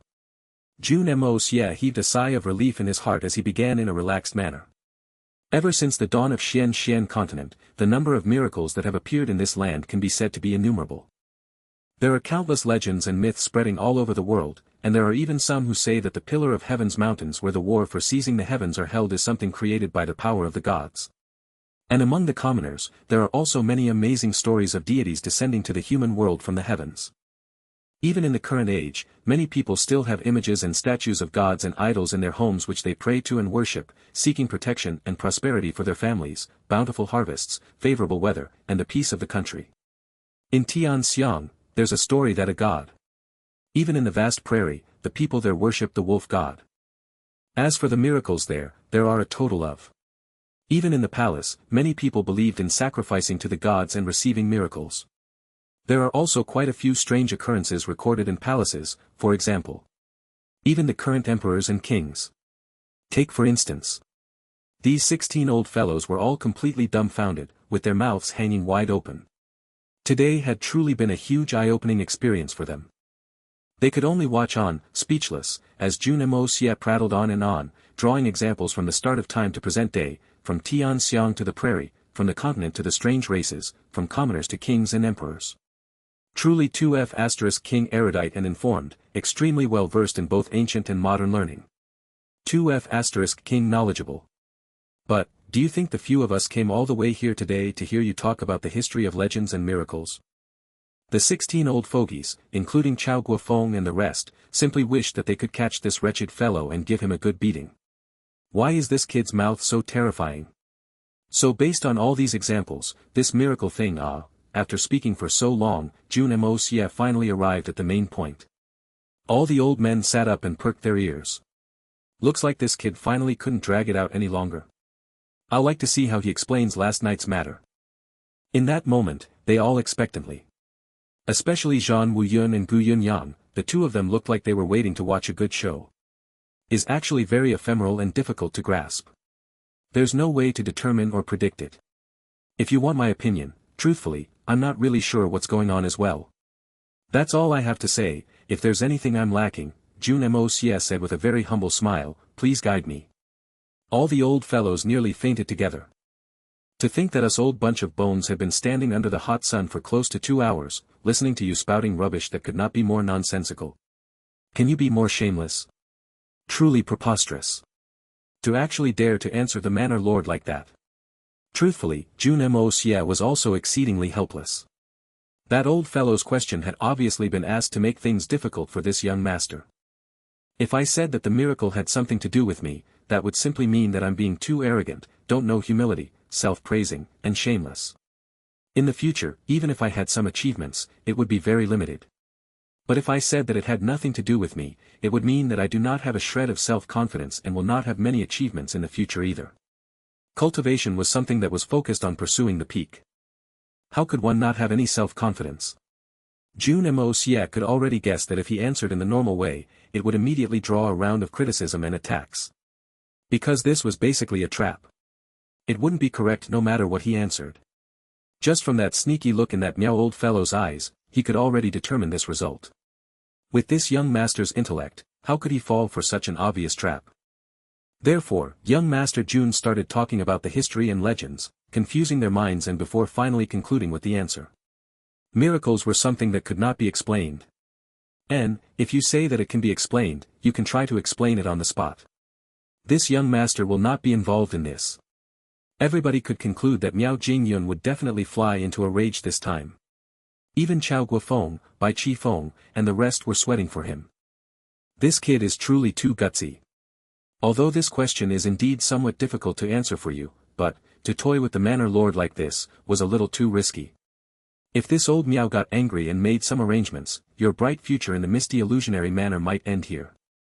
Surprisingly, after Miao Jingyun heard his reply, his face sunk for a moment and he suddenly smiled. Good brat, you're indeed born with a sharp tongue. I've got to hand it to you. With a loud laugh, the matter was actually over. This result caused all the others to be so shocked that they almost fell down. Following that, the crowd began to chat leisurely. After exchanging a few more words politely with the other seniors, Jun Moxie cleverly retreated back to his room, not participating in the meeting of these few old fellows. But when he left, he could clearly sense 8-9 spiritual senses locked closely on his body, following behind him closely, observing his every word and action, even his faintest expressions and the movements of his muscles. Because, only incredibly minute body language could determine his true reactions. Jun Moxie did not have any interest to bother with them as he scoffed coldly in his heart. Those methods of yours are truly too boring for this young master. Since all of you are so concerned about me, I'll give you another surprise. His face calm and steady, he directly sat down, shut his eyes, and began to cultivate seriously. The few patriarchs looked at each other, their eyes filled with amazement and praise. After a meeting with the misty illusory manor's manor lord and so many big characters, which youth could maintain a calm state of mind and concentrate on cultivation? That was basically an impossibility. But this free and natural physique prodigy actually seemed to be completely unaffected, directly returning to his room and cultivating with a steadfast mind. Just this extraordinary state of mind had far surpassed all the other of his highly talented peers. As expected of the free and natural physique prodigy just this calmness and steady heart, is remarkable. Chao Guofeng and the rest beamed happily, feeling that they'd greatly gained face. When a disciple did well, the happiest were naturally the teachers. A faint smile of interest appeared on the corner of Miao Jingyun's mouth as he looked deeply at Jun Moxie several times, however, he couldn't see through what this kid was thinking. The crowd simply sat around in the middle of this bamboo forest, chatting leisurely. No one seemed as if they had any intentions of leaving. Quite clearly, these people were planning to stay here for lunch. This was a place that had experienced a miracle. That was naturally a cause for celebration. Chao Guofeng had already made preparations for this in advance, waving his hand and informing the servants to prepare. Just at this time, a silver light suddenly flashed, and following that, a dazzling golden light. And the direction from which the golden light had come from was young Master Jun's room. Chao Guofeng and Bai Chi Feng's faces changed, and they quickly charged over in a flash. Everyone also followed over with confusion. When they came closer and observed the phenomenon, all of them revealed looks of disbelief. Half of this free and natural physique prodigy's body was glowing with silver light, while the other half was shimmering with gold. This was a sight that would only appear when one broke through the silver Xian realm to golden Xian. Chao Guofeng wrung his hands anxiously. Why did he break through now? This, we made no preparations at all. Saint Emperor Chao's face was painted with worry and anxiousness, while the other 6 Saint Emperors also paced around restlessly. The other patriarchs were even more shocked. It turned out that this breakthrough was something that even Saint Emperor Chao wasn't informed of. In other words, this was a natural breakthrough. In a short instant, everyone's expressions changed. One had to know that when Mo Junyi first arrived, his cultivation was weak, at just the middle stage of Silver Xian. There were still 2 levels between him and Golden Xian, being the Silver Xian upper realm and peak Silver Xian. Even after reaching the peak of Silver Xian, one still needed the proper comprehension and the right opportunity to break through. But who would have thought that in just a short 5-6 days, this kid would actually manage to break through all the way to Golden Xian in a single stroke?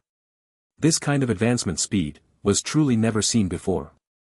Although he'd eaten the 7-colored holy fruits a few days ago, but without pairing it with the exquisite lotus, the 7-colored holy fruits would only have the effect of nourishing the body and meridians, not having any effects towards increasing cultivation strength. Moreover, he had been carrying grievous wounds when he first arrived and was only saved by the 7-colored holy fruits, still requiring a period of recuperation. Who would have thought that in just 5-6 days, he would actually be able to break through to the next realm? A few days ago, he was still struggling on the verge of death, fighting for a breath of life. And in such a short time, he could already soar to the next level. Such a shocking matter had far exceeded the understanding of everyone present. Everyone was completely speechless. The people present here were all powerful experts that had reached the Saint Emperor realm. There were even a number who were patriarchs of large families. To climb to their current level, which one of them was not a genius among geniuses? But no matter what kind of heaven-defying genius they were, they had never heard of such terrifying speed before. How shocking! You guys haven't fed him anything strange in these few days, right? Miao Jingyun narrowed his eyes and looked at Chao Guofeng. Nope. He hadn't eaten anything that has too much spirit energy. As he's still recovering from his previous heavy injuries, receiving too much nourishment with a weak body would instead result in opposite effects. This is still a concept that we can understand. Chao Guofeng shook his head, his expression still one of anxiousness. Right now, the kid was still in the middle of a breakthrough, and he could only depend on himself. It was no wonder that Saint Emperor Chao was so worried. If it was before his breakthrough or after, he could lend him a helping hand. But in this instant, it was impossible. Didn't eat anything, Miao Jingyun muttered as he nodded slowly.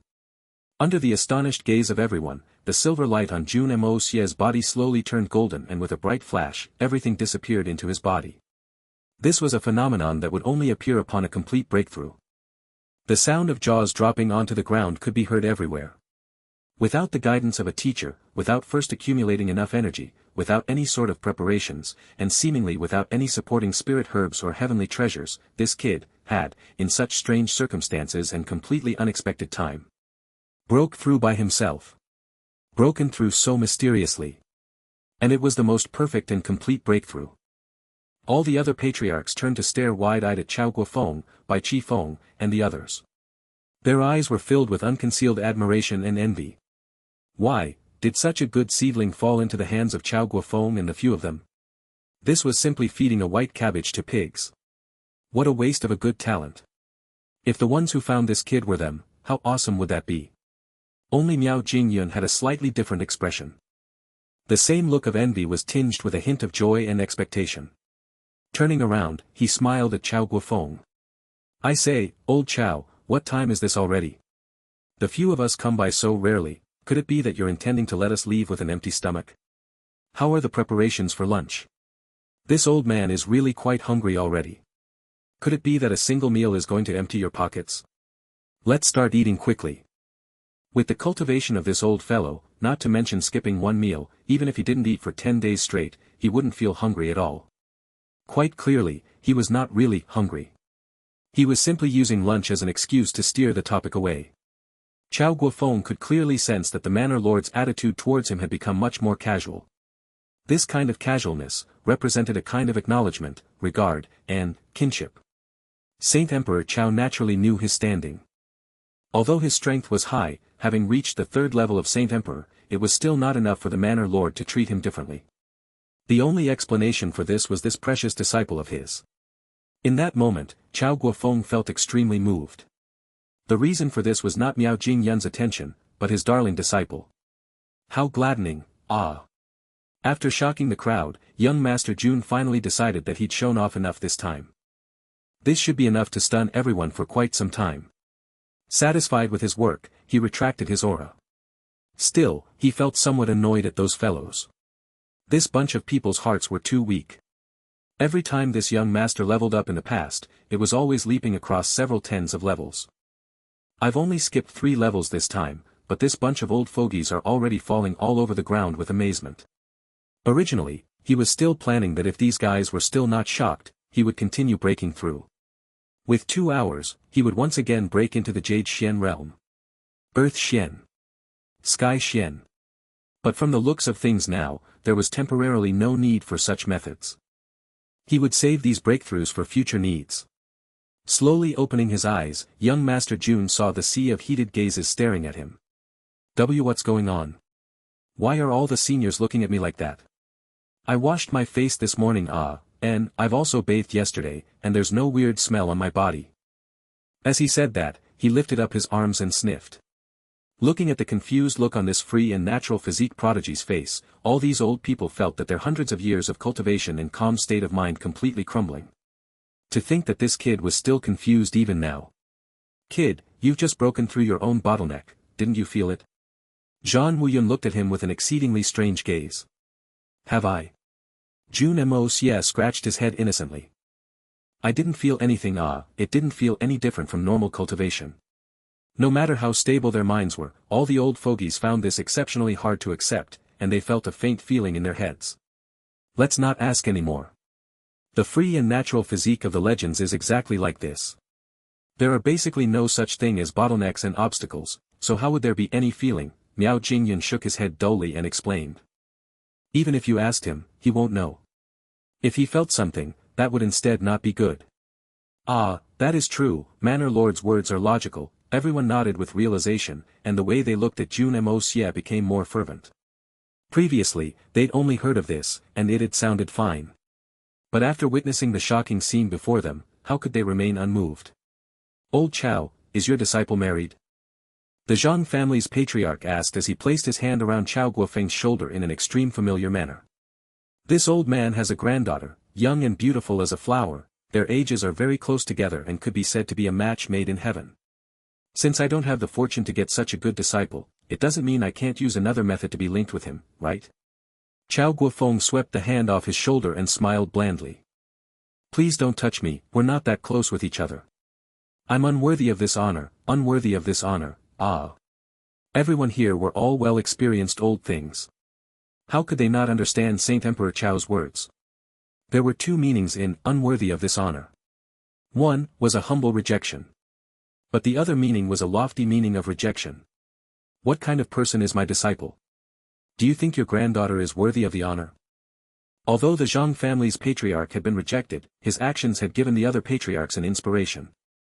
If they could successfully form a marriage alliance with this free and natural physique prodigy, their relationship might not be worse than a master-disciple relationship. Thus, numerous old heads instantly surrounded Chao Guofeng and the rest, and the area became as noisy as a wet market. Only Bai Chi Feng was sitting at the side unbothered. All the other patriarchs all knew that this guy was a brash fellow, and his words were often the most jarring to the ears. He was even extremely unreliable in his actions. Thus, nobody even bothered to discuss with him. It's not that they were worried he would reject them. That would not be surprising at all. But the main thing is that they were afraid that the words from this fellow's mouth would be too unbearable for them. If that happened, how awkward would they look? And the main thing was that they couldn't even retaliate. Even Gu Yunyang was hovering in front of Chao Guofeng, sticking his old face out. He was mostly speaking about the friendships in their youth. From the looks of it, the two had been friends when they were young. Saint Emperor Chao Guofeng had experienced all kinds of things in his life, but he'd never encountered such an awkward situation before. Surrounded by so many people, his brows were filled with sweat, and he looked exceptionally worn out. If that was all, it was still fine. But he could clearly feel a pair of eyes boring into his back like a stern warning, causing his shirt to be drenched with sweat. The sharp gaze naturally belonged to the misty illusory manners Manor Lord, Miao Jingyan. Old Chao clearly understood the meaning in that gaze.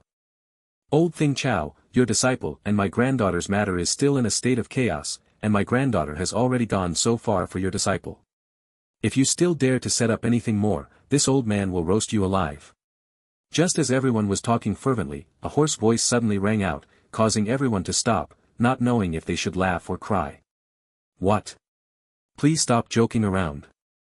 With those rotten seedlings you have at home, you actually have the face to think about having a share of this daddy's precious disciple. Zhan Wuyun, did you eat the wrong medicine? Or did you forget to eat your medicine? Or perhaps you bought fake medicine? What nonsense are you spouting in broad daylight? These words were spoken quite loudly, and the speaker was none other than Saint Emperor Bai Chi Feng. Everyone turned over, only to see that Zhan Wuyun's face was as red as a baboon's ass as he stared furiously at Bai Chi Feng. It turned out that Zhang Wuyun had been struggling internally for a long time as well.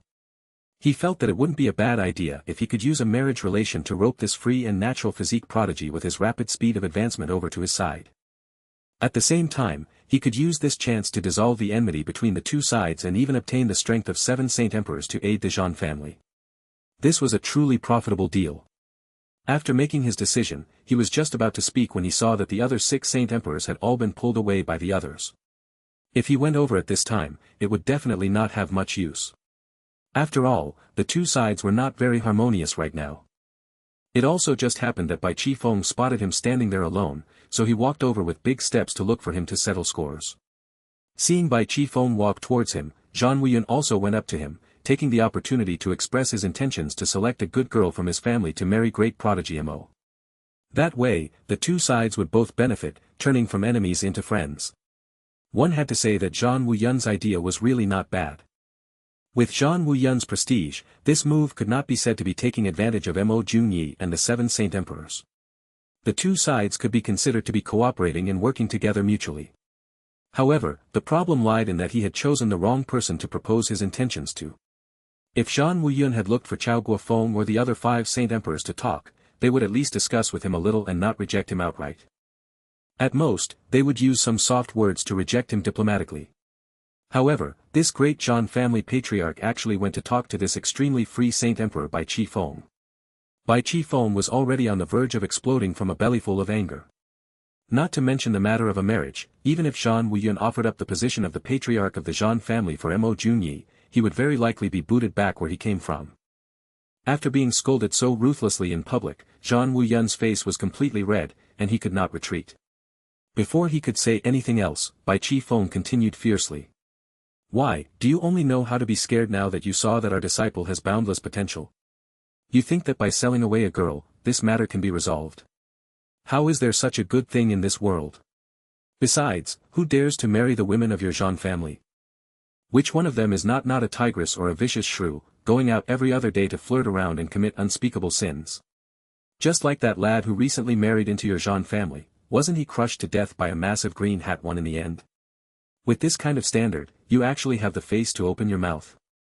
Zhang Wuyun could scarcely swallow the breath in his throat as he stared with wide eyes and pointed at Jeanqin Fong and spluttered, seemingly about to vomit out a mouthful of blood. Jeanqin Fong. You, what nonsense are you spouting? I'm spouting nonsense. How am I spouting nonsense? Ask anyone here, which of them does not know of this matter? And you dare to say that this daddy is spouting nonsense? If this matter did not concern my disciple, this daddy would disdain even talking about the women of your Zhang family to avoid dirtying my mouth, Jeanqin Fong continued fearlessly. All the other old men were somewhat unable to listen further. But speaking of this matter, it was indeed a huge scandal of the Zhang family. The person involved in the scandal was a maiden of the Zhang family. After getting married last year, she was caught fooling around with a servant, angering her newlywed husband to the point where he hung himself right outside the woodshed where the adulterous pair was committing their illicit crimes. But the adulterous pair was actually still in the midst of their passionate throes when they heard the commotion. Startled, the girl peered out of the door, only to see her newlywed husband hanging right in front of her, with his tongue sticking out scarily. With a piercing scream, the two fled from the woodshed naked. And in that moment, they were even caught by the family's guards who happened to be patrolling the area. After that, the results were easily imaginable. Although the Zhang family tried their best to cover the matter up, it still managed to spread out. As the saying went, good news never left the house, while bad news spreads for 1,000 li. Very quickly, this matter became the subject of a massive joke in the misty illusory manner. Some folks even came up with a nickname for Zhang Wuyun, calling him the master of the family of adultery. As the patriarch of a noble aristocrat family, how would Zhang Wuyun be able to endure such humiliation? Following that, there were many instances of him breaking out into large fights with others, and from then on, nobody mentioned this matter anymore. A joke was a joke, but if it involved the pride and prestige of a head of family, that was a big problem. Not long after, Zhang Wuyun even executed the pair of adulterous couple, finally ending the matter. But who would have thought that at this time, his old scar would be dug up by Jeanqin Fong once again? So how could Zhang Wuyun not get angry? Zhang Wuyun was boiling with anger and was about to erupt at any time. But before his wrath could be vented, Jeanqin Fong continued again in a light and casual tone. If a marriage alliance was erected between us, and your Jean family's woman starts fooling around after marrying in, finding an abandoned woodshed to do some unspeakable things, we can't afford such things here. Besides, your Jean family may be able to afford the loss, but us brothers cannot afford to do so on our side. By Jeanqin Fong. You vulgar old bastard, I won't let you off today. Zhan Wuyun couldn't contain his rage as he dashed towards Bai Jeanqin Fong. Come. Come at me. I've been waiting for you for a very long time. Bai Jeanqin Fong wasn't going to back off. He laughed arrogantly and said, damn, daughters from your family can do those kind of things, so why can't we comment about it? It's time for me to teach you a lesson. Yes, you. Master of the family of adultery. Upon hearing, master of the family of adultery, Zhan Wuyun was so furious that his eyes turned green. In the next moment, the two old men bashed into each other. Others could only see two figures in white circling around each other, forming a rising helix. Chao Guofeng shouted many times trying to stop them. However, the two of them just ignored him. The assassination of his favorite apprentice had already fueled Bai Qi Feng's anger. Now was the best chance to vent it all out, so why would he stop? Zhan Wuyun, on the other end, felt that he was wronged. He didn't do anything and he was sincere in thawing the relationship between the two families. How could he expect being humiliated in return? It's just an apprentice with the free and natural physique, what's the big deal? Does it give you the right to humiliate me? Others may be afraid of you, but the Zhan family isn't. Although the fight was not life-threatening for either side, it was not fake. The clouds above them were all torn into pieces. The impact of their fight was especially breathtaking because they were both at second-tier Saint Emperors and had paralleled power. However, those standing below them watching didn't feel any wind. Evidently, they still showed restraint. Enough. Miao Jingyun yelled at them with a stern face. The entire courtyard trembled from his voice. Ripples in the air were even visible. It took Jun Moxie by surprise. He stared in the direction of Miao Jingyun. He was sure that the master of the illusory manor was definitely above a Saint Emperor. It was a simple word, but it carried forces strong enough to tear through space itself. It was a simple word, but it demanded absolute subordination. And indeed, upon hearing him, Bai Jeanqin Fong and Zhan Wuyun immediately stopped. Look at the two of you. You are so old but still so compulsive. Enough is enough, if the two of you dare to fight again, I will deal with you according to the rules of the illusory manor. Miao Jingyun said slowly. Everyone present knew that if Miao Jingyun had stopped them, the fight wouldn't even start. However, if he didn't let them vent out their anger, they might cause more problems in the future. It was a very good management technique. Jun Moxie was aware of this and felt more respect for Meow Xiaomo's grandfather. After everyone had lunch, the masters of each family had no more reasons to stay. Hence, they left one by one. When he was about to leave the place, Miao Jingyun addressed Jun Moxie directly. Little boy Mo, 3 days later will be my 500th birthday. Do come. All the other family masters turned to look at Jun Moxie. At this moment, the importance of Jun Moxie skyrocketed. Even the master of the illusory manor asked Jun Moxie to attend his birthday. It was a great honor for Jun Moxie. 500th birthday, and his granddaughter is only 19, wow. Jun Moxie complained in his mind. This old guy is too shameless. He's blatantly asking for a gift, how can a poor boy like me afford giving him any present? If the other masters knew what was on Jun Moxie's mind, Jun Moxie would have been flooded by their saliva as they chastised him. How would someone like Miao Jingyun care about your gift? Can you even produce something worthy? Obviously, in that sense, they would have underestimated how much Jun Moxie owned. Although they definitely didn't know, but anyone would fight their heads off trying to obtain any of Jun Moxie's treasures. After Jun Moxie agreed, Miao Jingyun nodded with satisfaction. He then briefed the 7 Saint Emperors about the meeting in the afternoon and asked them to go to the main palace. Finally, he left with a smile and the other masters disappeared immediately.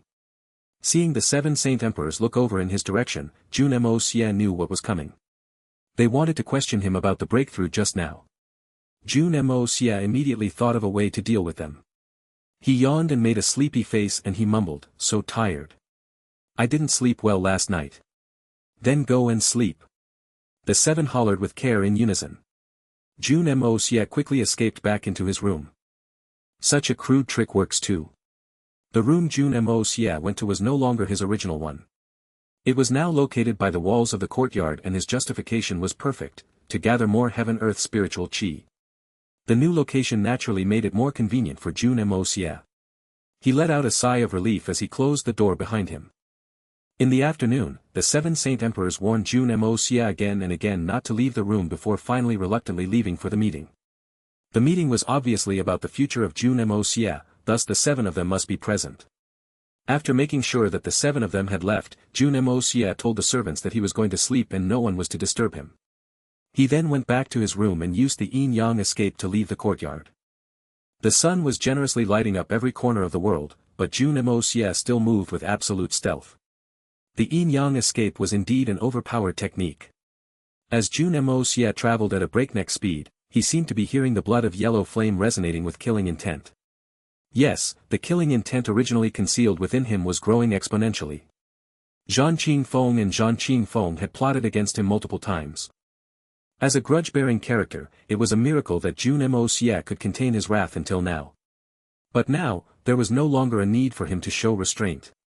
Previously he wanted to gain access to the spiritual herbal gardens, so he kept a low profile. Now, with his access granted, he had no more concerns. Of course, he was going to be the unscrupulous one again. As long as he didn't expose his real identity, he could do anything. Provoking the great Jun Moxie and having such perverted thoughts about Meow Xiaomo deserved a much heavier punishment than just being grounded. They had to be killed. As he moved faster and faster, he also gained altitude. Soon, he was above a huge, thin sheet of cloud. He looked down at the mountains beneath him. The main palace occupied the main peak while 8 smaller peaks circled around it. It was obviously for the 8 main families of the illusory manor. As Jun Moxie paid more attention to the details, he realized that the position of the 9 peaks followed precisely the positions of Jiugong 1. The formation of Jiugong entailed the coordinated response of the entire formation to any disturbances. All of this could only be seen at this very altitude. No one living on the peaks would ever be aware. Jun Moxie couldn't help thinking that he had just uncovered a new secret exclusive to him. Furthermore, the main peak conveyed a sense of justness, authority, and neutrality, while the other 8 peaks each produced their own unique aura. It was also a huge feng shui arrangement.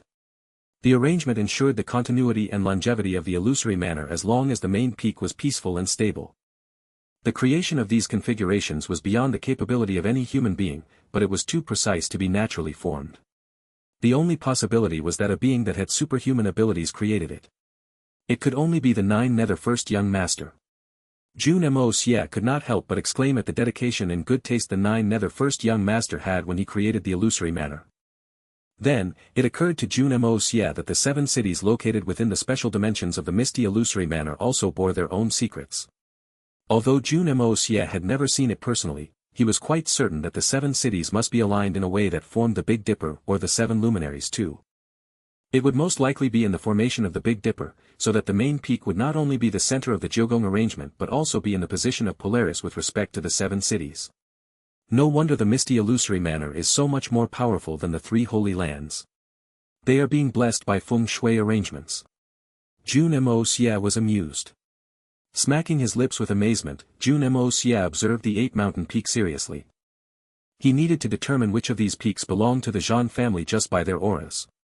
The auras of these 8 large families were very different, so it should not be hard to distinguish.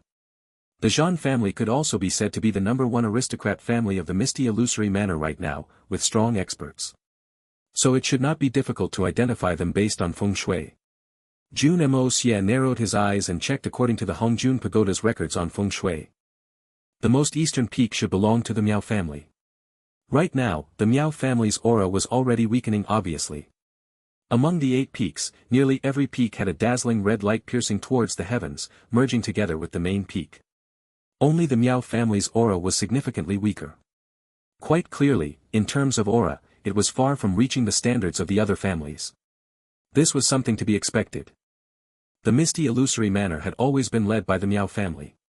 As time passed, the Meow family members naturally grew complacent.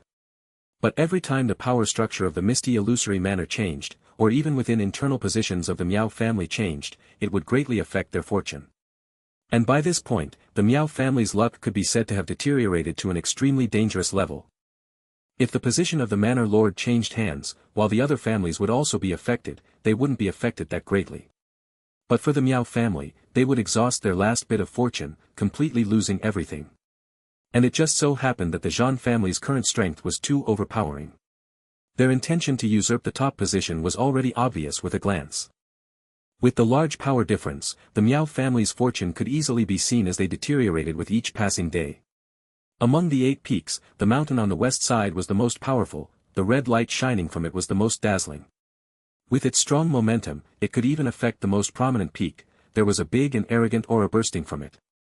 Among the 8 mountain peaks, this peak's luck and destiny were the most prosperous. Even, compared to the prominent peak, it was not much worse. Obviously, this place was where the Jean family was located. However, Jun Moxie felt a strange sensation from that place. From that impressive red light, there was a kind of extremely disharmonious feeling, although it was very concealed, but the feeling was still very obvious.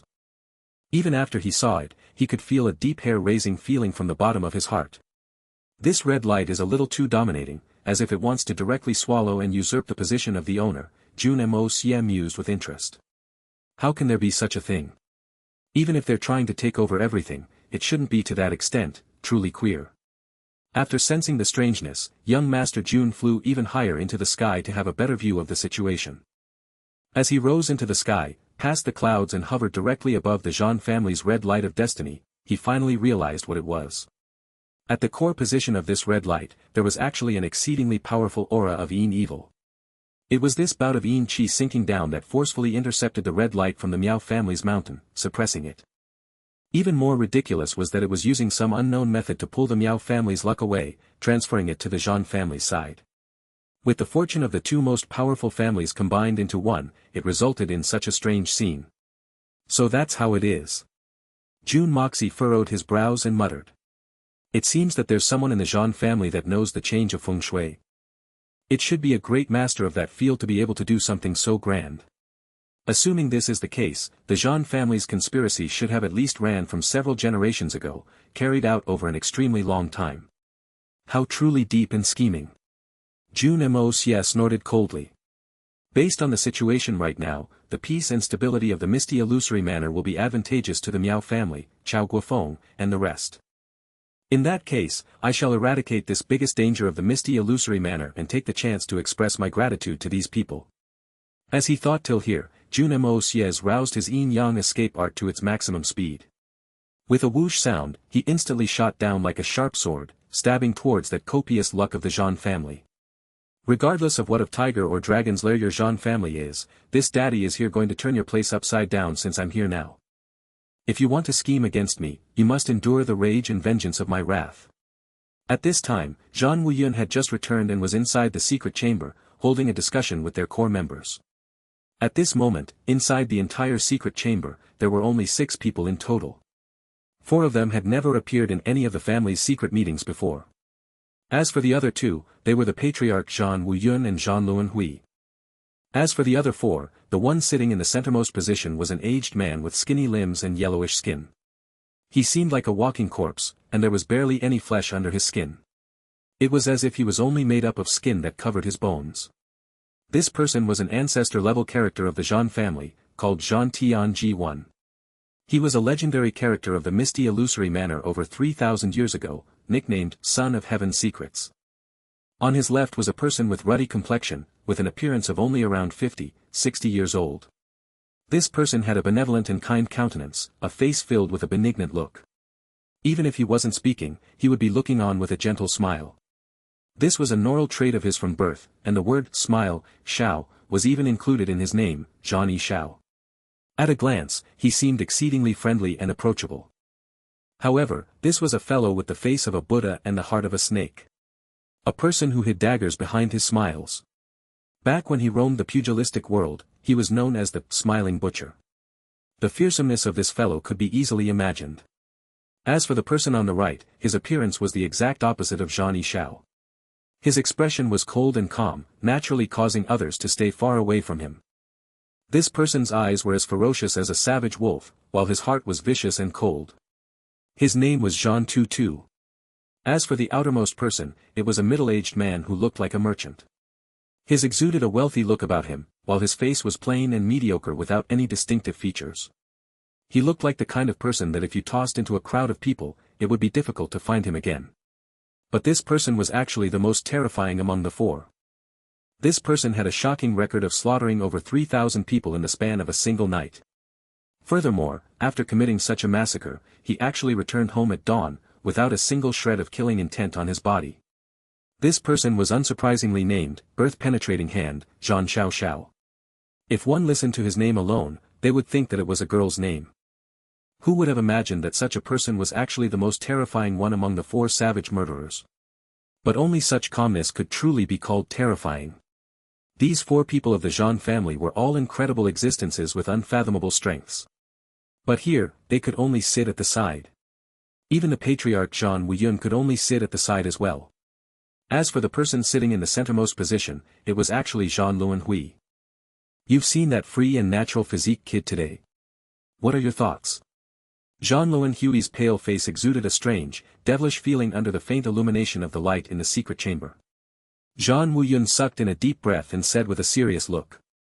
Very strong. His potential is extremely great.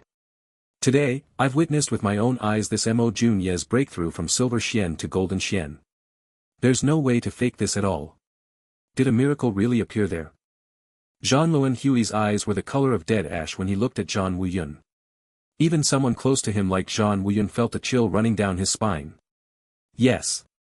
The plants there could grow instantly. There's also no way to fake such a thing, Zhan Wuyun replied honestly. In that case, this Mo Jun Ye is really a talent sent down by the heavens? Zhan Luanhui's voice was actually filled with surprise. The heavens and earth actually produced a miracle because of his presence. That means. He paused at this point, not speaking any further. However, his gaze was bright, no longer that same ash-gray color. Instead, it gleamed with hope and expectation. Zhan Yishao and the others exchanged a glance, and they nodded lightly. After that, Zhan Luanhui continued slowly. So, the legendary heavens truly exists. The heavens are real. These words had caused Zhan Wuyun's brains to thoroughly freeze. Because he could finally understand what this old Zhan family ancestor was truly after. However, it doesn't matter if he's the free and natural physique of the legends, or a person sent by the heavens. Right now, he's just an ant with non-existent cultivation.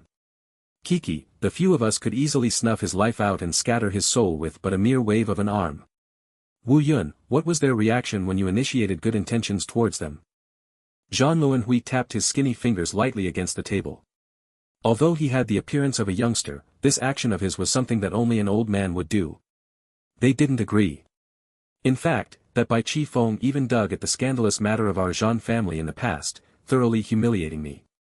In a fit of anger, I exchanged a few blows with him. Just mentioning this matter caused a bellyful of anger to rise through Zhan Wuyun's chest.